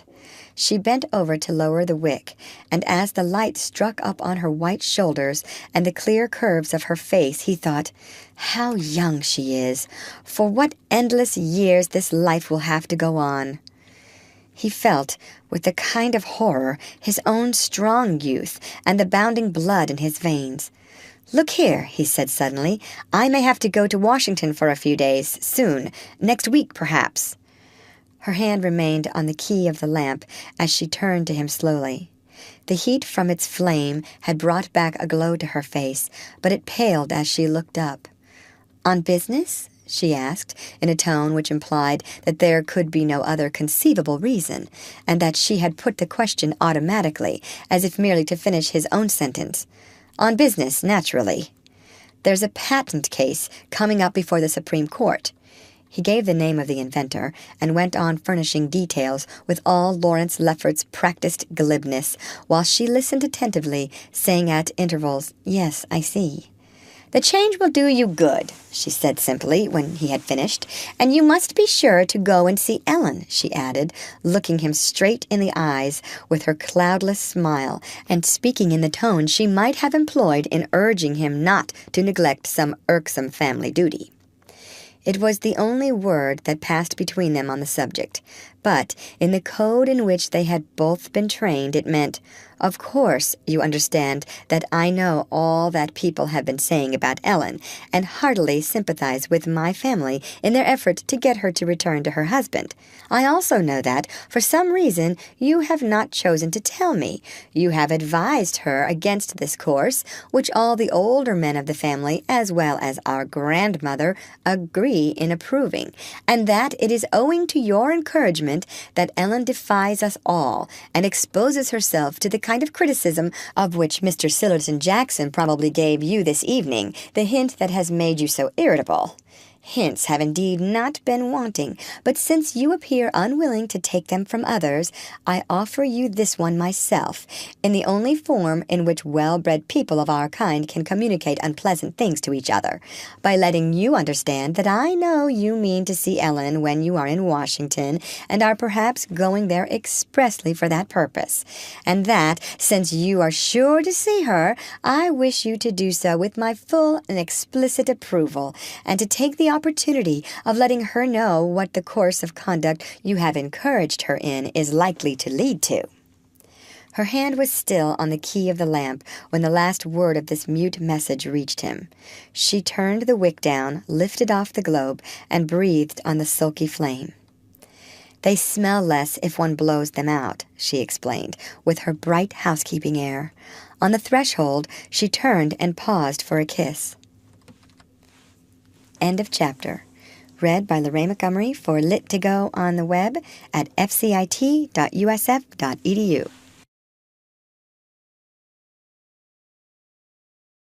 The Age of Innocence by Edith Wharton. Chapter 27. Wall Street the next day had more reassuring reports of Beaufort's situation. They were not definite, but they were hopeful.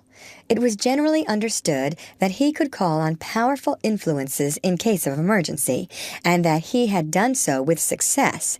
And that evening, when Mrs. Beaufort appeared at the opera wearing her old smile and a new emerald necklace, society drew a breath of relief. New York was inexorable in its condemnation of business irregularities. So far, there had been no exception to its tacit rule that those who broke the law of probity must pay, and everyone was aware that even Beaufort and Beaufort's wife would be ordered up unflinchingly to this principle. But to be obliged to offer them up would be not only painful but inconvenient.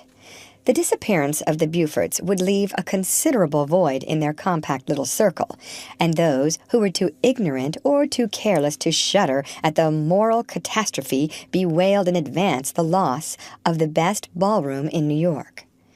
Archer had definitely made up his mind to go to Washington. He was waiting only for the opening of the lawsuit of which he had spoken to May, so that its date might coincide with that of his visit. But on the following Tuesday he learned from Mr. Letterblair that the case might be postponed for several weeks. Nevertheless, he went home that afternoon, determined in any event to leave the next evening. The chances were that May, who knew nothing of his professional life and had never shown any interest in it, would not learn of the postponement, should it take place, nor remember the names of the litigants if they were mentioned before her. And at any rate, he could no longer put off seeing Madame Olenska. There were too many things that he must say to her. On the Wednesday morning, when he reached his office, Mr. Letterblair met him with a troubled face. Beaufort, after all, had not managed to tide over, but by setting afloat the rumor that he had done so, he had reassured his depositors, and heavy payments had poured into the bank till the previous evening, when disturbing reports again began to predominate. In consequence, a run on the bank had begun, and its doors were likely to close before the day was over. The ugliest things were being said of Beaufort's dastardly maneuver, and his failure promised to be one of the most discreditable in the history of Wall Street. The extent of the calamity left Mr. Letterblair white and incapacitated. "I've seen bad things in my time, but nothing as bad as this. Everybody we know will be hit one way or another. And what will be done about Mrs. Beaufort? What can be done about her? I pity Mrs. Manson Mingott as much as anybody. Coming at her age, there's no knowing what effect this affair may have on her. She always believed in Beaufort. She made a friend of him. And there's the whole Dallas connection. Poor Mrs. Beaufort is related to every one of you. Her only chance would be to leave her husband, yet how can anyone tell her so? Her duty is at his side, and luckily she seems always to have been blind to his private weaknesses. There was a knock, and Mr. Letterblair turned his head sharply. "What is it? I can't be disturbed." A clerk brought in a letter for Archer and withdrew. Recognizing his wife's hand, the young man opened the envelope and read, "Won't you please come uptown as early as you can? Granny had a slight stroke last night. In some mysterious way she found out before anyone else this awful news about the bank. Uncle Lovell is always shooting, and the idea of the disgrace has made poor Papa so nervous that he has a temperature and can't leave his room. Mama needs you dreadfully, and I do hope you can get away at once and go straight to Granny's." Archer handed the note to his senior partner, and a few minutes later was crawling northward in a crowded horse car, which he exchanged at 14th Street for one of the high, staggering omnibuses of the Fifth Avenue line. It was after 12 o'clock when this laborious vehicle dropped him at Old Catherine's. The sitting-room window on the ground floor, where she usually throned, was tenanted by the inadequate figure of her daughter, Mrs. Welland, who signed a haggard welcome as she caught sight of Archer. And at the door he was met by May. The hall wore the unnatural appearance peculiar to well-kept houses suddenly invaded by illness. Wraps and furs lay in heaps on the chairs. A doctor's bag and overcoat were on the table, and beside them letters and cards had already piled up unheeded. May looked pale but smiling. Dr. Bencomb, who had just come for the second time, took a more hopeful view, and Mrs. Mingott's dauntless determination to live and get well was already having an effect on her family. May led Archer into the old lady's sitting room, where the sliding doors opening into the bedroom had been drawn shut, and the heavy yellow damask portieres dropped over them, and here Mrs. Welland communicated to him in horrified undertones the details of the catastrophe. It appeared that the evening before something dreadful and mysterious had happened. At about 8 o'clock, just after Mrs. Mingott had finished the game of solitaire that she always played after dinner, the doorbell had rung, and a lady so thickly veiled that the servants did not immediately recognize her had asked to be received. The butler, hearing a familiar voice, had thrown open the sitting-room door, announcing Mrs. Julius Beaufort, and had then closed it again on the two ladies. They must have been together, he thought, about an hour. When Mrs. Mingott's bell rang, Mrs. Beaufort had already slipped away unseen, and the old lady, white and vast and terrible, sat alone in her great chair, and signed the butler to help her into her room. She seemed at that time, though obviously distressed, in complete control of her body and brain. The mulatto maid put her to bed, brought her a cup of tea as usual, laid everything straight in the room, and went away. But at 3 in the morning the bell rang again, and the two servants, hastening in at this unwonted summons, for old Catherine usually slept like a baby, had found their mistress sitting up against her pillows with a crooked smile on her face, and one little hand hanging limp from its huge arm. The stroke had clearly been a slight one, for she was able to articulate and make her wishes known, and soon after the doctor's visit she had begun to regain control of her facial muscles. But the alarm had been great, and proportionately great was the indignation when it was gathered from Mrs. Mingott's fragmentary phrases that Regina Beaufort had come to ask her incredible effrontery to back up her husband, see them through, not to desert them, as she called it, in fact to induce the whole family to cover and condone their monstrous dishonor. I said to her, "Honor's always been honor, and honesty, honesty in Manson Mingott's house, and will be till I'm carried out of it feet first," the old woman had stammered into her daughter's ear in the thick voice of the partly paralyzed. And when she said, "But my name, Auntie, my name's Regina Dallas," I said. It was Buford when he covered you with jewels, and it's got to stay Buford now that he's covered you with shame."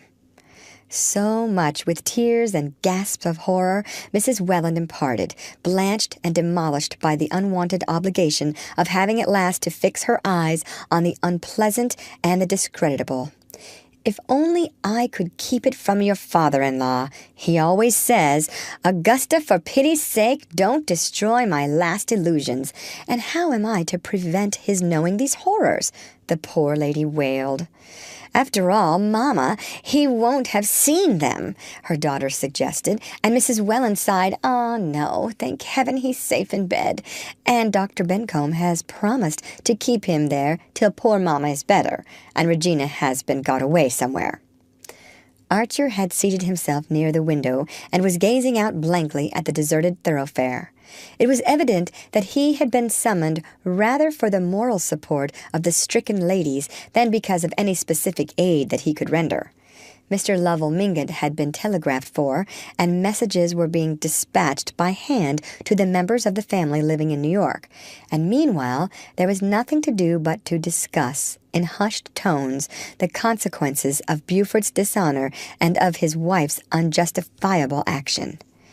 Mrs. Lovell Mingott, who had been in another room writing notes, presently reappeared and added her voice to the discussion. "In their day, the elder ladies agreed the wife of a man who had done anything disgraceful in business had only one idea, to efface herself, to disappear with him. There was the case of poor Grandmamma Spicer, your great-grandmother, May. Of course," Mrs. Welland hastened to add, "your great-grandfather's money difficulties were private, losses at cards, or signing a note for somebody, I never quite knew, because Mamma would never speak of it. But she was brought up in the country because her mother had to leave New York after the disgrace, whatever it was. They lived up the Hudson alone, winter and summer, till Mamma was 16.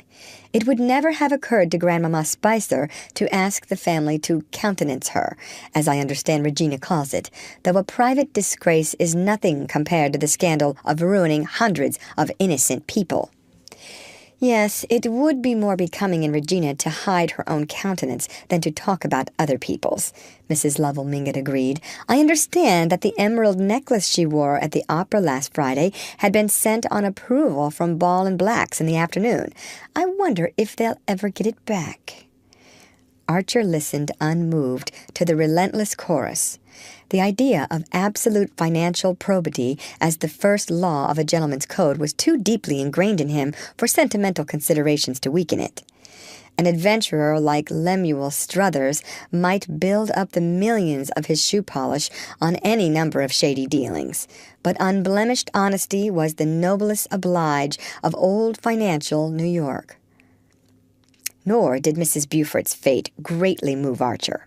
He felt no doubt more sorry for her than her indignant relatives, but it seemed to him that the tie between husband and wife, even if breakable in prosperity, should be indissoluble in misfortune. As Mr. Letterblair had said, a wife's place was at her husband's side when he was in trouble, but society's place was not at his side, and Mrs. Buford's cool assumption that it was seemed almost to make her his accomplice.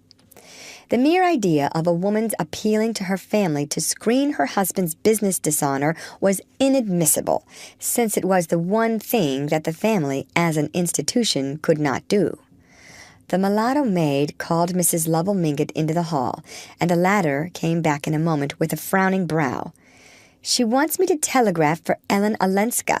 I had written to Ellen, of course, and to Medora, but now it seems that's not enough. I'm to telegraph to her immediately, and to tell her that she's to come alone." The announcement was received in silence. Mrs. Welland sighed resignedly, and May rose from her seat and went to gather up some newspapers that had been scattered on the floor. "I suppose it must be done," Mrs. Lovell Mingott continued, as if hoping to be contradicted, and May turned back toward the middle of the room. "Of course it must be done," she said. Granny knows what she wants, and we must carry out all her wishes. Shall I write the telegram for you, Auntie? If it goes at once, Ellen can probably catch tomorrow morning's train." She pronounced the syllables of the name with a peculiar clearness, as if she had tapped on 2 silver bells. "Well, it can't go at once. Jasper and the pantry boy are both out with notes and telegrams." May turned to her husband with a smile. "But here's Newland, ready to do anything. Will you take the telegram, Newland? There'll be just time before luncheon."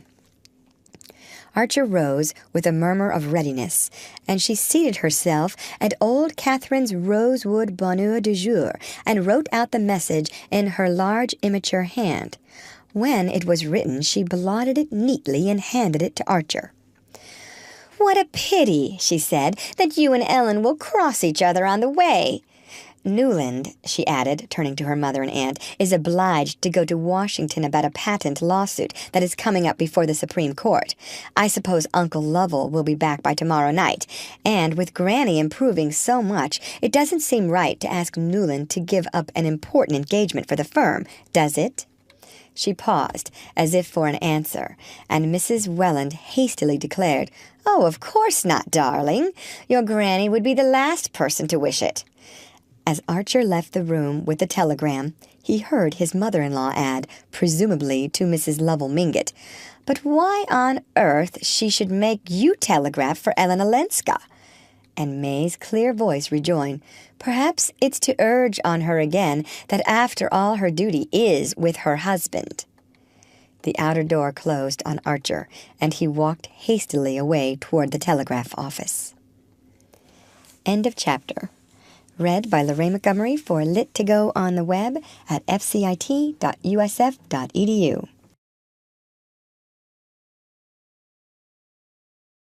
The Age of Innocence by Edith Wharton. Chapter 29. His wife's dark blue brougham, with the wedding varnish still on it, met Archer at the ferry and conveyed him luxuriously to the Pennsylvania terminus in Jersey City.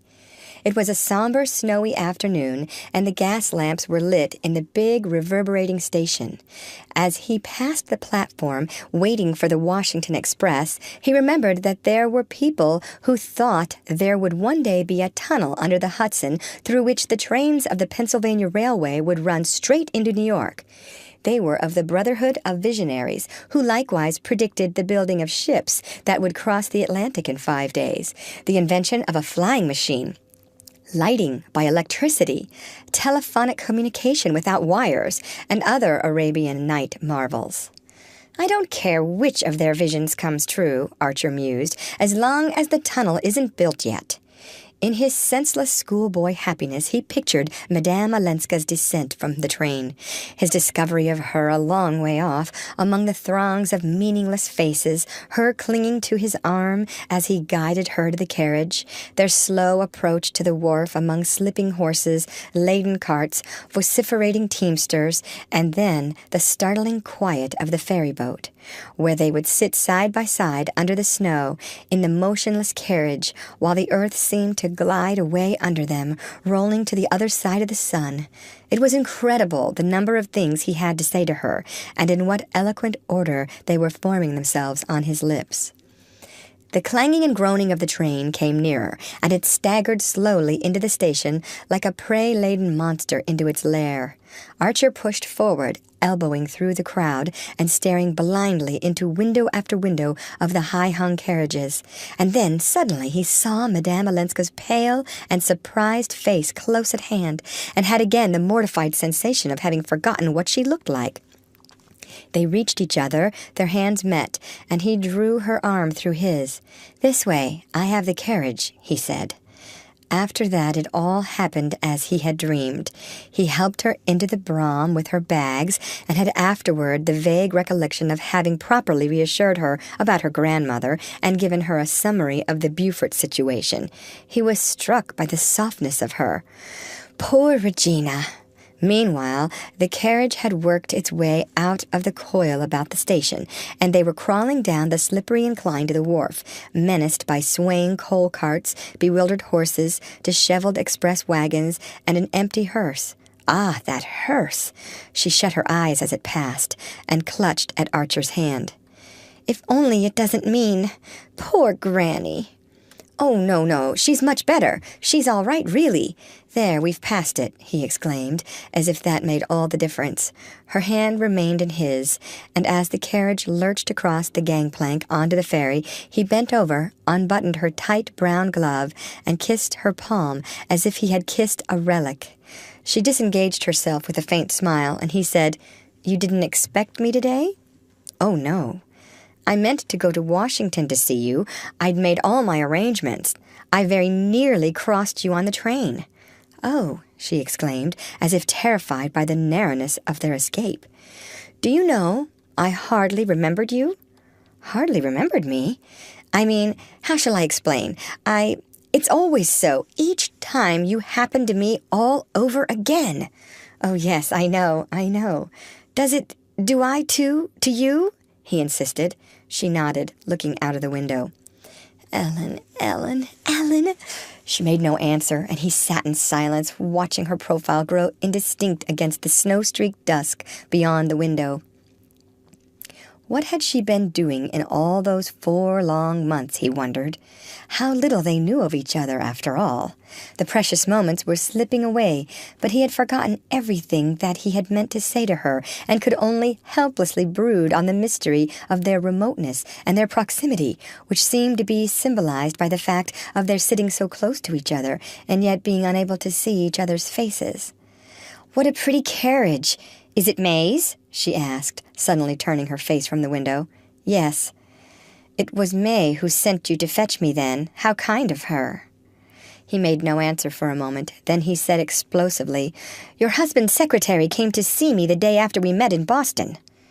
In his brief letter to her, he had made no allusion to M. Riviere's visit, and his intention had been to bury the incident in his bosom, but her reminder that they were in his wife's carriage provoked him to an impulse of retaliation. He would see if she liked his reference to Riviere any better than he liked hers to May. As on certain other occasions when he had expected to shake her out of her usual composure, she betrayed no sign of surprise, and at once he concluded, "He writes to her, then. M. Riviere went to see you?" "Yes. Didn't you know?" "No," she answered simply. "And you're not surprised?" She hesitated. "Why should I be? He told me in Boston that he knew you, that he'd met you in England, I think." "Ellen, I must ask you one thing." "Yes?" "I wanted to ask it after I saw him, but I couldn't put it in a letter. It was Riviere who helped you to get away when you left your husband?" His heart was beating suffocatingly. Would she meet this question with the same composure? "Yes, I owe him a great debt," she answered, without the least tremor in her quiet voice. Her tone was so natural, so almost indifferent, that Archer's turmoil subsided. Once more she had managed, by her sheer simplicity, to make him feel stupidly conventional just when he thought he was flinging convention to the winds. "I think you're the most honest woman I ever met," he exclaimed.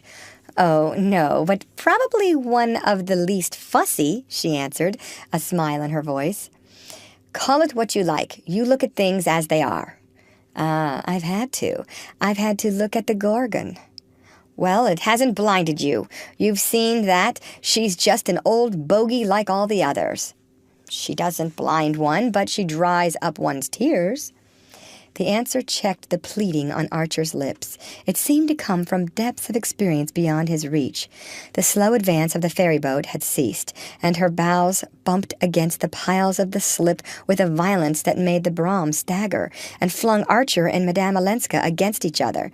The young man, trembling, felt the pressure of her shoulder, and passed his arm about her. "If you're not blind, then you must see that this can't last." "What can't?" "Our being together, and not together." "No, you ought not to have come today," she said in an altered voice, and suddenly she turned, flung her arms about him, and pressed her lips to his. At the same moment the carriage began to move, and a gas lamp at the head of the slip flashed its lights into the window. She drew away, and they sat silent and motionless, while the Brahms struggled through the congestion of carriages about the ferry landing.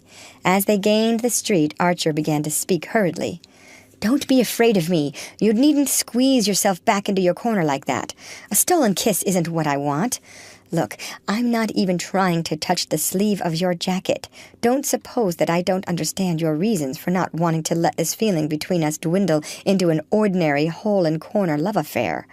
I couldn't have spoken like this yesterday, because when we've been apart and I'm looking forward to seeing you, every thought is burnt up in a great flame. But then you come, and you're so much more than I remembered. And what I want of you is so much more than an hour or two every now and then, with wastes of thirsty waiting between, that I can sit perfectly still beside you like this, with that other vision in my mind, just quietly trusting to it to come true. For a moment, she made no reply. Then she asked, hardly above a whisper, "What do you mean by trusting to it to come true?" "Why, you know it will, don't you?" "Your vision of you and me together?" She burst into a sudden hard laugh. "You choose your place well to put it to me." "Do you mean because we're in my wife's brougham? Shall we get out and walk, then? I don't suppose you mind a little snow." She laughed again, more gently. "No, I shan't get out and walk, because my business is to get to Granny's as quickly as I can. And you'll sit beside me, and we'll look, not at visions, but at realities." "I don't know what you mean by realities. The only reality to me is this." She met the words with a long silence, during which the carriage rolled down an obscure side street, and then turned into the searching illumination of Fifth Avenue. "Is it your idea, then, that I should live with you as your mistress, since I can't be your wife?" she asked. The crudeness of the question startled him. The word was one that women of his class fought shy of, even when their talk flitted closest about the topic. He noticed that Madame Olenska pronounced it as if it had a recognized place in her vocabulary, and he wondered if it had been used familiarly in her presence in the horrible life she had fled from. Her question pulled him up with a jerk, and he floundered. I want somehow to get away with you into a world where words like that, categories like that won't exist, where we shall be simply two human beings who love each other, who are the whole of life to each other, and nothing else on earth will matter." She drew a deep sigh that ended in another laugh. "Oh, my dear, where is that country? Have you ever been there?" she asked, and as he remained sullenly dumb, she went on, "I know so many who've tried to find it, and believe me, they all got out by mistake at wayside stations, at places like Boulogne or Pisa or Monte Carlo. And it wasn't at all different from the old world they'd left, but only rather smaller and dingier and more promiscuous." He had never heard her speak in such a tone, and he remembered the phrase she had used a little while before. "Yes, the Gorgon has dried your tears," he said. "Well, she opened my eyes, too. It's a delusion to say that she blinds people. What she does is just the contrary. She fastens their eyelids open so that they're never again in the blessed darkness. Isn't there a Chinese torture like that? There ought to be. Ah, believe me, it's a miserable little country." The carriage had crossed 42nd Street. May's sturdy brougham horse was carrying them northward, as if he had been a Kentucky trotter. Archer choked with the sense of wasted minutes and vain words. "Then what exactly is your plan for us?" he asked. "For us? But there's no us in that sense. We're near each other only if we stay far from each other. Then we can be ourselves. Otherwise, we're only Newland Archer, the husband of Ellen Olenska's cousin, and Ellen Olenska, the cousin of Newland Archer's wife, trying to be happy behind the backs of the people who trust them." "I'm beyond that," he groaned. "No, you're not. You've never been beyond, and I have," she said in a strange voice, "and I know what it looks like there." He sat silent, dazed with inarticulate pain. Then he groped in the darkness of the carriage for the little bell that signaled orders to the coachman. He remembered that May rang twice when she wished to stop. He pressed the bell, and the carriage drew up beside the curbstone. "Why are we stopping? This is not Granny's," Madame Olenska exclaimed. "No, I shall get out here," he stammered, opening the door and jumping to the pavement. By the light of a street lamp he saw her startled face, and the instinctive motion she made to detain him. He closed the door and leaned for a moment in the window. "You're right. I ought not to have come today," he said, lowering his voice so that the coachman should not hear. She bent forward and seemed about to speak, but he had already called out the order to drive on, and the carriage rolled away while he stood on the corner. The snow was over, and a tingling wind had sprung up that lashed his face as he stood gazing.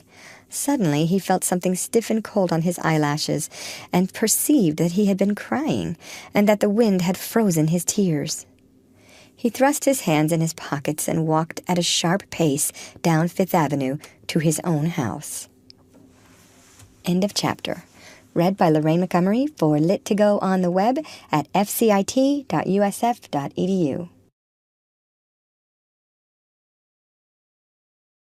The Age of Innocence by Edith Wharton. Chapter 30. That evening, when Archer came down before dinner, he found the drawing-room empty. He and May were dining alone. All the family engagements having been postponed since Mrs. Manson Mingott's illness, and as May was the more punctual of the two, he was surprised that she had not preceded him. He knew that she was at home, for while he dressed he had heard her moving about in her room, and he wondered what had delayed her. He had fallen into the way of dwelling on such conjectures as a means of tying his thoughts fast to reality. Sometimes he felt as if he had found the clue to his father-in-law's absorption in trifles. Perhaps even Mr. Welland, long ago, had had escapes and visions, and had conjured up all the hosts of domesticity to defend himself against them. When May appeared, he thought she looked tired. She had put on the low-necked and tightly laced dinner dress which the Mingott ceremonial exacted on the most informal occasions, and had built her fair hair into its usual accumulated coils, and her face, in contrast, was wan and almost faded. But she shone on him with her usual tenderness, and her eyes had kept the blue dazzle of the day before. "What became of you, dear?" she asked. "I was waiting at Granny's, and Ellen came alone, and she said she had dropped you on the way because you had to rush off on business. There's nothing wrong." "Only some letters I'd forgotten and wanted to get off before dinner." "Ah," she said, and a moment afterward, "I'm sorry you didn't come to Granny's, unless the letters were urgent." "They were," he rejoined, surprised at her insistence. "Besides, I don't see why I should have gone to your grandmother's. I didn't know you were there." She turned and moved to the looking-glass above the mantelpiece. As she stood there, lifting her long arm to fasten a puff that had slipped from its place in her intricate hair, Archer was struck by something languid and inelastic in her attitude, and wondered if the deadly monotony of their lives had laid its weight on her also. Then he remembered that as he had left the house that morning, she had called over the stairs that she would meet him at her grandmother's so that they might drive home together. He had called back a cheery yes, and then, absorbed in other visions, had forgotten his promise. Now he was smitten with compunction, yet irritated that so trifling an omission should be stored up against him after nearly 2 years of marriage. He was weary of living in a perpetual tepid honeymoon, without the temperature of passion yet with all its exactions. If May had spoken out her grievances, he suspected her of many, he might have laughed them away, but she was trained to conceal imaginary wounds under a Spartan smile. To disguise his own annoyance, he asked how her grandmother was, and she answered that Mrs. Mingott was still improving, but had been rather disturbed by the last news about the Beauforts. "What news?" "It seems they're going to stay in New York. I believe he's going into an insurance business or something. They're looking about for a small house." The preposterousness of the case was beyond discussion, and they went in to dinner. During dinner, their talk moved in its usual limited circle, but Archer noticed that his wife made no allusion to Madame Olenska, nor to old Catherine's reception of her. He was thankful for the fact, yet felt it to be vaguely ominous. They went up to the library for coffee, and Archer lit a cigar and took down a volume of Michelet. He had taken to history in the evening since May had shown a tendency to ask him to read aloud whenever she saw him with a volume of poetry. Not that he disliked the sound of his own voice, but because he could always foresee her comments on what he read. In the days of their engagement, she had simply, as he now perceived, echoed what he told her, but since he had ceased to provide her with opinions, she had begun to hazard her own, with results destructive to his enjoyment of the works commented on. Seeing that he had chosen history, she fetched her work-basket, drew up an armchair to the green-shaded student lamp, and uncovered a cushion she was embroidering for his sofa. She was not a clever needlewoman. Her large, capable hands were made for riding, rowing, and open-air activities, but since other wives embroidered cushions for their husbands, she did not wish to omit this last link in her devotion. She was so placed that Archer, by merely raising his eyes, could see her bent above her work frame, her ruffled elbow sleeves slipping back from her firm round arms, the betrothal sapphire shining on her left hand above her broad gold wedding ring, and the right hand slowly and laboriously stabbing the canvas. As she sat thus, the lamplight full of her clear brow, he said to himself with a secret dismay that he would always know the thoughts behind it, that never in all the years to come would she surprise him by an unexpected mood, by a new idea, a weakness, a cruelty, or an emotion. She had spent her poetry and romance on their short courting. The function was exhausted because the need was past. Now she was simply ripening into a copy of her mother, and mysteriously, by the very process, trying to look him into a Mr. Welland. He laid down his book and stood up impatiently, and at once she raised her head. "What's the matter?" "The room is stifling. I want a little air." He had insisted that the library curtains should draw backward and forward on a rod, so that they might be closed in the evening instead of remaining nailed to a gilt cornice, and immovably looped up over layers of lace as in the drawing-room, and he pulled them back and pushed up the sash, leaning out into the icy night. The mere fact of not looking at May, seated beside his table under his lamp, the fact of seeing other houses, roofs, chimneys, of getting the sense of other lives outside his own, other cities beyond New York, and a whole world beyond his world, cleared his brain and made it easier to breathe. After he had leaned out into the darkness for a few minutes, he heard her say, "Newland, do shut the window, you'll catch your death." He pulled the sash down and turned back. "Catch my death," he echoed, and he felt like adding, "But I've caught it already. I am dead. I've been dead for months and months." And suddenly the play of the word flashed up a wild suggestion. What if it were she who was dead? If she were going to die soon, and leave him free? The sensation of standing there in that warm, familiar room and looking at her and wishing her dead was so strange, so fascinating and overmastering that its enormity did not immediately strike him. He simply felt that chance had given him a new possibility to which his sick soul might cling. Yes, May might die. People did. Young people, healthy people like herself. She might die, and set him suddenly free. She glanced up, and he saw by her widening eyes that there must be something strange in his own. "Newland, are you ill?" He shook his head and turned toward his armchair. She bent over her work frame, and as he passed, he laid his hand on her hair. "Poor May," he said. "Poor? Why poor?" she echoed, with a strained laugh. "Because I shall never be able to open a window without worrying you," he rejoined, laughing also. For a moment she was silent. Then she said very low, her head bowed over her work, "I shall never worry if you're happy."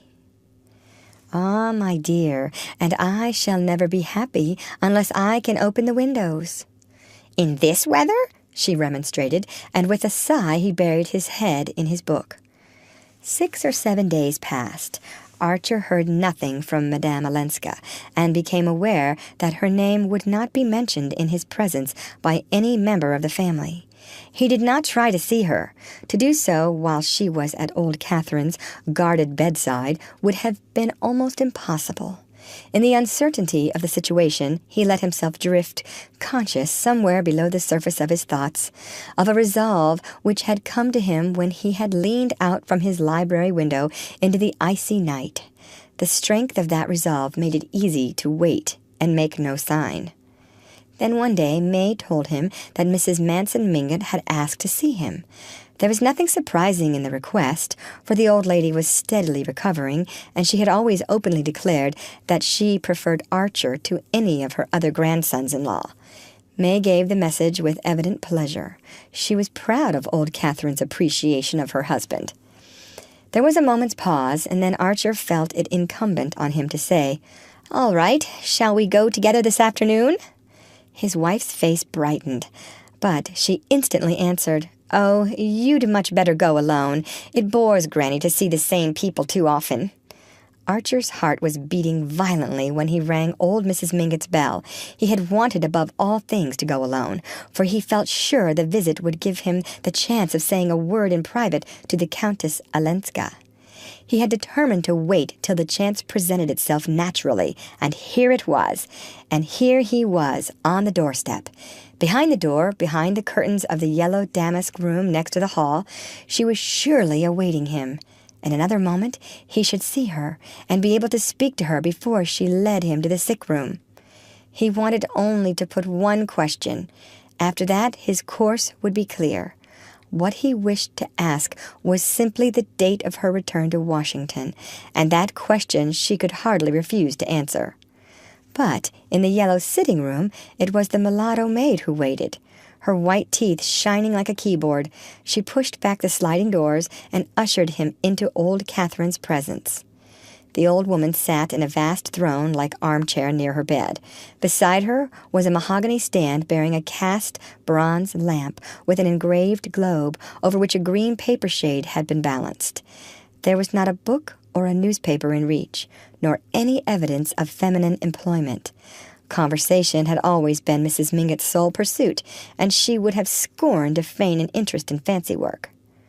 Archer saw no trace of the slight distortion left by her stroke. She merely looked paler, with darker shadows in the folds and recesses of her obesity, and in the fluted mob cap tied by a starched bow between her first two chins, and the muslin kerchief crossed over her billowing purple dressing-gown. She seemed like some shrewd and kindly ancestress of her own who might have yielded too freely to the pleasures of the table. She held out one of the little hands that nestled in a hollow of her huge, lap-like pet animals, and called to the maid, "Don't let in anyone else. If my daughters call, say I'm asleep." The maid disappeared, and the old lady turned to her grandson. "My dear, am I perfectly hideous?" she asked gaily, launching out one hand in search of the folds of muslin on her inaccessible bosom. "My daughters tell me it doesn't matter at my age, as if hideousness didn't matter all the more the harder it gets to conceal." "My dear, you're handsomer than ever," Archer rejoined in the same tone, and she threw back her head and laughed. "Ah, but not as handsome as Ellen," she jerked out, twinkling at him maliciously, and before he could answer she added, "Was she so awfully handsome the day you drove her up from the ferry?" He laughed, and she continued, "Was it because you told her so that she had to put you out on the way? In my youth, young men didn't desert pretty women unless they were made to." She gave another chuckle and interrupted it to say almost querulously, "It's a pity she didn't marry you. I always told her so. It would have spared me all this worry. But who ever thought of sparing their grandmother worry?" Archer wondered if her illness had blurred her faculties, but suddenly she broke out, "Well, it's settled anyhow. She's going to stay with me, whatever the rest of the family say. She hadn't been here 5 minutes before I'd have gone down on my knees to keep her, if only for the last 20 years I'd been able to see where the floor was."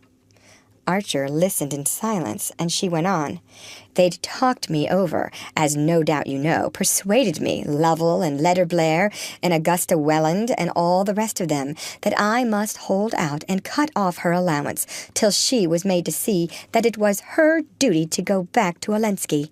They thought they'd convinced me when the secretary, or whatever he was, came out with the last proposals. Handsome proposals, I confess they were. After all, marriage is marriage, and money's money, both useful things in their way, and I didn't know what to answer. She broke off and drew a long breath, as if speaking had become an effort. But the minute I laid eyes on her, I said, "You sweet bird, you! Shut you up in that cage again? Never! And now it's settled that she's to stay here and nurse her granny as long as there's a granny to nurse. It's not a gay prospect, but she doesn't mind, and of course I've told Letterblair that she's to be given her proper allowance." The young man heard her with veins aglow, but in his confusion of mind he hardly knew whether her news brought joy or pain. He had so definitely decided on the course he meant to pursue that for the moment he could not readjust his thoughts. But gradually there stole over him the delicious sense of difficulties deferred and opportunities miraculously provided. If Ellen had consented to come and live with her grandmother, it must surely be because she had recognized the impossibility of giving him up. This was her answer to his final appeal of the other day. If she would not take the extreme step he had urged, she had at last yielded to half measures. He sank back into the thought with the involuntary relief of a man who has been ready to risk everything, and suddenly tastes the dangerous sweetness of security. "She couldn't have gone back. It was impossible," he exclaimed. "Ah, my dear, I always knew you were on her side, and that's why I sent for you today, and why I said to your pretty wife when she proposed to come with you, 'No, my dear, I'm pining to see Newland, and I don't want anybody to share our transports.' For you see, my dear," she drew her head back as far as its tethering chins permitted, and looked him full in the eyes, "you see, we shall have a fight yet. The family don't want her here, and they'll say it's because I've been ill, because I'm a weak old woman, that she's persuaded me. I'm not well enough yet to fight them one by one, and you've got to do it for me." "I?" he stammered. "You. Why not?" She jerked back at him, her round eyes suddenly as sharp as penknives. Her hand fluttered from its chair arm and lit on his with a clutch of little pale nails like bird claws. "Why not?" she searchingly repeated. Archer, under the exposure of her gaze, had recovered his self-possession. "Oh, I don't count. I'm too insignificant." "Well, you're Letterblair's partner, ain't you? You've got to get at them through Letterblair, unless you've got a reason," she insisted. "Oh, my dear, I back you to hold your own against them all without my help, but you shall have it if you need it," he reassured her. "Then we're safe," she sighed, and smiling on him with all her ancient cunning, she added, as she settled her head among the cushions, "I always knew you'd back us up, because they never quote you when they talk about its being her duty to go home." He winced a little at her terrifying perspicacity, and longed to ask, "And May, do they quote her?" But he judged it safer to turn the question. "And Madame Malenska, when am I to see her?" he said. The old lady chuckled, crumpled her lids, and went through the pantomime of archness. "Not today. One at a time, please. Madame Malenska's gone out." He flushed with disappointment, and she went on. "She's gone out, my child, gone in my carriage to see Regina Beaufort." She paused for this announcement to produce its effect. "That's what she's reduced me to already. The day after she got here, she put on her best bonnet and told me, as cool as a cucumber, that she was going to call on Regina Beaufort. 'I don't know her. Who is she?' says I. 'She's your grandniece, and a most unhappy woman,' she says. 'She's the wife of a scoundrel,' I answered. 'Well,' she says, 'and so am I, and yet all my family want me to go back to him.' Well, that floored me, and I let her go. And finally, one day she said it was raining too hard to go out on foot, and she wanted me to lend her my carriage. 'What for?' I asked her, and she said, 'To go and see Cousin Regina.' 'Cousin!' Now, my dear, I looked out of the window and saw it wasn't raining a drop. But I understood her, and I let her have the carriage. After all, Regina's a brave woman, and so is she. And I've always liked courage above everything. Archer bent down and pressed his lips on the little hand that still lay on his. Whose hand did you think you were kissing, young man? Your wife's, I hope. The old lady snapped out with her mocking cackle, and as he rose to go, she called out after him, "Give her granny's love, but you'd better not say anything about our talk." End of chapter. Read by Lorraine Montgomery for Lit2Go on the web at fcit.usf.edu.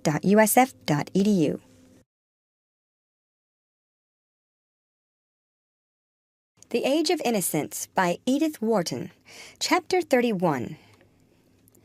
Archer had been stunned by old Catherine's news. It was only natural that Madame Olenska should have hastened from Washington in response to her grandmother's summons.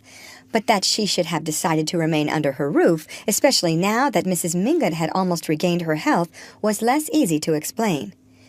Archer was sure that Madame Olenska's decision had not been influenced by the change in her financial situation. He knew the exact figure of the small income which her husband had allowed her at their separation. Without the addition of her grandmother's allowance, it was hardly enough to live on, in any sense known to the Mingott vocabulary, and now that Medora Manson, who shared her life, had been ruined, such a pittance would barely keep the two women clothed and fed. Yet Archer was convinced that Madame Olenska had not accepted her grandmother's offer from interested motives. She had the heedless generosity and the spasmodic extravagance of persons used to large fortunes and indifferent to money, but she could go without many things which her relations considered indispensable, and Mrs. Lovell Mingott and Mrs. Welland had often been heard to deplore that anyone who had enjoyed the cosmopolitan luxuries of Count Olenski's establishments should care so little about how things were done.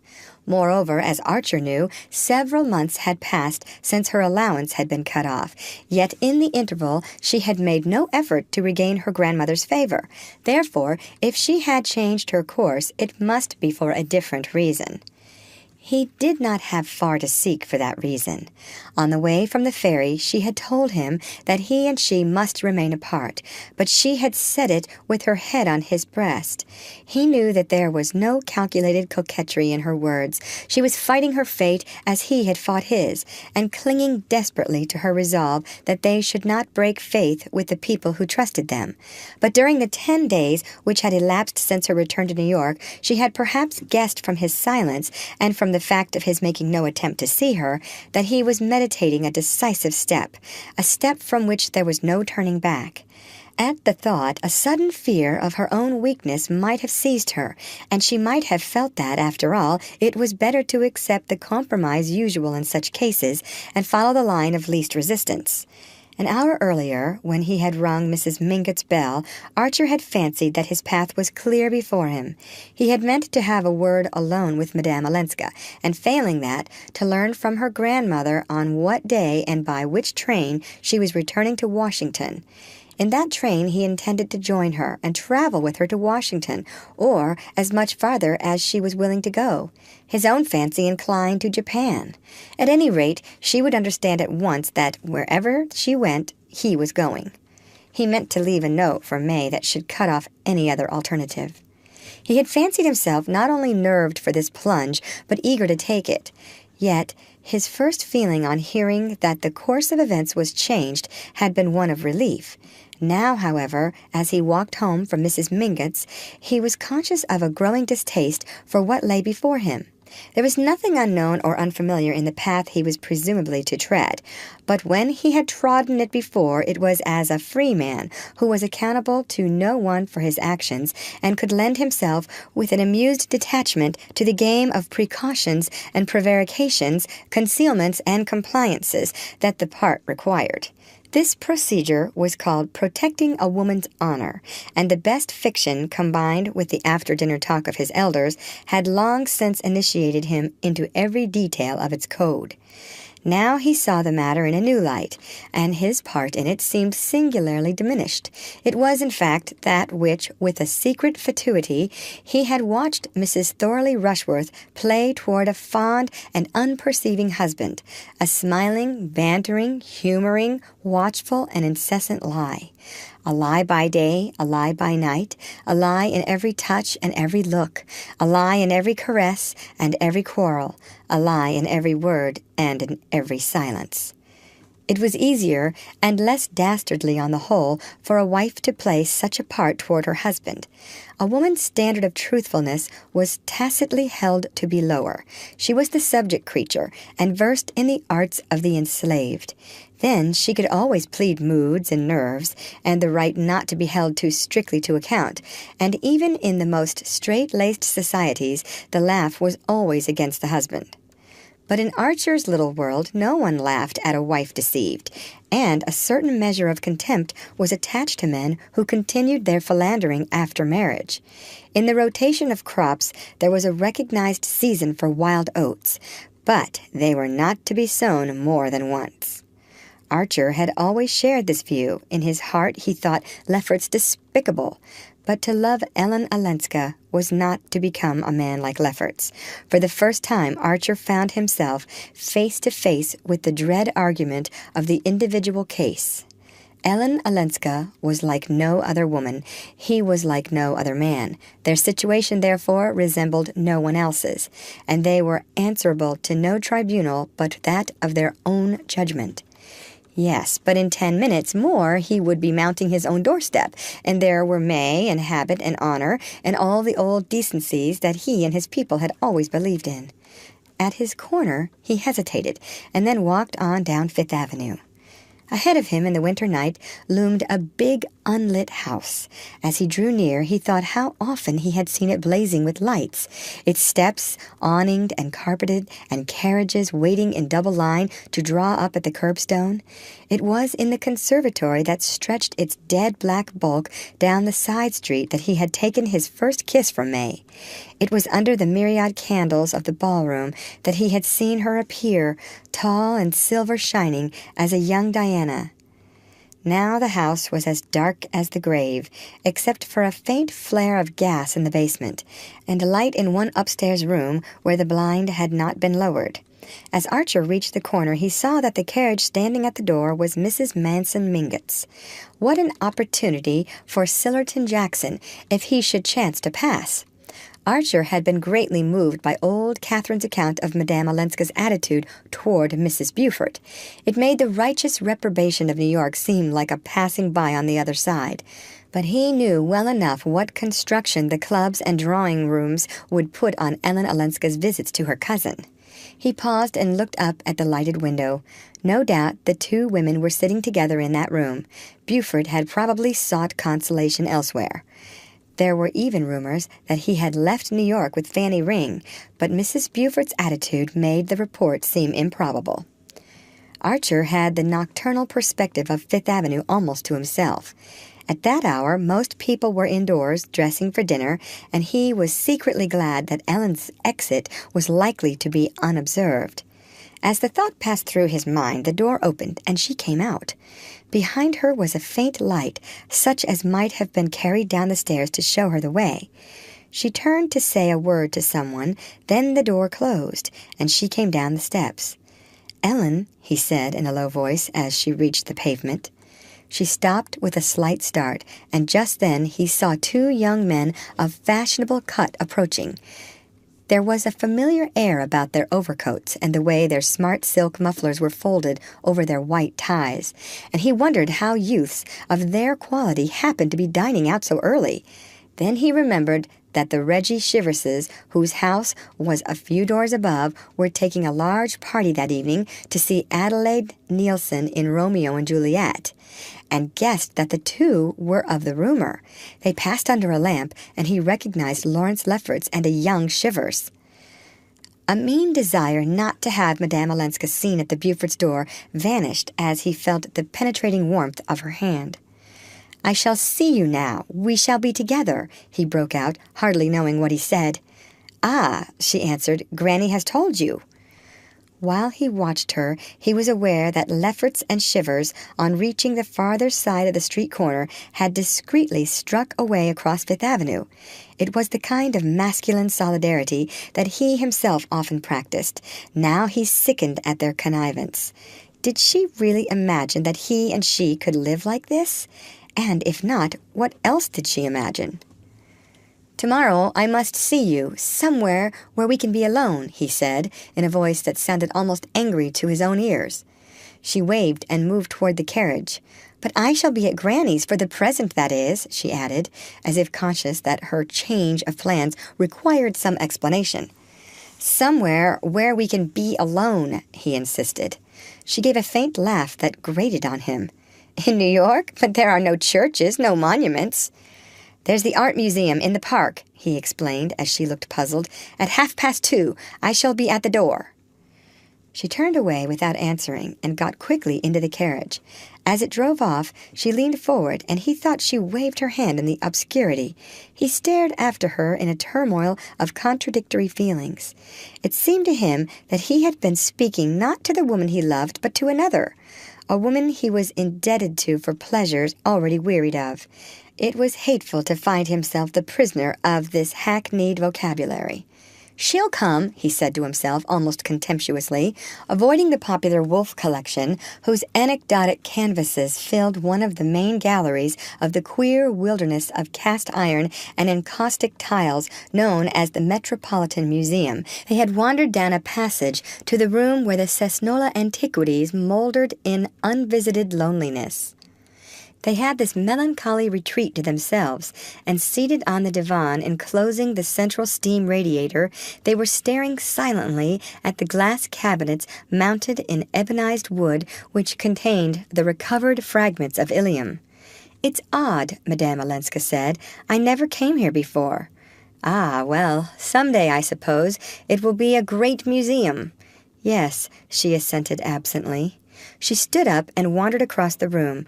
Archer, remaining seated, watched the light movements of her figure, so girlish even under its heavy furs, the cleverly planted heron wing in her fur cap, and the way a dark curl lay like a flattened vine spiral on each cheek above the ear. His mind, as always when they first met, was wholly absorbed in the delicious details that made her herself and no other. Presently he rose and approached the case before which she stood. Its glass shelves were crowded with small broken objects, hardly recognizable domestic utensils, ornaments, and personal trifles, made of glass, of clay, of discolored bronze, and other time-blurred substances. "It seems cruel," she said, "that after a while nothing matters, any more than these little things that used to be necessary and important to forgotten people, and now have to be guessed at under a magnifying glass and labeled use unknown." "Yes, but meanwhile—" "Ah, meanwhile—" As she stood there, in her long sealskin coat, her hands thrust in a small round muff, her veil drawn down like a transparent mask to the tip of her nose, and the bunch of violets he had brought her stirring with her quickly taken breath, it seemed incredible that this pure harmony of line and color should ever suffer the stupid law of change. "Meanwhile, everything matters that concerns you," he said. She looked at him thoughtfully and turned back to the divan. He sat down beside her and waited, but suddenly he heard a step echoing far off down the empty rooms, and felt the pressure of the minutes. "What is it you wanted to tell me?" she asked, as if she had received the same warning. "What I wanted to tell you?" he rejoined. "Why, that I believe you came to New York because you were afraid." "Afraid?" "Of my coming to Washington." She looked down at her muff, and he saw her hands stir in it uneasily. "Well?" "Well, yes," she said.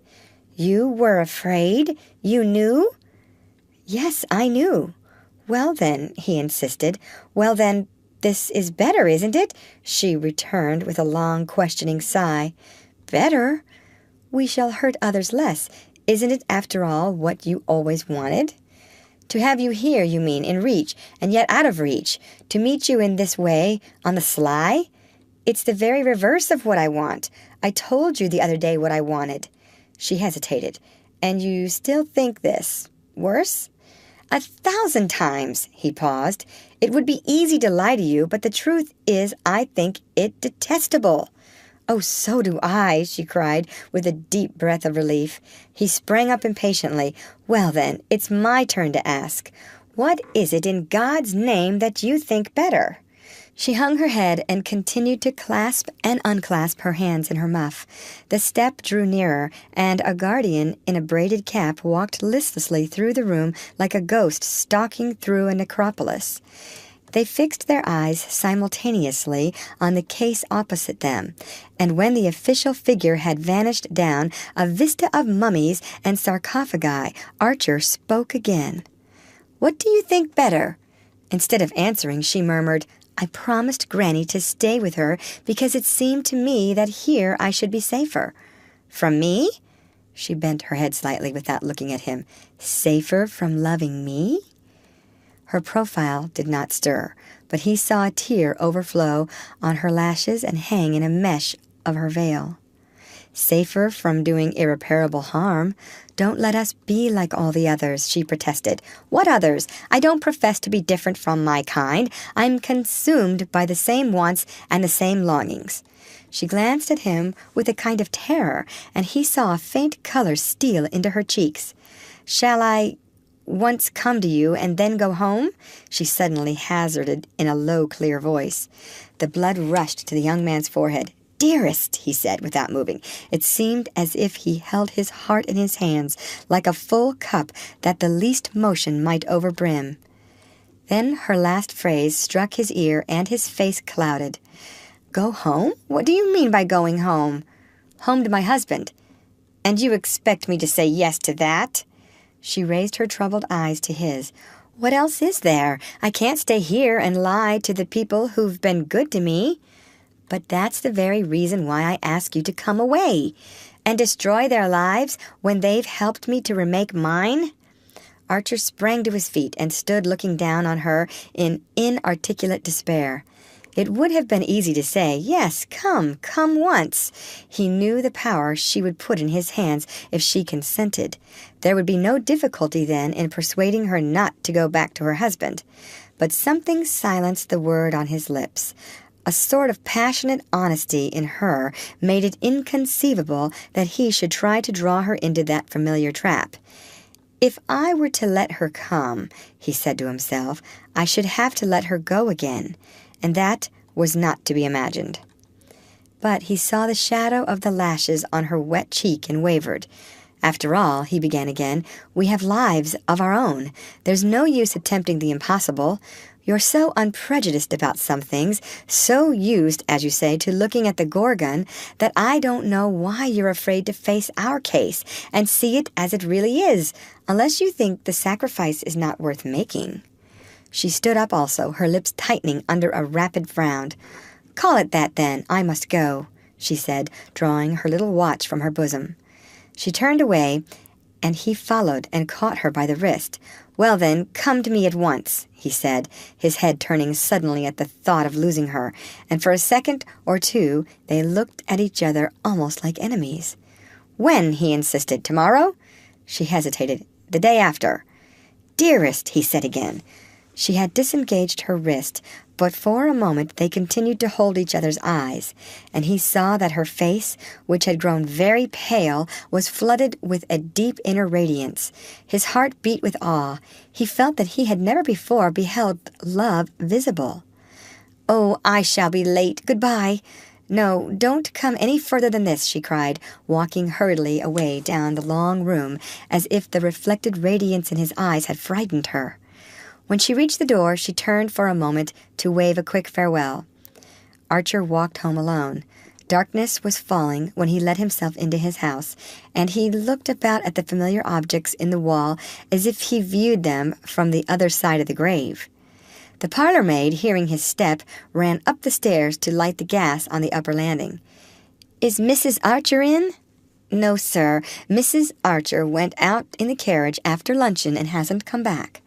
With a sense of relief, he entered the library and flung himself down in his armchair. The parlour-maid followed, bringing the student lamp and shaking some coals onto the dying fire. When she left, he continued to sit motionless, his elbows on his knees, his chin on his clasped hands, his eyes fixed on the red grate. He sat there without conscious thoughts, without sense of the lapse of time, in a deep and grave amazement that seemed to suspend life rather than quicken it. This was what had to be, then. This was what had to be. He kept repeating to himself, as if he hung in the clutch of doom. What he had dreamed of had been so different that there was a mortal chill in his rapture. The door opened and May came in. "I'm dreadfully late. You weren't worried, were you?" she asked, laying her hand on his shoulder with one of her rare caresses. He looked up astonished. "Is it late?" "After 7, I believe you've been asleep," she laughed, and drawing out her hatpins, tossed her velvet hat on the sofa. She looked paler than usual, but sparkling with an unwonted animation. "I went to see Granny, and just as I was going away, Ellen came in from a walk, so I stayed and had a long talk with her. It was ages since we'd had a real talk. She had dropped into her usual armchair, facing his, and was running her fingers through his rumpled hair. He fancied she expected him to speak. "A really good talk," she went on, smiling with what seemed to Archer an unnatural vividness. "She was so dear, just like the old Ellen. I'm afraid I haven't been fair to her lately. I've sometimes thought—" Archer stood up and leaned against the mantelpiece, out of the radius of the lamp. "Yes, you thought," he echoed as she paused. "Well, perhaps I haven't judged her fairly. She's so different, at least on the surface. She takes up such odd people. She seems to like to make herself conspicuous. I suppose it's the life she's led in that fast European society. No doubt we seem dreadfully dull to her, but I don't want to judge her unfairly." She paused again, a little breathless with the unwonted length of her speech, and sat with her lips slightly parted and a deep blush on her cheeks. Archer, as he looked at her, was reminded of the glow which had suffused her face in the Mission Garden at St. Augustine. He became aware of the same obscure effort in her, the same reaching out towards something beyond the usual range of her vision. "She hates Ellen," he thought, "and she's trying to overcome the feeling, and to get me to help her to overcome it." The thought moved him, and for a moment he was on the point of breaking the silence between them and throwing himself on her mercy. "You understand, don't you," she went on, "why the family have sometimes been annoyed? We all did what we could for her at first, but she never seemed to understand. And now this idea of going to see Mrs. Beaufort, of going there in Granny's carriage, I'm afraid she's quite alienated the van der Luydens." "Ah," said Archer, with an impatient laugh. The open door had closed between them again. "It's time to dress. We're dining out, aren't we?" he asked, moving from the fire. She rose also, but lingered near the hearth. As he walked past her, she moved forward impulsively, as though to detain him. Their eyes met, and he saw that hers were of the same swimming blue as when he had left her to drive to Jersey City. She flung her arms about his neck and pressed her cheek to his. "You haven't kissed me today," she said in a whisper, and he felt her tremble in his arms. End of chapter. Read by Lorraine Montgomery for Lit to Go on the web at fcit.usf.edu.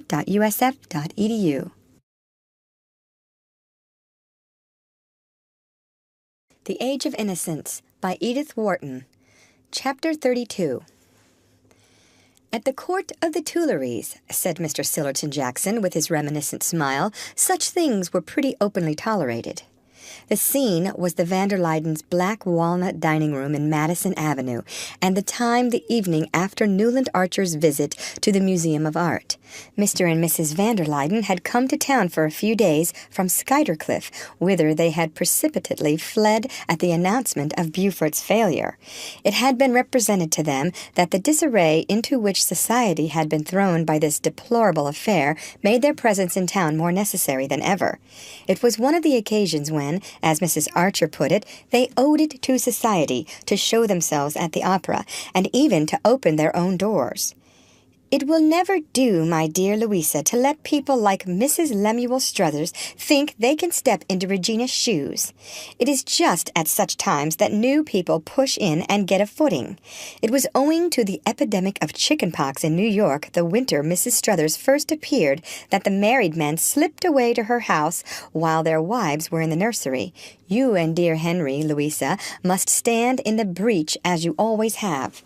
Mr. and Mrs. van der Luyden could not remain deaf to such a call, and reluctantly but heroically they had come to town, unmuffled the house, and sent out invitations for 2 dinners and an evening reception. On this particular evening they had invited Sillerton Jackson, Mrs. Archer, and Newland, and his wife to go with them to the opera, where Faust was being sung for the first time that winter. Nothing was done without ceremony under the van der Luyden roof, and though there were but 4 guests, the repast had begun at 7 punctually, so that the proper sequence of courses might be served without haste before the gentlemen settled down to their cigars. Archer had not seen his wife since the evening before. He had left early for the office, where he had plunged into an accumulation of unimportant business. In the afternoon, one of the senior partners had made an unexpected call on his time, and he had reached home so late that May had preceded him to the van der Luydens and sent back the carriage. Now, across the Skuytercliff carnations and the massive plate, she struck him as pale and languid, but her eyes shone, and she talked with exaggerated animation. The subject which had called forth Mr. Sillerton Jackson's favorite allusion had been brought up, Archer fancied not without intention, by their hostess. The Beaufort failure, or rather the Beaufort attitude since the failure, was still a fruitful theme for the drawing-room moralist, and after it had been thoroughly examined and condemned, Mrs. van der Luyden had turned her scrupulous eyes on May Archer. "Is it possible, dear, that what I hear is true? I was told your grandmother Mingott's carriage was seen standing at Mrs. Beaufort's door. It was noticeable that she no longer called the offending lady by her Christian name." May's color rose, and Mrs. Archer put in hastily, "If it was, I'm convinced it was there without Mrs. Mingott's knowledge." "Ah, you think?" Mrs. van der Luyden paused, sighed, and glanced at her husband. "I'm afraid," Mr. van der Luyden said, "that Madame Olenska's kind heart may have led her into the imprudence of calling on Mrs. Beaufort." "Or her taste for peculiar people," put in Mrs. Archer in a dry tone, while her eyes dwelt innocently on her son's. "I'm sorry to think it of Madame Olenska," said Mrs. van der Luyden, and Mrs. Archer murmured, "Ah, my dear, and after you've had her twice at Skuytercliff?" It was at this point that Mr. Jackson seized the chance to place his favorite allusion. "At the Tuileries," he repeated, seeing the eyes of the company expectantly turned on him. "The standard was excessively lax in some respects, and if you'd ask where Morney's money came from, or who paid the debts of some of the court beauties—" "I hope, dear Sillerton," said Mrs. Archer, "you are not suggesting that we should adopt such standards." "I never suggest," returned Mr. Jackson imperturbably, "but Madame Olenska's foreign bringing up may make her less particular." "Ah," the 2 elder ladies sighed. "Still, to have kept her grandmother's carriage at a defaulter's door," Mr. van der Luyden protested, and Archer guessed that he was remembering and resenting the hampers of carnations he had sent to the little house in 23rd Street. "Of course, I've always said that she looks at things quite differently," Mrs. Archer summed up. A flush rose to May's forehead. She looked across the table at her husband and said precipitately, "I'm sure Ellen meant it kindly." "Imprudent people are often kind," said Mrs. Archer, as if the fact were scarcely an extenuation, and Mrs. van der Luyden murmured, "If only she had consulted someone." "Ah, that she never did," Mrs. Archer rejoined. At this point, Mr. van der Luyden glanced at his wife, who bent her head slightly in the direction of Mrs. Archer, and the glimmering trains of the 3 ladies swept out of the door while the gentlemen settled down to their cigars. Mr. van der Luyden supplied short ones on opera nights, but they were so good that they made his guests deplore his inexorable punctuality. Archer, after the first act, had detached himself from the party and made his way to the back of the club box. From there he watched, over various Shivers, Mingott, and Rushworth's shoulders, the same scene that he had looked at 2 years previously on the night of his first meeting with Ellen Olenska. He had half expected her to appear again in the old Mrs. Mingott's box, but it remained empty, and he sat motionless, his eyes fastened on it, till suddenly Madame Nilsson's pure soprano broke out into Mamma non Mamma. Archer turned to the stage, where in the familiar setting of giant roses and pen-wiper pansies, the same large blonde victim was succumbing to the same small brown seducer. From the stage, his eyes wandered to the point of the horseshoe where May sat between two older ladies, just as on that former evening she had sat between Mrs. Lovell Mingott and her newly arrived foreign cousin. As on that evening, she was all in white, and Archer, who had not noticed what she wore, recognized the blue-white satin and the old lace of her wedding dress. It was the custom in old New York for brides to appear in this costly garment during the first year or two of marriage. His mother, he knew, kept hers in tissue paper in the hope that Janey might some day wear it, though poor Janey was reaching the age when pearl-gray poplin and no bridesmaids would be thought more appropriate. It struck Archer that May, since their return from Europe, had seldom worn her bridal satin, and the surprise of seeing her in it made him compare her appearance with that of the young girl he had watched with such blissful anticipations 2 years earlier. Though May's outline was slightly heavier, as her goddess-like build had foretold, her athletic erectness of carriage and the girlish transparency of her expression remained unchanged. But for the slight languor that Archer had lately noticed in her, she would have been the exact image of the girl playing with the bouquet of lilies of the valley on her betrothal evening. The fact seemed an additional appeal to his pity. Such innocence was as moving as the trustful clasp of a child. Then he remembered the passionate generosity latent under that incurious calm. He recalled her glance of understanding when he had urged that their engagement should be announced at the Beaufort's ball. He heard the voice in which she had said, in the Mission Garden, "I couldn't have my happiness made out of a wrong to someone else." And an uncontrollable longing seized him to tell her the truth, to throw himself on her generosity and ask for the freedom he had once refused. Newland Archer was a quiet and self-controlled young man. Conformity to the discipline of a small society had become almost his second nature. It was deeply distasteful to him to do anything melodramatic and conspicuous, anything Mr. van der Luyden would have deprecated and the club box condemned as bad form. But he had become suddenly unconscious of the club box, of Mr. van der Luyden, of all that had so long enclosed him in the warm shelter of habit. He walked along the semicircular passage at the back of the house and opened the door of Mrs. van der Luyden's box as if it had been a gate into the unknown.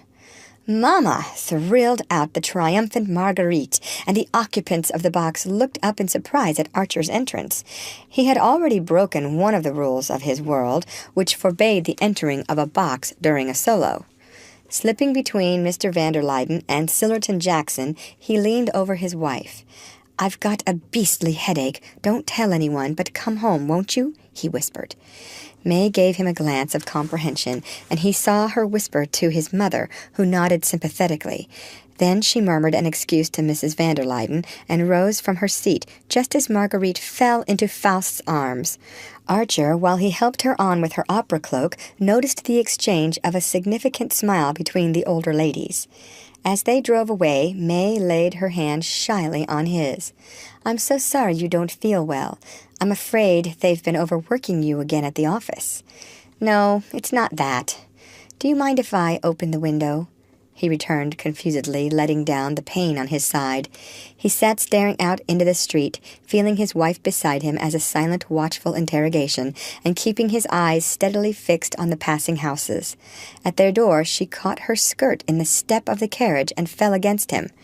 "Did you hurt yourself?" he asked, steadying her with his arm.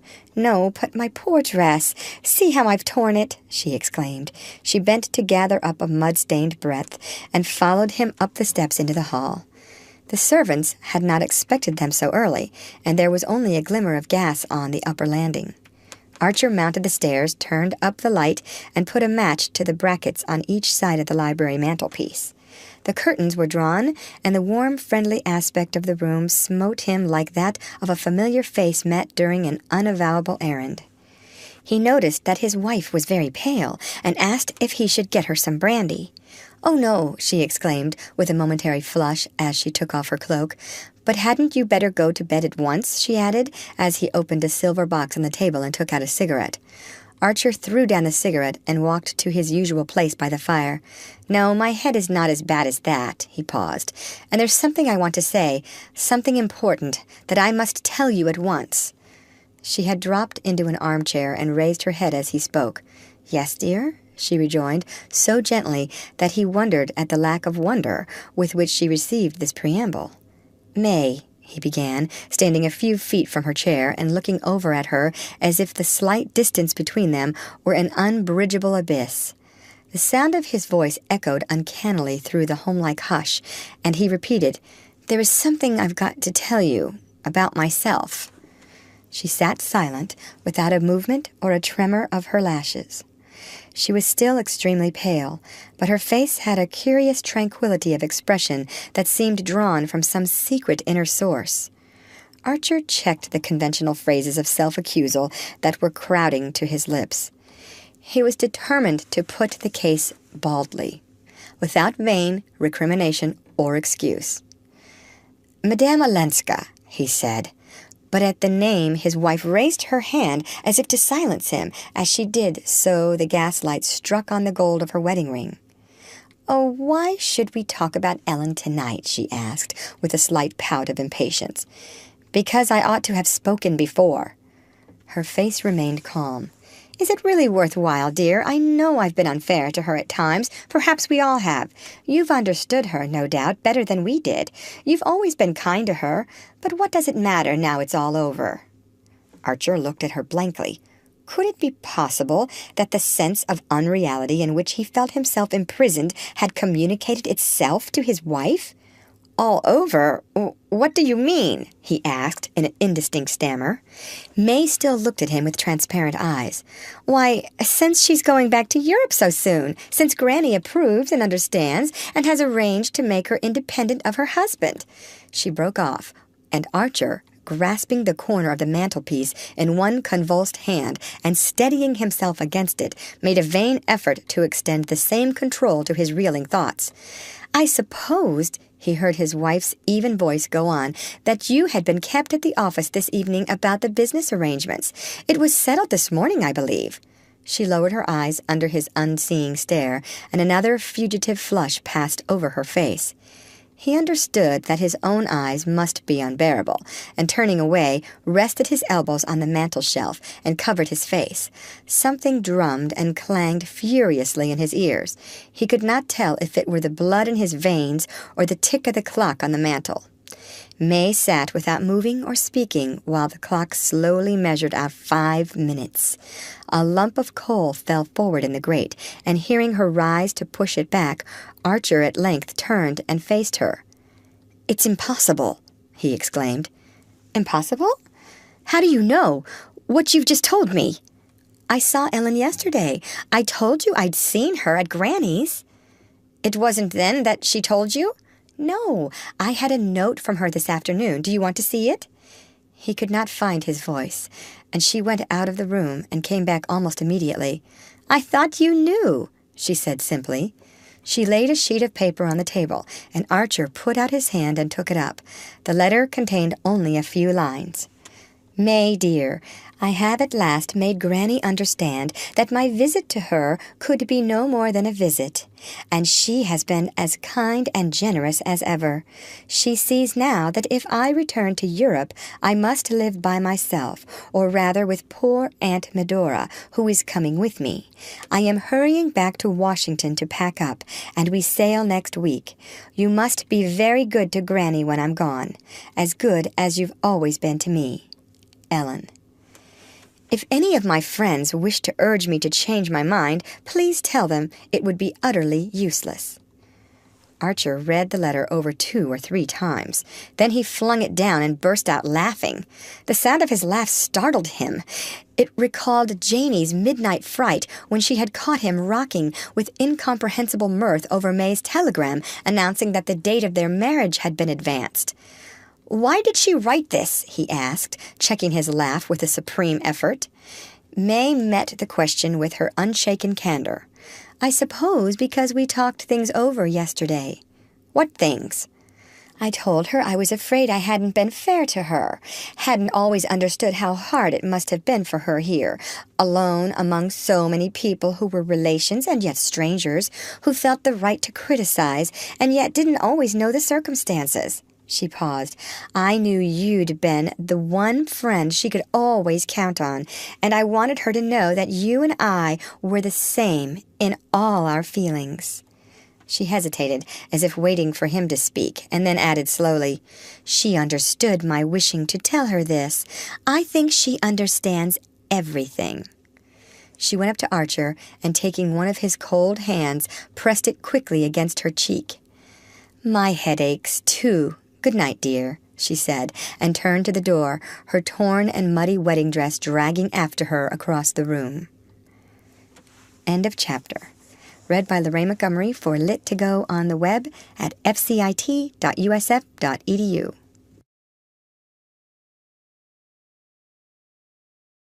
The Age of Innocence by Edith Wharton. Chapter 33.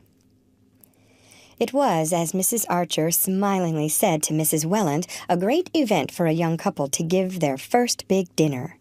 The Newland Archers, since they had set up their household, had received a good deal of company in an informal way. Archer was fond of having 3 or 4 friends to dine, and May welcomed them with the beaming readiness of which her mother had set her the example in conjugal affairs. Her husband questioned whether, if left to herself, she would ever have asked anyone to the house, but he had long given up trying to disengage her real self from the shape into which tradition and training had molded her.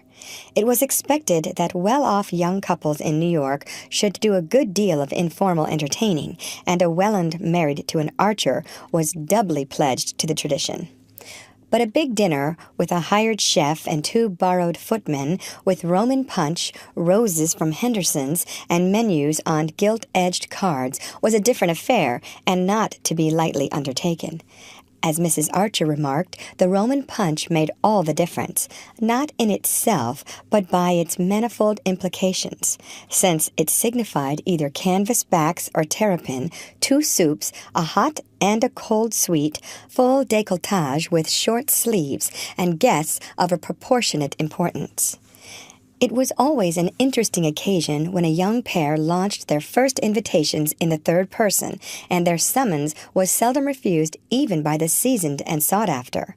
Still, it was admittedly a triumph that the van der Luydens, at May's request, should have stayed over in order to be present at her farewell dinner for the Countess Olenska.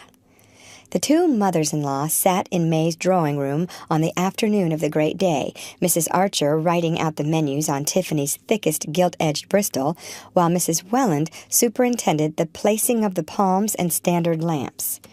Archer, arriving late from his office, found them still there. Mrs. Archer had turned her attention to the name cards for the table, and Mrs. Welland was considering the effect of bringing forward the large gilt sofa so that another corner might be created between the piano and the window. May, they told him, was in the dining-room inspecting the mound of Jacqueminot roses and maidenhair in the center of the long table, and the placing of the Maillard bonbons in open-work silver baskets between the candelabra. On the piano stood a large basket of orchids, which Mr. van der Luyden had had sent from Skuytercliff. Everything was, in short, as it should be on the approach of so considerable an event. Mrs. Archer ran thoughtfully over the list, checking off each name with her sharp gold pen. Henry van der Luyden, Louisa, the Lovell Mingotts, the Reggie Chiverses, Lawrence Lefferts and Gertrude. Yes, I suppose May was right to have them. The Suffrage Marys, Sillerton Jackson, Van Newland and his wife. How time passes! It seems only yesterday that he was your best man, Newland. And Countess Olenska. Yes, I think that's all." Mrs. Welland surveyed her son-in-law affectionately. "No one can say, Newland, that you and May are not giving Ellen a handsome send-off." "Ah, well," said Mrs. Archer, "I understand May's wanting her cousin to tell people abroad that we're not quite barbarians. I'm sure Ellen will appreciate it. She was to arrive this morning, I believe. It will make a most charming last impression. The evening before sailing is usually so dreary," Mrs. Welland cheerfully continued. Archer turned toward the door, and his mother-in-law called to him, "Do go in and have a peep at the table, and don't let May tire herself too much." But he affected not to hear, and sprang up the stairs to his library. The room looked at him like an alien countenance composed into a polite grimace, and he perceived that it had been ruthlessly tidied and prepared by a judicious distribution of ashtrays and cedar wood boxes for the gentlemen to smoke in. "Ah, well," he thought, "it's not for long," and he went on to his dressing-room. 10 days had passed since Madame Olenska's departure from New York. During those 10 days, Archer had had no sign from her but that conveyed by the return of a key wrapped in tissue paper and sent to his office in a sealed envelope addressed in her hand. This retort to his last appeal might have been interpreted as a classic move in a familiar game. But the young man chose to give it a different meaning. She was still fighting against her fate, but she was going to Europe, and she was not returning to her husband. Nothing, therefore, was to prevent his following her, and once he had taken the irrevocable step, and had proved to her that it was irrevocable, he believed she would not send him away. This confidence in the future had steadied him to play his part in the present. It had kept him from writing to her or betraying by any sign or act his misery and mortification. It seemed to him that in the deadly silent game between them the trumps were still in his hands, and he waited. There had been nevertheless moments sufficiently difficult to pass, as when Mr. Letterblair, the day after Madame Olenska's departure, had sent for him to go over the details of the trust which Mrs. Manson Mingott wished to create for her granddaughter. For a couple of hours Archer had examined the terms of the deed with his senior, all the while obscurely feeling that if he had been consulted it was for some reason other than the obvious one of his cousinship, and that the close of the conference would reveal it.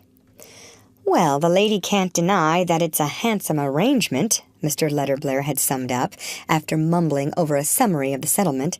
"In fact, I'm bound to say she's been treated pretty handsomely all round." "All round?" Archer echoed, with a touch of derision. "Do you refer to her husband's proposal to give her back her own money?" Mr. Letterblair's bushy eyebrows went up a fraction of an inch. "My dear sir, the law's the law, and your wife's cousin was married under the French law. It's to be presumed she knew what that meant." "Even if she did, what happened subsequently?" But Archer paused. Mr. Letterblair had laid his pen-handle against his big corrugated nose, and was looking down it with the expression assumed by virtuous elderly gentlemen when they wish their youngers to understand that virtue is not synonymous with ignorance. "My dear sir, I've no wish to extenuate the Count's transgressions, but on the other side, I wouldn't put my hand in the fire. Well, that there hadn't been tit for tat with the young champion." Mr. Letterblair unlocked a drawer and pushed a folded paper toward Archer. "This report, the result of discreet enquiries." And then, as Archer made no effort to glance at the paper or to repudiate the suggestion, the lawyer somewhat flatly continued, "I don't say it's conclusive, you observe, far from it, but straws show. And on the whole, it's eminently satisfactory for all parties that this dignified solution has been reached." "Oh, eminently," Archer assented, pushing back the paper. A day or two later, on responding to a summons from Mrs. Manson Mingott, his soul had been more deeply tried. He had found the old lady depressed and querulous. "You know she's deserted me," she began at once, and without waiting for his reply, "Oh, don't ask me why. She gave so many reasons that I've forgotten them all. My private belief is that she couldn't face the boredom. At any rate, that's what Augusta and my daughters-in-law think, and I don't know that I altogether blame her. Olenski's a finished scoundrel. But life with him must have been a good deal gayer than it is in Fifth Avenue. Not that the family would admit that. They think Fifth Avenue is heaven with the Rue de la Paix thrown in. And poor Ellen, of course, has no idea of going back to her husband. She held out as firmly as ever against that. So she's to settle down in Paris with that fool Medora. Well, Paris is Paris, and you can keep a carriage there on next to nothing. But she was as gay as a bird, and I shall miss her." 2 tears, the parched tears of the old, rolled down her puffy cheeks and vanished in the abysses of her bosom. "All I ask is," she concluded, "that they shouldn't bother me any more. I must really be allowed to digest my gruel." And she twinkled a little wistfully at Archer. It was that evening, on his return home, that May announced her intention of giving a farewell dinner to her cousin. Madame Olenska's name had not been pronounced between them since the night of her flight to Washington, and Archer looked at his wife with surprise. "A dinner? Why?" he interrogated. Her color rose. "But you like Ellen. I thought you'd be pleased." "It's awfully nice, your putting it in that way, but I really don't see—" "I mean to do it, Newland," she said, quietly rising and going to her desk. "Here are the invitations, all written. Mother helped me. She agrees that we ought to." She paused, embarrassed and yet smiling, and Archer suddenly saw before him the embodied image of the family. "Oh, all right," he said, staring with unseeing eyes at the list of guests that she had put in his hand. When he entered the drawing-room before dinner, May was stooping over the fire and trying to coax the logs to burn in their unaccustomed setting of immaculate tiles. The tall lamps were all lit, and Mr. van der Luyden's orchids had been conspicuously disposed in various receptacles of modern porcelain and knobby silver. Mrs. Newland Archer's drawing-room was generally thought a great success. A gilt bamboo jardiniere in which the primulas and cinerarias were punctually renewed blocked the access to the bay window where the old-fashioned would have preferred a bronze reduction of the Venus of Milo. The sofas and armchairs of pale brocade were cleverly grouped about little plush tables densely covered with silver toys, porcelain animals, and efflorescent photograph frames, and tall, rosy-shaded lamps shot up like tropical flowers among the palms. "I don't think Ellen has ever seen this room lighted up," said May, rising flushed from her struggle, and sending about her a glance of pardonable pride. The brass tongs, which she had propped against the side of the chimney, fell with a crash that drowned her husband's answer, and before he could restore them, Mr. and Mrs. van der Luyden were announced.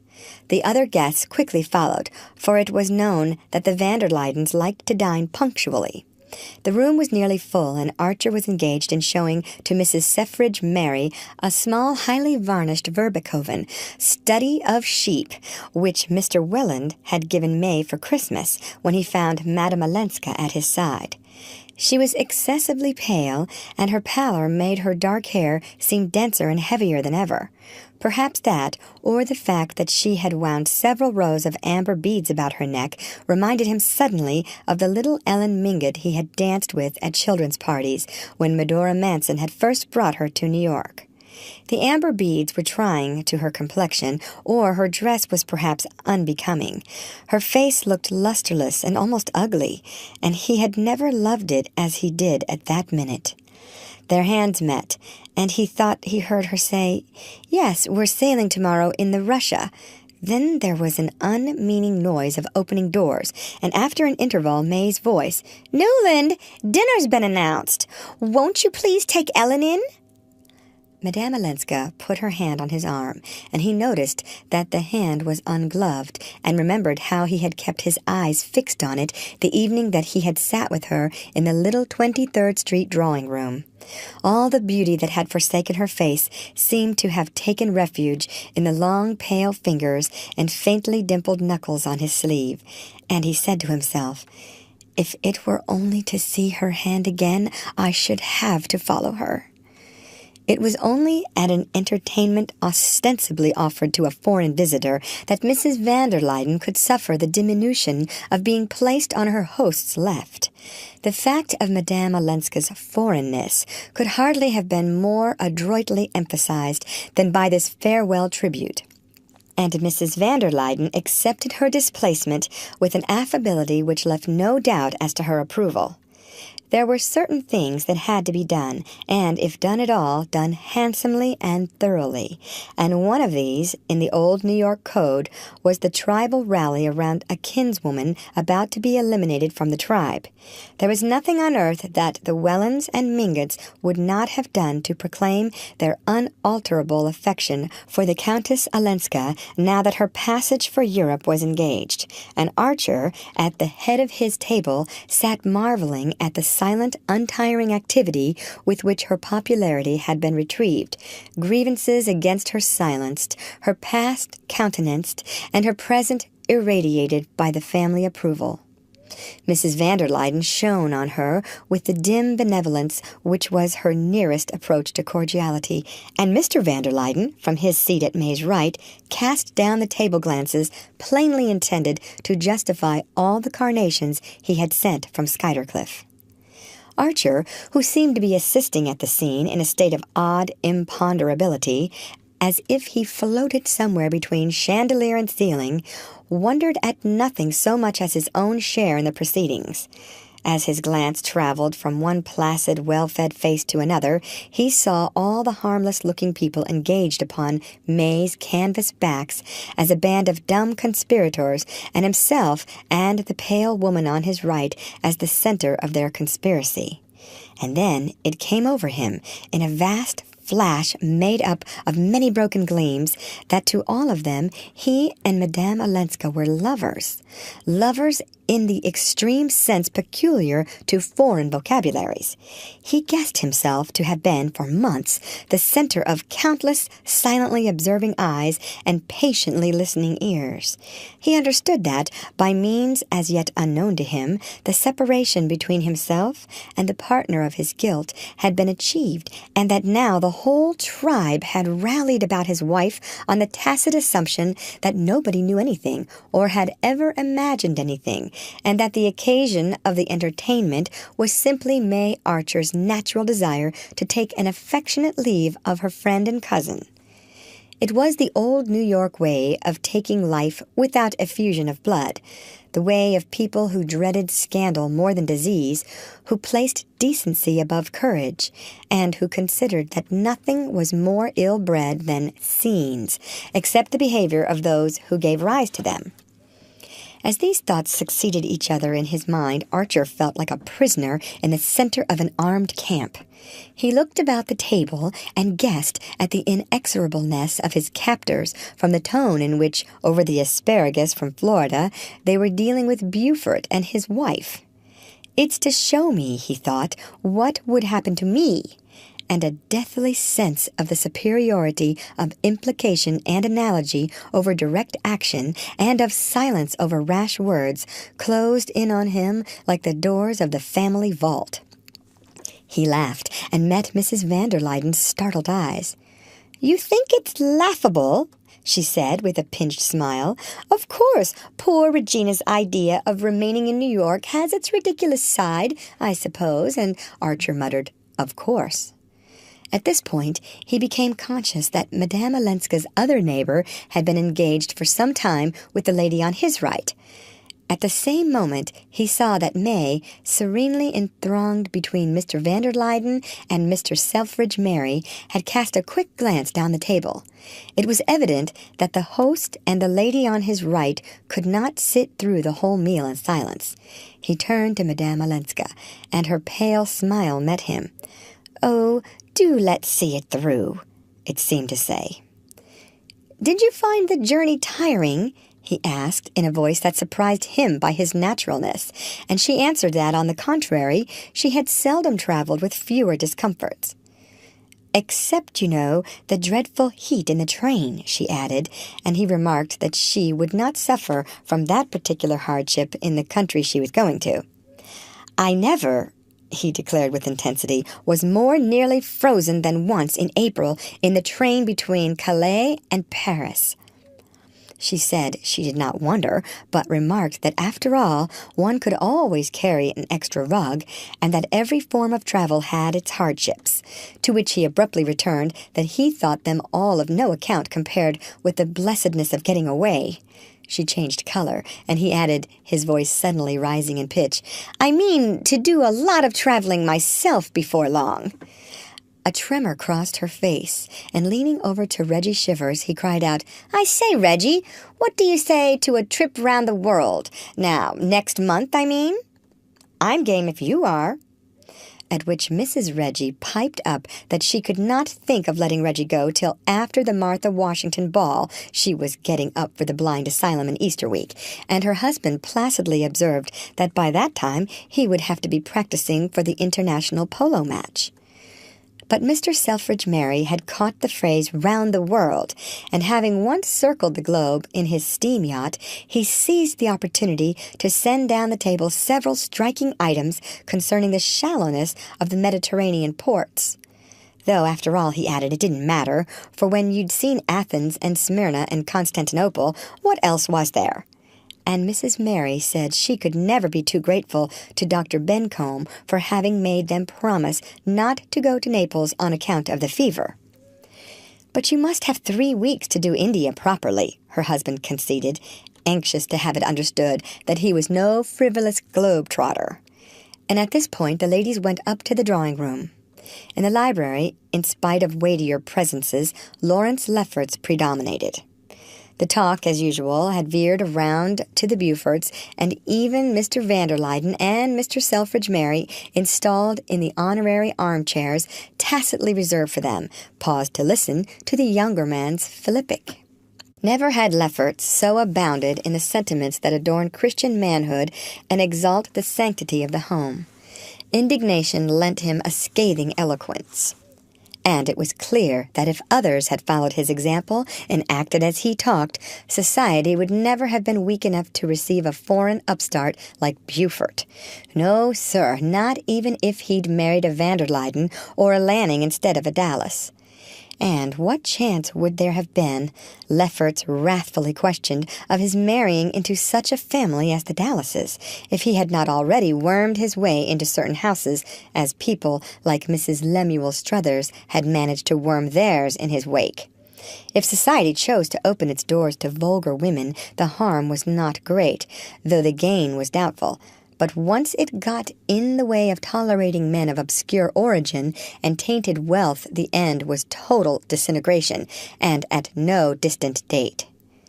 If things go on at this pace, Lefferts thundered, looking like a young prophet dressed by Poole, and who had not yet been stoned, we shall see our children fighting for invitations to swindlers' houses and marrying Beaufort's bastards. Oh, I say, draw it mild, Reggie Shivers and young Newland protested, while Mr. Selfridge Merry looked genuinely alarmed, and an expression of pain and disgust settled on Mr. van der Luyden's sensitive face. Has he got any? Cried Mr. Sillerton Jackson, pricking up his ears, and while Lefferts tried to turn the question with a laugh, the old gentleman twittered into Archer's ear. Queer, those fellows who are always wanting to set things right. The people who have the worst cooks are always telling you they're poisoned when they dine out. But I hear there are pressing reasons for our friend Lawrence's diatribe. Typewriter this time, I understand. The talk swept past Archer like some senseless river, running and running because it did not know enough to stop. He saw on the faces about him expressions of interest, amusement, and even mirth. He listened to the younger men's laughter and to the praise of the Archer Madeira, which Mr. van der Luyden and Mr. Merry were thoughtfully celebrating. Through it all, he was dimly aware of a general attitude of friendliness toward himself, as if the guard of the prisoner he felt himself to be were trying to soften his captivity, and the perception increased in his passionate determination to be free. In the drawing-room, where they presently joined the ladies, he met May's triumphant eyes, and read in them the conviction that everything had gone off beautifully. She rose from Madame Olenska's side, and immediately Mrs. van der Luyden beckoned the latter to a seat on the gilt sofa where she throned. Mrs. Selfridge Mary bore across the room to join them, and it became clear to Archer that here also a conspiracy of rehabilitation and obliteration was going on. The silent organization which held his little world together was determined to put itself on record as never for a moment having questioned the propriety of Madame Olenska's conduct or the completeness of Archer's domestic felicity. All these amiable and inexorable persons were resolutely engaged in pretending to each other that they had never heard of, suspected, or even conceived possible the least hint to the contrary, and from this tissue of elaborate mutual dissimulation, Archer once more disengaged the fact that New York believed him to be Madame Olenska's lover. He caught the glitter of victory in his wife's eyes, and for the first time understood that she shared the belief. The discovery roused a laughter of inner devils that reverberated through all his efforts to discuss the Martha Washington ball with Mrs. Reggie Shivers and little Mrs. Newland, and so the evening swept on, running and running like a senseless river that did not know how to stop. At length he saw that Madame Olenska had risen and was saying good-bye. He understood that in a moment she would be gone, and tried to remember what he had said to her at dinner, but he could not recall a single word they had exchanged. She went up to May, the rest of the company making a circle about her as she advanced. The two young women clasped hands, then May bent forward and kissed her cousin. "Certainly our hostess is much the handsomer of the two," Archer heard Reggie Shivers say in an undertone to young Mrs. Newland, and he remembered Beaufort's coarse sneer at May's ineffectual beauty. A moment later he was in the hall, putting Madame Olenska's cloak about her shoulders. Through all his confusion of mind, he had held fast to the resolve to say nothing that might startle or disturb her. Convinced that no power could now turn him from his purpose, he had found strength to let events shape themselves as they would. But as he followed Madame Olenska into the hall, he thought with a sudden hunger of being for a moment alone with her at the door of her carriage. "Is your carriage here?" he asked, and at that moment Mrs. van der Luyden, who was being majestically inserted into her sables, said gently, "We are driving dear Ellen home." Archer's heart gave a jerk, and Madame Olenska, clasping her cloak and fan with one hand, held out the other to him. "Goodbye," she said. "Goodbye, but I shall see you soon in Paris," he answered aloud. It seemed to him that he had shouted it. "Oh," she murmured, "if you and May could come." Mr. van der Luyden advanced to give her his arm, and Archer turned to Mrs. van der Luyden. For a moment, in the billowy darkness inside the big landau, he caught the dim oval of a face, eyes shining steadily, and she was gone. As he went up the steps, he crossed Lawrence Lefferts coming down with his wife. Lefferts caught his host by the sleeve, drawing back to let Gertrude pass. "I say, old chap, do you mind just letting it be understood that I'm dining with you at the club tomorrow night? Thanks so much, you old brick. Good night." "It did go off beautifully, didn't it?" May questioned from the threshold of the library. Archer roused himself with a start. As soon as the last carriage had driven away, he had come up to the library and shut himself in, with the hope that his wife, who still lingered below, would go straight to her room. But there she stood, pale and drawn, yet radiating the fictitious energy of one who had passed beyond fatigue.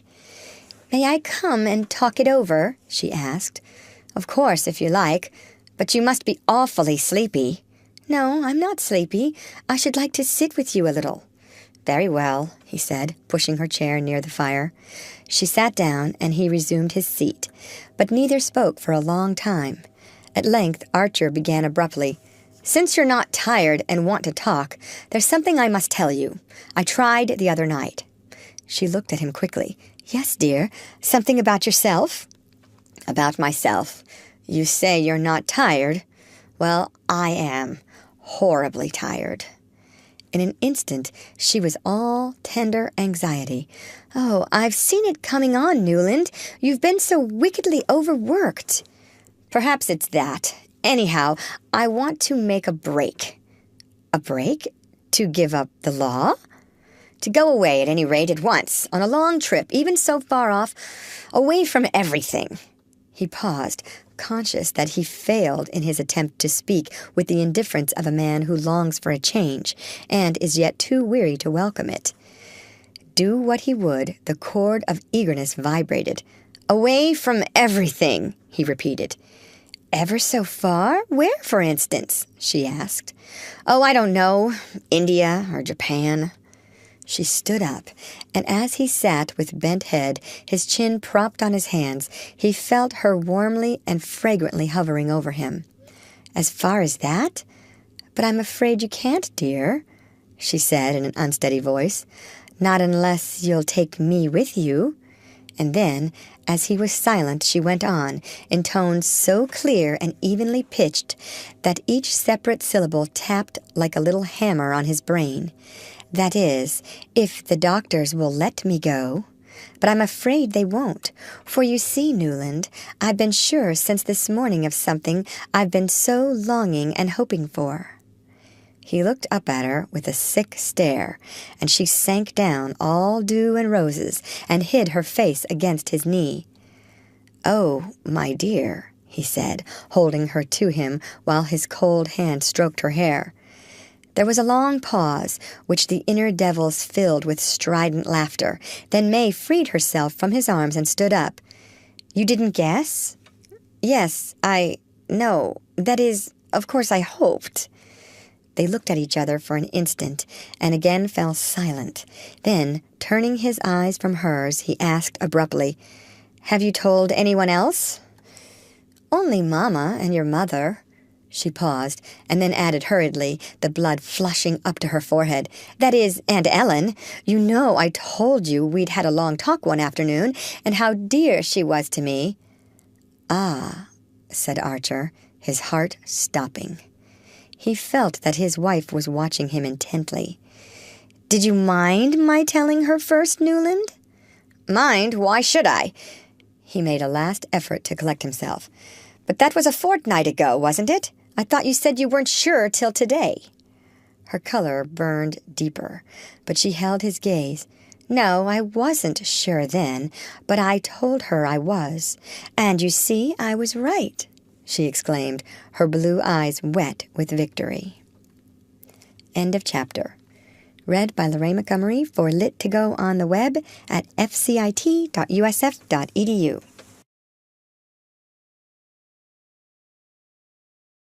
The Age of Innocence by Edith Wharton. Chapter 34. Newland Archer sat at the writing table in his library in East 39th Street. He had just got back from a big official reception for the inauguration of the new galleries at the Metropolitan Museum, and the spectacle of those great spaces crowded with the spoils of the ages, where the throng of fashion circulated through a series of scientifically catalogued treasures, had suddenly pressed on a rusted spring of memory. "Why, this used to be one of the old Cessnola rooms," he heard someone say, and instantly everything about him vanished, and he was sitting alone on a hard leather divan against a radiator, while a slight figure in a long sealskin cloak moved away down the meagerly fitted vista of the old museum. The vision had roused a host of other associations, and he sat looking with new eyes at the library, which for over 30 years had been the scene of his solitary musings and of all the family confabulations. It was the room in which most of the real things of his life had happened.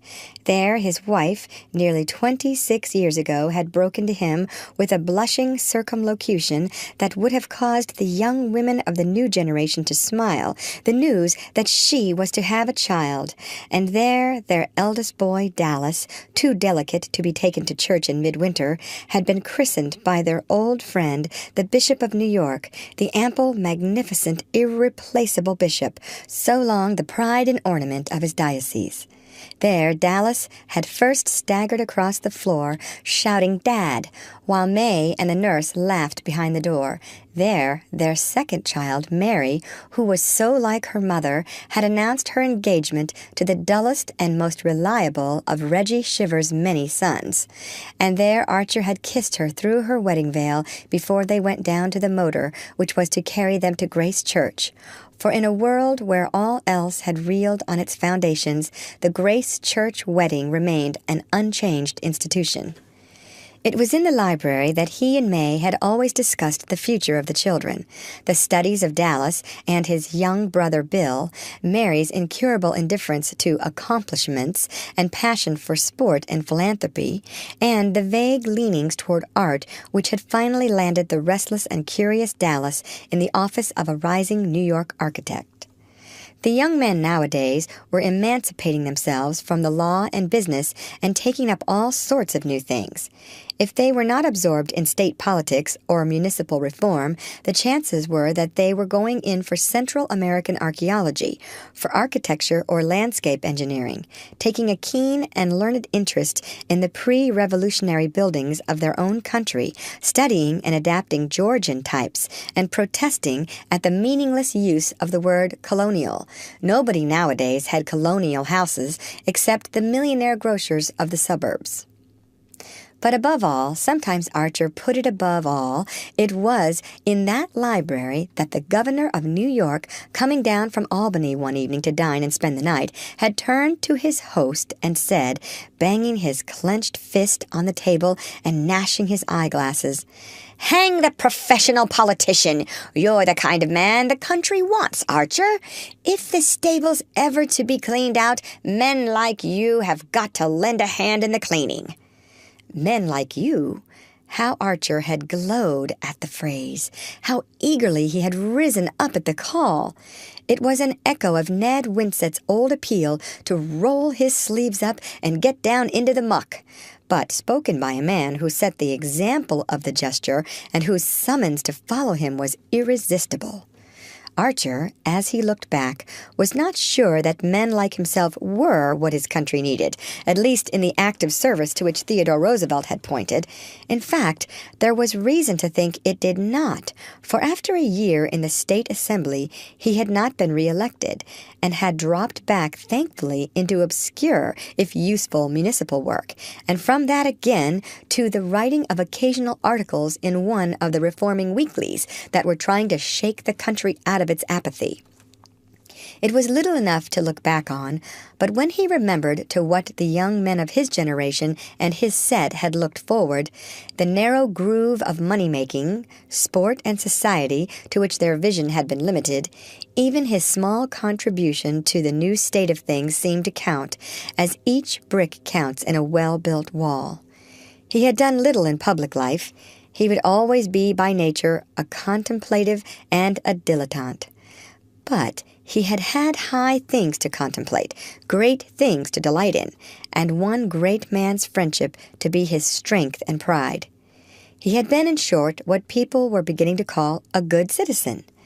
In New York, for many years past, every new movement, philanthropic, municipal, or artistic, had taken account of his opinion and wanted his name. People said, "Ask Archer," when there was a question of starting the first school for crippled children, reorganizing the Museum of Art, founding the Grolier Club, inaugurating the new library, or getting up a new society of chamber music. His days were full, and they were filled decently. He supposed it was all a man ought to ask. Something he knew he had missed.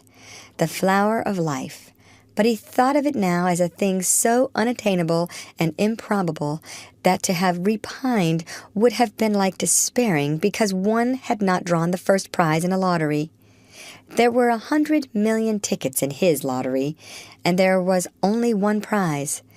The chances had been too decidedly against him. When he thought of Ellen Olenska, it was abstractly, serenely, as one might think of some imaginary beloved in a book or a picture. She had become the composite vision of all that he had missed. That vision, faint and tenuous as it was, had kept him from thinking of other women. He had been what was called a faithful husband, and when May had suddenly died, carried off by the infectious pneumonia through which she had nursed their youngest child, he had honestly mourned her. Their long years together had shown him that it did not so much matter if marriage was a dull duty, as long as it kept the dignity of a duty. Lapsing from that, it became a mere battle of ugly appetites. Looking about him, he honored his own past and mourned for it. After all, there was good in the old days. His eyes making the round of the room, done over by Dallas with English mezzotints, Chippendale cabinets, bits of chosen blue and white, and pleasantly shaded electric lamps, came back to the old Eastlake writing table that he had never been willing to banish, and to his first photograph of May, which still kept its place beside his inkstand. There she was, tall, round-bosomed and willowy, in her starched muslin and flapping leghorn, as he had seen her under the orange trees in the Mission garden. And as he had seen her that day, so she had remained, never quite at the same height, yet never far below it, generous, faithful, unwearied, but so lacking in imagination, so incapable of growth, that the world of her youth had fallen into pieces and rebuilt itself without her ever being conscious of the change. This hard, bright blindness had kept her immediate horizon apparently unaltered. Her incapacity to recognize change made her children conceal their views from her as Archer concealed his. There had been from the first a joint pretense of sameness, a kind of innocent family hypocrisy in which father and children had unconsciously collaborated. And she had died thinking the world a good place, full of loving and harmonious households like her own, and resigned to leave it because she was convinced that, whatever happened, Newland would continue to inculcate in Dallas the same principles and prejudices which had shaped his parents' lives, and that Dallas, in turn, when Newland followed her, would transmit the sacred trust to Little Bill, and of Mary she was sure as of her own self. So having snatched Little Bill from the grave and given her life in the effort, she went contentedly to her place in the Archer vault in St. Mark's, where Mrs. Archer already lay safe from the terrifying trend which her daughter-in-law had never even become aware of. Opposite May's portrait stood one of her daughter. Mary Shivers was as tall and fair as her mother, but large-waisted, flat-chested, and slightly slouching, as the altered fashion required. Mary Shivers's mighty feats of athleticism could not have been performed with the 20-inch waist that May Archer's azure sash so easily spanned. And the difference seemed symbolic. The mother's life had been as closely girt as her figure. Mary, who was no less conventional and no more intelligent, yet led a larger life and held more tolerant views. There was good in the new order, too. The telephone clicked, and Archer, turning from the photographs, unhooked the transmitter at his elbow. How far they were from the days when the legs of the brass-buttoned messenger boy had been New York's only means of quick communication. "Chicago wants you." "Ah, it must be a long distance from Dallas," who had been sent to Chicago by his firm to talk over the plan of the lakeside palace they were to build for a young millionaire with ideas. The firm always sent Dallas on such errands. "Hello, Dad." "Yes, Dallas. I say, how do you feel about sailing on Wednesday?" "Mauritania.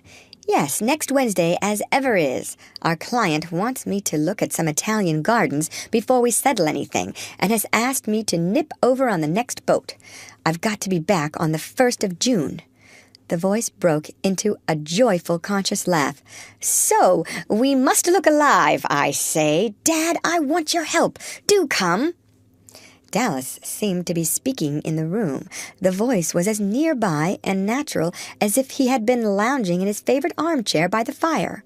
The fact would not ordinarily have surprised Archer, for long-distance telephoning had become as much a matter of course as electric lighting and 5-day Atlantic voyages. But the laugh did startle him.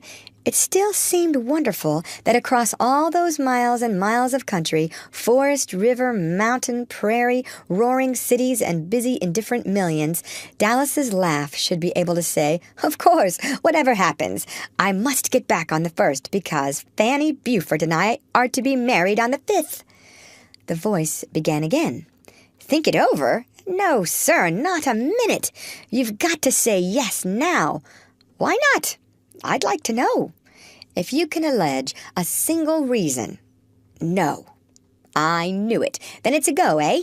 "Because I count on you to ring up the Cunard office first thing tomorrow, and you'd better book a return on a boat from Marseille. I say, Dad, it'll be our last time together in this kind of way." "Oh, good. I knew you would." Chicago rang off, and Archer rose and began to pace up and down the room. It would be their last time together in this kind of way. The boy was right. They would have lots of other times after Dallas's marriage. His father was sure, for the two were born comrades, and Fanny Beaufort, whatever one might think of her, did not seem likely to interfere with their intimacy. On the contrary, from what he had seen of her, he thought she would be naturally included in it. Still, change was change, and differences were differences, and much as he felt himself drawn toward his future daughter-in-law, it was tempting to seize this last chance of being alone with his boy. There was no reason why he should not seize it, except the profound one that he had lost the habit of travel. May had disliked to move except for valid reasons, such as taking the children to the sea or in the mountains. She could imagine no other motive for leaving the house in 39th Street or their comfortable quarters at the Wellens in Newport. After Dallas had taken his degree, she had thought it her duty to travel for 6 months, and the whole family had made the old-fashioned tour through England, Switzerland, and Italy. Their time being limited, no one knew why, they had omitted France. Archer remembered Dallas's wrath at being asked to contemplate Mont Blanc instead of Reims and Chartres. But Mary and Bill wanted mountain climbing, and had already yawned their way in Dallas's wake through the English cathedrals, and May, always fair to her children, had insisted on holding the balance evenly between their athletic and artistic proclivities. She had indeed proposed that her husband should go to Paris for a fortnight and join them on the Italian lakes after they had done Switzerland, but Archer had declined. "We'll stick together," he said, and May's face had brightened at his setting such a good example to Dallas. Since her death, nearly 2 years before, there had been no reason for his continuing in the same routine. His children had urged him to travel. Mary Shivers had felt sure it would do him good to go abroad and see the galleries. The very mysteriousness of such a cure made her the more confident of its efficacy. But Archer had found himself held fast by habit, by memories, by a sudden startled shrinking from new things. Now, as he reviewed his past, he saw into what a deep rut he had sunk. The worst of doing one's duty was that it apparently unfitted one for doing anything else. At least that was the view that the men of his generation had taken. The trenchant divisions between right and wrong, honest and dishonest, respectable and the reverse, had left so little scope for the unforeseen. There are moments when a man's imagination, so easily subdued to what it lives in, suddenly rises above its daily level and surveys the long windings of destiny. Archer hung there and wondered. What was left of the little world he had grown up in, and whose standards had bent and bound him? He remembered a sneering prophecy of poor Lawrence Lefferts, uttered years ago in that very room. "If things go on at this rate, our children will be marrying Beaufort's bastards." It was just what Archer's eldest son, the pride of his life, was doing, and nobody wondered or reproved. Even the boy's Aunt Janie, who still looked so exactly as she used to in her elderly youth, had taken her mother's emeralds and seed pearls out of their pink cotton wool and carried them with her own twitching hands to the future bride. And Fanny Beaufort, instead of looking disappointed at not receiving a set from a Paris jeweler, had exclaimed at their old-fashioned beauty and declared that when she wore them she should feel like an Isabey miniature. Fanny Beaufort, who had appeared in New York at 18 after the death of her parents, had won its heart much as Madame Olenska had won it 30 years earlier. Only instead of being distrustful and afraid of her, society took her joyfully for granted. She was pretty, amusing, and accomplished. What more did anyone want? Nobody was narrow-minded enough to rake up against her the half-forgotten facts of her father's past and her own origin. Only the older people remembered so obscure an incident in the business life of New York as Beaufort's failure, or the fact that after his wife's death he had been quietly married to the notorious Fanny Ring, and had left the country with his new wife and a little girl who inherited her beauty. He was subsequently heard of in Constantinople, then in Russia, and a dozen years later American travelers were handsomely entertained by him in Buenos Aires, where he represented a large insurance agency. He and his wife died there in the odor of prosperity.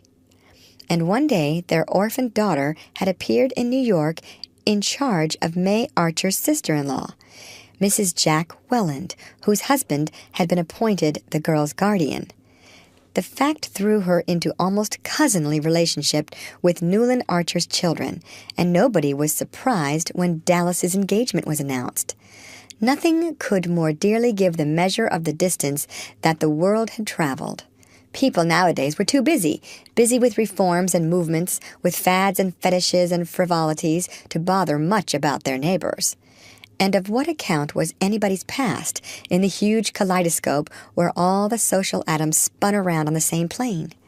Newland Archer, looking out of his hotel window at the stately gaiety of the Paris streets, felt his heart beating with the confusion and eagerness of youth. It was long since it had thus plunged and reared under his widening waistcoat, leaving him the next minute with an empty breast and hot temples. He wondered if it was thus that his son's conducted itself in the presence of Miss Fanny Beaufort, and decided that it was not.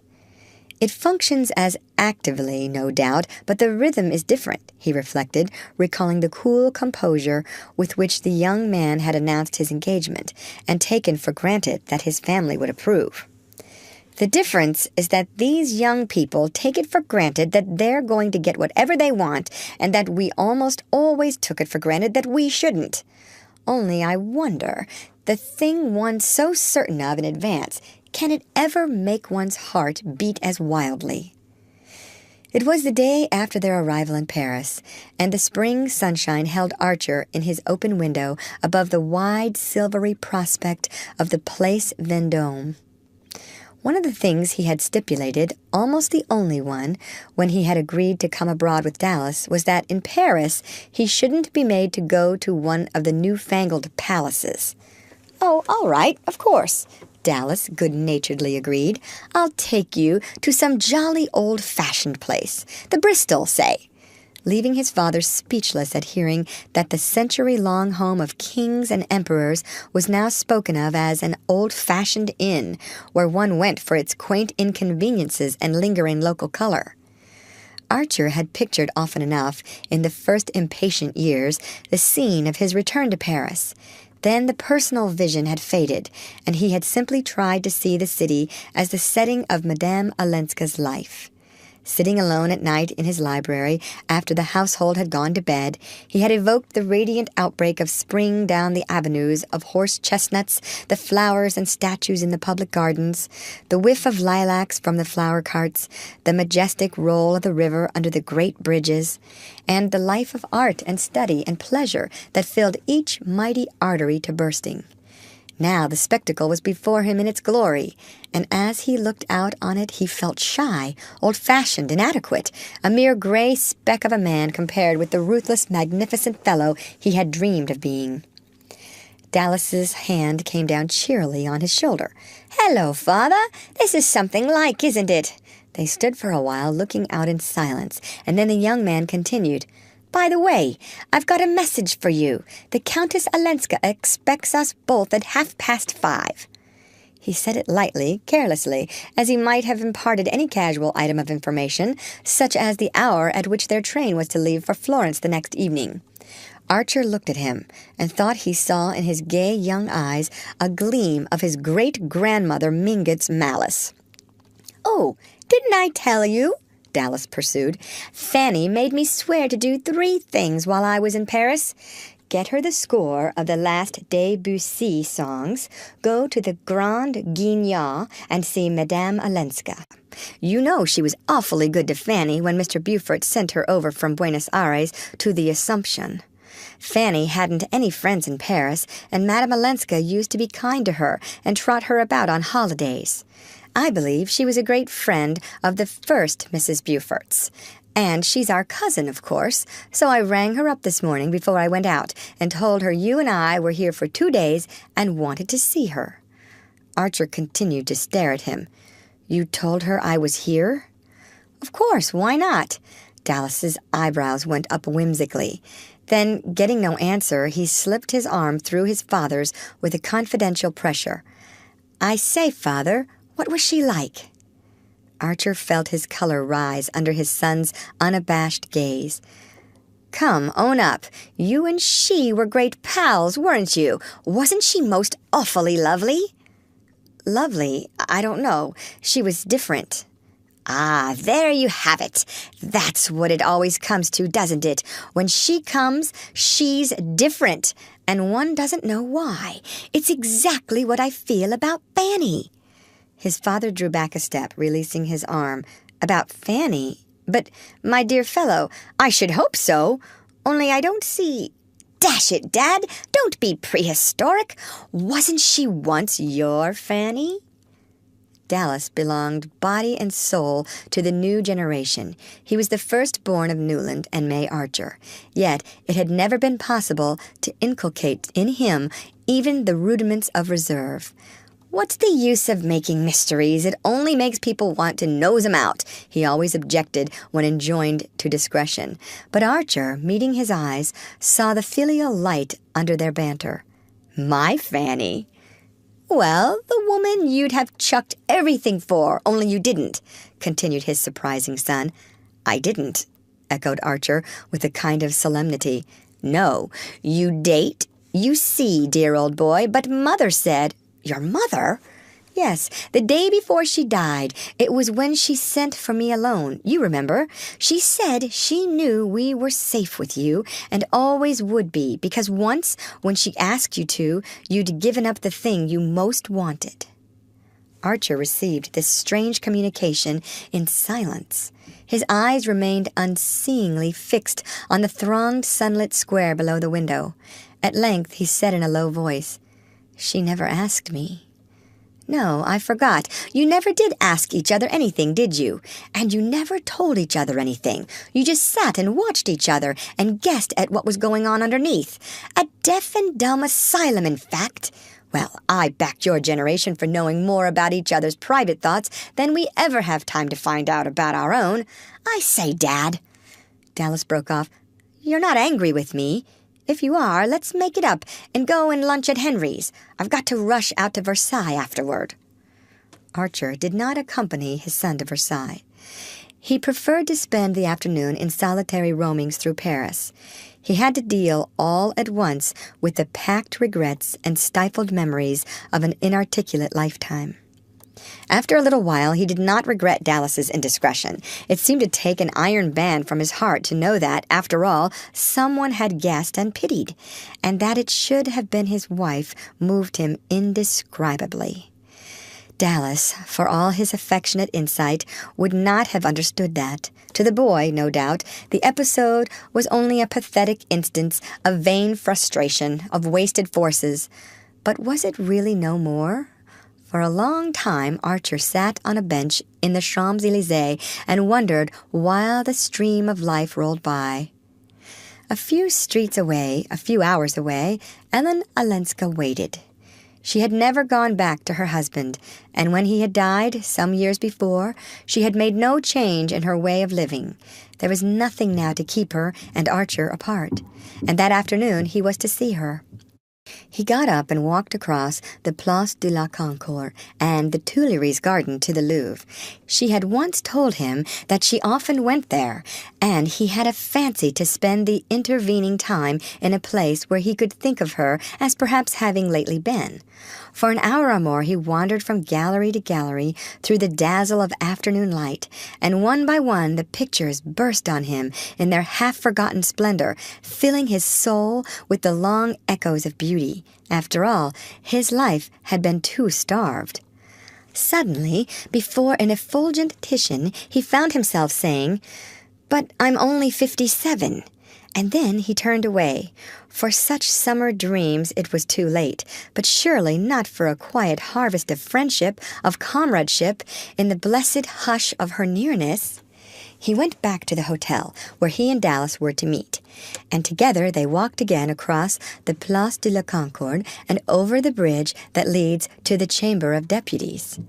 Dallas, unconscious of what was going on in his father's mind, was talking excitedly and abundantly of Versailles. He had had but one previous glimpse of it during a holiday trip in which he had tried to pack all the sights he had been deprived of when he had had to go with the family to Switzerland, and tumultuous enthusiasm and cocksure criticism tripped each other up on his lips. As Archer listened, his sense of inadequacy and inexpressiveness increased. The boy was not insensitive, he knew, but he had the facility and self-confidence that came of looking at fate not as a master, but as an equal.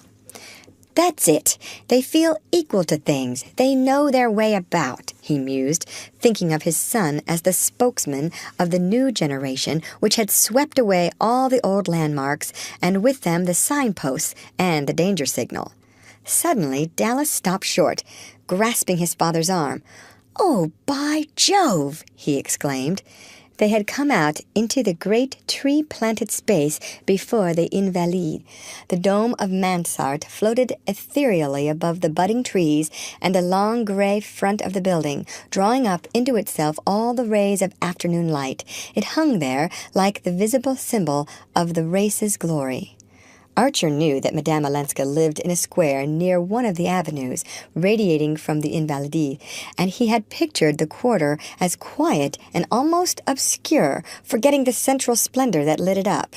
Now, by some queer process of association, that golden light became for him the pervading illumination in which she lived.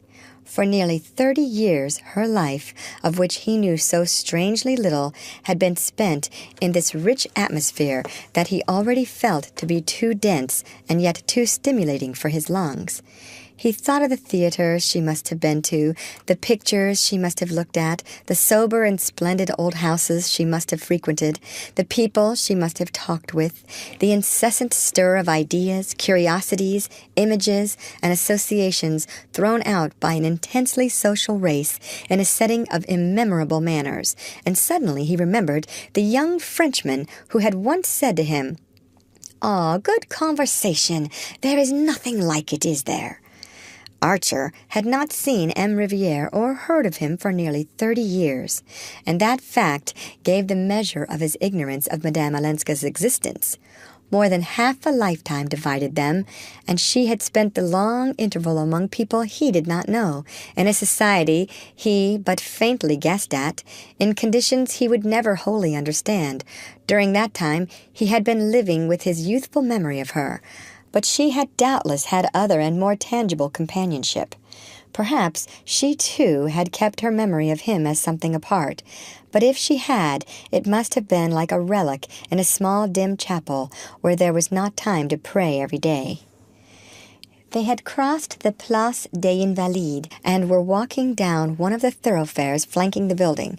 It was a quiet quarter, after all, in spite of its splendor and its history, and the fact gave one an idea of the riches Paris had to draw on, since such scenes as this were left to the few and the indifferent. The day was fading into a soft, sunshot haze, pricked here and there by a yellow electric light, and passers were rare in the little square into which they had turned. Dallas stopped again and looked up. "It must be here," he said, slipping his arm through his father's with a movement from which Archer's shyness did not shrink, and they stood together looking up at the house. It was a modern building, without distinctive character but many-windowed, and pleasantly balconied up its wide cream-colored front. On one of the upper balconies, which hung well above the rounded tops of the horse chestnuts in the square, the awnings were still lowered, as though the sun had just left it. "I wonder which floor," Dallas conjectured, and moving toward the porte-cochere, he put his head into the porter's lodge and came back to say, "The 5th. It must be the one with the awnings." Archer remained motionless, gazing at the upper windows as if the end of their pilgrimage had been attained. "I say, you know, it's nearly 6, his son at length reminded him. The father glanced away at an empty bench under the trees. "I believe I'll sit there a moment," he said. "Why, aren't you well?" his son exclaimed. "Oh, perfectly. But I should like you, please, to go up without me." Dallas paused before him, visibly bewildered. "But I say, Dad, do you mean you won't come up at all?" "I don't know," said Archer slowly. "If you don't, she won't understand. Go, my boy. Perhaps I shall follow you." Dallas gave him a long look through the twilight. "But what on earth shall I say?" "My dear fellow, don't you always know what to say?" his father rejoined with a smile. "Very well, I shall say you're old-fashioned and prefer walking up the 5 flights because you don't like lifts." His father smiled again. "Say I'm old-fashioned, that's enough." Dallas looked at him again, and then, with an incredulous gesture, passed out of sight under the vaulted doorway. Archer sat down on the bench and continued to gaze at the awninged balcony. He calculated the time it would take his son to be carried up in the lift to the 5th floor, to ring the bell, and be admitted to the hall, and then ushered into the drawing-room. He pictured Dallas entering that room with his quick, assured step and his delightful smile, and wondered if the people were right who said that his boy took after him. Then he tried to see the persons already in the room, for probably at that sociable hour there would be more than one, and among them a dark lady, pale and dark, who would look up quickly, half rise, and hold out a long, thin hand with 3 rings on it. He thought she would be sitting in a sofa corner near the fire, with azaleas banked behind her on a table. "It's more real to me here than if I went up," he suddenly heard himself say, and the fear lest that last shadow of reality should lose its edge kept him rooted to his seat as the minutes succeeded each other. He sat for a long time on the bench in the thickening dusk, his eyes never turning from the balcony. At length a light shone through the windows, and a moment later a manservant came out on the balcony, drew up the awnings, and closed the shutters. At that, as if it had been the signal he waited for, Newland Archer got up slowly and walked back alone to his hotel. The End. Read by Lorraine Montgomery for Lit to Go on the web at fcit.usf.edu.